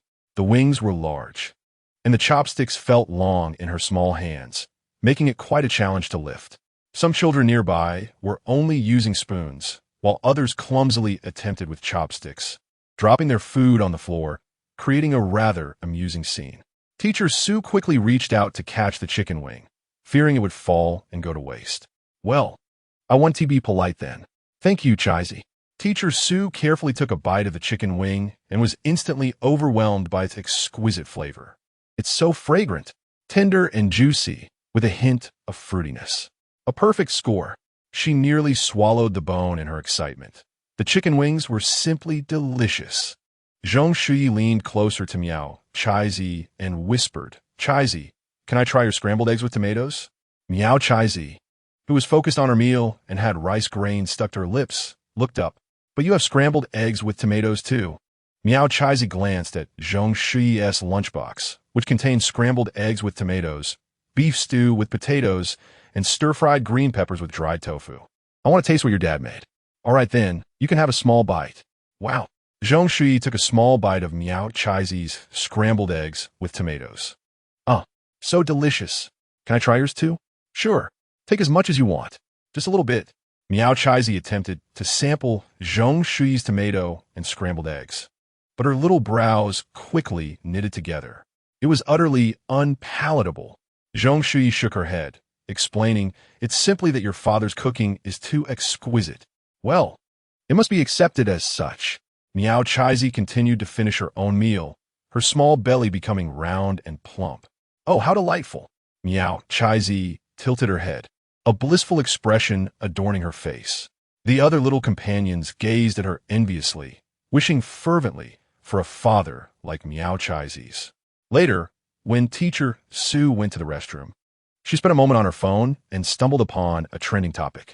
After delving into the content, she exhaled in relief. It turned out to be a false alarm. She had feared that Chaizi's father had been taken away. Coincidentally, Miao Chaizi emerged from the restroom just then and, upon overhearing Teacher Sue's murmurs, anxiously inquired, has my father been taken away? What happened, Teacher Sue? Teacher Sue gathered her thoughts and briefly explained the situation to Miao Chaizi. Chaizi, why don't you video call your father and ask him where he is? Sure. Miao Chaizi immediately dialed the video call. Daddy, were you taken away by the police? No. The police just invited me for tea. There's no need to worry. I know. The police would never arrest a good person. Yes, Daddy is at home, preparing to make mung bean soup. Are you finished with your lunch? I've finished. I ate it all. My belly is so full. Daddy, the tomato and scrambled eggs made by the aunt at Zhong Shui's house are not tasty at all. Yours are the best. Have you eaten yet? Miao chuckled in response. I had 2 bowls of rice, and I'm already full. I can't wait to see you after school. Time flies when you're playing with classmates. Chapter 71. Perhaps it's best to exercise restraint while speaking. Please don't tire yourself too much while selling. If you're tired, rest at home, all right? But if I sleep, how will I have money to buy ingredients for cooking? I have my red envelope money. A lot of it. I can also ask Mom for some. She's wealthy. Miao can raise an eyebrow. Where did you learn the term wealthy? From the television. In my love from the star. Miao fell silent for a moment before finally stating, from now on, you may only watch animated shows. Miao Chaizi felt a bit wronged. It's not that I want to watch. The animated show ended, and the TV automatically switched to that channel. All right, let's leave it at that. You should go for your afternoon nap now, and I must attend to my tasks. After ending the video call, Miao began to prepare the mung beans while also examining the LCD television. The youth mode was indeed quite necessary. At 2:45 p.m., Miao had everything prepared and set off to sell. Before leaving, he washed his face with the sunscreen cleanser he had won from a system lottery. After washing his face, he felt incredibly refreshed. Walking outside, the sunlight on his face was no longer glaring, and he could open his eyes without issue. Indeed, the system's products were of superior quality. This sunscreen cleanser was remarkably effective and gentle on the skin. According to the stall map application, the optimal location for setting up a stall is at the entrance of the Guilin Scenic Area in Xuerong District, situated 6 kilometers away, with an anticipated footfall of around 2,000 visitors.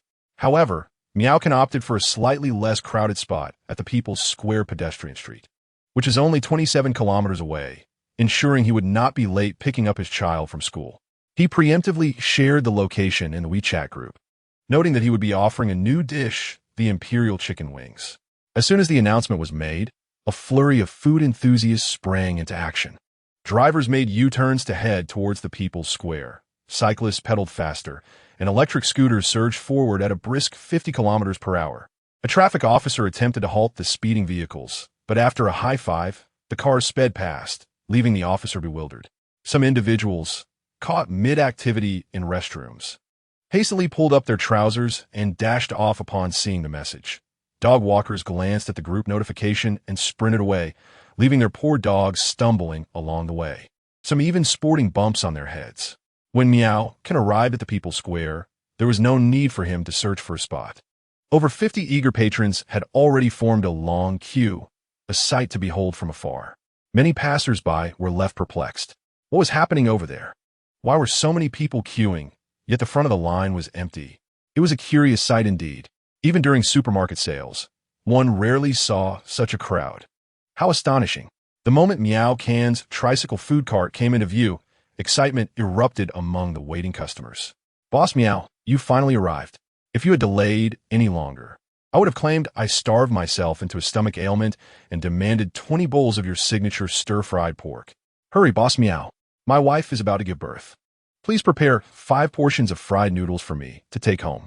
One patron lamented that he had fallen ill after dining at another restaurant, and with remedies proving ineffective, he was relying solely on Boss Miao's chicken tofu to save him. "I heard you have Imperial Chicken Wings. How much for a set? Mind your language, please. There are children nearby." Miao had long grown accustomed to the playful banter of his customers. As he passed by the cheeky fellow making light of the situation, he humorously remarked, "Perhaps you should temper your words, as there might be an officer in line. They mentioned they would come by for fried noodles. Perhaps one of them is here." The man's expression shifted dramatically as he furtively glanced around, swallowing hard. The onlookers stifled their laughter at his expense, a fitting consequence for his loose tongue. After bestowing a knowing look of good luck upon the man, Miao continued forward. The first customer stood resolutely at the front of the queue, occupying a significant amount of space. The 2 individuals behind him instinctively assisted in pushing the cart to the designated spot and promptly began arranging the stall, setting out the ingredients. "Thank you." Miao nodded in appreciation. "No need for thanks, Boss Miao. You must be weary from the journey. If you're tired, please take a moment to sit and have some water. We can give you a shoulder massage. Boss Miao, allow me to tie your apron for you. Boss Miao, are you hot? May I lend you my portable fan?" The sister selling handmade lemonade next door stood in shock. What was happening? Had roles been reversed? Were they customers or fans? "No need. I can manage on my own." Miao donned the apron and glanced at his overly enthusiastic friends, finding their excitement somewhat excessive. If he were to sit down for a brief respite, he imagined they would become frantic, having already been tantalized beyond measure. Miao hung up the whiteboard, officially commencing the afternoon's operations. Today's new product, concubine chicken wings, 3 pieces for 28 yuan, 1 portion limit per customer. Wow, I've adored chicken wings since childhood. Boss, are these freshly made or pre-prepared? Pre-prepared. Opening the temperature control box revealed an abundance of meticulously prepared chicken tofu and concubine chicken wings, along with a large bowl of sliced, twice-cooked pork. The packaging used is made from high-temperature resistant and safe materials. "So, this is the legendary concubine chicken wing?" The first customer promptly placed an order. Lifting the lid, a rich and fragrant aroma wafted forth. A few others in the back drew closer to observe, gazing at the enticing rosy-hued tender wings, all drooling in anticipation. I can confidently assert that these few concubine chicken wings could fetch 288 yuan in a five-star hotel. And the flavor here is undoubtedly superior. Not to mention, even ordinary twice-cooked pork is worth more than 30 yuan. I'd like to offer a reward of 120 yuan. Perhaps Boss Miao should consider implementing a tipping feature? Many concurred with this suggestion. In contrast, some upscale restaurants may charge a service fee. Yet their service quality can be atrocious, merely wheeling over a cart to tear a couple of lettuce leaves and slathering on some sauce, daring to charge 188 yuan plus a 10 yuan service fee. Conducting business certainly requires integrity, but if one were to forsake that integrity, they might still earn more. In this regard, Boss Miao's heart is purer and more compassionate than anyone else's. The first customer, unable to wash his hands, directly seized a chicken wing and began to munch. Those behind him felt this behavior disrespected the food. However, when their turn came to obtain their meal, they too could not resist grabbing the meat with their hands. The brilliantly colored chicken wings melted in their mouths. The skin was soft and the bones crisp, leaving a lingering fragrance. One customer was so moved that he began to weep like a child.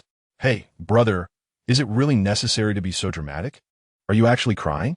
Isn't delicious enough to bring tears, merely a figure of speech? Why has it become an action verb? Are you perhaps overacting?" The man, wiping away the salty tears from his eyes, explained, "You may not know, but I have loved chicken wings since childhood." Chapter 72, No Boyfriend. Yet daring to cut in line? Boss Miao's concubine chicken wings remind me of the braised chicken wings my grandmother used to make. Miao chuckled, "So, your grandmother must have been quite a cook." The other party shook his head with a sigh. "My grandmother had poor eyesight and mistook vinegar for soy sauce, making it so sour I nearly roll my eyes." Miao was at a loss for words, and the crowd erupted into laughter. "You are quite the character. Hurry and finish your purchase to make way. My wife is about to give birth." As a group of loyal fans queued, they attracted more curious newcomers. Even under the blazing sun, the line stretched an impressive 70 to 80 meters long. Security personnel from the pedestrian street arrived to maintain order. "Boss Miao, have you considered limiting the purchase quantity of fried noodles per person? A few particularly greedy individuals wished to purchase 5 portions at once. Had the pot been sufficiently large, they might have even desired 10 or more." In response to this suggestion, Miao nodded in agreement, stating he would consider its implementation. As anticipated, the issue of queue jumping soon arose. Fortunately, no physical altercations occurred, as the queue jumper was a stylishly dressed young woman. "Hey, handsome, could you let me squeeze in? I truly have an urgent matter, but I am eager to taste the delicious fare prepared by Boss Miao." Her voice, sweet and enchanting, was difficult to resist. Indeed, the gentleman preceding her softened and made space for her to pass. However, several individuals in the rear protested vehemently. Yet, as the man inquired, "Are you single beautiful?" the young woman responded with a captivating smile, "I'm currently not seeing anyone. Would you like my number?" Just as she was about to retrieve her phone, a hand gently pushed her aside from behind. "No boyfriend and still cutting in line? Be gone." "Hey, how rude," she exclaimed, feeling both angered and helpless as she retreated to the end of the queue. This comical episode elicited hearty laughter from those around. News of the Guifei chicken wings quickly spread across social media, with the first lucky tasters flaunting their discoveries in group chats. "Oh dear, eating twice-cooked pork and chicken tofu daily. I really don't wish to lead such a lavish life, but alas, I am powerless to resist. Not eating ice crystal cake will lead to demise. Sigh, could it not be like this? I haven't eaten yet. So handsome he gets attacked. Officer, someone is posturing here. You must apprehend them. Starving to death? It's truly a case of droughts and floods. I have yet to even taste twice-cooked pork, and you're trying new dishes again. What is it this time? Guifei chicken wings. How envious. Miao Boss's leg accessory. Brother, you're quite unfortunate. I'll share pictures of the twice-cooked pork in the group later. Enjoy the visuals." Xuerong, perusing the group messages, brightened at the sight of the Guifei chicken wings and felt a strong desire to taste them. The driver was hurriedly taking Cheng Sijia to deliver a contract. making it inappropriate to ask someone else to queue for Zhu Xuerong's food. She opened WeChat and located Fanya's profile, eager for the Gui Fei chicken wings. Zhu Xuerong could only give instructions to Fanya. Yesterday, I invited myself to dinner. Today, it's your turn to queue for fried noodles. And also grab 2 cups of iced mung bean soup. You can decide on the other items, but don't forget the newly released Gui Fei chicken wings. They look splendid. Chung Si-jie is not your concern, just the 2 of us. Were it anyone else? Such a commanding tone would surely elicit a retort from Fanya. Let your mother buy it for you. However, Zhu Xuerong was an exception. Their relationship was akin to that of sisters. In a more direct manner, felt intimate rather than impolite. Fanya replied, "If you call me sister, I'll go buy it, hee." Zhu Xuerong asked, "Will you go?" Fanya lamented, "I can't, Zhuzong. I'm filming a store visit video in Chong City. My account hasn't been updated in half a month. And I've lost 30,000 followers. How could I possibly leave?" In truth, Fanya had already seen the news in the group. The Gui Fei chicken wings were making her mouth water. Zhu Xuerong, "Fanya, you go buy it today, and next time will be my turn." "Thank you. Make sure my fried noodles are mildly spicy." Zhu Xuerong, "Are you not in Chong City?" Fanya, "Haha, I'm already on the high-speed train, arriving in Longsheng in half an hour." The video was filmed this morning, but purchasing a return ticket proved quite difficult. Setting her phone aside and pressing her lips together, Zhu Xuerong rose to change her clothes, seizing the car keys as she headed to the underground garage. Her approach to tasks has always been decisive and swift, and buying fried rice noodles was no exception. The Mercedes-Benz arrived at the pedestrian street of People's Square in 9 minutes, with ample parking available during the day. Stepping out of the car, she quickly spotted Miao Can's stall in the distance. The line there was indeed quite long, significantly busier than the adjacent stalls. Even the renowned Xuerong Ice City nearby lost a fair number of customers to it. The chilled mung bean soup was healthy and delicious, despite the long wait. She was determined to indulge.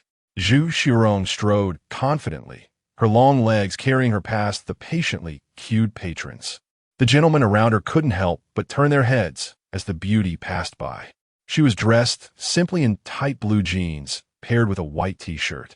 Her feet adorned with yellow casual shoes.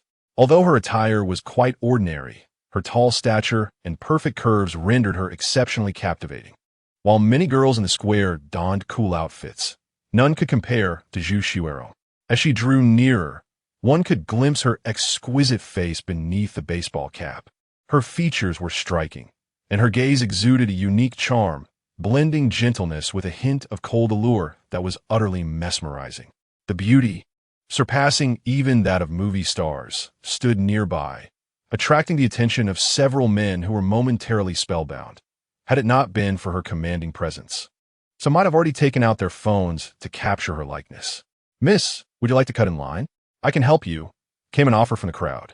Whenever a beauty like Zhu Xuerong appeared, there were always men willing to clear the path for her, and the patrons behind would voice no objections, particularly the male customers. "No, thank you," Zhu Xuerong replied coolly, continuing to wait in line. Many felt fortunate that day, not only for the chance to behold such a stunning girl, but also for the opportunity to savor delectable food.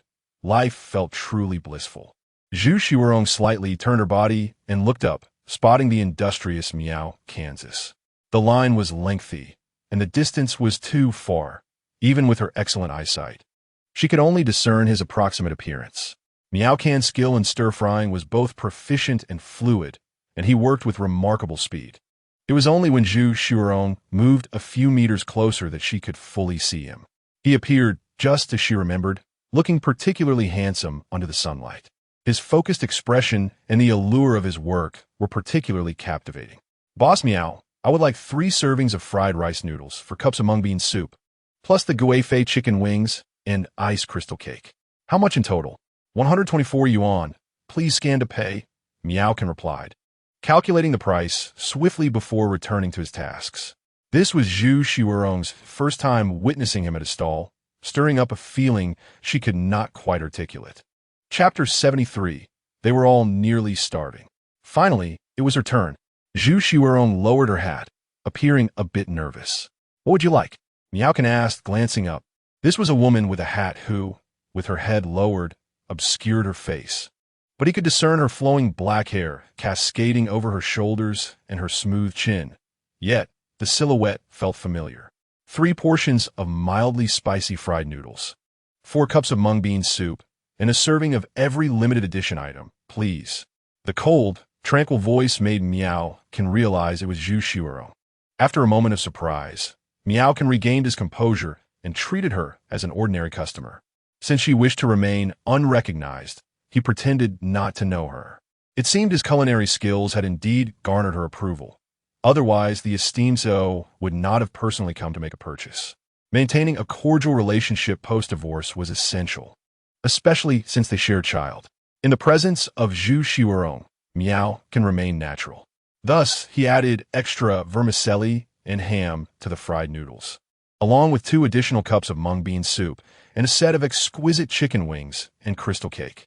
Upon noticing this subtle gesture, Xuerong paused for a moment, slightly pursing her lips without uttering a word. However, the other patron soon caught on.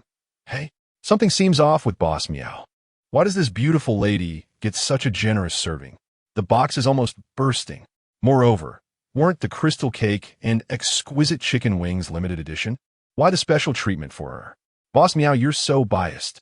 After all this time, I thought you were impartial, but now you've truly disappointed me. Other beautiful women have come to buy, yet you never treated them differently. Oh, so it takes a lady of this caliber for you to act this way? Boss Miao, your discerning eye is impressive. The customers chattered animatedly, creating a lively atmosphere. A faint blush crept onto Xuerong's fair cheeks as she lowered her baseball cap further. If it were a stranger teasing her, her icy glare would surely silence them. Yet now, with Miao Kin before her, the identity of her ex-husband made her feel uneasy, especially in this peculiar scenario where the ex-wife sought out her ex-husband to make a purchase. It felt both strange and delicate. Just as Miao Kin was about to explain himself to the customers, he suddenly spotted a familiar figure emerging from the crowd. She lightly patted Xuerong on the shoulder, breathless, exclaiming, "Phew, I almost felt like I was racing to catch a train. I was in such a hurry." She smiled at Miao Kin. "Boss Miao, I nearly exhausted myself just to taste your creations." Miao Kin handed her a cup of chilled mung bean soup, smiling as he replied, "Thank you for the compliment. It is my honor." Fanya's eyes brightened as she quickly accepted the mung bean soup and slurped it eagerly. She gave Miao Kin a thumbs up. What a good man. Always so considerate. The 2 acquaintances chatted animatedly, leaving Xuerong, the special guest, feeling somewhat awkward. Fanya, noticing Xuerong's empty hands, intentionally flaunted her cup of mung bean soup, winking as she inquired, "Zhu, why don't you have one?" Miao Kin had provided Fanya with a refreshing cup, while Xuerong was left empty-handed. Fanya felt a sense of schadenfreude, thinking, "Xuerong, look at you now.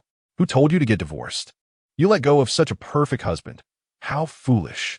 With Miao Kin's culinary skills, how blissful it would be to enjoy them for a lifetime.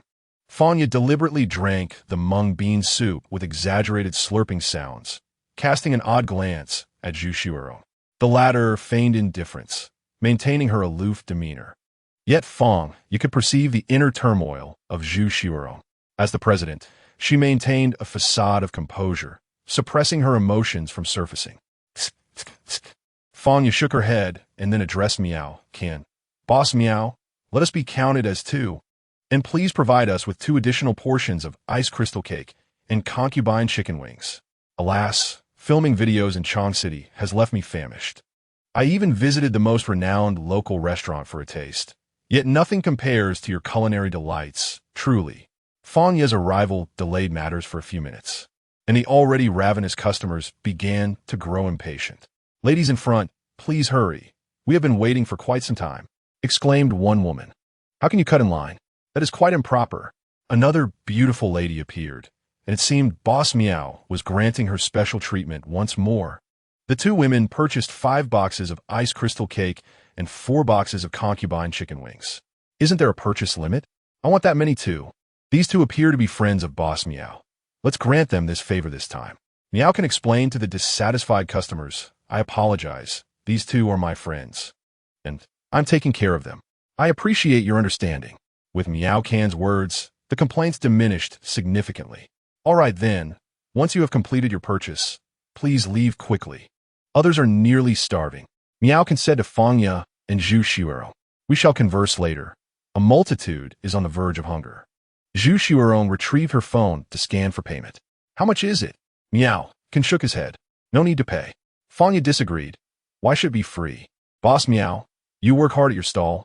We must compensate you. Calculate the amount without any discounts. She then pointed to the side. Let this wealthy lady settle the bill. Zhu Xuerong cast a glance at Fangya, but remained silent. Miao Can was not one to be coy. Yet the term wealthy lady sounded somewhat familiar. After some calculation, he stated the total is 289 yuan. Zhu Xuerong scanned to pay. Her computational skills were impressive.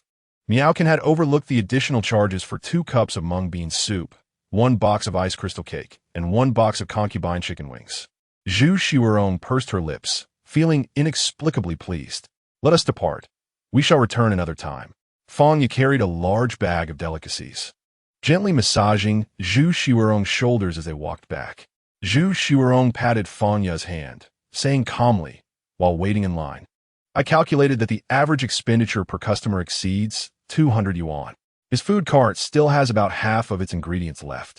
Roughly estimating, his income for just one afternoon could surpass 15,000 yuan.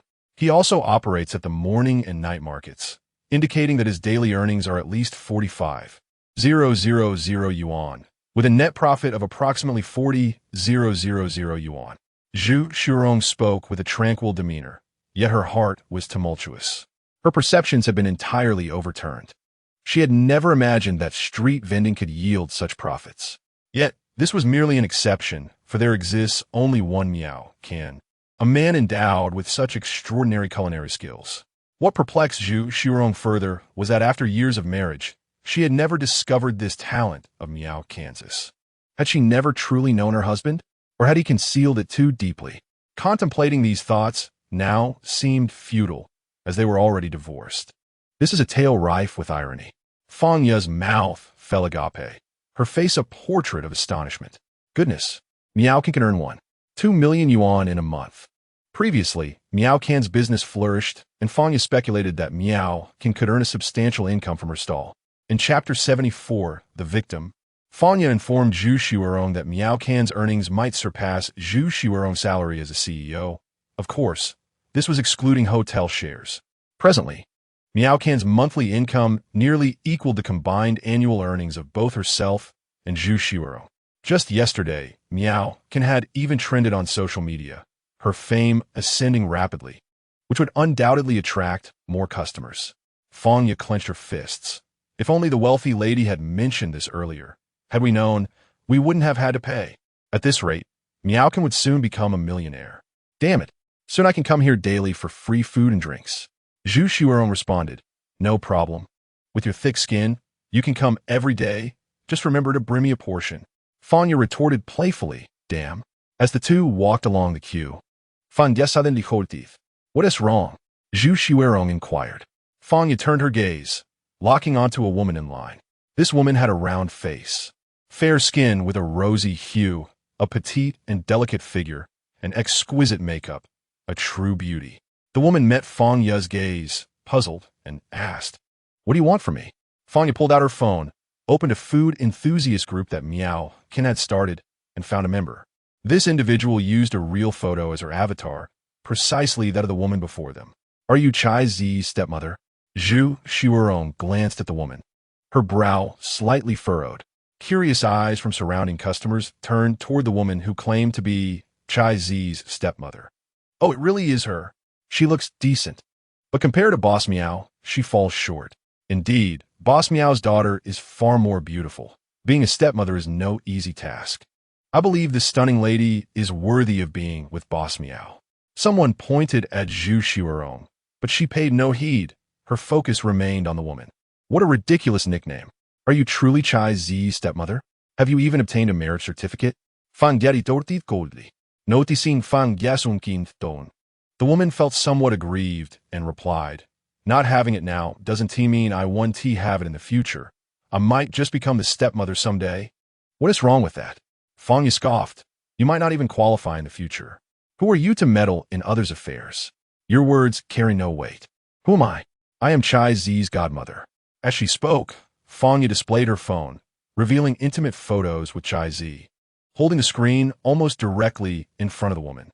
A hint of embarrassment flashed across the woman's face, although she yearned to be Chai Zi's stepmother. The reality was that she had merely tapped Chai Zi's face while enjoying fried noodles. She was far from fulfilling the role of a stepmother. Xuerong gazed at the woman and stated coldly, "Change your name. Do not refer to yourself that way in the future."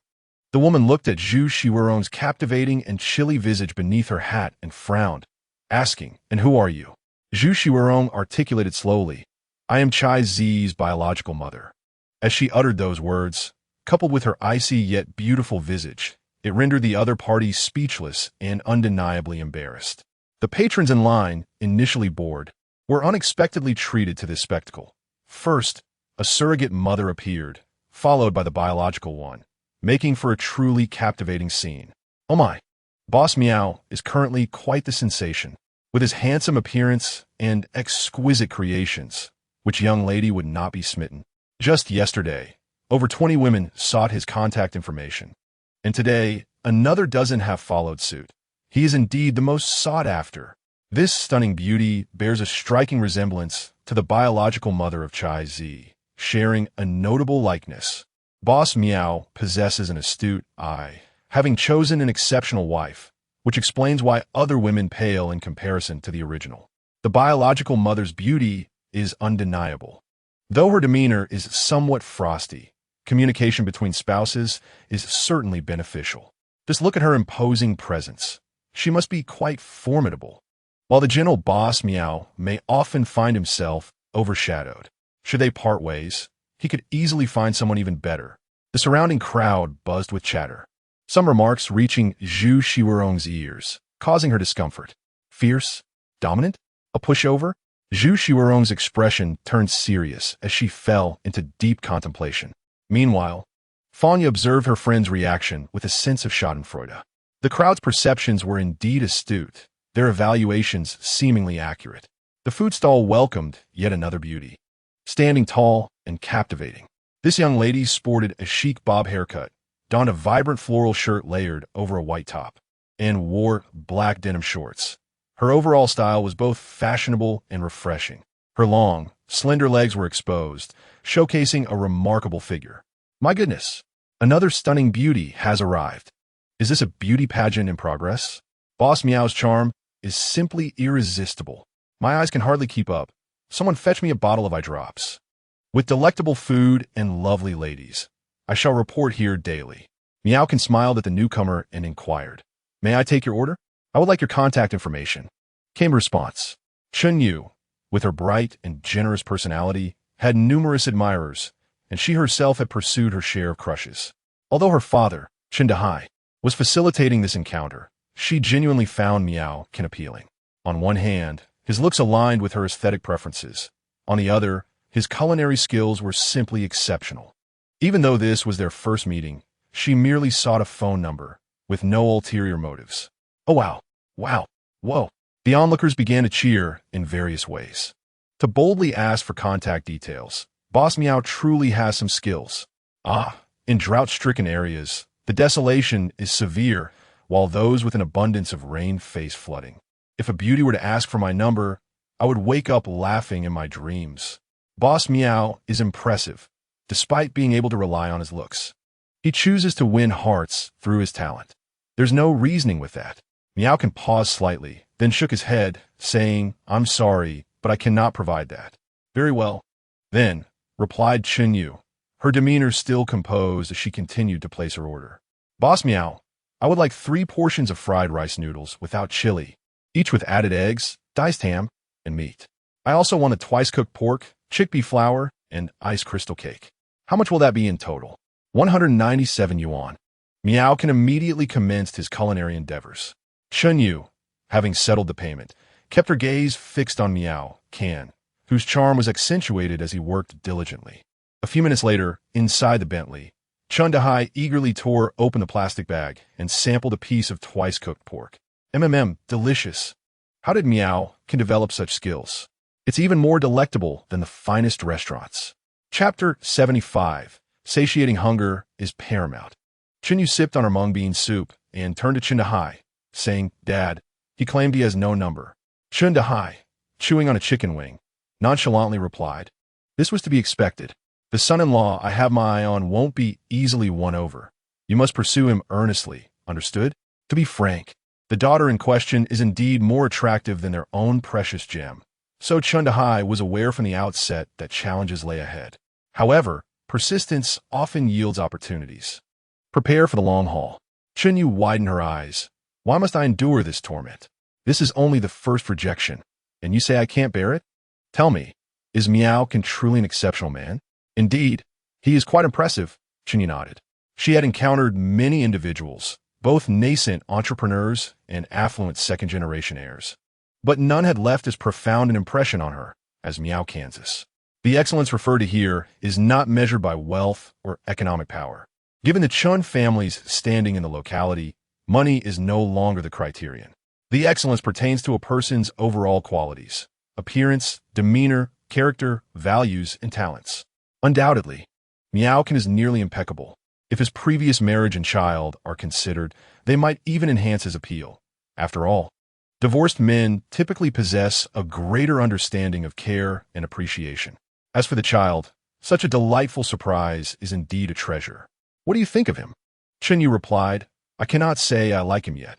At most, I feel a slight fondness. You are not young anymore. Finding a suitable partner is no easy feat, especially a man of such rarity. You must learn to seize the opportunity.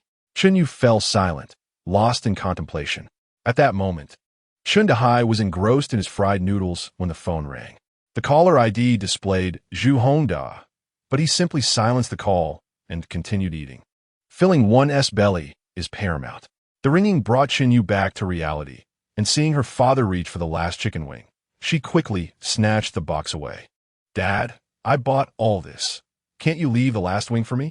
Mr. Miao, allow us to assist you in closing up the customers offered. But Miao politely declined their kindness and began tidying up himself. These chicken wings are better than what I make, commented my Xinhua, having just tasted the freshly purchased wings. By his side stood two proud disciples, Xiong Tianmin, the master pastry chef of Londi Hotel, and Sui Xiaofu, a prodigious chef well-versed in the culinary arts of Lu, Sichuan, and Huaiyang cuisines. Initially, due to numerous customer complaints, the overall food quality of the hotel saw a remarkable enhancement following the introduction of Xiong Tianmin and a foreign Michelin star pastry chef through the recommendation of Fangya. Sui Xiaofu, brimming with confidence in his culinary skills, ascended from humble beginnings to the status of a master chef in a mere 4 years. Hearing such praise from his mentor, Sui Xiaofu was taken aback. Is it truly that exceptional, master? In the eyes of a national-level chef, my Xinhua, how could this young street vendor possibly surpass his own skills? In contrast, Xiong Tianmin remained composed, as he was already aware of Miao Can's capabilities. Having previously made a call to inquire about the ice crystal cake, he had devoted years to the study of dough-based delicacies, particularly excelling in the creation of pea flour. Yet he had to concede that he fell short against Miao Can in the realm of ice crystal cakes, acknowledging that his rival possessed extraordinary talent. Why don't you both give a try and then share your thoughts? Thus, the two chefs each took a piece of the Gui Fei chicken wing to sample. After observing for a moment, Xiong Tianmin remarked, the presentation and color are commendable, but the chicken used is of inferior quality. Ideally, one should use fresh, plump hens as the primary ingredient. Sui Xiaofu added, for this dish, the selection of ingredients is paramount.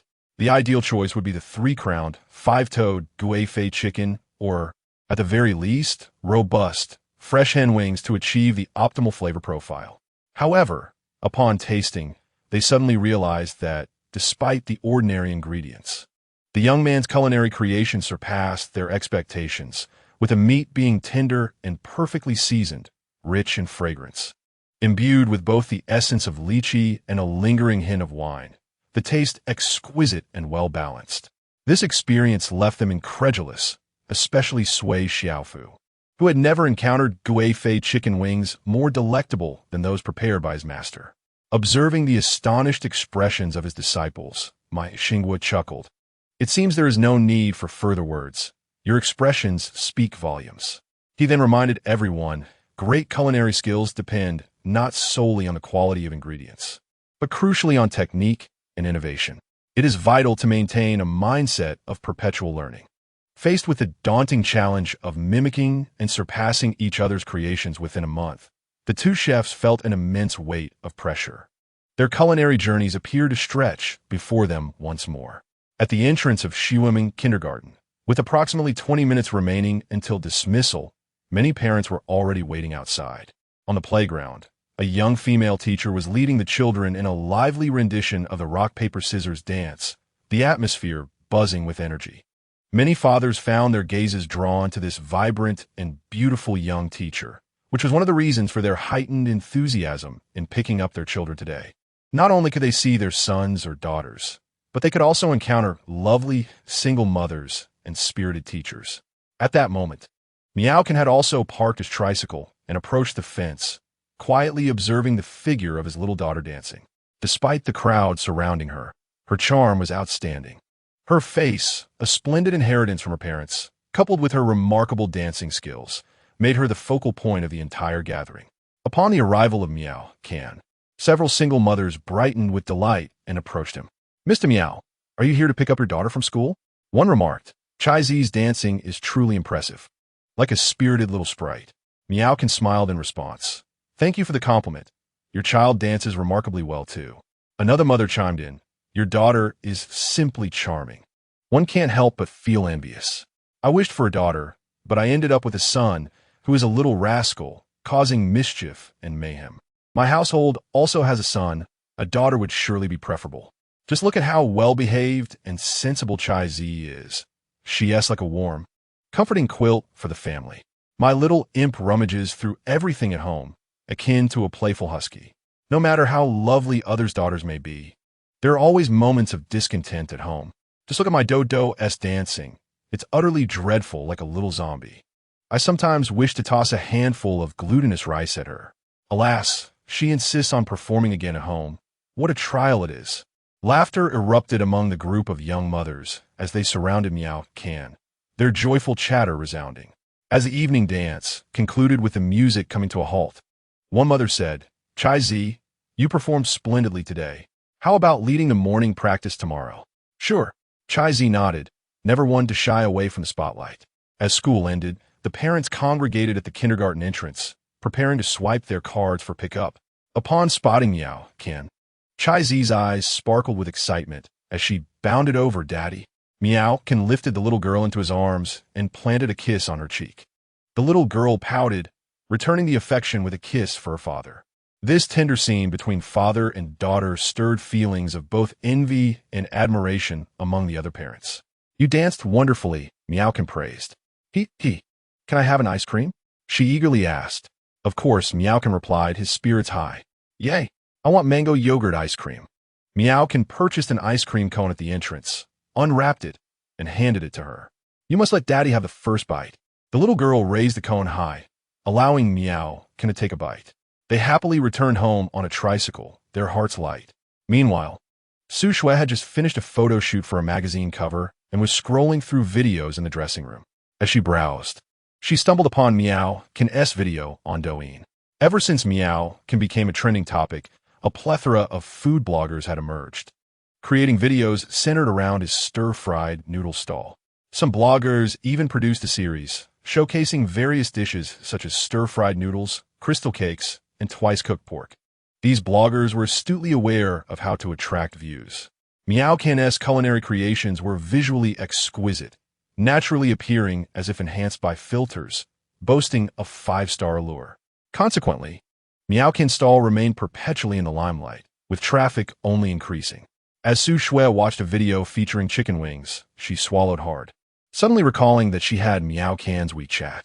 Without hesitation, she dialed his number. At home, Miao was preparing dinner, with his little helper having washed the vegetables and now sitting obediently on the sofa, engrossed in Mickey Mouse Clubhouse. Miao rarely watch television, as it was primarily the little one who enjoyed it alone. The television has been set to child mode, ensuring that the little one is shielded from family dramas, such as the temptation of returning to the village, preventing her from absorbing inappropriate lessons. At that moment, Miaokin's phone rang. The child dashed over to answer it, her bright, sparkling eyes instantly alight with excitement. She leapt off the sofa and scampered into the kitchen. Dad, it's a voice message from Sister Su Shui. Can I answer it? Miao can, while frying eggplant, replied, of course, go ahead. The little girl hurried back and picked up the phone. Hello, Sister Su Shui. This is Chai Zi. Dad is busy. May I take the call on his behalf? Miao Chai Z's voice was sweet and soft, melting Su Shui's heart. Su Shui felt an overwhelming desire to claim her as her own. Of course, Chai Zi. If you and your dad are free tonight, would you like to join me at the Cultural Square for a performance? Yes, I'd love to go. Sister, wait a moment. Let me ask my dad. The little one leapt off the sofa and hurried back. Boss Miao, Sister Su Shui has invited us to see a performance tonight. Is that all right? Miao Can, cracking eggs, looked up and said, ask Sister Su Shui what time the performance starts. Okay. The little girl dashed back. Sister Su Shui. What time does the performance begin? At 8 o'clock. Got it. The little one jumped off the sofa again, took a few steps, and suddenly halted. Oh dear. Silly me. I can hold the phone. She slapped her forehead, excitement making her a bit dizzy.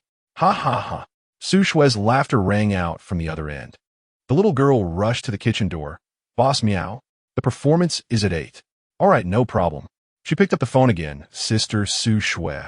My dad says it's fine. Wonderful. Kaizi. Can your father bring some snacks? I've been craving them these past few days. The little one yelled into the kitchen. Boss Miao, can we bring some tasty treats? Sister Su Shui has been craving them. Miaokin replied, sure. Yes, Sister Su Shui. Su Shui responded, see you tonight. Kaizi. See you tonight, sister. After hanging up, the little girl felt elated, her happiness making her stomach growl. Miaokin set the table with dishes, braised eggplant, scrambled eggs with tomatoes, garlic sauté ed lettuce, and winter melon soup with ribs. The aroma wafting through the air made the little girl salivate. Wash your hands for dinner. Okay, Miao con replied. After the meal, the little one insisted on washing the dishes, and Miao can acquiesced, mentally preparing himself to purchase new bowls. As he prepared the ingredients for the evening, with 2 hours to spare before the performance, he was able to set up his stall for a while. He wouldn't have time to make ice crystal cake and chickpea flour, so tonight he would prepare stir-fried rice noodles, mung bean paste, twice-cooked pork, and imperial chicken wings. The little girl's dishwashing skills had improved. She didn't break any bowls, though she had created a frothy mess with an abundance of bubbles. The bowls and chopsticks were impeccably clean, devoid of any grease. Well done, Chai Zi, you did great. Miao praised, giving her a thumbs up and a gentle tap on her forehead. Dad, I think I deserve a tangible reward, like an ice cream. Miaokin chuckled and said, how about I reward you with a brain teaser? Do you want it? Not at all. Miao Chai Zi rolled her eyes playfully. After washing the dishes, Miaokin placed them on the drying rack and polished the stove to a shine. Once tidied up, he hung a cartoon water cup for the little one, turned off the lights and television, and stepped outside. The cultural square was ablaze with lights. Beneath the immense spherical glass facade, 3 magnificent screens displayed stunningly lifelike images. A deep-sea shark seemingly poised to leap from the screen. The little one's eyes sparkled with excitement. Although Miao had brought her here before, the bustling atmosphere still felt fresh and invigorating to her. Clearly, she was eager to explore. Miaokin believed that tonight was not the right time for setting up a stall. He ought to indulge the little one in some fun. However, he had already sent out a notice in a group chat, and many customers were on their way, making it inconvenient to cancel at the last minute. Dad, let's set up the stall.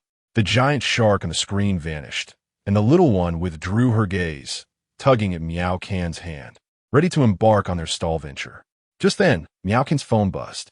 It was a message from Fanya. Miao Can, is there a long queue? We haven't had dinner yet. Can you save us 2 portions? We're heading over now.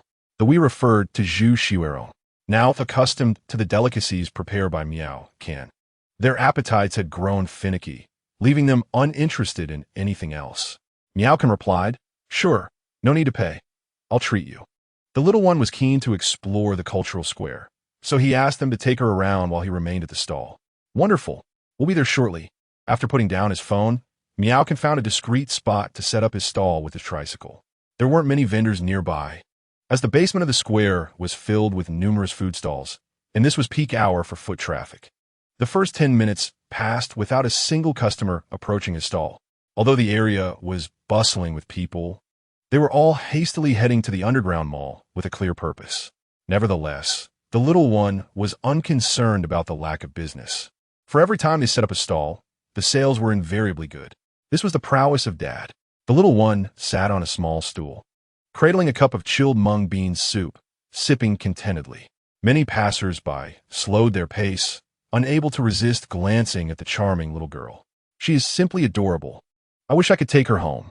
With plenty of insects under the tree, Miao retrieved the insect repellent he had won in a system lottery and opened it, placing it in a corner of the food cart. The effect was immediate.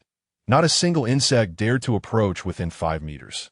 Before long, a pedestrian recognized Miao, Kansas. With many people now on Douyin, Miao had previously trended on the platform and had been featured in videos by several food bloggers. Hey, are you Boss Miao?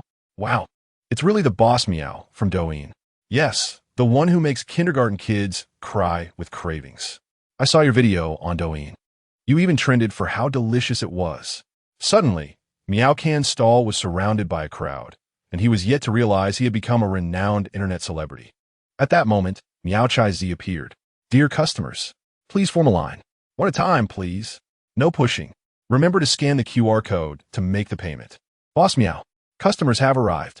Let us get started. The little one slipped into the food cart, standing beside Miao Can, and together they began their bustling work. The men, women, and children who initially intended to shop on the first floor below were irresistibly drawn by the alluring aroma of fried rice noodles. From a time when no one paid attention, a long queue now formed, with customers almost pressing against each other's backs. Boss Miao, why is there no chickpea pudding today? That dish is truly addictive. I absolutely adore it. One patron exclaimed, this chilled mung bean soup is simply extraordinary. One sip and I feel revitalized. Splendid. Drinking too much milk tea is not ideal. Switching to mung bean soup is both nutritious and healthy, and it's not overly sweet. Perfect. Boss Miao, how much for this lovely keto? A customer joked. The little one raised her eyes, her charming nose crinkling, and in her tender voice replied, Uncle, we don't sell keto. It's illegal to sell cuteness. The police will come and arrest you. Upon hearing this, everyone burst into laughter. This little girl was so amusing, quick-witted, and responsive.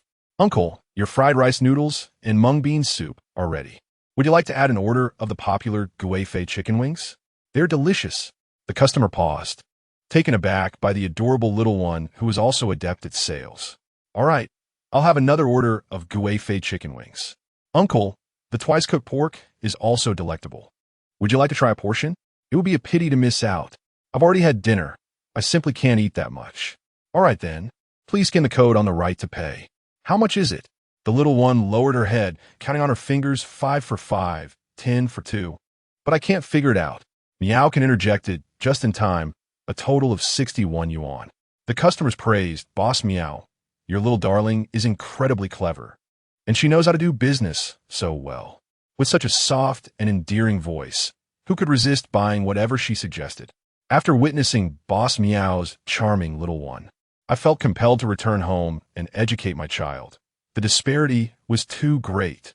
A few customers who had just finished shopping at the supermarket could not resist purchasing some snacks for the little one. Soon, she had a banana, an apple, a cheese stick, and a small pack of beef jerky in her hands.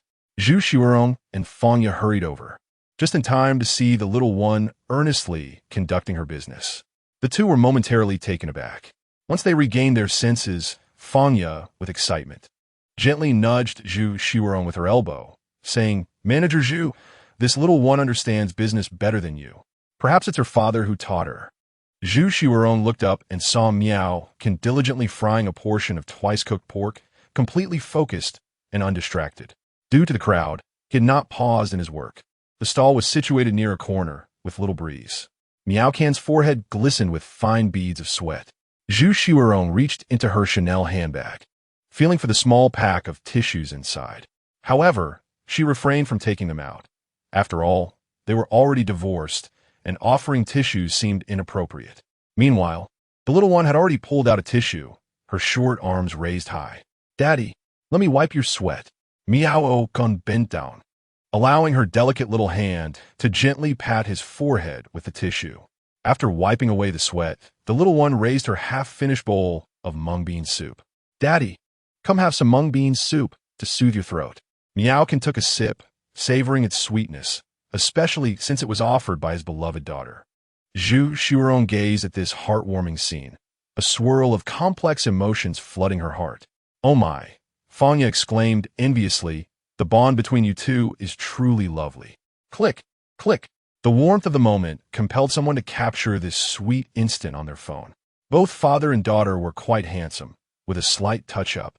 The photo could easily serve as wallpaper. Suddenly, Xuerong approached and coolly asked, "Pardon the interruption. May I request the photo you just took?" "Huh? Oh, sure. No problem." The young man turned, astonished to find a woman even more beautiful than a star speaking to him. For a moment, his mind went blank, and he could only respond instinctively. Once he regained his composure, an overwhelming sense of happiness washed over him. The surprise was so sudden that it left him breathless. The young man dared not meet Xuerong's gaze directly, his eyes flickering nervously. Her striking beauty, with a figure that epitomized the golden ratio, combined with her elegant and aloof demeanor, made him feel anxious.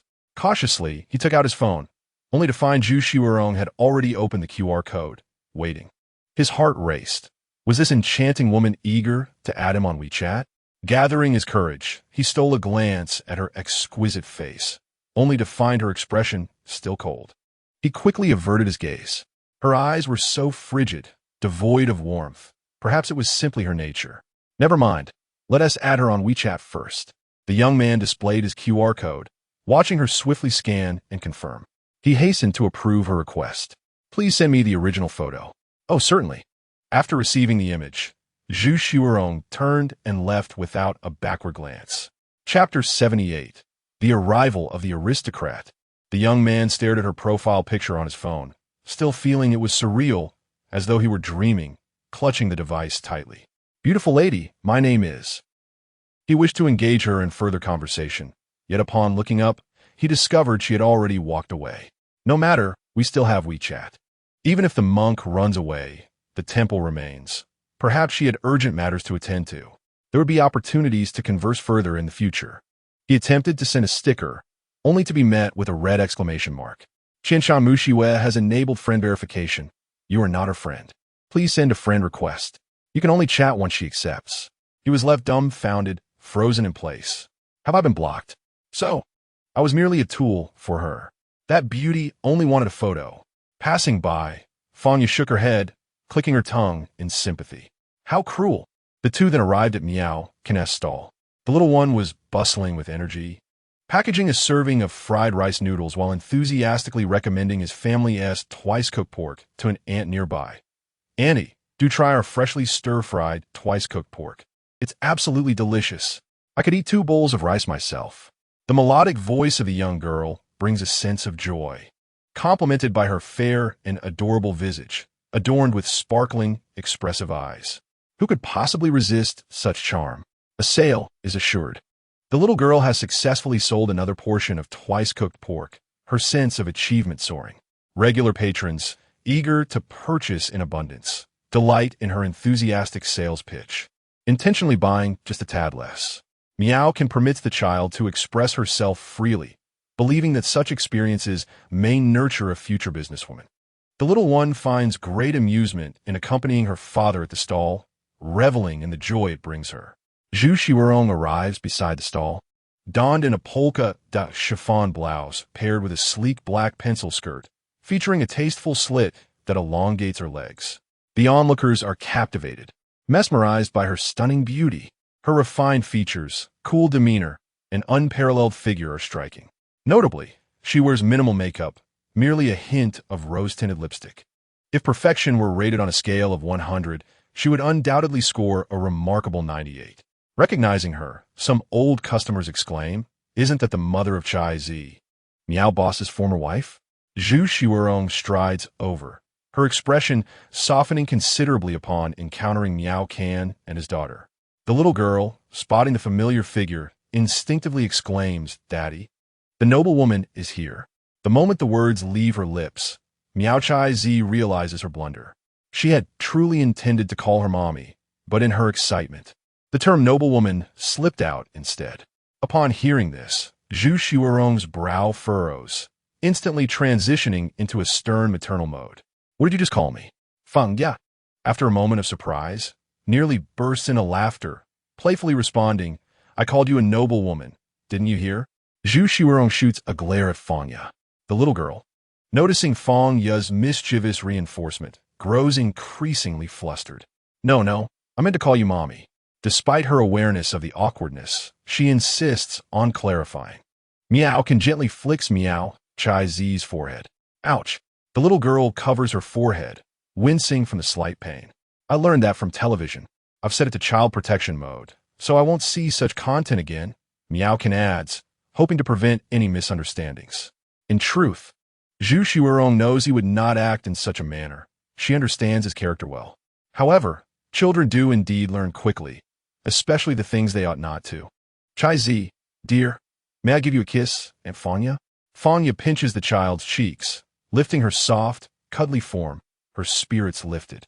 Zhu Xuerong, too, longs to embrace the child, having missed her dearly during their time apart. Yet, having just assumed the role of the strict mother, she refrains from softening her demeanor and maintains her stern facade. "Have you had dinner yet?" Miao Can inquires of Zhu Xuerong. "Not yet," she replies, glancing at the meat in the pot, feeling hungrier.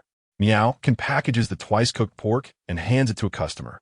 He then bends down to retrieve a foam box from beneath the stall, which contains 2 meals prepared for Zhu Xuerong and Feng Ya. "Please find a place to eat first, and then help me look after the little maid for a while. I will join you once I finish my tasks," he says, handing the food to Zhu Xuerong, their fingers accidentally brushing together in the process. Though Miao Can did not think much of it, Zhu Xuerong experienced a distinct feeling. Nevertheless, her expression remained unchanged. Feng Ya, cradling the little one, glanced at the food and swallowed hard. "Thank you, handsome." Miao Chai Zi, reluctant to part from Miao Can, exclaimed, "I want to stay with Dad. How about we all set up a stall together? It will be so much fun." Feng Ya pointed towards the amusement facilities in the center of the cultural square, bustling with children, and said to Chai Zi, "Dear Chai Zi, look over there. There are so many fun things. Do you want to go?" The little girl turned her head and noticed the lively scene. Numerous parents were engaging with their children, creating a miniature amusement park. Miao Chai Zi felt tempted. Yet, she was conflicted, for her father had to manage the stall and could not join them. She was reluctant to leave her father behind and did not want him to toil alone. She wished to assist him. "Chai Zi, why don't you go play with your mother and Aunt Fong for a bit? The goods will sell out soon, and your father will come to find you." Miao Can gently patted the child's head. "All right," the little one replied, now entirely captivated by the amusement area. Zhu Xuerong took Miao Chai Zi's hand, and Feng Ya, carrying the food, followed behind. The three found a table outside a Starbucks CAF, intending to address their dinner first. The moment they opened the food containers, an enticing aroma wafted out, drawing envious glances from many coffee drinkers nearby. "I'm starving. Let us eat quickly," Feng Ya exclaimed as she grabbed her chopsticks and began to relish the fried rice noodles. Beside her lay twice-cooked pork and chicken wings, with chilled mung bean soup as their drink. After such a meal, she would not trade it for a car, even if offered. Zhu Xuerong also began her meal. Miao Chai Zi had already dined but later sipped on mung bean soup and had some fruit, although Zhu Xuerong attempted to feed her a couple of bites of rice noodles. The little girl simply could not eat much. Her small stomach had its limits, despite her cravings. A curious sister at the adjacent table could no longer contain her curiosity, neglecting her freshly purchased coffee and red bean oatmeal cake. She stared at the twice-cooked pork and chicken wings on Zhu Xuerong's table, swallowed, and asked, "Hello? May I inquire where you purchased these?" Feng Ya, with her mouth full of delicious pork, pointed in a direction and replied, "Over there, at that fried noodle stall with a long line. Just look for the handsome owner." With that, She continued to indulge in her meal. The girl at the next table abandoned her coffee and hurried over. People around them also stood up and flocked towards Miao Can's stall. Chapter 79. Do you want to ride the pirate ship?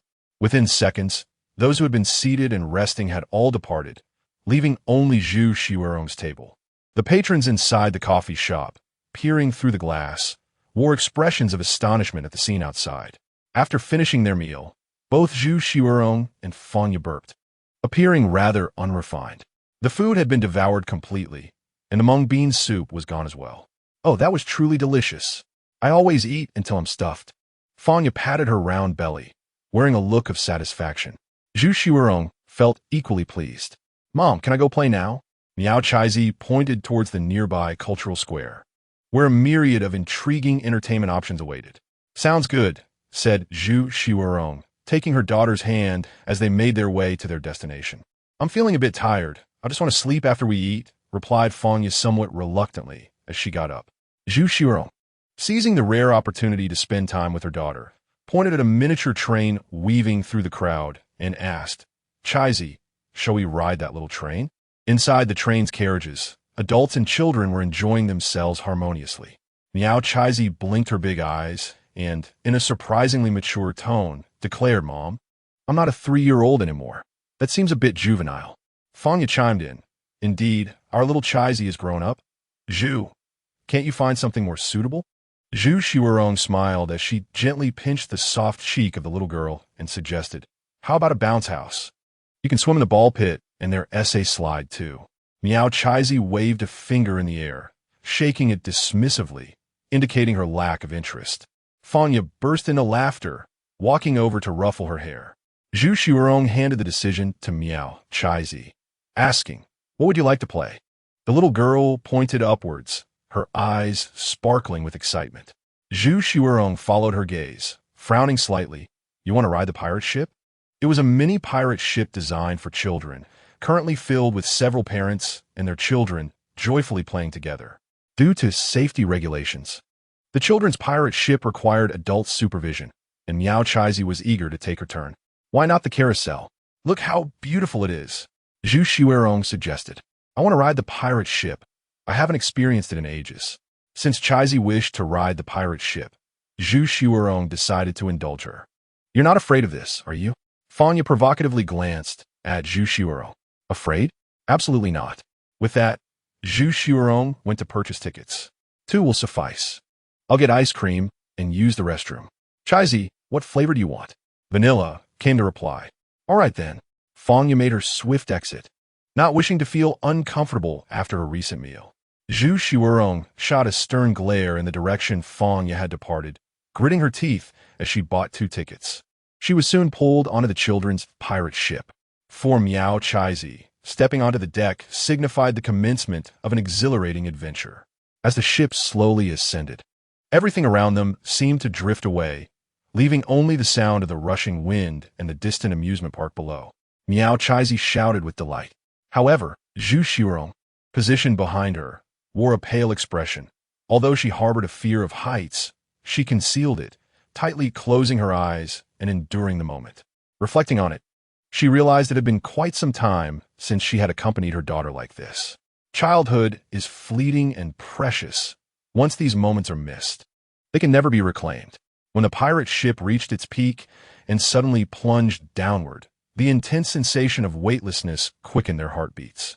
All worries were cast aside, leaving only pure joy and echoes of laughter in the air. Except for Zhu Xuerong, every face was alight with happiness. After the game concluded, Miao Chaizi gracefully descended from the pirate ship, while Zhu Xuerong leaned against the railing for support. Mom, let me help you. Are you all right? The young girl inquired with genuine concern, tilting her face upwards. Are you feeling scared? She could not comprehend why Zhu Xuerong appeared so pale. After all, she, a mere child, was unscathed, whereas the adult seemed to struggle. Previously, when Miao Can accompanied her on the pirate ship, there had been no such issues. Miao Chaizi was puzzled, unfamiliar with the term acrophobia. Zhu Xuerong, caressing her chest, felt a slight nausea, perhaps due to having overeaten that evening. Nevertheless, she had fulfilled her daughter's wish. Miao Chaizi scampered off to buy a bottle of water for Zhu Xuerong. After resting for 3 minutes, Xuerong felt considerably better. At that moment, Fanya approached with 3 ice creams. The little one clapped her hands in excitement upon seeing the treats, having enjoyed them just a day prior. The prospect of indulging again was a delight to behold. Chaizi's was vanilla, Zhu's was avocado, and Aunt Fong's was chocolate. The little girl eagerly accepted the cone and began to lick it with glee. "Thank you, Aunt Fong. I can't eat any more." Xuerong declined with a shake of her head. Miao Chaizi's joy was palpable. "Does that mean I can have 2? "No, you can only have 1. Eating too much will upset your stomach," Xuerong replied earnestly. "Then who will eat the leftover one?" Fanya asked, holding 1 ice cream in her hand. Xuerong replied, "You can eat it." Fanya queried, "Aren't you worried I'll get a stomachache?" Xuerong reassured her, "Don't worry, I have medicine for you." Fanya's eyes widened in surprise. "What?" Xuerong quickly clarified, "It's reunite powder." Now, that was more acceptable. Fanya nodded, but suddenly she sensed something amiss. Just as she was about to voice her concern, Xuerong had already taken Miao Chaizi away. After finishing their ice creams, the little girl expressed a desire to ride the bumper cars. "Let's go ahead." They ventured into a spacious circular arena filled with over 20 bumper cars. Xuerong and the little girl shared 1 car, while Fanya operated another solo. Initially, the ride was enjoyable, but soon, several fathers, drawn to the striking mother-daughter duo, began to target them relentlessly, seeking opportunities to collide. After all, bumper cars were designed for just such interactions. However, when 7 or 8 cars fixated on one, it became rather absurd. Xuerong and Miao Chaizi's car was tossed around like a ball. "Oh, excuse me. Oh, miss, be careful." Some drivers feigned apologies after colliding, merely seeking Xuerong's attention. The stomach that had only just settled now churned violently once more. Seeing this, Fanya rushed to assist, but soon found herself in the same predicament. Ultimately, what was intended to be a 30-minute escapade ended after merely 10 minutes of chaos. Miao Chaizi was quite displeased. Having never once collided with anyone, yet feeling utterly disoriented from being jostled about. What a peculiar situation. In the past, playing with my father was immensely enjoyable, with everyone colliding in a playful manner. Chapter 80. The Trouble Caused by Beauty. Why is it that when playing with my mother, there seems to be a multitude of people targeting us? It is merely the trouble caused by beauty, Fanya disdainfully remarked. Yet she too felt a strain in her neck after her turn.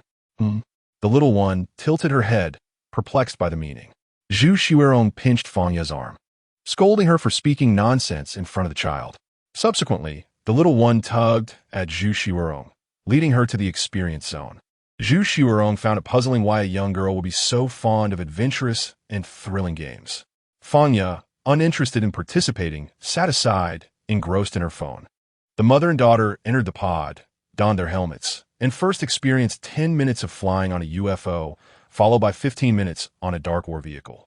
The entire experience resembled a roller coaster, albeit far more exhilarating.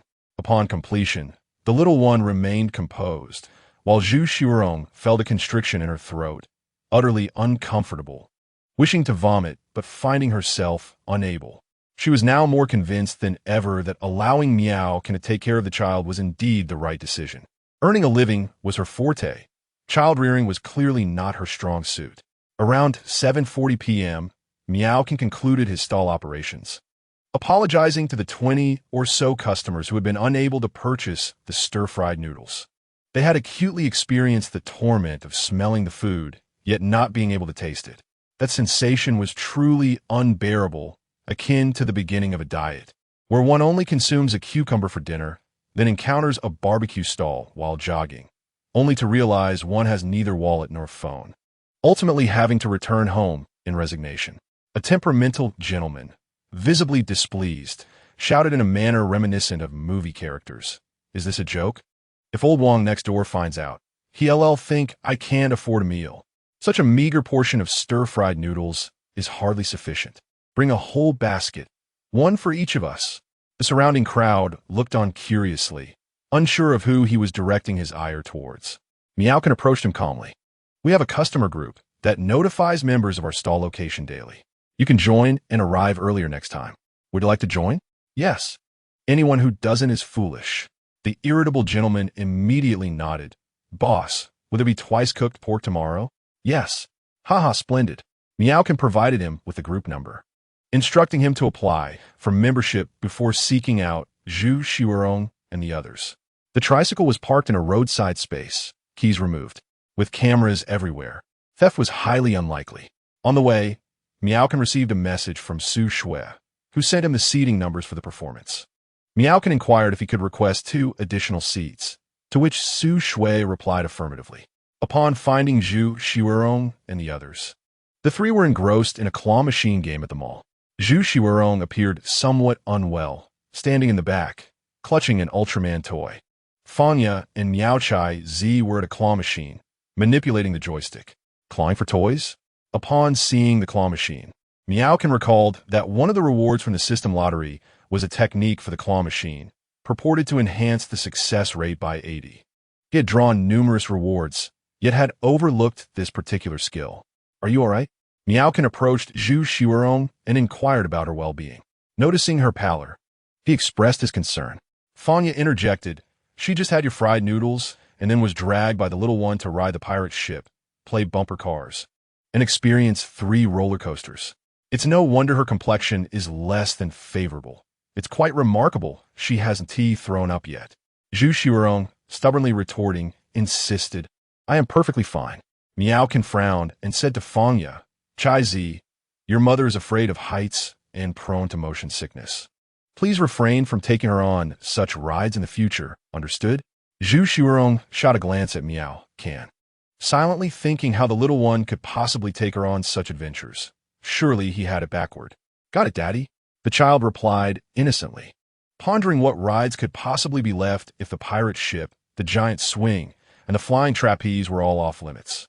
Miao suggested, you can enjoy the rocking horse, carousel, or fishing, gentler activities that aren't overly stimulating.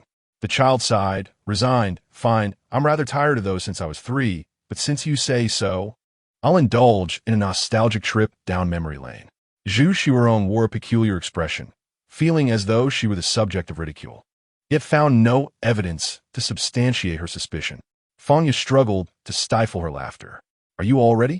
We'll be watching Chai Z's idol, Su Shui's performance at 8 o'clock, and I've secured us some seats. It's almost time. Fanya inquired. Su Shui, the very popular young singer? Indeed. Xuerong confirmed. Seats? How do you know her? The child chimed in. Sister Su Shui loves the fried noodles Daddy makes. Xuerong and Fanya exchanged knowing looks. Fanya remarked, this Pikachu is adored by the little one. I spent 100 yuan and couldn't snag one. I might as well smash a brick to get it. Xuerong bought 100 yuan worth of game tokens, declaring, let me give it a try. Miao took Xuerong's tokens and calmly replied, you might not succeed. Allow me. He took charge of the machine, resolving to showcase his newly acquired skills in the claw machine game. Xuerong stood by, feeling once again that she was the target of jest. Miao, Kaizi, witnessing her father take the stage, eagerly leaned against the claw machine, watching intently. In her eyes, her father was always the best. Go, Daddy. Fanya, however, remained skeptical of Miao Can's abilities. Though he was slightly better than Xuerong, he was no match for her. Fanya considered herself a competent player, having honed her skills through countless tokens spent. Techniques such as rapid 360-degree joystick spins, countdown timing, and claw maneuvering were second nature to her. Mastery was achieved through repeated practice, and Fanya had earned her accolades through a wealth of experience gained from her trials and tribulations. Previously, she had captured Ultraman with just 5 tokens, but when it came to the Pikachu machine, she was unable to snag one at all. She firmly believed the machine had been tampered with, deeming the vendor shameless.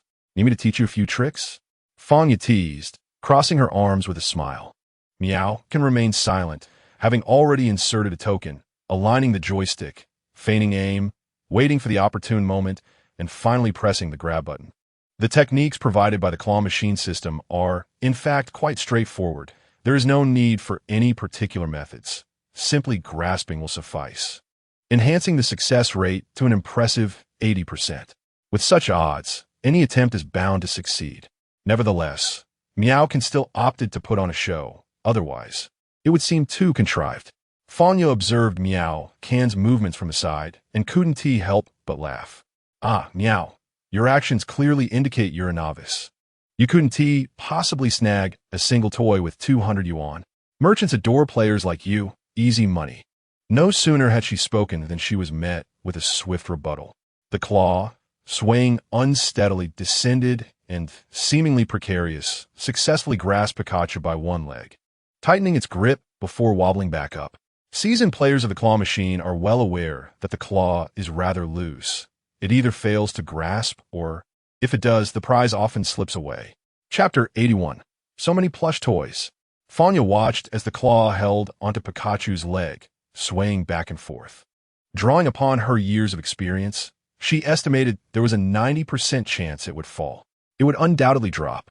However, with a resounding click, Pikachu tumbled into the chute and slid out. The little one's eyes sparkled with excitement. Wow, Daddy, you're amazing. You got it. The child promptly crouched down to retrieve Pikachu. Daddy, you're so impressive. Fanya was left in a state of disbelief. Xuerong's lips curled into a slight smile. No, that can't be right. There must be an explanation. It's likely that I inserted a multitude of coins earlier, accumulating enough to reach the threshold, enabling you to capture it, Fanya asserted confidently. Xuerong regarded Fanya and said, You might as well admit it was you who grabbed it. Fanya, flustered, retorted, You don't understand. The mechanics of the claw machine operate this way. Miaokan had no time to engage in debate. Are there still coins left? Can we get a refund? Daddy, grab them all. I want Squirtle. Squirtle, is it? Very well. Miaokan moved to the adjacent machine, which housed both Squirtle and Charmander. He inserted a coin, repeating the same motions, manipulating the joystick, aiming at the target, and pressing the grab button. His luck faltered on the first attempt, encountering the 20% failure rate. See? That was merely luck, he commented. It's not that easy to win just by grabbing at random. He inserted another coin, continuing with the same procedure. This time, success was achieved. Squirtle was secured. Wow, Daddy, you're incredible. You got another one. The little girl gleefully held Squirtle in one hand and Pikachu in the other, proudly showcasing her treasures before Fanya. She was momentarily taken aback. Is your luck truly this extraordinary? It can't be just chance. If you're skilled, do it again. I remain unconvinced. Fanya insisted defiantly. Miaokan inquired of his daughter, Chai Zi, Is there anything else you desire? Over there. The little 7 from CJ7. All right. One coin was all it took to secure that toy. Fanya could hardly believe her eyes. Even Xuerong found it hard to fathom. Was it sheer luck or skill? Or perhaps a blend of both? Had he always been this adept? She had never witnessed such prowess before. Miao Chai Zi, clutching 3 toys, danced and twirled. The commotion attracted the attention of other adults and children nearby, including couples and middle school students who turned to see the spectacle. At this moment, everyone began to gather around Miao Can, filled with excitement. Daddy, I want that carrot. With 2 tokens, a carrot toy was secured. I also want a teddy bear. 3 tokens later, a teddy bear was captured. Fanya was utterly astonished, and others were equally incredulous. Wow, Mom, look at that uncle. He is so impressive. He has already caught so many dolls. Amazing. Dad, can you help me catch one? This guy is incredible. He can grab whichever he desires. Is he using some sort of cheat code? He must be an insider, aware of the secrets. Sir, could you share your secret? We would like to give it a try. Yes, Uncle, you definitely have some trick up your sleeve, perhaps something like left, right up, down. I've seen it on Douyin. Miao Can, somewhat speechless, explained, There's no special skill. I'm not an insider. Don't play coy. I've never seen anyone grab so steadily. You must be cheating. Miao Chai Zi bravely stepped forward to defend her father.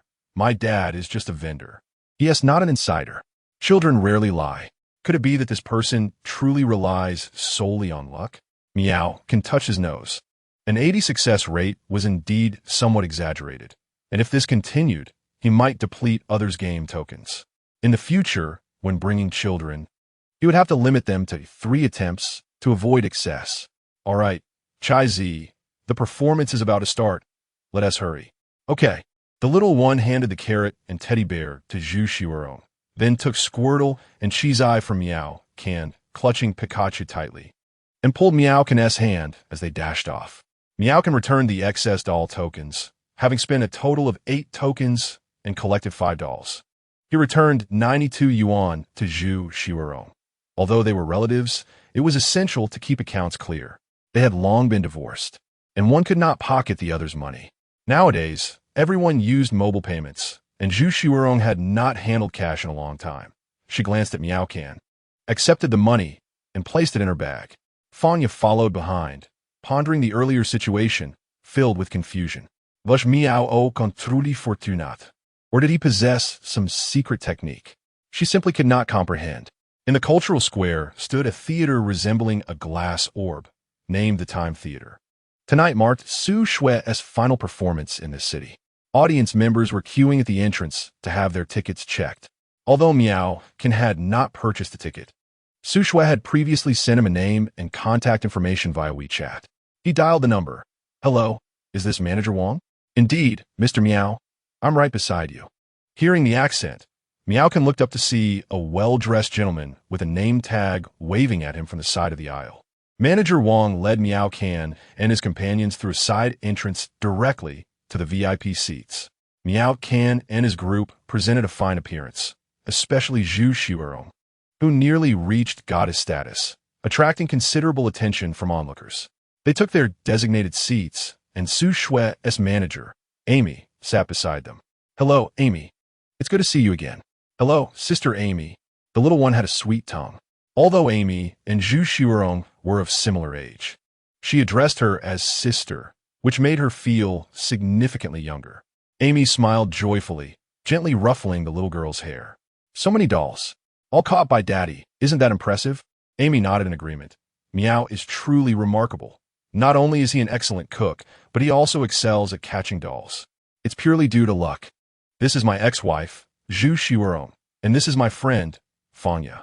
Hello, I am Su Shue's manager, Amy. Amy showed little interest in others' affairs, merely appraising Zhu Xuerong and thinking that Miao-Can had a good eye. His ex-wife was exceptionally beautiful and would certainly become a big star if she ventured into the entertainment industry. No wonder they had such an adorable little treasure, Chai Zi. The genes were indeed formidable. After a brief exchange of greetings, they waited patiently for the show to commence. The little one was brimming with excitement. This was her first time witnessing her idol perform live. Daddy, can we take more pictures later? Of course, no problem. Amy distributed some glow sticks for everyone to use to keep the rhythm or wave during the peak of the atmosphere. As the music began, a lively group of backup dancers swiftly took the stage, followed by the appearance of a youthful Su Shui, donned in a blue short skirt adorned with sparkling embellishments. Chapter 82. Worth every penny, the venue erupted in prolonged applause and cheers. The little one joined the fervent crowd, chanting Su Shui, Su Shui. Su Shui immediately noticed the father-daughter duo seated in the VIP area. She deliberately moved to the edge of the stage and waved in their direction. The little girl excitedly responded, raising her glow stick. Good evening, friend from Longshan. The concert featured 8 songs, each melodious and worthy of repeated listening and collection. Coupled with Su Shui's enchanting voice, this concert was nothing short of perfection.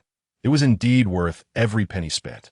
Initially, it was presumed that the event would conclude after the 8 songs. However, the host arranged an interactive segment, inviting audience members to join in a sing-along, which was met with enthusiastic applause. Yet, Su Shui did not randomly select participants. She specifically invited someone. Grasping the microphone, she directed her invitation towards Miao-Can in the VIP section. Mr. Miao, would you like to come up and sing a children's song with us? The lights immediately focused on Miao-Can's face, while staff promptly handed him the microphone. All eyes were now on him, and as the audience recognized his face, they couldn't help but think, isn't that the guy who was invited to sing at Tianhong Plaza just a few days ago? At first, everyone found it amusing that a grown man would take the stage to sing a children's song.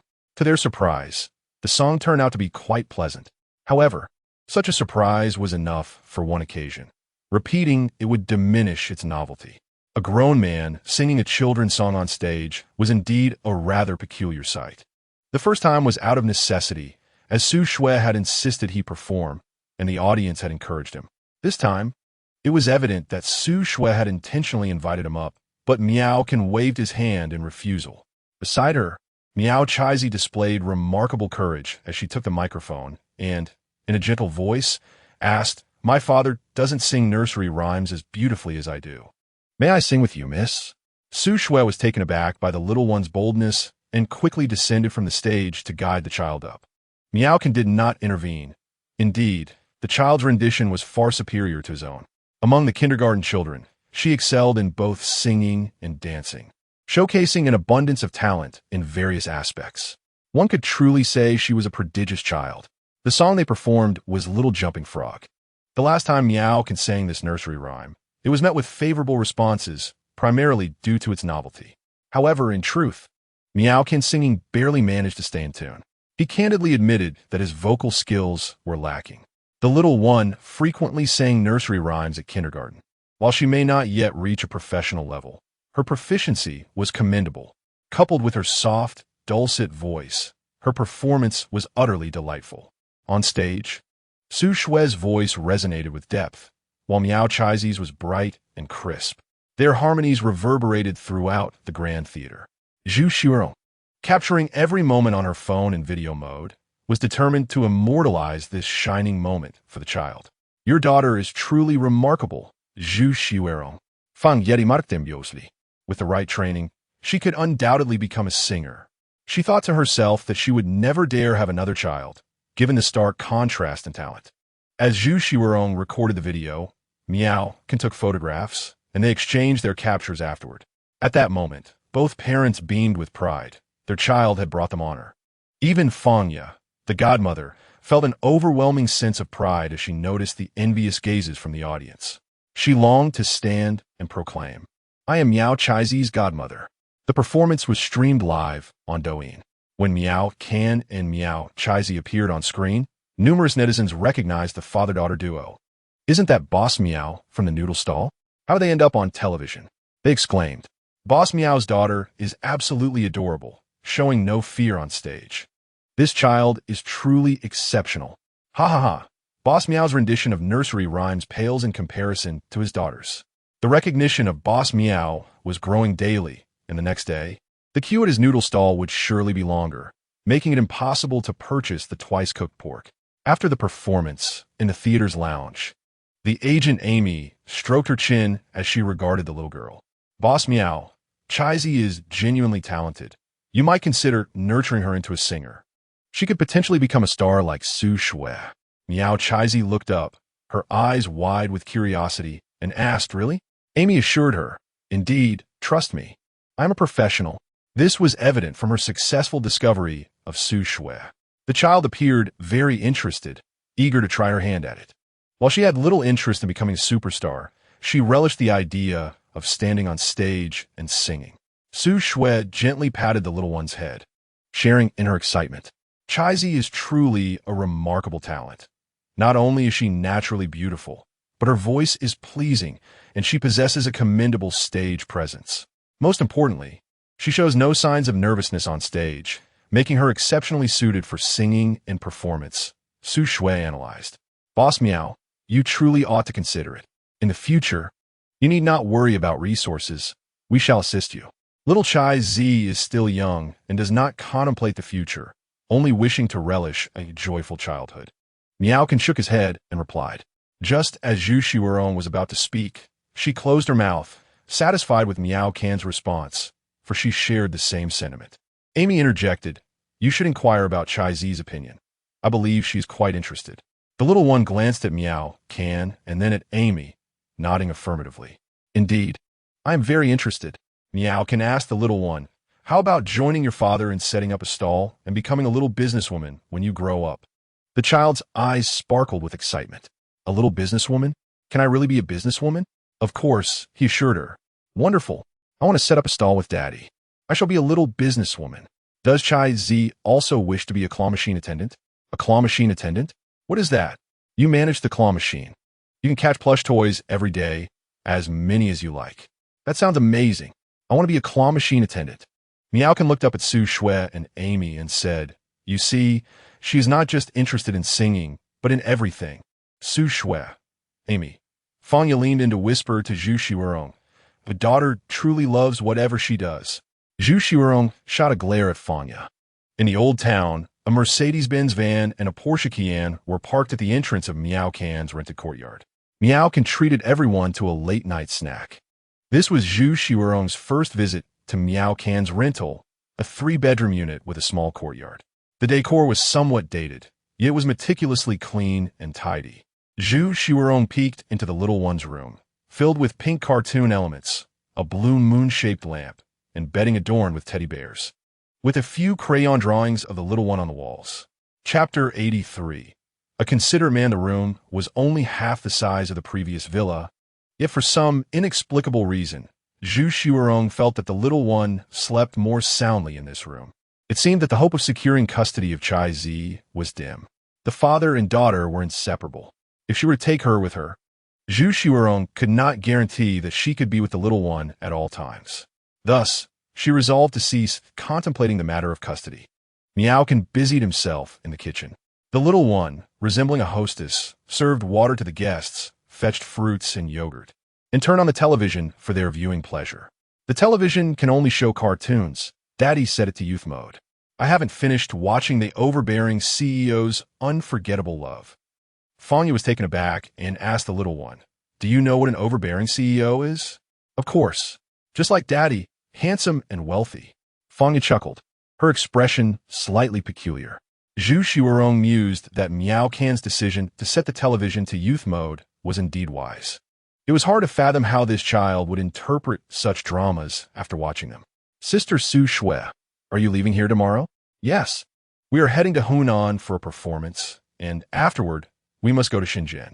As they chatted in the living room, delightful aromas wafted from the kitchen. The individuals in the living room promptly set down their cups and fruit, even switching off the television. Their minds were no longer engaged in conversation. They were captivated by the enticing aromas wafting from the kitchen. Was it the scent of twice-cooked pork? Was Miao Can preparing it? A rich, savory fragrance permeated the air, causing several to swallow involuntarily. Typically, the group indulged in barbecue delicacies or crayfish in the evenings, but in the presence of Miao Can's twice-cooked pork, those offerings seemed insignificant. Miao Can was remarkably efficient in the kitchen, completing several dishes within 30 minutes. Chicken wings fit for a concubine, twice-cooked pork, scrambled eggs with tomatoes, minced meat with eggplant, and shredded pork in garlic sauce. Though the last two dishes lacked the prowess of a master chef, they surpassed the offerings of any fine dining establishment. As the dishes were served, Miao Can ventured to a nearby convenience store to procure beer and beverages. The little one could only partake in yogurt. After raising their glasses in a toast, everyone began to eat. At Miao Can's table, it felt as though a sign had been erected: no idle chatter allowed during meals. Each dish was delectable, so much so that they could scarcely stop. The only sounds audible were the clinking of chopsticks against bowls and plates. The drinks Miao Can had purchased went largely untouched. In their eagerness to savor the dishes, they hardly drank beyond their first cup. This meal was a special treat for Su Shui, a true culinary enthusiast who sought local delicacies wherever she went. Yet, since tasting Miao Can's cooking, her interest in other foods had waned. The four of them, thoroughly satiated, leaned against the wall as they exited, each clutching 2 boxes of crystal jelly. Even after 2 days, the flavor and texture of the jelly would remain largely unchanged. What a considerate man. Fanya, Su Shui, and Aimi all thought to themselves, and they simultaneously glanced at Zhu Xuerong. How could such a wonderful man be so easily relinquished in divorce? Faced with the curious gazes of the three, Zhu Xuerong couldn't help but question herself. Had she truly been blind to Miao Can's multitude of virtues? Now, seeking someone half as commendable as him would likely be a daunting task. The little one was particularly joyful today, relishing moments as a mini-boss, riding a pirate ship, catching toys, and ultimately enjoying a performance by her idol, who even joined Zhu Xuerong for a late-night snack at home. The joy experienced by the little one today was likely equivalent to that of an entire childhood for other children. Exhausted from the day's adventures, she fell asleep almost instantly upon getting into bed. Once Miao Can had finished cleaning up, he took a shower and prepared for sleep. Checking his bank balance on his phone, he found nearly 300,000. The income from his recent market stalls had been promising. It seemed that acquiring a car and a house through this venture was not an insurmountable challenge. Miao glanced at his system points, 2046 points, enough for 20 draws. He decided to proceed with the draws. With a sense of comfort and excitement, Miao reclined on his bed and began the lottery. Consume 100 points to draw and receive 50 mints. Consume 100 points to draw and receive stamina 01. Consume 100 points to draw and receive mastery in grappling techniques. Miao paused, sensing something amiss. This was a culinary system. How could there be grappling skills? The system explained, for patrons attempting to dine and dash. A swift and forceful response is warranted. While this was reasonable, Miao had yet to encounter such a situation. We live in a society governed by law, and the vicinity of his food stall was monitored closely. Attempting to evade payment was not so straightforward.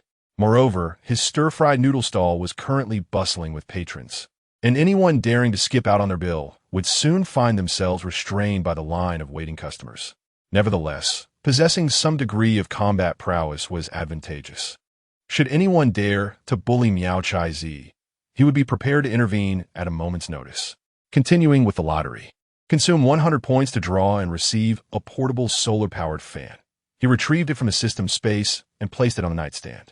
The fan, pristine white in color, stood 48 centimeters tall and 32 centimeters wide, making it exceptionally portable. Its base featured suction cups, allowing it to adhere to any surface with adjustable direction. Most crucially, the base housed a 5 by 10 centimeter solar panel, boasting remarkable charging capabilities, as long as there's a light source, regardless of intensity. It could fully charge in just 30 minutes. Once charged, it could deliver maximum airflow for up to 5 continuous hours. In essence, it was a portable fan with limitless power. Miao express gratitude for the system's thoughtful provision, accepting this practical gadget. Consume 100 points to draw and receive a mastery certificate in automobile driving skills. The certificate covered a range of vehicles, including small and micro-passenger cars, as well as light and micro-freight vehicles. Miao mused that he only owned a tricycle. Was the system hinting at the need for him to purchase a car? Consume 100 points to draw and receive a full-level skill in crystal shrimp dumplings. Miao heart raced. Had he finally drawn a cooking-related skill? His mind, body, and nerves surged with unparalleled expertise. Techniques for kneading dough, crafting fillings, and mastering the timing and heat for steaming. All the intricate details and images were indelibly etched in his memory. He could unveil a new dish tomorrow. He continued to draw. Consume 100 points to draw and receive 30 mints. After completing 20 draws, Miao felt fatigued and drifted into slumber. The following morning, without the need for an alarm, he awoke promptly at 4:50 a.m., as if his biological clock had been set to this hour. Upon waking, he felt invigorated. After freshening up, Miao practiced a vigorous set of grappling punches in the yard. His strikes concealed great power. Now, Miao could easily fend off 10 ordinary strongmen and handle 5 armed assailants with ease. Quite formidable. Although strong, it was unnecessary. He hopped onto his tricycle and set off to purchase groceries. Chapter 84, Brokenhearted. The Community Activity Center. A few elderly individuals were engaging in physical exercise. Grandpa Xuerong was passionately spinning the 2 discs of a Tai Chi massage device. If not for the screws securing them, they would surely take flight. Grandpa Chun was diligently performing a set of the 5 animal play, albeit with somewhat peculiar movements. Upon seeing Miao emerge on his tricycle, the two paused momentarily. Boss Miao, waking up this early every day, don't you feel tired? Not at all. I feel quite invigorated. Chun Dahai lifted his left leg, performing an exercise, while his left hand formed a fist resembling a bear's paw, as he practiced a bear-themed routine. Good morning, Boss Miao. Don't boast too much. Nowadays, young people 1T rise until the sun is high in the sky. You must be waking up early to set up your stall, right? But truly, it's rare to see such enthusiasm in young people these days. It's commendable. Grandpa Xuerong nodded in agreement. Boss Miao, are you selling your goods in front of Sunshine Primary School today? Yes, today I plan to make crystal shrimp dumplings. If you wish to indulge, come early to queue. Chun Dahai, Grandpa Sure, and several other elderly individuals were intrigued. Crystal shrimp dumplings are quite renowned in Cantonese cuisine, a staple in Guangdong's morning tea culture. Frequently spotted in local restaurants. Many have tasted them, yet the flavors often blend together. Chen Dehai eagerly anticipated Miao-Can's culinary skills and nudged Grandpa Sure. Stop dawdling here. Hurry back to prepare and line up. The crystal shrimp dumplings are bound to be in limited supply. Miao-Can arrived at the familiar Shiyuan farmer's market. Approaching the rice noodle shop, Aunt Zheng warmly greeted him. Boss Miao, welcome. Would you like a bowl of iced jelly? It's just made, smooth and refreshing. Aunt Zheng was exceedingly courteous, not directly asking Miao-Can how many pounds of rice noodles he needed, but treating him like a friend. Everyone knew Miao-Can would purchase a substantial quantity of rice noodles, often hundreds of pounds, at a discounted rate of 3.8 yuan per pound. No need for such formality, Aunt Zheng. I'll take 250 pounds of rice noodles. Please send them directly to the disposable utensils shop next door. Boss Xiao will help carry them over. All right, we currently have only 120 pounds in stock. I'll have my partner fetch some more from the warehouse. Miao-Can did not linger and proceeded directly to the seafood section. Excuse me, how much are the fresh shrimp per pound? 29, 5 yuan per pound. These are freshly delivered. Look how lively they are. How many pounds do you need? Please weigh out 20 pounds for me. Wait, did you say 2 pounds? 20 pounds? The man in the leather apron was momentarily stunned, his astonishment causing his cigarette to fall from his mouth. That is quite a large order. The man quickly plastered on a smile. Are you sure you want that much?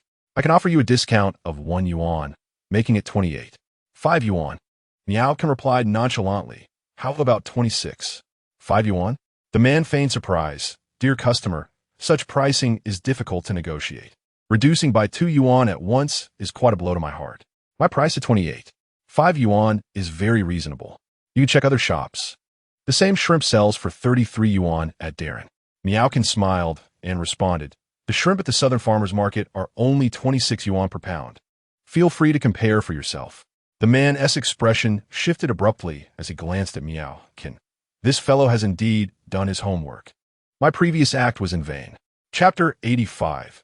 Young and already knows how to negotiate. Haha. All right then, it's a deal at 26. 5 yuan. 20 jin is sufficient to equal the purchasing volume of 10 ordinary customers, and a slight reduction in profit is of little consequence. The vendor swiftly weighed out 20 jin of fresh shrimp and handed it to Miao-Can, stating, the total is 530 yuan. Please scan the code to make the payment. Miao-Can glanced at the payment code affixed to the fish tank and the WeChat QR code on the vendor's phone, chuckling, brother, is this a private little treasury? Sure. The vendor quickly gestured for him to lower his voice. As long as we understand each other. Miao-Can laughed heartily. How about I just give you 500 and save the change? Oh dear, young man, you are already adept at squeezing profits. The vendor promptly produced a cigarette and offered it to Miao-Can, smiling as he said, business is tough. This transaction doesn't yield much profit, and if I were to reduce it by another 30 yuan, there would be no earnings at all. Then let us add each other on WeChat. When you come to buy next time, I will do my utmost to offer you the lowest price. Provided, of course, that the freshness and quality are guaranteed. Otherwise, I want tea accepted. You can rest assured on that front. My stall has been here for 12 years, and our reputation is absolutely reliable. I would never sell you subpar goods. After both parties added each other as friends on WeChat, Miao-Can transferred 530 yuan to Boss Hao. He then procured additional ingredients necessary for making crystal shrimp dumplings, including tapioca flour and other essentials. A frequent vendor he visited was managed by Uncle Zhang. Uncle Zhang cultivated 4 acres of land, half of which was dedicated to growing vegetables, thus offering a wide variety of high-quality produce. Miao-Can purchased 6 jin of carrots, 5 jin of garlic shoots, 8 jin of cabbage, 3 jin of bean sprouts, 10 jin of green peppers, and 2 large heads of garlic, totaling 102. 6 yuan. Before he departed, Uncle Zhang generously gifted him a few spring onions and 2 substantial pieces of ginger. After organizing the ingredients, Miao-Can proceeded towards the spice section around 5:45 p.m. Upon returning home, he immediately set about preparing the various materials. First boiling mung bean paste. Next, blanching the pork belly in hot water. Meanwhile, the glutinous rice dough was also beginning its resting phase. Despite juggling multiple tasks simultaneously, he appeared remarkably composed rather than flustered. He adeptly managed the precise water requirements and heat levels for each step and even accurately calculated the necessary duration. A skill honed through years of practical experience that rendered him a veritable expert in time management. To make the skin for crystal shrimp dumplings, one must use wheat starch, which is not ordinary flour but a product derived from a complex process involving washing gluten, sedimentation, drying, and grinding among other steps. By adding a small amount of tapioca starch to the final product can achieve a more elastic texture. The fresh shrimp must be shelled, deveined, and cleaned. To enhance the filling's flavor, approximately 1/3 of the mixture should consist of fatty meat to provide a source of oil. 3 steaming baskets were meticulously arranged, each lined with a cloth, and each tray contained 120 dumpling wrappers, which needed to be steamed on medium-low heat for 10 minutes before they were ready. Around 7:30 p.m., in addition to the translucent crystal shrimp dumplings, the mung bean porridge and chickpea cake were all successfully completed. At this moment, Miao turned and called for his daughter to wake up for school. The little girl remained ensconced in her dreams, her rosy cheeks seemingly engaged in a soliloquy of her own. Miao gently nudged her in an attempt to rouse her from slumber. "Daddy's here to wake you up, you little sleepyhead." She suddenly sprang upright from her bed, her hair a chaotic nest reminiscent of a bird's abode. "Daddy, that game with the exploding heads is so dangerous. Can we do something else?" "That depends on your own performance," he replied. "I'm off to get dressed and wash my face." In the blink of an eye, the little one transformed into a flash, swiftly donning her clothes. "Chai-zi, your shirt is on backwards. I think it looks good this way," she declared, reluctant to change back, resolved to wear it to kindergarten as is. Miao firmly held her little head. "Come back and put it on correctly." "All right." The little one's face bore the imprint of resignation. Breakfast consisted of tomato and egg noodles paired with crystal shrimp dumplings. Her eyes sparkled as she fixated on the dumplings. "Daddy, what is this?" "Crystal shrimp dumplings, a new product. Give it a try." Without hesitation, she grabbed one and took a bite. The dumpling had cooled slightly, but the delectable flavor captivated Miao Chai-zi instantly. "Yummy, truly delicious." She stuffed another dumpling into her mouth, cheeks bulging like a miniature hamster, still chewing on the first. "Daddy, you're amazing. These crystal shrimp dumplings are incredibly tasty. Eat slowly, don't stuff too much at once." "Got it." There were 6 dumplings in total, and Miao Chai-zi devoured 3, still yearning for more, but leaving the remainder for Miao Kansas Daddy. "You should eat too." The little one began slurping her noodles. Miao Can's tomato and egg noodles were already a culinary masterpiece before the system enhancement, and with the added finesse of the system, their flavor reached new heights. The little one drank every last drop of the broth before letting out a satisfying burp. Miao prepared a lunchbox for her. Chicken wings, twice-cooked pork, stir-fried celery with dried tofu, and 3 generous spoonfuls of rice.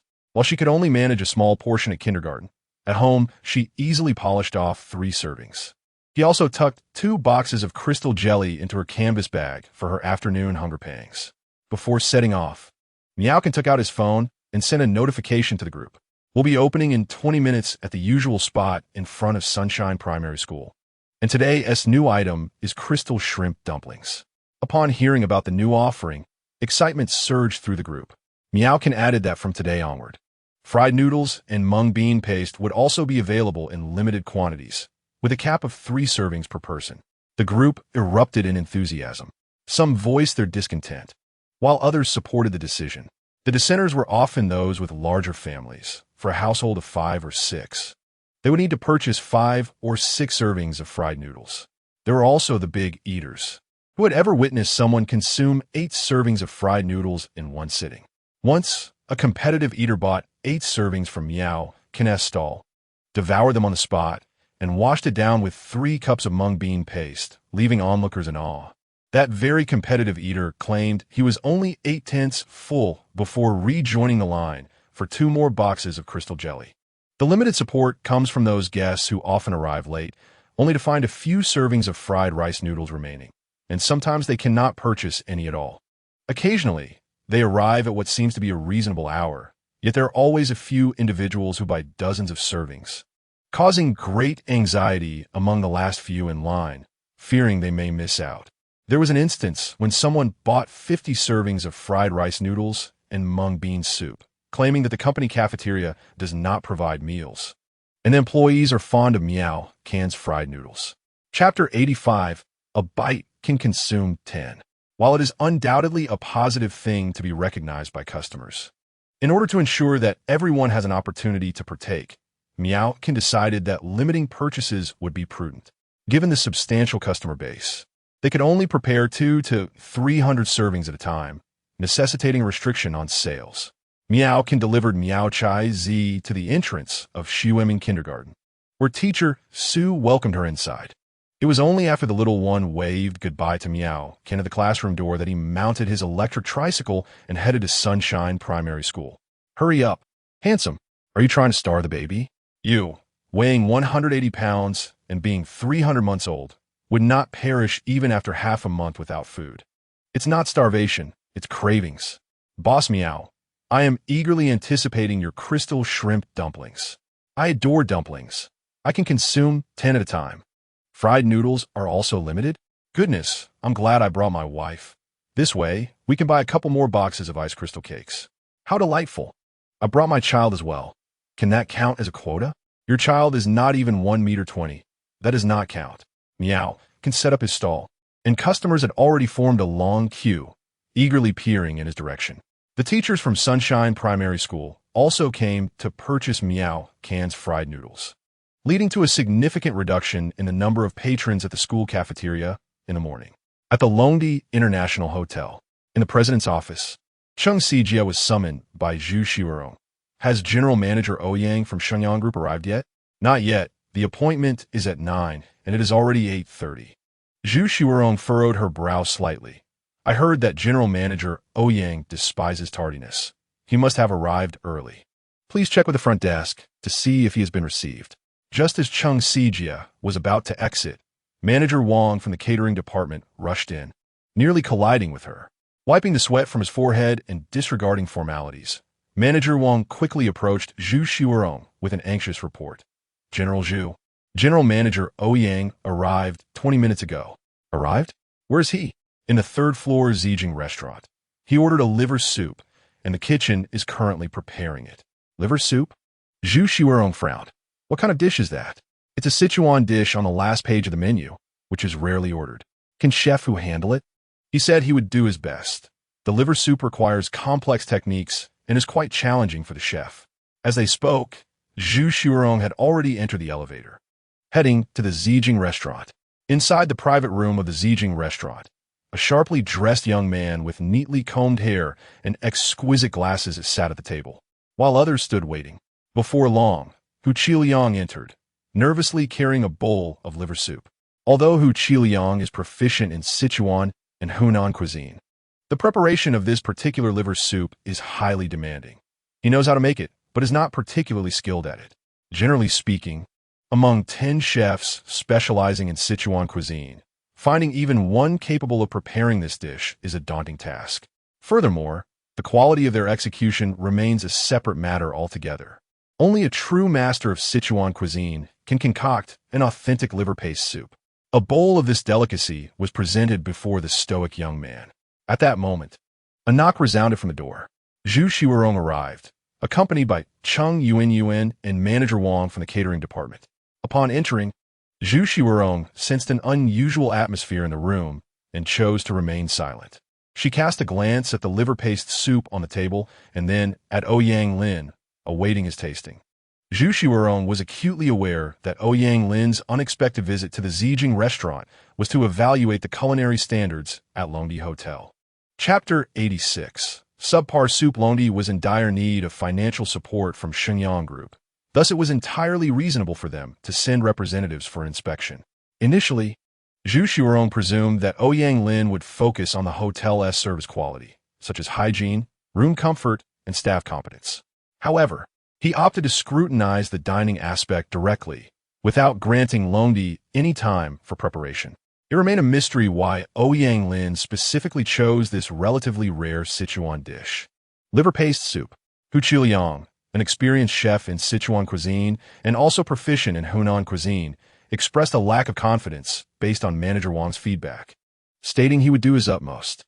This left Xuerong feeling rather embarrassed, standing there in silence, waiting for Ouyang Lin to taste the dish first. Hu Qiliang was acutely aware that Ouyang, representing Shangyang Group, was pivotal to a substantial investment. Now that Zhu was personally present, he feared that if the liver paste soup he prepared did not meet expectations, it could jeopardize the investment.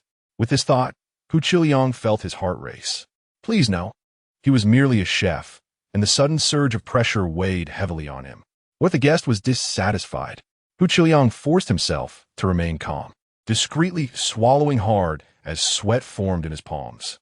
Mr. Ouyang, this liver paste soup is made with over 3 years aged hen and premium ham to ensure the broth's exquisite flavor. You see, in such a setting, as a chef, Hu Qiliang felt compelled to say a few words, both to introduce the dish to the diner and to convey the effort he had invested in its preparation. If Mr. Ouyang found it unsatisfactory, he would bear the blame. After all, the question of whether a dish is delicious is inherently subjective. Yet before he could finish his thought, Ouyang Lin raised his hand to halt him. No need to taste.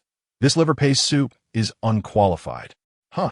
Hu Qiliang was momentarily stunned, left speechless. If it had been anyone else, he would have retorted, "What do you mean by that? Specify what's wrong, so I can address it." But this was Ouyang Lin. Hu Qiliang did not dare to inquire further. Manager Wang's complexion also drained of color. The fact that Mr. Ouyang declared it unqualified without even tasting it indicated a profoundly negative opinion of the liver paste soup. Xuerong furrowed her brow. Mr. Ouyang, if you are dissatisfied with this dish, perhaps you might consider trying another chef who is well-versed in many Sichuan and Hunan dishes. Ouyang Lin shook his head in refusal and stated directly, Mr. Zhu, I have but one request to secure this investment. You must present me with a bowl of liver paste soup that satisfies me within 3 days. Having said this, Ouyang Lin turned and departed, prompting Manager Wang to hastily open the door to see him off. The private room fell into a prolonged silence. Manager Wang scrutinized the liver paste soup before him. Its broth was clear and radiant, its aroma rich, topped with exquisite cordyceps. The presentation alone indicated it was a fine dish, leaving him perplexed as to why it was deemed inadequate. Chef Hu, are there alternative methods for preparing liver paste soup? Perhaps Mr. Ouyang desires a different variation, he inquired. This is the only method for making liver paste soup, one of the 4 clear soups of Sichuan cuisine. There are no other techniques, Hu Qiliang replied, shaking his head. As an experienced chef with several disciples, he believed that if one could not master liver paste soup, they had no business in the culinary world. He then turned to explain to Zhu Xuerong, although I do not frequently prepare this dish, it does not imply that I cannot. You may taste its flavor. Zhu Xuerong nodded, scooping a spoonful of soup and sampling a piece of liver paste. The broth was delectable, and the liver paste was delicate, indeed, quite commendable, suitable even for a banquet. However, Zhu Xuerong remained puzzled. She took out her phone to capture a photograph of the liver paste soup and subsequently sought out Lu Yonghan in the kitchen of Le Xianti restaurant. At that moment, the restaurant was not particularly busy, and Lu Yonghan was attempting to create crystal cakes. Crystal cakes? Zhu Xuerong remarked, surprised at the sight of the 4-centimeter square, white delicacies on the stainless steel tray. Aware that Miao was Zhu Xuerong's ex-husband, Lu Yonghan felt a tinge of embarrassment being seen replicating Miao Can's signature dish. He smiled and said, Ms. Zhu, if I can achieve 80% of Boss Miao's skill with these crystal cakes, they should find a place on the tea restaurant's menu. Zhu Xuerong picked up a piece of crystal cake, examining it closely.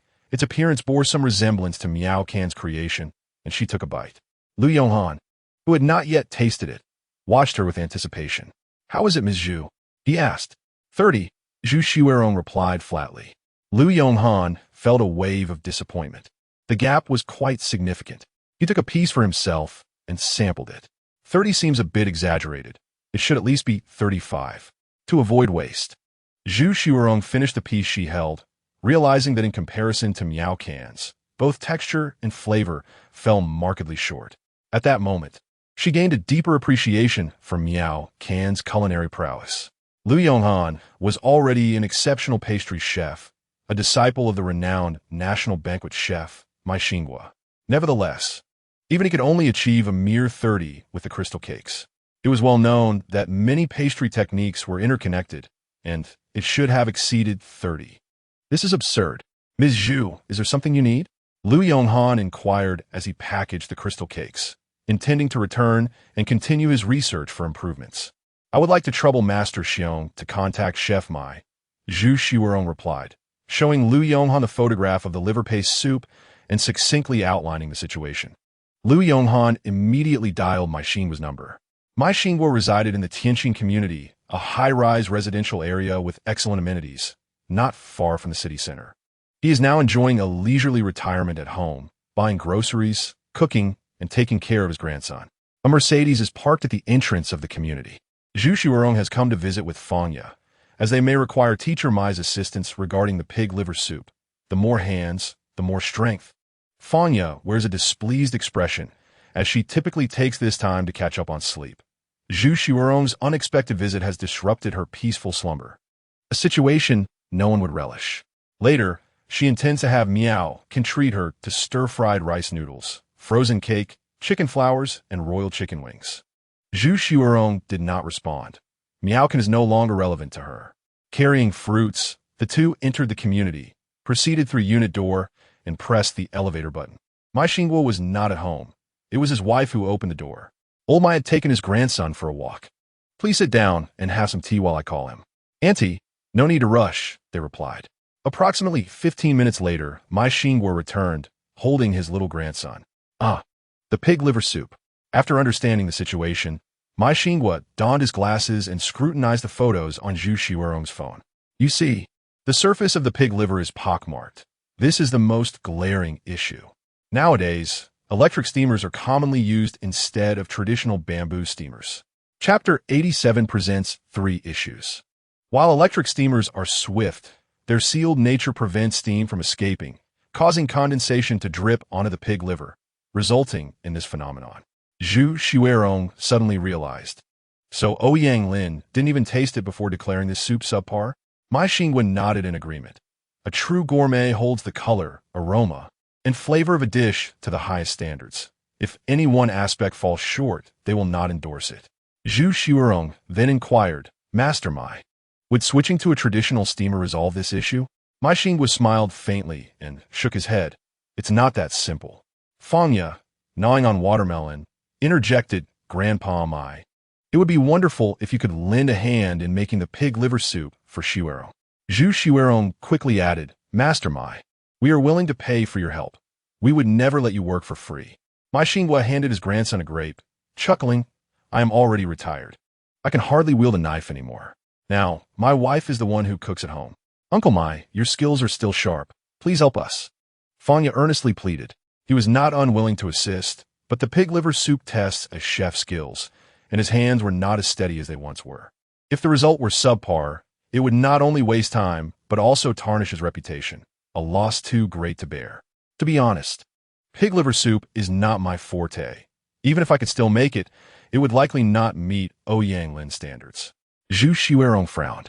Fanya paused in her playful antics with the child, exclaiming in surprise, Oh no, if even Grandpa Mai cannot resolve this, what shall we do? At that moment, Zhu Xuerong had a flash of inspiration.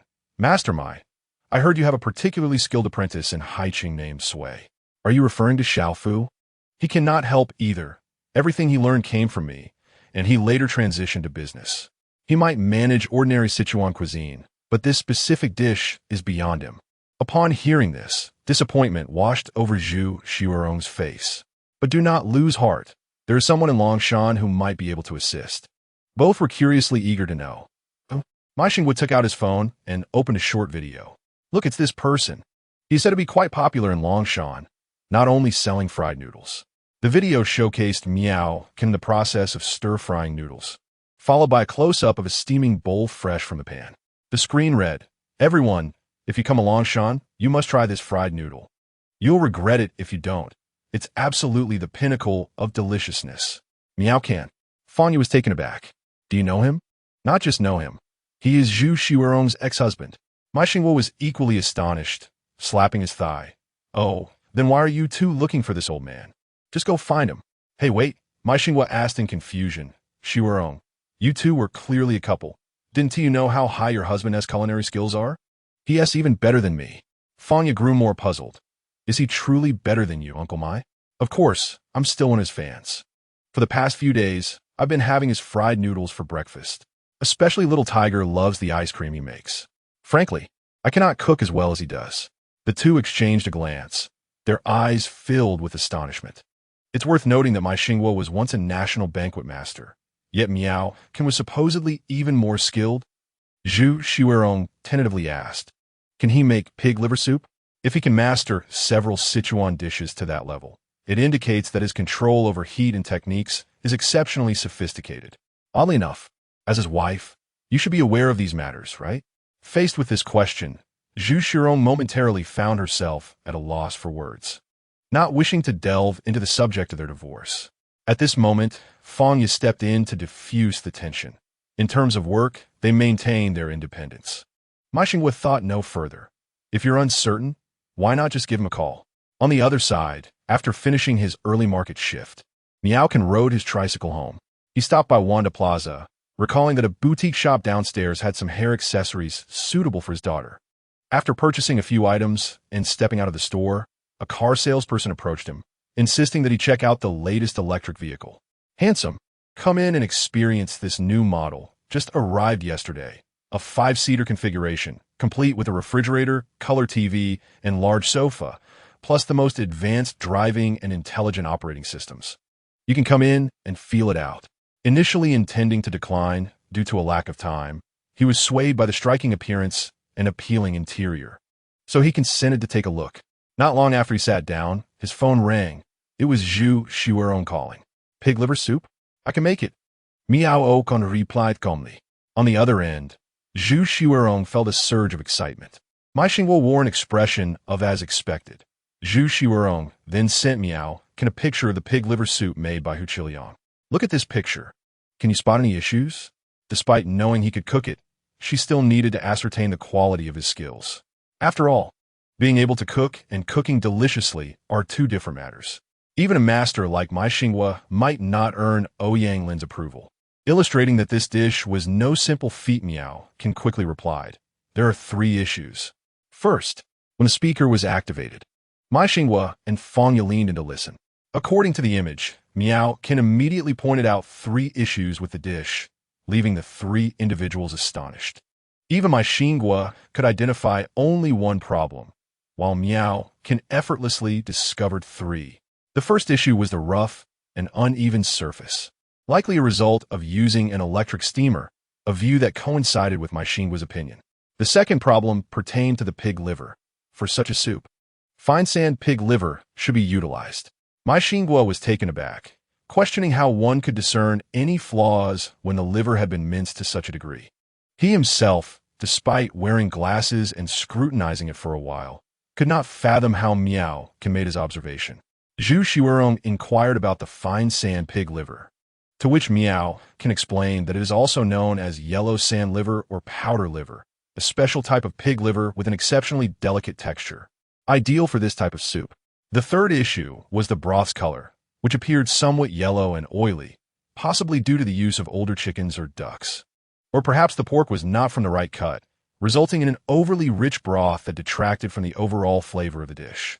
After Miao analysis, the 3 individuals fell silent, their faces reflecting their astonishment. Miao seemed akin to a doctor, precisely diagnosing the various faults in Hu Qiliang's soup. Ma Xingguo felt a tinge of embarrassment, having overlooked the color issue, which he had assumed was normal. Xiao Zhu, it is now evident that your husband is not merely capable of making this soup. Zhu Xuerong nodded, hung up the phone, and moved to his side. Moments later, she spoke up. Could you assist in making this soup? Of course, I shall not let you assist without compensation. I will send you a red envelope as remuneration. No problem, Miao readily agreed, not solely for Zhu Xuerong, but rather for the sake of the red envelope. May I inquire about the circumstances? With so many personnel at Longdi, can you not prepare this soup?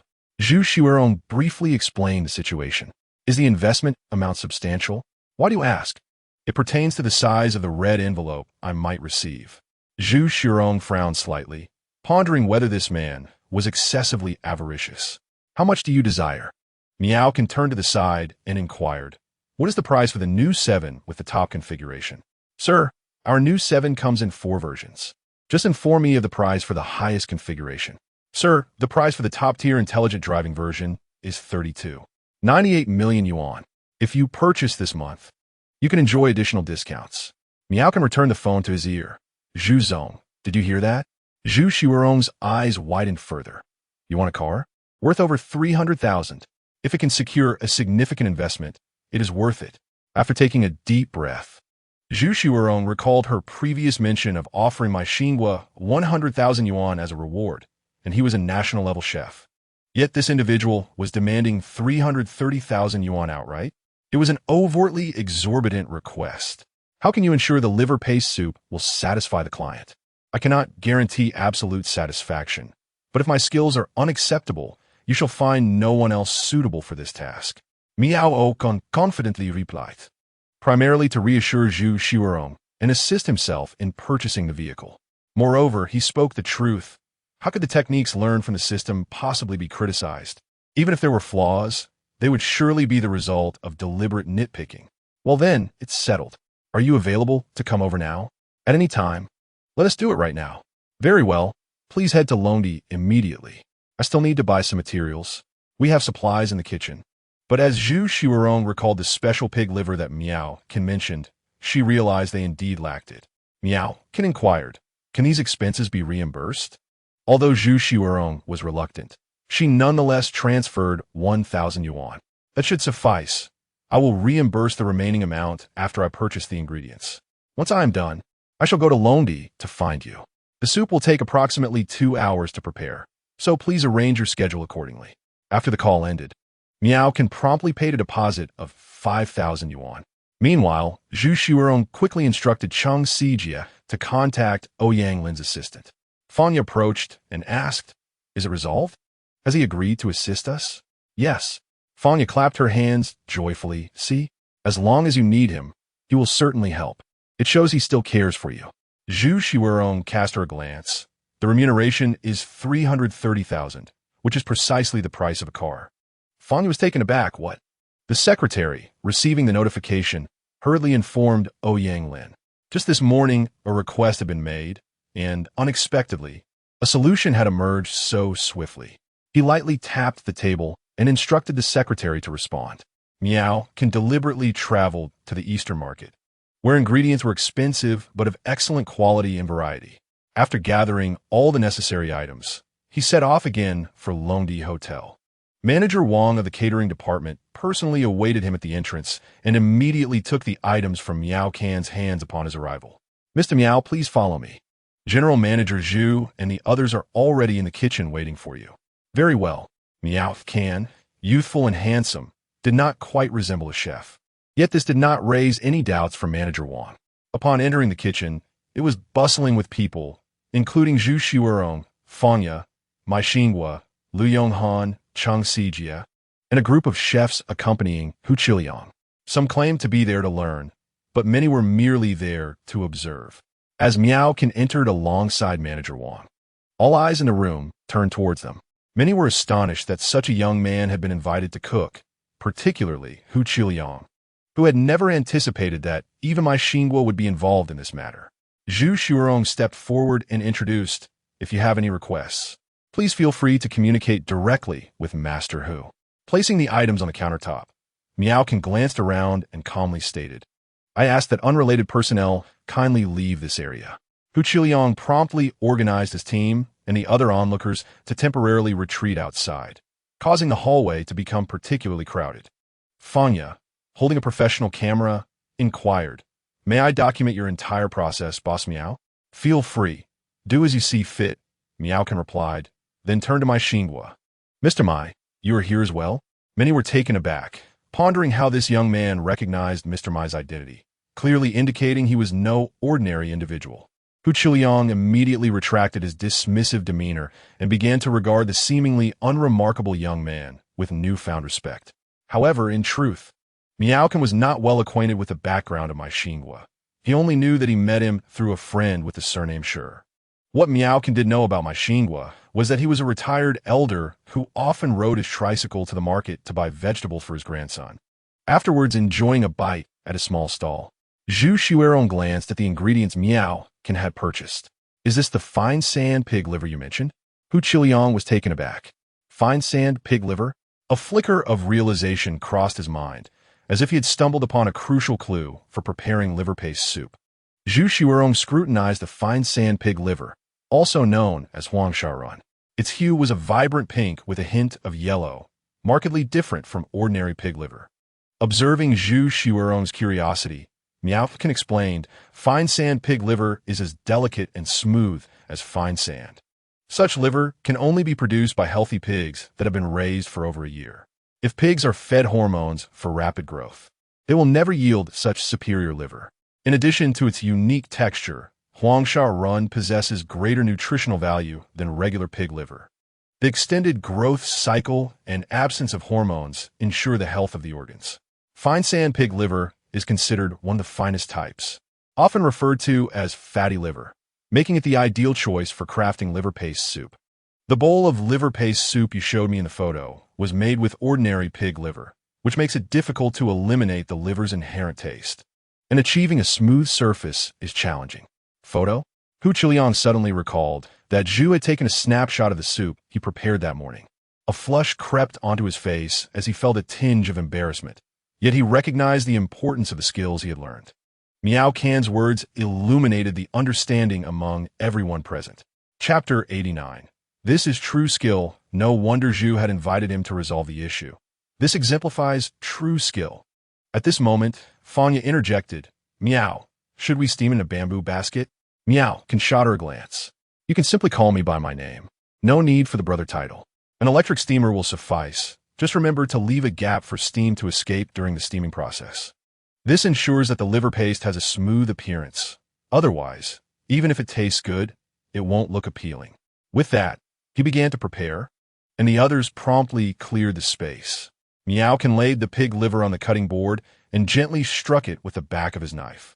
Liver paste soup is classified as a secondary soup in the realm of high-end soups. What is a secondary soup, you ask? In simple terms, it is the second hot soup served at a banquet. Once renowned, liver paste soup has gradually faded from public view due to its intricate preparation. For many Sichuan chefs, liver paste soup poses a daunting challenge. As Miao immersed himself in his work, he transformed into a figure of intense focus and dedication. Everything around him faded into mere background. To create an exceptional liver paste soup, the minutiae dictate success or failure. Miao tirelessly struck the pig liver with the back of his knife, meticulously removing all the connective membranes. All sinews must be meticulously removed.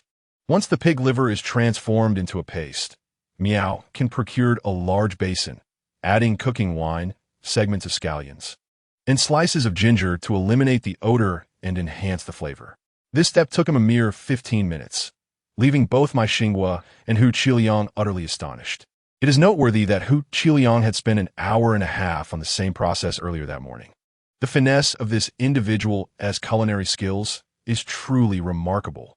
After marinating for 30 minutes, Miao commenced the preparation of the broth.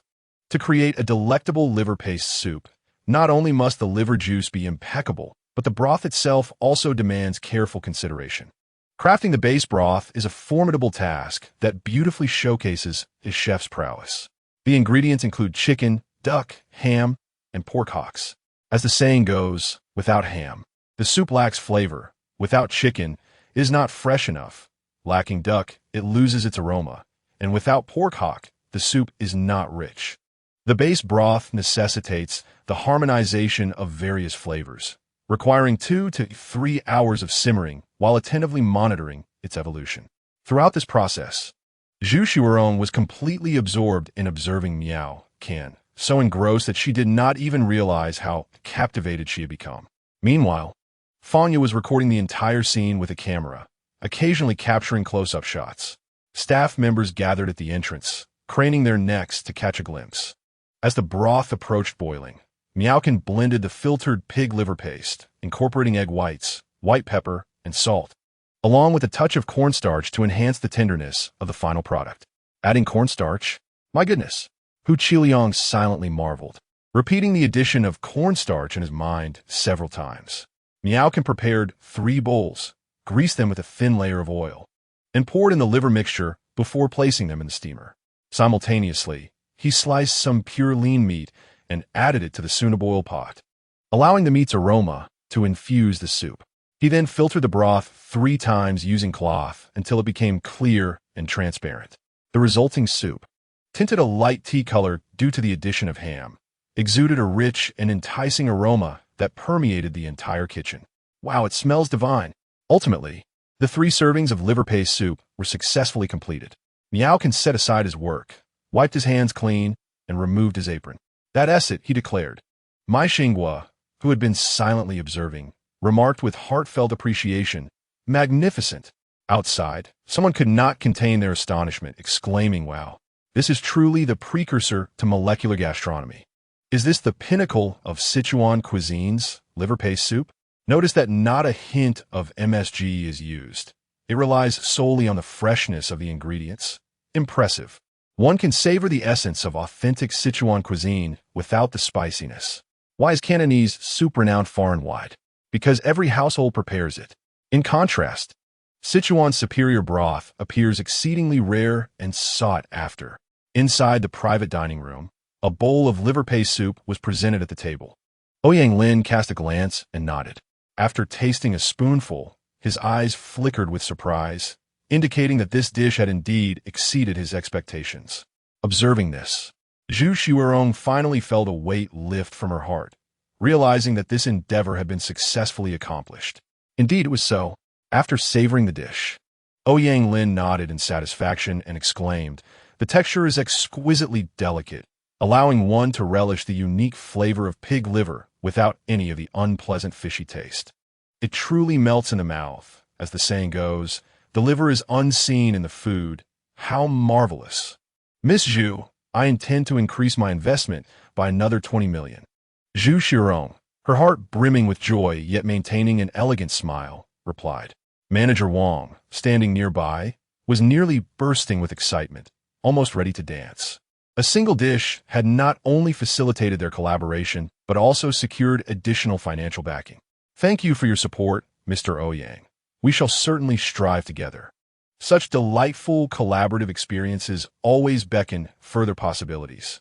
May I meet this extraordinary chef in person? Certainly.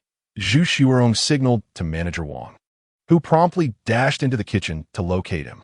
However, he soon discovered that the chef had already departed. This caused Zhu Xuerong some distress. Where could he have gone? A street vendor? Ouyang Lin appeared astonished. Isn't he the chef from your restaurant? Instead, he's just a vendor? Zhu Xuerong responded. He is indeed a vendor, and I invited him to assist. Mr. Ouyang, you didn't specify this morning that it had to be a chef from Longdi, did you? She had found a plausible explanation. Ouyang Lin remained silent. This establishment was dubbed a culinary desert online. How could one simply pull a vendor off the street to concoct liver paste soup? It was hardly a joke. Ms. Zhu, do you know him? He is the father of my child, Zhu Xuerong stated calmly. Manager Wang's eyes widened in astonishment. He's the father of my child. The revelation struck like thunder. Fortunately, only 4 individuals occupied the luxurious private room. Zhu Xuerong, Ouyang Lin, Manager Wang, and Ouyang Lin's secretary. Otherwise, the entire company would be abuzz with gossip by tomorrow. Manager Wang felt overwhelmed by the weight of Zhu Xuerong's words, fearing the implications. Ouyang Lin's expression grew peculiar. The circumstances of these 2 individuals were indeed extraordinary. A president of a 5-star chain hotel juxtaposed with a street vendor. The disparity was monumental. However, he preferred not to meddle in their affairs and stated directly, Ms. Zhu, let us discuss business. At this moment, Manager Wang and Ouyang Lin's secretary excused themselves. Ouyang Lin was forthright. Ms. Zhu, next week, my esteemed elder will be celebrating his birthday, and we are hosting a banquet at Wanjing No. 1 in Haisher. One of his favorite dishes is liver paste soup, so we must prepare 50 servings for the occasion. I hope your husband can come to Haishur to assist. Having just increased his investment by 20 million, Zhu Xuerong could not refuse this request. I will need to inquire. Zhu Xuerong refrained from making an immediate commitment. As for compensation, you may name any amount. Ouyang Lin was not one to expect free labor. In the kitchen of the Zijing restaurant, Miao hurried over, prepared the liver paste soup, and then quickly departed. To the outside observer, he appeared as a gallant hero coming to the rescue. However, the reality was that he had a group of ravenous customers in his fan club. If the restaurant did not open that afternoon, they might resort to calling the authorities in search of him. On the table lay 2 bowls of liver paste soup. Master Mai, please sample the liver paste soup first. In the kitchen, the eldest and most esteemed individual was Mai Xingua, who naturally took the first taste. Without hesitation, he lifted the spoon and savored a mouthful. All eyes were upon him. In that moment, Mai Xingua was utterly captivated. The liver paste was rich and silky, melting seamlessly upon contact, while the broth was fresh and delicate, achieving a perfect harmony that elevated the subtle yet profound flavors of Sichuan cuisine to an extraordinary level. Is this the hallmark of masterful culinary skills? Mai Xingua felt that at his age, to experience such exquisite liver paste soup was a fulfillment of life's desires. Unable to resist, he indulged in a few more spoonfuls, only to realize that many others in the kitchen were still waiting. Thus, each person took turns to sample the liver paste soup. Oh my, is this liver paste soup truly this delectable? How can it be so flavorful? The paste indeed melts in one's mouth. The skill involved is truly unfathomable. The texture is remarkably refined and delicious, with the aroma of liver lingering tantalizingly on the palate, accompanied by a refreshing sweetness, undeniably the craft of a top-tier chef. After tasting, Hu Qiuyang compared it to his own liver paste soup, feeling that his own culinary abilities paled in comparison. When Zhu Xuerong and manager Wang returned to the kitchen, they discovered that the 2 bowls of liver paste soup had been completely consumed, with not a drop left in the pot.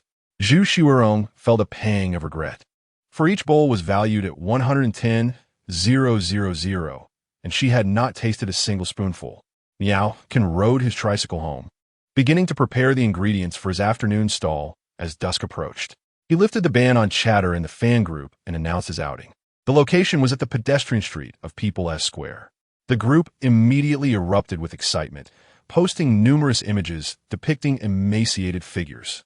Miao chuckled, stowed away his phone, and set off on his tricycle. Upon arriving at the pedestrian street, the group's administrator, Zhou Weiwei, was already waiting at the entrance. Seeing the tricycle, he rushed over. Boss Miao, set up your stall over there. That's where business is booming. The brothers are all waiting. The most prosperous spot? Indeed. The Cultural and Tourism Bureau had arranged a temporary stall for him. Miao followed Zhou Weiwei to the prime location. Today's queue was exceptionally long, stretching nearly a third of the street. Passers-by were taken aback by the scene, pondering what could be happening. Hey guys, what are you queuing for? There's nothing up ahead. Just join the line. You won't be disappointed. More people will be coming soon. Don't bother me. I haven't eaten since this morning, and if I talk any longer, I might faint from low blood sugar. Do you have any bread? I need something to hold me over. No way, I got it all planned out. First fried noodles, then crystal shrimp dumplings, followed by twice-cooked pork, princess chicken wings, chicken tofu pudding, and finally, a chilled mung bean dessert to cap it off. Once I finish all that, I'll be stuffed to the brim, unable to fit anything else. Exaggeratingly, some individuals didn't even know what they were queuing for. They simply followed the crowd, resulting in an unusually large line. This scene left the other snack shop owners on the pedestrian street utterly astonished, prompting them to rush out for a glimpse. Someone shouted, "Boss Miao is here." In an instant, all eyes turned towards Miao. "Kansas Boss Miao, you've finally arrived. I'm nearly starving. I want a portion of fried noodles. Hurry up," exclaimed another. "Look at my pants. They're about to fall off from hunger." This lovely lady almost mistook me for a rogue and called the police. Crystal shrimp dumplings. My crystal shrimp dumplings.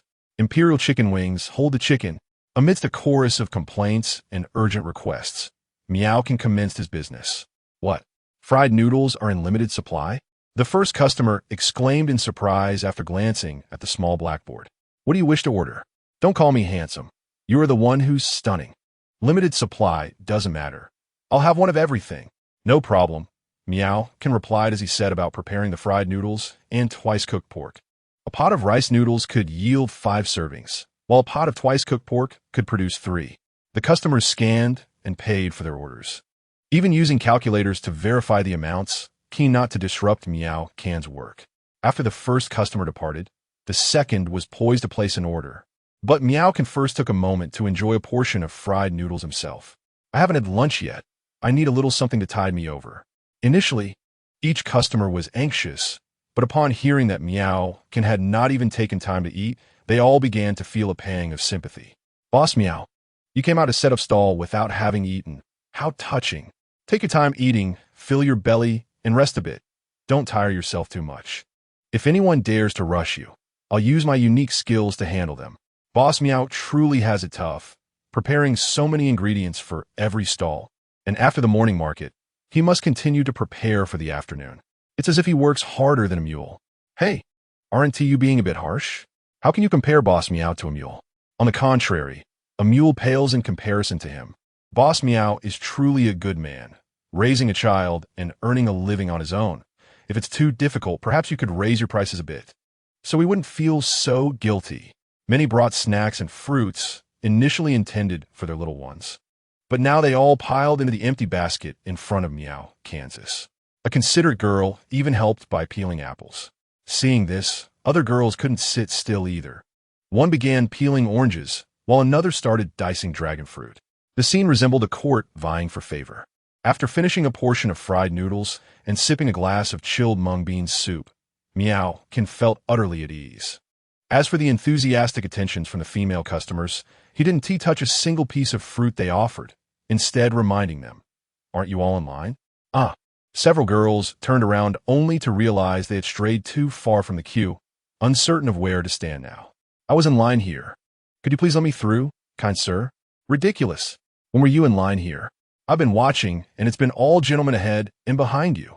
Don't try to pull a fast one. Handsome, may I cut in line?" "Ha, beauty, could I cut in line? How can you be so disrespectful?" A group of girls, unable to successfully cut in line, found themselves in a rather amusing predicament as they were relegated to the back of the queue. Some onlookers reveled in their misfortune, aptly remarking that this is what one might call losing the rice while trying to steal the chicken. Miao Can continued with his work, and the next customer was a lady accompanied by a small child. The delightful aroma of the food purchased by others was so enticing that the child could hardly contain his drool. "How about a box of ice crystal cakes to whet his appetite?" the mother suggested. "Yes, let's have 2 boxes," she decided. Typically, the child was quite picky with his food, but upon seeing Miao's fried noodles, his interest piqued. The lady quickly opened a box of ice crystal cakes and popped a piece into the child's mouth.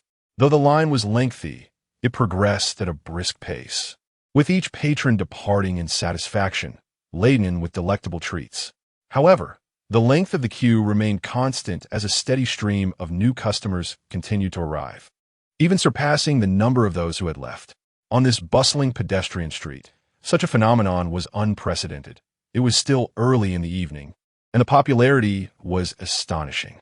Initially, curious passers-by joined the line, unaware of what was being sold, but they soon recognized the establishment they had seen in short videos, eager to finally taste the dishes they had longed for. "So this is the fried noodle shop that can make kindergarten children cry with desire. I've finally seen the real thing," exclaimed one enthusiast. "The twice-cooked pork is simply divine. It is utterly irresistible." Business for the surrounding stalls and snack shops noticeably dwindled, and the other vendors grew anxious. A well-known beef pancake shop, once bustling with long lines of customers, now only had 4 patrons left, and even they were making their way to Miao Can's stall. "Your pancakes are ready. You can't leave," the owner shouted in desperation. "We don't want them. We can't miss this opportunity at Miao's." The customers replied, "The pancakes are already on the grill. We've already paid. Can we treat you to some?" the owner pleaded. Yet, the 4 customers hurried away without looking back. "Do I really need your offer of pancakes?" The owner of the neighboring shaved ice stall approached, lamenting, "Brother, we are in the same boat. I am also perplexed. How could a fried noodle vendor steal my drink business? Upon inquiry, I learned he also sells cold mung bean soup, said to be even better than milk tea. The beef pancake shop owner, setting down his tongs, replied glumly, "Who is this newcomer? How are we to survive now? Are we destined to starve? I am not quite sure, but it seems he has quite a following." Many people have driven specifically to visit him. As they conversed, the other shop owners gathered around, exclaiming in frustration, "What on earth is happening with this stall? It has taken away all our business. This line is absurdly long. The last few people might have to wait an hour. Can they really endure that? Surely, these people must be addicted. There must be something unusual about his offerings. Perhaps he has added some peculiar ingredient. Poppy powder, perhaps. There can be no doubt. Surely not. Look, there's even a police officer in line. This guy is incredibly bold. He hasn't even changed out of his work clothes before joining the queue. This cannot stand. We must alert the management. This individual is disrupting the balance of the street." A group of individuals, vociferously expressing their discontent, made their way to confront the manager. What could be the cause of such a commotion? Upon arriving at the office door, they were greeted by an intoxicating aroma. This scent seemed quite familiar. As they stepped inside, they beheld the leader indulging in stir-fried rice noodles, sipping ice mung bean soup, accompanied by a dish of twice-cooked pork and crystal shrimp dumplings. The sudden influx of people startled the leader, nearly causing him to inhale his noodles. Nonchalantly, he took another sip. "What brings you all here?" he inquired. Master Xiao, the newcomer from his stir-fried noodle stall, Lao Su, was cut off mid-sentence by Master Xiao. "Stop. No need to elaborate. I am aware of your grievances. This situation is temporary, truly just a fleeting matter. The stalls in the bustling area have already been allocated. It's merely because Brother Chiao recently welcomed a new addition to the family that a spot has opened up. They have paid for it, and it will only be set up for a few days. So what if they paid? ISNT it just earn a bit more stall fees? We can pay you too. Just have that stir-fried noodle stall removed." Exactly. Ever since he arrived, our business has plummeted. His food is indeed delicious. Moreover, the bustling area has seen an increase in foot traffic, which benefits us all. You simply cannot bear to see others prosper. It's more unbearable than suffering losses. Where's the benefit? Customers no longer patronize my griddle cakes. They rush over to the stir-fried noodles instead. It's infuriating. Master Xiao paused, shaking his head repeatedly. "How can you claim there's no business at all?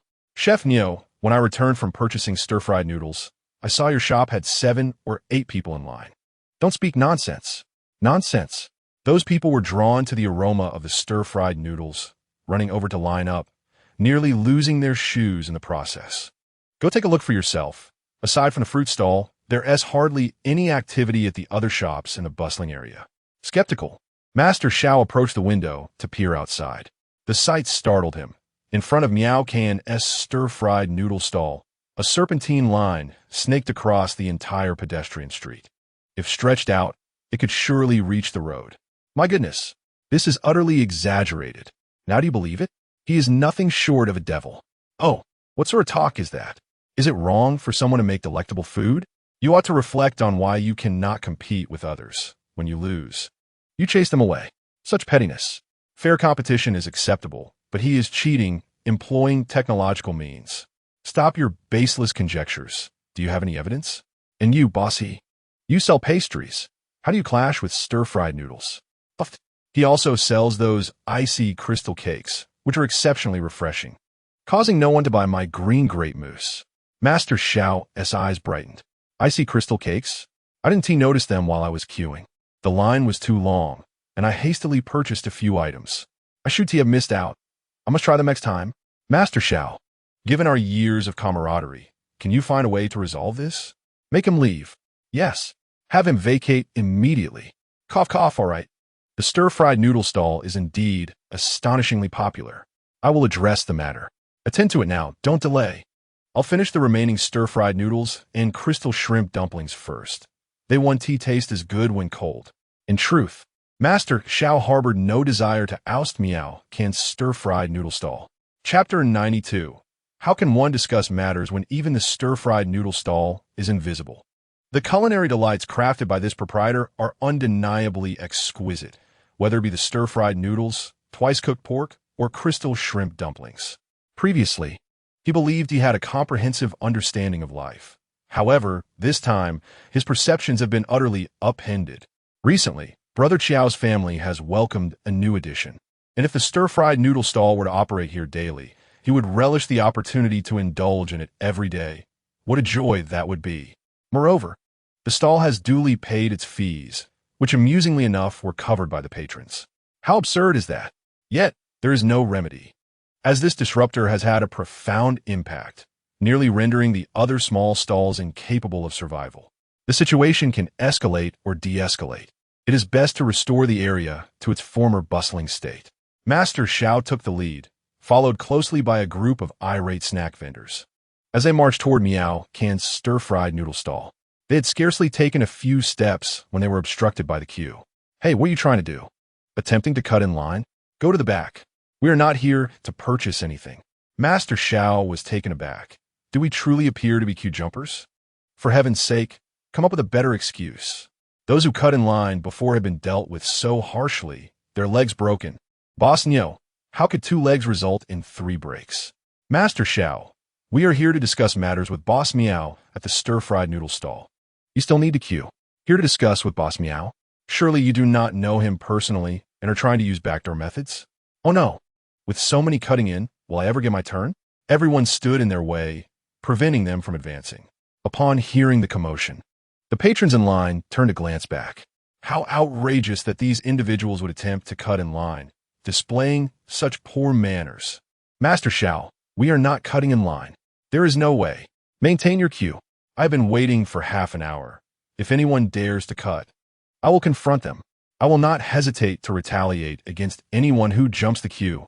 A burly customer emerged, standing before Master Xiao like a small mountain. Xiao stood in the shadow, unable to suppress a gulp, rendered speechless. The other snack vendors behind him were equally dumbfounded. Oh my heavens, this is terrifying. Without even sight of the stir-fried noodle stall, how can negotiations proceed? Perhaps it is best to wait for old Xiao to return. Naturally, they will depart. But what shall we eat in the meantime? Perhaps it is better to close up shop entirely. Master Xiao, how disappointing. Why not hold a discount promotion? There are always methods. In business, profit and loss coexist.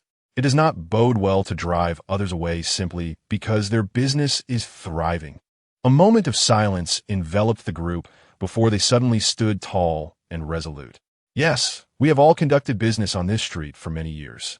How can we allow a newcomer to prevail? We must not let him be so arrogant. Discounts, promotions, no matter what, we must triumph. Observing the renewed determination of the group, Master Xiao breathed a sigh of relief and quietly slipped back to his office to continue savoring the remaining delicacies. Oh, how fragrant! How delicious! Even if the snacks were offered for free, I must save room to relish these crystal shrimp dumplings. Suddenly, Master Xiao pondered whether the patrons in line might share the same sentiment. His expression grew complex. The group of vendors had been brimming with fighting spirit, ready to engage in a fierce battle. Yet the outcome of this confrontation could be quite disastrous. Miao Beef Pie Shop. The owner of the beef stall procured several sheets of white paper and inscribed in bold black ink, "Today's special. Beef pancake for 5 yuan each. Buy 2 get 1 free." Previously, the price list indicated that each beef pancake was 10 yuan. This marked a direct 50% discount. He was curious if anyone would come, for he could not believe that no one would relish a bargain. This price was set by the owner with great reluctance, as there was hardly any profit to be made on each pancake, and the buy 2 get 1 free offer was an outright loss. The owner began to call out at the entrance, "Today, we have a discount. Beef pancakes for just 5 yuan each."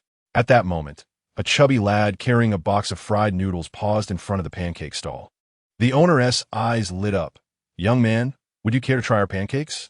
The crust is crispy, the filling substantial. A bite releases a burst of savory goodness. Now only 5 yuan, usually priced at 10. However, the chubby lad leaned in to sniff and nearly retched. The owner, perplexed, asked, "What seems to be the matter?" The lad replied, "I'm sorry, but your pancakes are far too greasy. Just the smell is enough to make me nauseous." Enraged, the owner thought to himself, "How could they be greasy? They are so fragrant." The lad quickly inhaled a few mouthfuls of his fried noodles to recover. Take a whiff of my fried rice noodles. They are oily yet not greasy, refreshing and chewy. Now look at your beef pancakes. Even 3 sheets of paper cannot conceal the grease. Who could possibly eat that? The owner was left speechless, pondering how something so oily could be deemed delectable. Did not these chubby children prefer bowl flavors? Why then did they find his offerings unappetizing? Curiously, he leaned in to sniff the box of fried noodles and had to concede that they did indeed smell far more appealing than his pancakes. He was tempted to have a taste. The lad hastily closed the box, warning, "Don't drool inside." The owner, blushing, urged, 5 yuan each, would you not reconsider? It is half price. Really, no need, the lad replied. Other food stalls in the bustling area also began their promotional activities. Meat skewers were priced at 3 yuan, vegetables at 5 yuan, and they even offered complimentary drinks for customers to select. A seafood bucket for 48 yuan was enough for 2, containing large shrimp, octopus, fish, and clams, with an additional serving of spicy edamame. Pancake sets were offered at the regular price, with an extra cup of iced soy milk provided. Spicy hot pot was at a 40 discount, and those spending over 50 yuan could enter a lottery, with the grand prize being a smartphone. These promotions were not mere gimmicks. They represented genuine benefits, some even resulting in a loss for the sellers in hopes of attracting customers. Surely, such affordable and delicious snacks would draw a crowd, one would think. Yet, after waiting and waiting, the line for fried noodles remained long. Those who had heard the calls merely glanced back and, without hesitation, continued queuing for fried noodles. The owners in the bustling area were left bewildered. Were these people insane? They would rather wait in line for ages to buy fried noodles than patronize their stalls offering cheaper, delectable alternatives. Handsome gentlemen and lovely ladies, come and try our barbecue. By the time the sun sets, you may not have anything to eat. The barbecue vendor shouted at the last few customers in line. If your food was even half as good as that of Boss Miao, we would have come long ago. Regrettably, I have dined at your barbecue establishment, and I found it overwhelmingly seasoned. Have you ever savored the exquisite chicken wings known as guifei? The meat is tender and effortlessly falls off the bone, imbued with a hint of lychee's sweetness and the aroma of fine wine. It is truly a culinary delight. Do you comprehend? What could you possibly understand? If you did, you would not merely offer barbecued fare. Patience is required. Merely to taste the dishes crafted by Chef Miao is worth enduring an entire day's wait. The barbecue shop owner stood there, feeling his heart racing in disbelief. Chapter 93. What audacity! How can one so brazenly insult others? Barbecue can indeed be gourmet. How could I possibly lack an appreciation for fine cuisine? The beef pancake shop and the skewer stall faced each other, both permeated with a sense of helplessness. It is enough to bring one to tears, yet tears do not come. Prices have nearly plummeted to the cost line, yet there is no effect whatsoever. They simply refuse to come, while the fried noodle stall has seen a surge of new faces. Those who are parched suffer, while those who are flooded cannot be drowned. The other stalls are hardly faring better. If 2 or 3 customers manage to arrive, it is considered a fortunate occurrence. Yet, as soon as they place their orders, they often retract, saying, "Boss, never mind, I've changed my mind," and promptly dash off to queue at the fried noodle stall instead. Oh my heavens! The crowd continues to swell to 70 or 80 people. Are you all planning a relay race? Aren't you afraid of fainting from hunger on the way? Such a scene has never been witnessed on the pedestrian street. Even newly opened malls struggle to draw such crowds, regardless of their promotional tactics. What is even more outrageous is that some patrons, having purchased multiple servings of fried noodles, begin to eat while walking, barely making it home. The resting spots along the way are completely occupied, with some individuals simply entering other shops to sit and feast.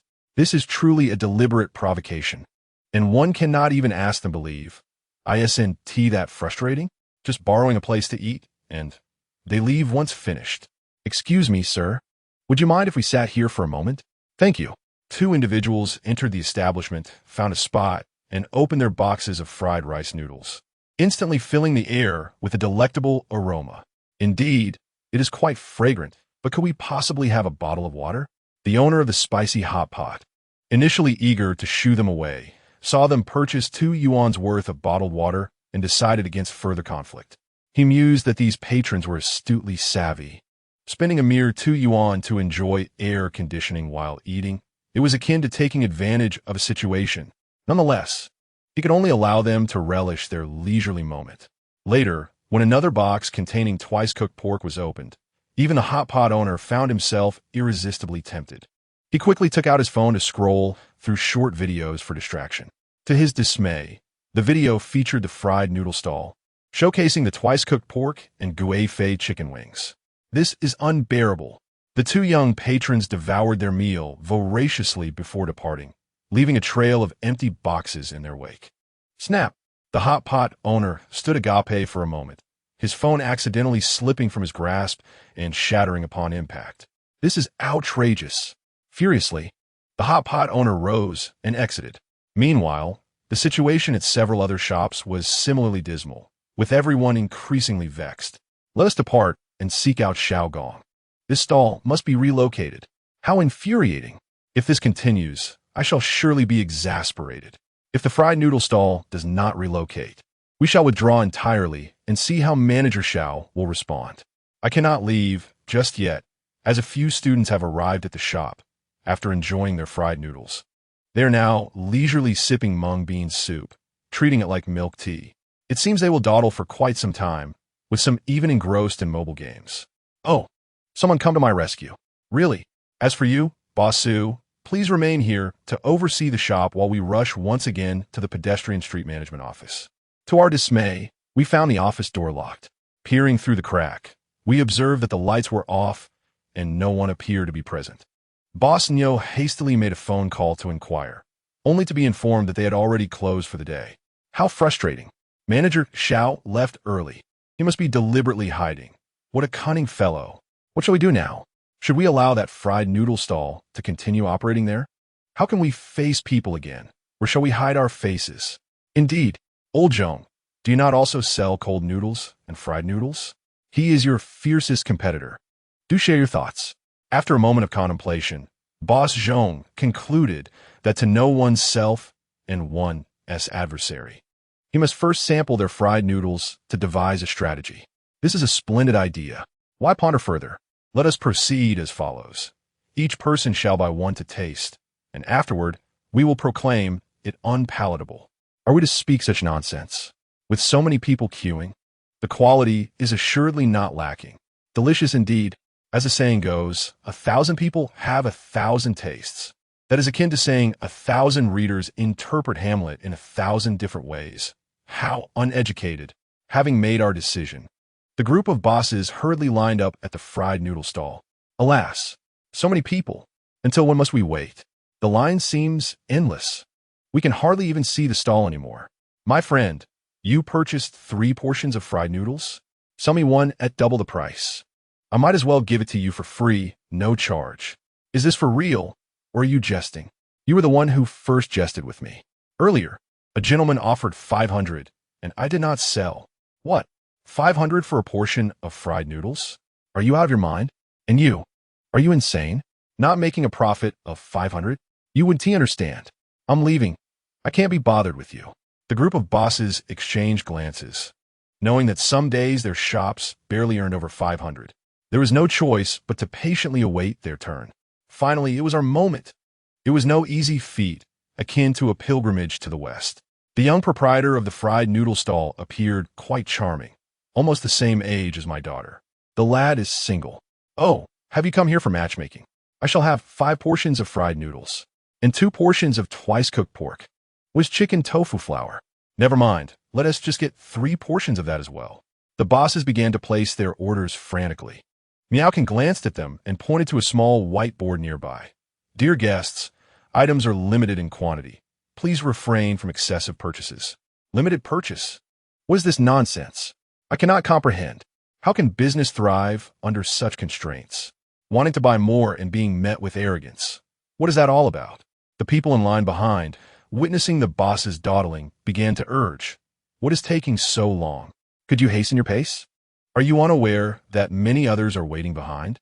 The limit on purchases is a measure taken by Boss Miao to ensure that everyone has a chance to enjoy the food. You wouldn't understand. I find it exceedingly frustrating when novices oblivious to the essentials, venture out without consulting the guide. Several vendors were subjected to a barrage of complaints from those behind them, compelling them to adhere to the purchasing limitations. However, after placing the orders, Miao did not immediately commence frying the noodles. What are you dawdling for? Hurry up and start cooking. Why are you glancing at your watch? Did you not hear our orders? First, serve us some chilled mung bean soup. We've been queuing for so long that we're parched. Miao glanced at the time, realizing it was already 5:10, and apologetically stated, I'm terribly sorry, everyone, but I must wait 20 minutes to pick up my daughter from school. Upon hearing this, the vendors were taken aback. Is it customary for today's youth to conduct business so casually? Why was there no prior arrangement made? Moreover, the timing was impeccable. As soon as they finished ordering, he made this announcement. After a brief murmuring among themselves, the customers in line began to voice their grievances.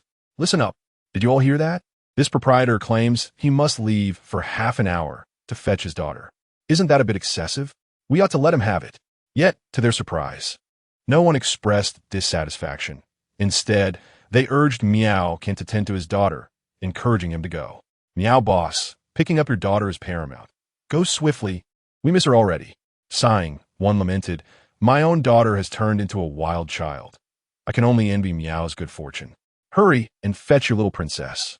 Miao boss, we can wait. Don't keep Chai Z waiting. How will you get there? Taxis are scarce, right?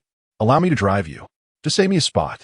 The vendors stared in astonishment as a customer in a BMW 5 whisked Miao away. Good heavens! Can anyone elucidate this? A mere street vendor receiving such treatment? They say the customer is king, yet here, it seems the roles are reversed. With no choice, the vendors continued to wait. As there was little else to occupy their time, they resolved to impart a lesson to this inexperienced young man after enjoying the fried noodles, ensuring he understood the realities of the world. In less than 20 minutes, Miao returned with little Chai Z in tow. Thank you, uncle, for the ride. The child skipped alongside Miao, brimming with joy. No need for thanks. It was but a trifling matter.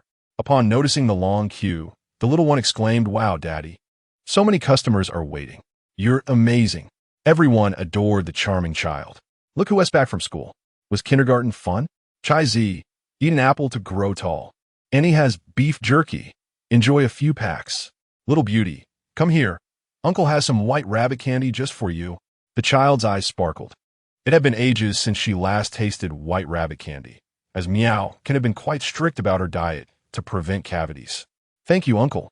You're so kind. Her small hands clutched a generous handful of candy, her delight palpable. I'm rich now, she exclaimed, her eyes gleaming. Chai Z, just take 2. Miao gently advised, and the little girl immediately pouted. All right, uncle, I shall take 2. She grabbed her 2 pieces of candy and generously offered the remainder back to her uncle. Uncle Miao, I no longer desire this. Please accept it. This customer intentionally purchased it for the little girl, as they truly cherish her. Indeed. Father, you take it. Uncle won't eat it. The surrounding passers-by began to laugh, for the little girl was simply adorable. Miao gently pinched the soft, tender cheeks of the little girl and placed the milk candy into his pocket. Soon, he would be busy preparing stir-fried noodles, and as for the candy, she could retrieve it whenever she wished. The vendors at the front of the snack stall, either standing or squatting, were beginning to question their existence due to the long wait. Upon seeing Miao a few of them could barely contain their frustration. This was inappropriate. How could one run a stall and attend to other matters? Is there no sense of professional ethics? Young man, I'm not targeting you. But how can you conduct yourself in such a manner, leaving so many customers waiting? Look at the others at their stalls. They're diligently working. And you abandon your post to fetch someone. Several vendors found their rationale to criticize Miao, Kansas.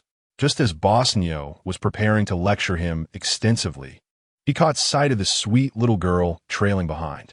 How could such a delightful child exist? She resembled a tiny sprite. Boss Miao's words were immediately stifled. Cough. Cough. Grass is a type of plant. We should cherish it and not trample upon it. Uncles and elders, I am truly sorry for making everyone wait. Please do not blame my father. It is quite challenging for him to care for me while also managing his business. I often urge him not to set up a stall anymore, but he insists that there are too many financial obligations at home, and he must earn money. The little girl spoke with a heart-wrenching innocence, her eyes brimming with tears. The vendors were momentarily taken aback. Her words were so poignant that to respond would seem excessively harsh. Yet, while they remained silent, other waiting patrons grew restless. Why do you all speak ill of Boss Miao? He merely went to fetch a child. Is it intolerable to wait less than 20 minutes? He has to care for his child while earning a living. Can you not understand? Where is your sense of humanity? Setting up a stall is a form of freelance work. If one does not wish to do it, then they need not. However, Brother Miao is considerate. He returns to work after fetching his child. How responsible. To complain about him is simply baffling. How can these uncles speak to a child in such a manner? Such a well-behaved and adorable darling. How could one bear to criticize her? The snack stall owners felt a chill run down their spines, breaking into a cold sweat. Unsure of how to proceed, they certainly did not dare to say anything to the child. This was truly an injustice. I apologize for making everyone wait. Have you all placed your orders? 3 portions of stir-fried noodles, correct? The gentleman over there also ordered a serving of twice-cooked pork. Miao ignited the stove and began his preparations. The snack stall owners exchanged glances, thinking how remarkable it was that this young man remembered their previous orders. The oil was hot, and as an egg was cracked into the pan, it sizzled. Miao Can's movements were deft, revealing his expertise. The eyes of the vendors involuntarily shifted towards Master Zhong, who also sold stir-fried noodles, providing a point of comparison. Master Zhong furrowed his brow, suddenly feeling a surge of pressure. Within 2 minutes, the opponent had deftly flipped the spatula exactly 208 times, a flawless rhythm. Cooking over a fierce flame necessitated constant stirring. Otherwise, the dish would burn. Only through this vigorous technique could the fried noodles achieve a delightful crispness without becoming charred, creating a unique flavor. A true master. No, a master of the highest caliber. A bead of sweat trickled down Master Zhong's forehead as the tantalizing aroma enveloped him. Several patrons could not resist inhaling deeply, exclaiming, "My goodness, how fragrant!" They swallowed instinctively, their appetites awakened. Miao began to box the finished noodles. Let's not pack them up just yet. Let us sample them first. Miao offered the fried noodles to them and resumed preparing the twice-cooked pork. As they opened 3 containers of fried noodles, everyone grabbed their chopsticks to savor the dish. Old Zhong, look! With just a gentle flick of the chopsticks, this portion falls apart effortlessly, neither greasy nor dry. It far surpasses anything you've ever made. Indeed, Old Zhong, I've tasted your cooking before. It clumps together and is poorly mixed. This is so much silkier. You should give it a try. Without comparison, there's no pain. Master Zhong felt a pang of frustration, silently accepting the blow to his pride. The reality was painfully evident. The skill of this young chef far exceeded his own. These connoisseurs of cuisine could easily discern the quality of a dish, and compared to Master Zhong's, they discovered that Miao Can's culinary prowess was leagues above. The sensation upon tasting was nothing short of astonishing. Even Master Zhong was not exempt from this revelation. The delightful chewiness accompanied by a subtle char was an experience he had never encountered before. He also noted that the soy sauce Miao Can used was clearly a special blend, elevating the overall flavor to new heights. The disparity between their skills was vast and seemingly insurmountable. With a heavy heart, Master Zhong lowered his gaze to the plate of fried noodles, which, surprisingly, brought him an inexplicable sense of satisfaction. The others echoed their praise without reservation. Suddenly, someone realized something amiss. Wait a minute, this isn't right. We planned to feign dissatisfaction even if it was delicious to teach this young chef a lesson. Yet what happens? We end up slapping ourselves in the face every time. What should we do? Shall we claim this fried noodle dish is terrible? Perhaps say it has too much soy sauce, making it greasy and difficult to swallow? We can't utter such words. It would be too disingenuous. Beware of karmic retribution, they whispered among themselves. Ladies and gentlemen, your twice-cooked pork is ready. Twice-cooked pork? To hell with it. Let's taste it first. The previous fried noodles were simply impeccable, leaving no room for criticism. All right, let us try this twice-cooked pork. If it's not good, I won't hold back. I adore twice-cooked pork. I'll be the judge. Each person took a piece and placed it in their mouth. In an instant, A wave of exquisite flavor swept over their taste buds. Fresh, rich, slightly spicy, and delightfully fatty without being greasy. This twice-cooked pork was indeed extraordinary. The depth of flavor was simply divine. It was enough to make one want to scream with delight. Wow, the taste is perfectly balanced, neither dry nor greasy, surpassing even the dish I had at Jingshu Gu that cost 128 yuan. If accompanied by rice, I could easily consume 3 large bowls. The owners, while enjoying their meal, were filled with admiration. Initially intent on teaching Miao a lesson, they found themselves learning instead. How could food be made so delectably? Were they trying to bankrupt us? Subsequently, the chickpea flour, imperial chicken wings, and crystal shrimp dumplings left them utterly in awe. Each dish was exquisitely delicious, reaching an exceptionally high standard. After finishing their meal, they were still craving more and returned to queue for a second helping, even joining Miao Can's penguin group. Earlier, they had hoped for old Xiao to return swiftly and reclaim his stall. Now, they jested, "Old Xiao, are you planning to have another child? Chai Zi, are you hungry?" Miao Can inquired. Chai Zi sat on a small stool, resembling a little mascot.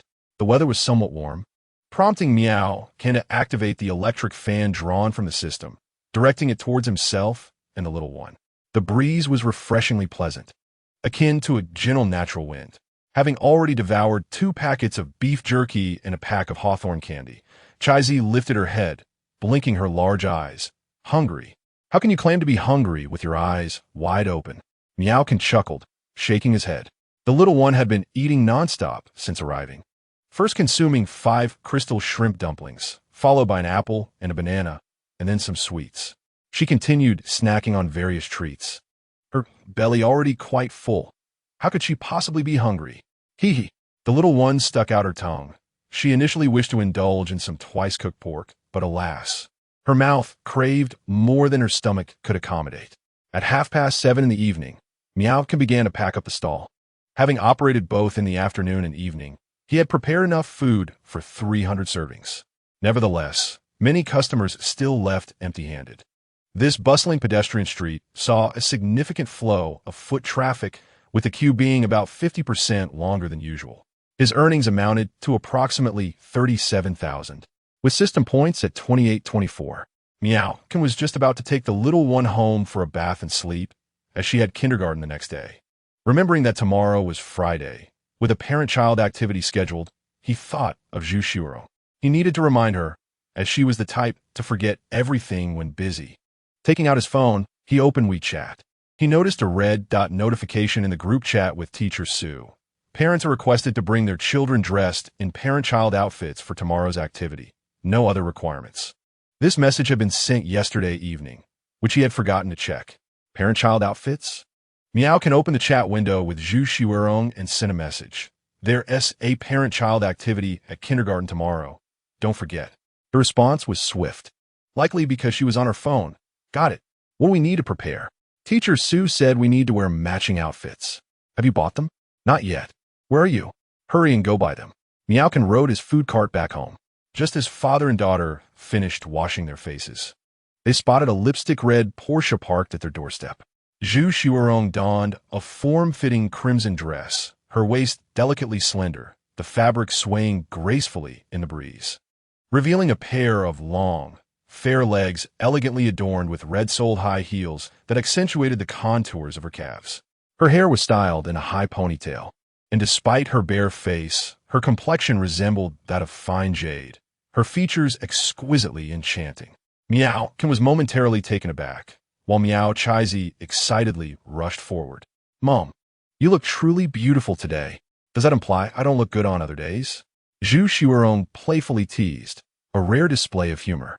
"Of course, you look beautiful," the young girl exclaimed, grasping Xuerong's hand, thrilled to learn that she would be attending a parent-child event at kindergarten the following day, a prospect that delighted her immensely. Previously, during such events, while other children had their entire families with them, she had only her father for company. At last, tomorrow would be a family affair for 3. "You drive. I can't manage in high heels," Xuerong said, handing the keys to Miao, Kansas taking the keys. Miao Can glanced at Xuerong's feet and asked, "How did you manage to drive here?" I took off my shoes. Xuerong replied casually before settling into the back seat with Miao Chaizi. Miaokin was momentarily taken aback, then climbed into the driver's seat. Knowing she had to drive, why did she choose to wear high heels? The car arrived at the underground parking lot of the New World Mall. The mall wouldn't close until 10, providing ample time for them to purchase matching outfits. The trio ascended to the first floor via the elevator, drawing numerous admiring glances due to their extraordinary looks. Mom, should we try the 3D Phantom Space over there? The little girl pointed excitedly at several spaceship-like capsules, eager to participate. Although this attraction was dubbed the 3D Phantom Space, it merely consisted of experiential equipment featuring glasses and vibrating seats. Such facilities were commonplace in malls, with games that were largely similar, like roller coasters or skiing. Those prone to motion sickness, like Xuerong, found such experiences intolerable. Chaizi, were you doing that on purpose? Miaokin gently pinched the girl's cheek, a mild reprimand. He had previously informed Miao Chaizi that Xuerong had a fear of heights and could not partake in such games. The little girl had an excellent memory and certainly wouldn't forget. Chapter 96. To be taken home for washing. Thus, her comment was intentional. Was it to witness the flustered expression on Xuerong's face? Not at all. Xuerong's visage radiated beauty, devoid of any other emotion. Chaizi, let us first buy the matching outfits, Miaokin urged, leading the reluctant girl away from the enticing experience zone. Although the 3D roller coaster promised excitement, acquiring matching outfits was equally paramount. They already possessed 2 sets of family outfits, both of which were purchased by Miao Kansas. However, the little girl consistently criticized her father's taste in clothing, deeming his selections far too mundane. Miaokin typically opted for only 2 colors in clothing, white and blue. Many of Miao Chaizi's garments were chosen by herself. Miaokin would often assert that comfort was paramount, and aesthetics were inconsequential, as long as one was good-looking. Each time she heard her father's stance, Miao Chaizi would roll her eyes, lamenting that her father's sense of style was beyond redemption, leaving her to rely on her own judgment. Which floor should we go to? Xuerong inquired, unfamiliar with the layout of the mall, while Miaokin, well acquainted with it, was the obvious person to consult. The second floor is dedicated to women's clothing, the third to children's apparel, and the fourth houses men's fashion along with a restaurant. Let's ascend to the 3rd floor, proposed Miao Kansas. They opted for the escalator rather than the elevator. The little one grasped Miao Kan's hand with her left while holding onto Xuerong's with her right. The 2 large hands felt distinctly different. Miao Kan's was warm and broad, while Xuerong's was delicate and smooth, carrying a hint of coolness. Both are quite delightful. The little girl beamed with joy, buoyantly bouncing along, akin to a playful grasshopper, supported by their sturdy hands.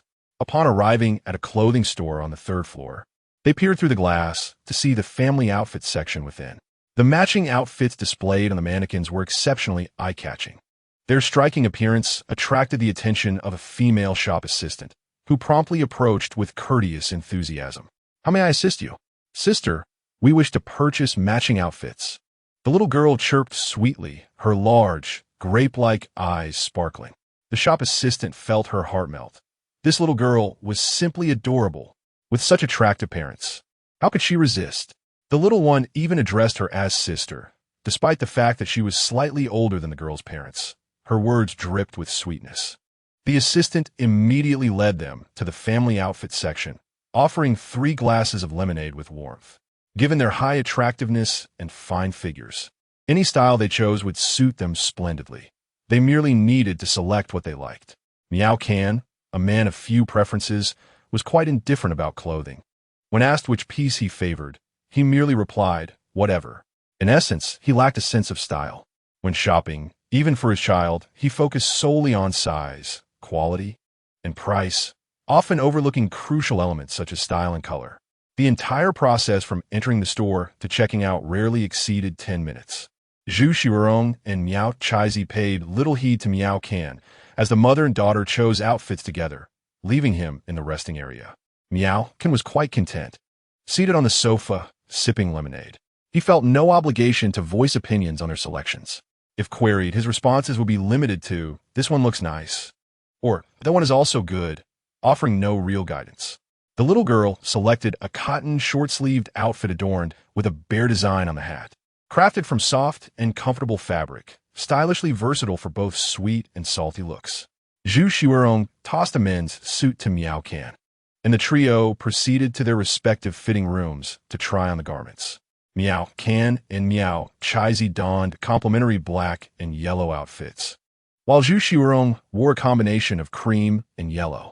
As they emerged from the fitting rooms, standing side by side before the mirror, a refreshing, natural aura enveloped them. Passers-by paused to admire the scene, mistaking them for hired models posing for a photo shoot, their beauty simply too striking to ignore. The three shop assistants were equally taken aback, wishing to replace the celebrity posters on the walls with photographs of Miao Can and his family.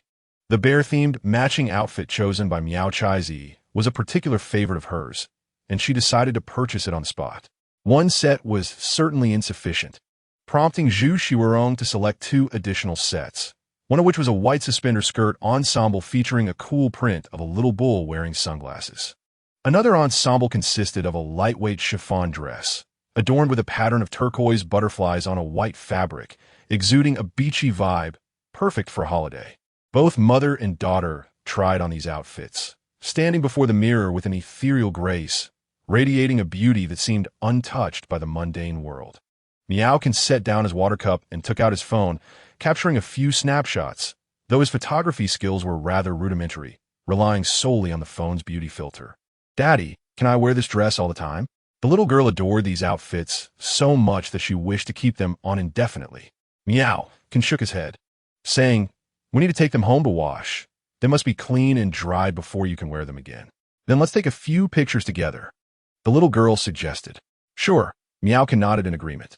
Xuerong's phone rested on the coffee table, and the little girl swiftly grabbed it, handing it to the shop assistant. "Could you please help us take some pictures?" The assistant felt immensely honored. After unlocking the phone, the young woman captured numerous shots from various angles. The little girl continuously changed her poses, making funny faces, pouting, and flashing peace signs, each movement brimming with youthful innocence. Xuerong, simply standing there, exuded an effortless elegance. Miao Can, not well-versed in posing, could only manage peace signs and thumbs up, despite his undeniable charm. He faded into the background beside the playful little girl and the graceful Xuerong. Once the photos were taken, Miao Can intended to proceed to the checkout, but Xuerong swiftly moved ahead to the cash register. The total for the 3 outfits amounted to over 4,000 yuan, quite a steep price for the average person. However, Xuerong never concerned herself with price tags while shopping, demonstrating her lavish spending. After payment, Miao Can waited at the counter for the assistant to package the items while Xuerong sought out the little girl. The child was engrossed in viewing the photos just captured on Xuerong's phone. Suddenly, Xuerong recalled something, her expression shifting slightly as she hurried over. Yet, she was still a moment too late. The little girl was scrolling through the images, having finished viewing the recent ones, and was now looking at photos primarily featuring Miao Can and herself. Among them were pictures of the father and daughter selling late-night snacks, with Miao Can engrossed in cooking fried rice while Miao Chaizi adeptly packaged the food. One heartwarming photo depicted Miao Chaizi wiping Miao Can's sweat, capturing a tender moment of happiness. As she continued to scroll, she discovered a series of photographs showcasing Miao Can preparing liver soup in the kitchen of the Zijing restaurant, totaling around 10 images. The clarity of the photos rendered Miao Can's focused expression while cooking utterly captivating. In close-up shots, his features and profile were strikingly handsome. At the end, there were a few videos, including a segment of Miao Can singing nursery rhymes with Su Shui and another recorded by a netizen featuring them at a stir-fried noodle stall. Just as Miao Chaizi became engrossed in viewing the images, a slender, pristine hand suddenly snatched the phone away. Chapter 97. "Allow me to take one for you." The little girl looked up to find Xuerong's expression slightly unnerved. Xuerong promptly turned off the phone screen and silently stowed it away in her pocket. The little girl wore an expression of understanding, as if to convey to Xuerong, "Oh, I see." Xuerong shot the little girl a glare, her eyes communicating, "What do you know?" At that moment, Miao approached, carrying 3 large bags. Let us go. Father, let me help you with that. The little girl, being a considerate child, was eager to assist in carrying the bag, fearing that Miao might tire himself. No need, Chai Z, it's not heavy. Although the clothes were light, the bag was rather large, and it might drag on the ground if the little girl carried it. After leaving the clothing store, the family of 3 descended in the elevator. Dad, I want to play in the ball pit and on the slide. Miao Chai Z pointed towards the children's paradise. It was still early, and the little girl wished to prolong her stay before returning home. Xuerong glanced at Miao Chai Z, recalling how she had always insisted on playing on the pirate ship during their previous outings, claiming those were games meant for 3-year-olds. Why was she suddenly interested in the slide today? The whims of children change so rapidly. Xuerong found it perplexing. I'll go play with Chai Z. The children's paradise allowed 1 adult to accompany the children, as Miao went to purchase tickets. No need, Dad, you can chat with Mom. I'll find other kids to play with. After Miao bought the tickets, the little girl dashed into the children's paradise, diving headfirst into the blue ball pit. A nearby playmate, having just managed to climb out, was buried once again as Miao Chai Z frolicked about. On the bench outside the children's paradise, Miao and Xuerong sat side by side. The little girl peeked out, noticing her parents together, and whimsically declared, "Your little angel can only help up to here. Good luck." With that, she scampered off to the slide. Compared to the thrilling activity zone, the ball pit was less exciting. The experience zone featured a gigantic spider model that always startled her, providing quite the thrill. Xuerong's strikingly beautiful and aloof demeanor drew many gazes. Someone walked into a garbage bin, while a middle-aged man, captivated by her beauty, was scolded by his wife for his wandering eyes. A bold young man contemplated approaching her to add her on WeChat, but Xuerong's frosty demeanor conveyed a sense of unapproachability. Furthermore, they noticed Miao beside her, whose striking looks made them reconsider their approach. Likewise, Miao was the center of attention. A passing girl turned her head thrice, nearly inserting her bubble tea straw in her nostril. A customer from a previous fried noodle stall, upon recognizing Miao approached with delight. Boss Miao, what a coincidence. Out shopping with your little darling? And this must be your wife. She's even more beautiful than a star. No wonder your daughter is so lovely. Regular customers knew Miao was a single father, while newcomers were less informed. Even if they were aware, they wouldn't dare to mention that this was Miao's ex-wife in such circumstances. She's truly stunning. Miao offered a simple greeting, while Xuerong remained silent and aloof. Boss Miao, where will you be setting up tomorrow afternoon? There's a parent-child event at the kindergarten tomorrow afternoon, so I want to be setting up. Oh no, that's such a pity. I won't get to enjoy your twice-cooked pork and imperial chicken wings. However, the customer understood well, recognizing the importance of participating in children's activities, as such opportunities would diminish as they grew older. He took his child to continue shopping, and upon hearing about the twice-cooked pork and imperial chicken wings, Xuerong's stomach couldn't help but let out a soft grumble. Miao lifted his gaze to glance at Xuerong, noticing the delicate blush that graced her porcelain-like cheeks. Are you hungry? He inquired with a smile.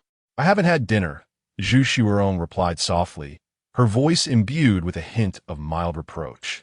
Miao furrowed his brow, tempted to admonish her for neglecting her stomach, yet he refrained from voicing his concern. The restaurant on the 4th floor is still open. Would you care to join me for a bite? He suggested. I crave twice-cooked pork and royal chicken wings, she replied, as they returned to the old district in a Porsche. Mom, please come in. Mom, change your shoes. Miao Chasey greeted enthusiastically, overwhelmed with joy. Xuerong had not only accompanied her on a shopping excursion, but had also come home for dinner, and they were to partake in a parent-child activity the following day. Life truly felt splendid. Although Miao presence already brought her immense happiness, the addition of Xuerong magnified her joy. After all, the experiences of paternal and maternal love are distinct. With no spare women's slippers available, Xuerong had to don Miao's oversized shoes, which appeared a tad too large. Please sit for a moment. I shall prepare dinner, he said. Dad, let me help you wash the vegetables. The little one instinctively offered, now adept at her culinary assistance. No need. You should keep your mother company, Miao advised, glancing at Zhu Xuerong. The child nodded, recognizing the importance of being with her mother. As Miao can enter the kitchen, Miao Chasey poured a glass of water for Zhu Xuerong. Mom, Dad mentioned you skipped dinner. It's not good for your stomach to miss meals. You must eat on time next time. Understood, Zhu Xuerong replied, pulling the little one close and affectionately pressing her lips against the soft, tender face, savoring the warmth of the moment. In the past, Zhu Xuerong had many such opportunities, yet her busy work schedule often prevented her from spending quality time with Miao Chasey. Perhaps it was only after experiencing loss that one learns to cherish, for reasons unknown. Despite her ongoing work commitments, Zhu Xuerong now consistently managed to carve out time for her family. Indeed, time is like water in a sponge. With a little pressure, it can always be found. Zhu Xuerong suddenly realized that her previous reluctance to make time might have been a significant misstep. Miao Chasey turned on the television, which was airing the animated series Pig Hero. Mom, can you help me turn off the youth mode on the TV? She asked. Why should we turn it off? Zhu Xuerong inquired. I want to watch the overbearing CEO's unforgettable love. I haven't seen the finale yet. The little one whispered, recalling how Miao can have been strict, while Zhu Xuerong was comparatively lenient. The child assumed Zhu Xuerong would be accommodating. The result was a gentle tap on her forehead. Not as forceful as Miaokin would have been, but still stung a bit. Wah! Mom, I won't watch the overbearing CEO anymore. I'll stick to Pig Hero, she exclaimed, clutching her head, lamenting the trials of life. Miaokin emerged from the kitchen with a plate of spicy potato shreds, noticing Miao Chasey cradling her head. Chasey, have you been naughty again? He asked. Miao Chasey obediently settled on the sofa, shaking her head. No, Dad, I'm very well behaved. Zhu Xuerong promptly reported. She wanted to watch the overbearing CEO and asked me to disable the youth mode. You should give her another gentle tap. All right, no problem, Zhu Xuerong responded, turning her attention back to the little one. Chapter 98. A single person can handle it. The little one darted out 5 meters, murmuring softly, truly, they are a family. They joined forces to bully me, a mere child. 3 dishes were successively presented on the table, accompanied by a bowl of tomato and egg soup. As the delightful aroma wafted through the air, the little one began to devour the food voraciously, both famished and tempted. How delicious, father! Overcome by temptation, the little one reached out to grab a piece of the secret recipe braised ribs. Slap! Slap! Miaokin and Zhu Xuerong simultaneously intervened. Whoa, it hurts so much. Why can't one person handle it alone? The little one, feeling aggrieved, went to wash her hands, realizing that having a mother did not always guarantee joy, as it often meant enduring double the pain. The family of 3 sat around the table for dinner, a scene rarely witnessed even when the marriage had not yet unraveled. Now, with a divorce, there seemed to be more opportunities for such moments. Sometimes, life is indeed peculiar. After washing her hands, Miao Chasey returned and, just as she reached for her bowl, 2 pairs of chopsticks extended from either side, each offering her a piece of the delectable ribs. Instantly, she felt her fingers were not as sore. Her mother was indeed wonderful, and with double the ribs, her happiness soared. The dining table was adorned with 3 dishes and a soup, all appealing to the senses, complemented by fragrant white rice. Everyone quietly focused on their meal. Miaokin was not particularly hungry. He merely sipped on the bowl of tomato and egg soup. Even in the simplest of dishes, Miaokin did not settle for mediocrity. With the aid of systematic culinary skills, this soup was exquisitely delicious, with a perfect balance of sweetness and acidity, far surpassing what one would find at a high-end restaurant. Miaokin seldom picked up his chopsticks, occasionally serving the little one some vegetables. Zhu Xuerong, being the CEO, usually adhered to refined dining etiquette, yet this time, indulging in Miaokin's cooking, she relaxed her demeanor, even allowing a bit of sauce to smudge her lips. He served her a piece of garlic duck, to which Zhu Xuerong responded with a soft thank you. Miao Chasey looked up from her small bowl, her big eyes blinking as she asked Zhu Xuerong, Mom, doesn't tea the meat Dad serves taste better? Zhu Xuerong pursed her lips, remaining silent. Miaokin gently nudged the little one's face back in her bowl. No talking while eating. Miao Chasey continued to relish the ribs. The ribs were marinated with a secret blend of seasonings, crucially enhanced by seafood sauce, sesame paste, and star anise powder, making each bite sweet and tender, constantly igniting the appetite. In truth, the little one had already snacked quite a bit earlier in the evening and was not particularly hungry. However, when it came to delectable food, she would seize any opportunity to indulge, especially if it was Miao Can-esque culinary creations. At 9:25 p.m., both Miao Can and Miao Chaizi had finished their late-night snack, and Zhu Xuerong finally concluded her dinner. The food on the table had been completely devoured, achieving a commendable zero waste, which brought Miao Can a sense of ease. "I'll wash the dishes," Zhu Xuerong offered, feeling a tad guilty for merely eating without contributing, even though she was not particularly fond of the chore. "Let me handle it. You've already spent money today," Miao Can replied, beginning to gather the dishes together. Zhu Xuerong paused, suddenly recalling that the 3 sets of matching outfits she had bought today were purchased with her own money, totaling over 4,000. Although she did not mind the small sums of money, the thought that Miao Can might be earning even more than her by selling goods at a stall stirred an uneasy feeling within her. Why should she be the one to cover the cost of the clothes this time? Subsequently, she gracefully walked towards the living room, her long legs appearing particularly alluring beneath the fitted red dress. "Mom, look at this apple. It's so big and round. It must be sweet. Would you like to have a taste?" Zhu Xuerong glanced at her daughter, Miao Chaizi, who was playfully pouting, and gently pinched her smooth cheek. "If you want me to peel the apple, just say so. Hee. Let us share it." After receiving the apple, Zhu Xuerong took a fruit knife and deftly rotated the apple with her slender, fair fingers, performing the task with elegance and ease. As she finished peeling, the long, spiral skin kept breaking. "Wow, Mom, you're amazing. From now on, you should always peel the apples." After finishing the apple, Miao Can happened to come out of the kitchen, having just washed the bowl. It seemed it was almost time for her to head home. "It's getting late. I should return home. Chaizi, be good and go to bed early. I'll see you at kindergarten tomorrow." With that, Zhu Xuerong prepared to rise and leave. The clothes would be ready to hang in about 20 minutes. The washing machine would take 15 minutes for a quick wash, followed by an hour and a half for drying, which indeed felt quite lengthy.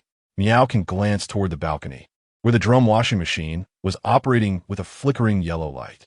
Just as Zhu Xuerong contemplated having Miao Can take a set of clothes back to kindergarten for her to change into tomorrow, she heard her daughter's voice beside her. "Mom, can you sleep with me tonight?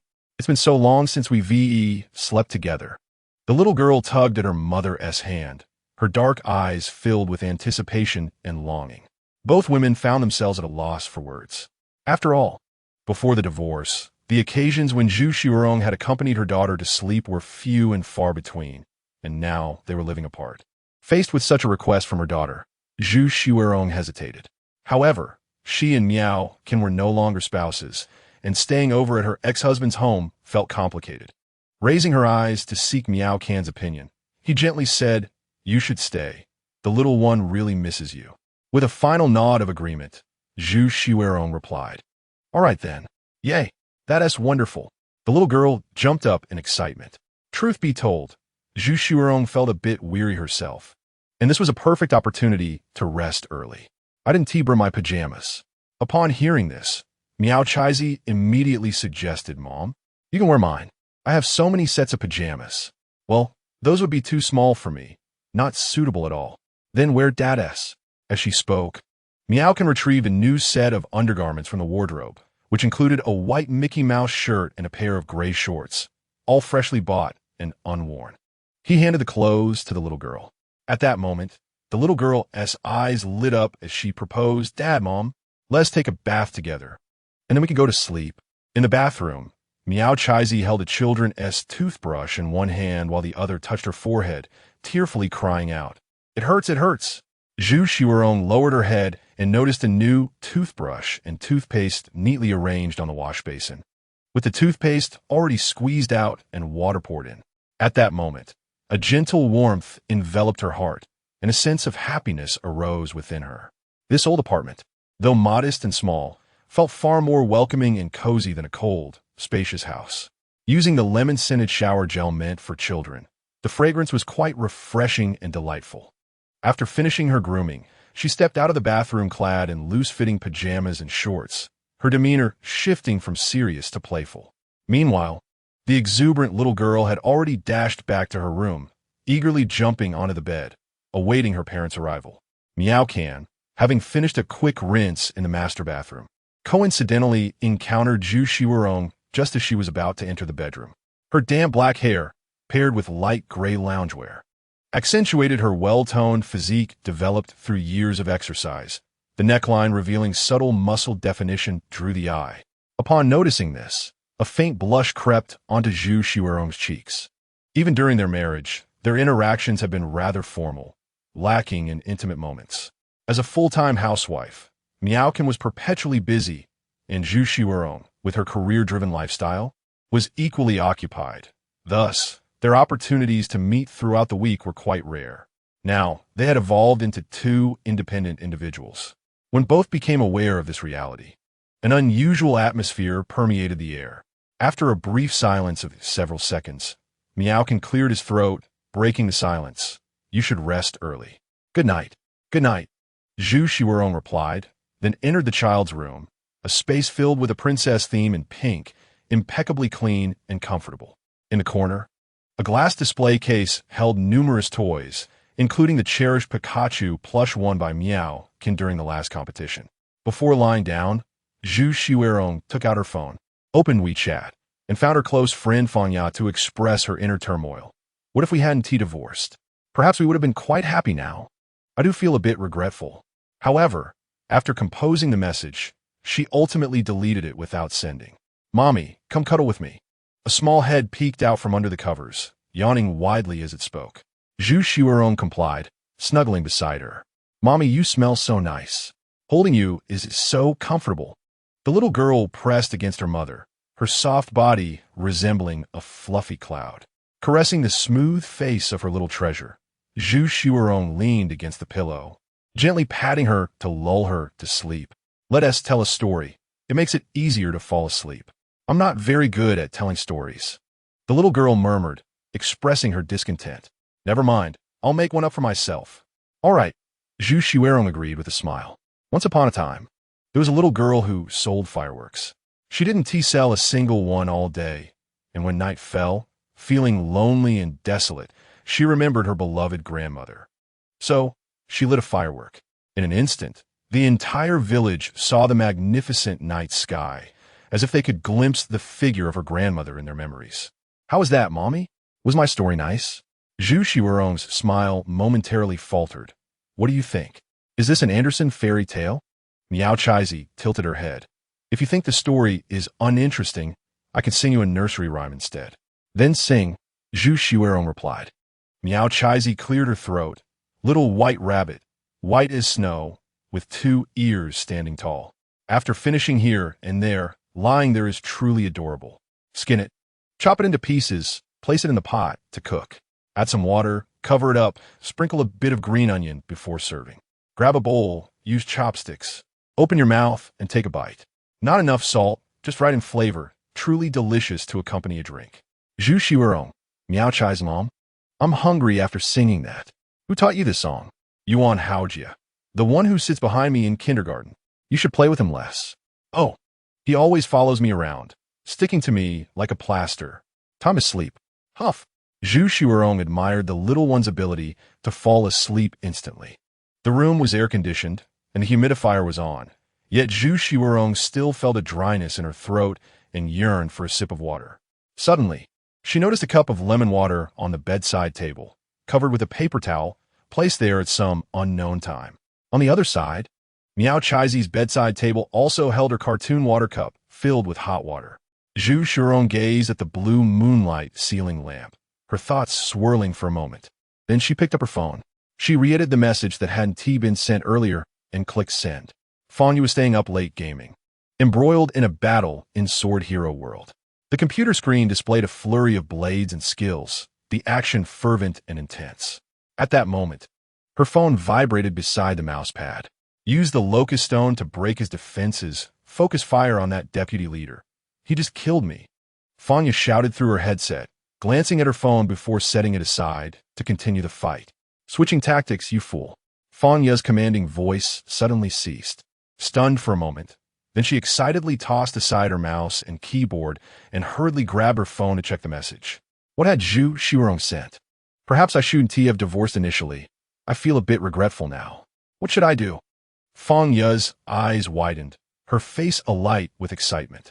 She quickly replied, What should you do? Remarry. You've finally figured it out, my dear Zhu. Just wait. I'll tie Miao up and bring him for the certificate. To her, their remarriage was splendid. Not only would she frequently see her goddaughter, but she could also enjoy free meals with a bright future ahead. I'm at their house. Morong heroine, what are you doing? Did you disconnect again? That deputy leader just killed you again. The sound quality of the headset was excellent, easily audible even when placed on the table. Brothers, let us retreat for now. We'll teach that deputy leader a lesson next time. Fanya shut down her computer and continued chatting on WeChat. This news is thrilling. What did you two get back together? I had no idea. Impressive. So I don't need to prepare the rope after all. Tomorrow is Friday. Are you going to the Civil Affairs Bureau? Remarrying less than half a month after the divorce. You two really know how to have fun. What is this situation? Getting on the bus first and buying a ticket later? Is Miao nearby? Something feels amiss. Why are you bringing this up at such a time? Hurry and find a younger sibling for Chai Zi. Fanya typed rapidly, a flurry of words spilling forth. As the conversation grew increasingly absurd, Xuerong, upon hearing about the prospect of a younger sibling, felt her cheeks flush. What a waste it would be if you didn't write a novel with such imagination. Tomorrow, the little ones have activities at kindergarten. In the evening, we'll go by matching outfits. I washed them too late, and they didn't dry, so I stayed with her for the night. Where did your mind wander? TSK. Excuses upon excuses. The clothes aren't dry? I hardly believe that. If you don't believe it, that's your problem. When shall we remarry? If not tomorrow, then how about next Monday? Are you out of your mind? I merely expressed a hint of regret. Don't overthink it. Besides, who knows what the child's father thinks? Chapter 100. The feeling in the photos is delightful. It's a beauty trap. Once the little one falls asleep, go find him and keep him company until dawn. Fanya made a rather candid suggestion. Bah, scoundrel. I'm done talking. I'm going to sleep. Xuerong's cheeks turned slightly pink as she silenced her phone and embraced the little one, drifting off to sleep. Fanya, not wishing to intrude further, envisioned the splendid days ahead when she could openly enjoy meals together. In the master bedroom, Miao had yet to slumber, his spirits high, perhaps buoyed by the thought of the little one being happily nestled with her mother. Since acquiring the fatigue-eliminating system Halo, Miao's schedule settled into a rhythm of sleeping from midnight to 4:30 in the morning, enjoying 4.5 hours of deep rest. Although brief, he felt exceptionally refreshed. He unlocked his phone and perused the photos taken while trying on the matching outfits. The usually aloof CEO, Xuerong, appeared gentle and nurturing before the child, radiating maternal warmth. Xuerong, strikingly beautiful, contrasted splendidly with Miao Chai Zi, who was playful and adorable, making their coordinated outfits all the more harmonious. The ambience captured in the photos was splendid, despite Miao's mediocre photography skills. The mother and daughter were beautiful from every angle. After 10 minutes of scrolling through his phone, he set it down and opened the system interface. System points, 28-24. Miao decided to draw lots, opting for 28 attempts. This time, luck was not on his side. He won over 1,000 mint candies and 5 sunny cards. However, the sunny card could not be extracted from the system space and appeared grayed out. The system explained, when venturing out to sell goods and encountering inclement weather, the system would automatically use a sunny card to restore clear weather. Miao counted the sunny cards in his hand and realized 2 were missing. No wonder. On occasions when rain was forecasted, he ended up with splendid sunshine while selling goods, accompanied by gentle breezes and pleasant temperatures. This time, he did not acquire any new culinary techniques, but did receive the complete recipe for a premium Chinese beverage, osmanthus oolong tea. The following morning, Miao rose punctually at 4:30. After freshening up in the bathroom, he went outside to stretch. Today, the family of 3 would attend a parent-child activity at the kindergarten, which, based on past experiences, typically consumed a good portion of the day. Thus, Miao had informed the WeChat group the day before that he wouldn't be setting up his stall during the day, prompting a chorus of complaints from the group. He had also canceled the vegetable delivery service from Boss Xiao for today, as there would be no one at home to supervise at noon. In the evening, depending on the circumstances, there might be a late-night snack stall, so the ingredients must be purchased early. Miao pushed his tricycle out, heading towards the Jingyuan vegetable market. The journey, less than 3 kilometers, took 26 minutes due to a main road under construction, leaving one side riddled with potholes and narrowing the lane considerably, naturally causing more congestion than usual. Upon arriving at the market, Miao gathered all the necessary ingredients. The price of pork had risen by 50 cents. It remained acceptable. Last night, he won a top-tier technique for making osmanthus oolong tea in a lottery. He had initially intended to buy some materials to experiment with, but the market lacked those items. Oolong tea required a visit to the tea market. Coffee beans needed a supplier, along with dried osmanthus, fresh milk, and butter. Acquiring these was quite troublesome, but if he could set up a stall, the profits would be substantial, with costs around 4 to 5 yuan per cup, selling for over 20. After all, a cup of bubble tea these days costs at least 10 yuan, especially when crafted using his superior technique. The variety of stalls had been increasing, and the time taken for preparation had become a significant issue. It was impossible to cover everything. Therefore, Miao considered selling different categories on separate days. Riding his tricycle back home, he found his mother and daughter still sound asleep. He quietly entered the kitchen with the ingredients in hand. With over 2 hours to spare, he began by boiling mung beans to store in the refrigerator for the evening sale. The landlord's large refrigerator, with a capacity of 750 liters, could hold no more than 200 cups of mung bean soup, prompting thoughts of acquiring a larger freezer. He planned to ask Boss Xiao about suitable resources at a convenient time. Miao boiled a large pot of water, adding some scallions, ginger, and garlic, before placing the pork inside to cook. Meanwhile, he started marinating chicken wings and kneading some dough. The quantity of food prepared each time was limited since the space in the temperature-controlled preservation box acquired through the system's lottery was finite. Delicacies like royal chicken wings, chicken tofu, and crystal shrimp dumplings must be stored in the preservation box. Otherwise, their flavor and texture would be compromised unless freshly made. However, there was simply no time for fresh cooking, as stir-fried rice noodles and twice-cooked pork kept him busy enough, let alone anything else. By the time everything was ready, the preservation box was packed to the brim. Maintaining freshness for 24 hours was not an issue, allowing him peace of mind for his evening stall. As Miao prepared breakfast, Zhu Xuerong emerged with her daughter, Miao Chaizi, who was still not fully awake. "What time did you get up?" Zhu Xuerong asked. Dressed in a Mickey Mouse t-shirt, her long legs and flip-flops exuding femininity as she stood at the kitchen door. 4:30, Miao replied, plating the just-fried, soft-boiled eggs. "So early?" Zhu Xuerong expressed her surprise. "It's like this every day." Zhu Xuerong gazed at the man in an apron making breakfast for them, feeling a touch of warmth in her heart. Miao unfazed, felt no fatigue at all. Seeing Miao Chaizi dawdling like a sleepwalker, he cheerfully said, "Chaizi, wake up. You'll be late for kindergarten." "Oh," the little one responded, squinting her eyes. Zhu Xuerong remarked, "She gets quite grumpy in the mornings and refuses to get up for ages. How do you usually wake her?" I give her a gentle flick on the forehead, just 3 times, and she is good-natured again. Miao winked at Zhu Xuerong. Understanding. Zhu Xuerong playfully curved her fingers to her lips, asking, "Really? Let me try."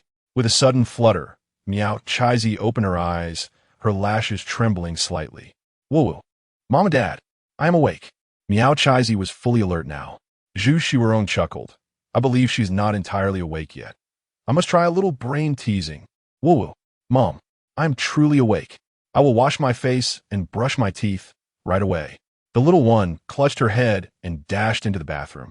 Miao and Zhu Xuerong exchanged knowing smiles. Breakfast consisted of crystal shrimp dumplings, fried eggs, and soybean milk. Zhu Xuerong noticed a cup of coffee on the table and was taken aback. "What is this?" "It's a non-fat, no-cream mocha. I remember you used to drink this every day before our divorce." A wave of warmth spread through Zhu Xuerong's heart. "Did you buy it?" "I picked it up on my way back from grocery shopping this morning." That was an Italian CAF, which ordinarily should not have opened so early. However, the barista found Miao quite charming and made an exception. Sometimes, good looks do have their advantages. Xuerong took a sip of the coffee. Though the flavor was ordinary, she found it delightful and decided to finish it all. In truth, Miao did not purchase the coffee specifically for Xuerong. He had simply grown accustomed to caring for Miao Chaizi, always considering every detail. To others, this painted the image of a remarkably thoughtful gentleman.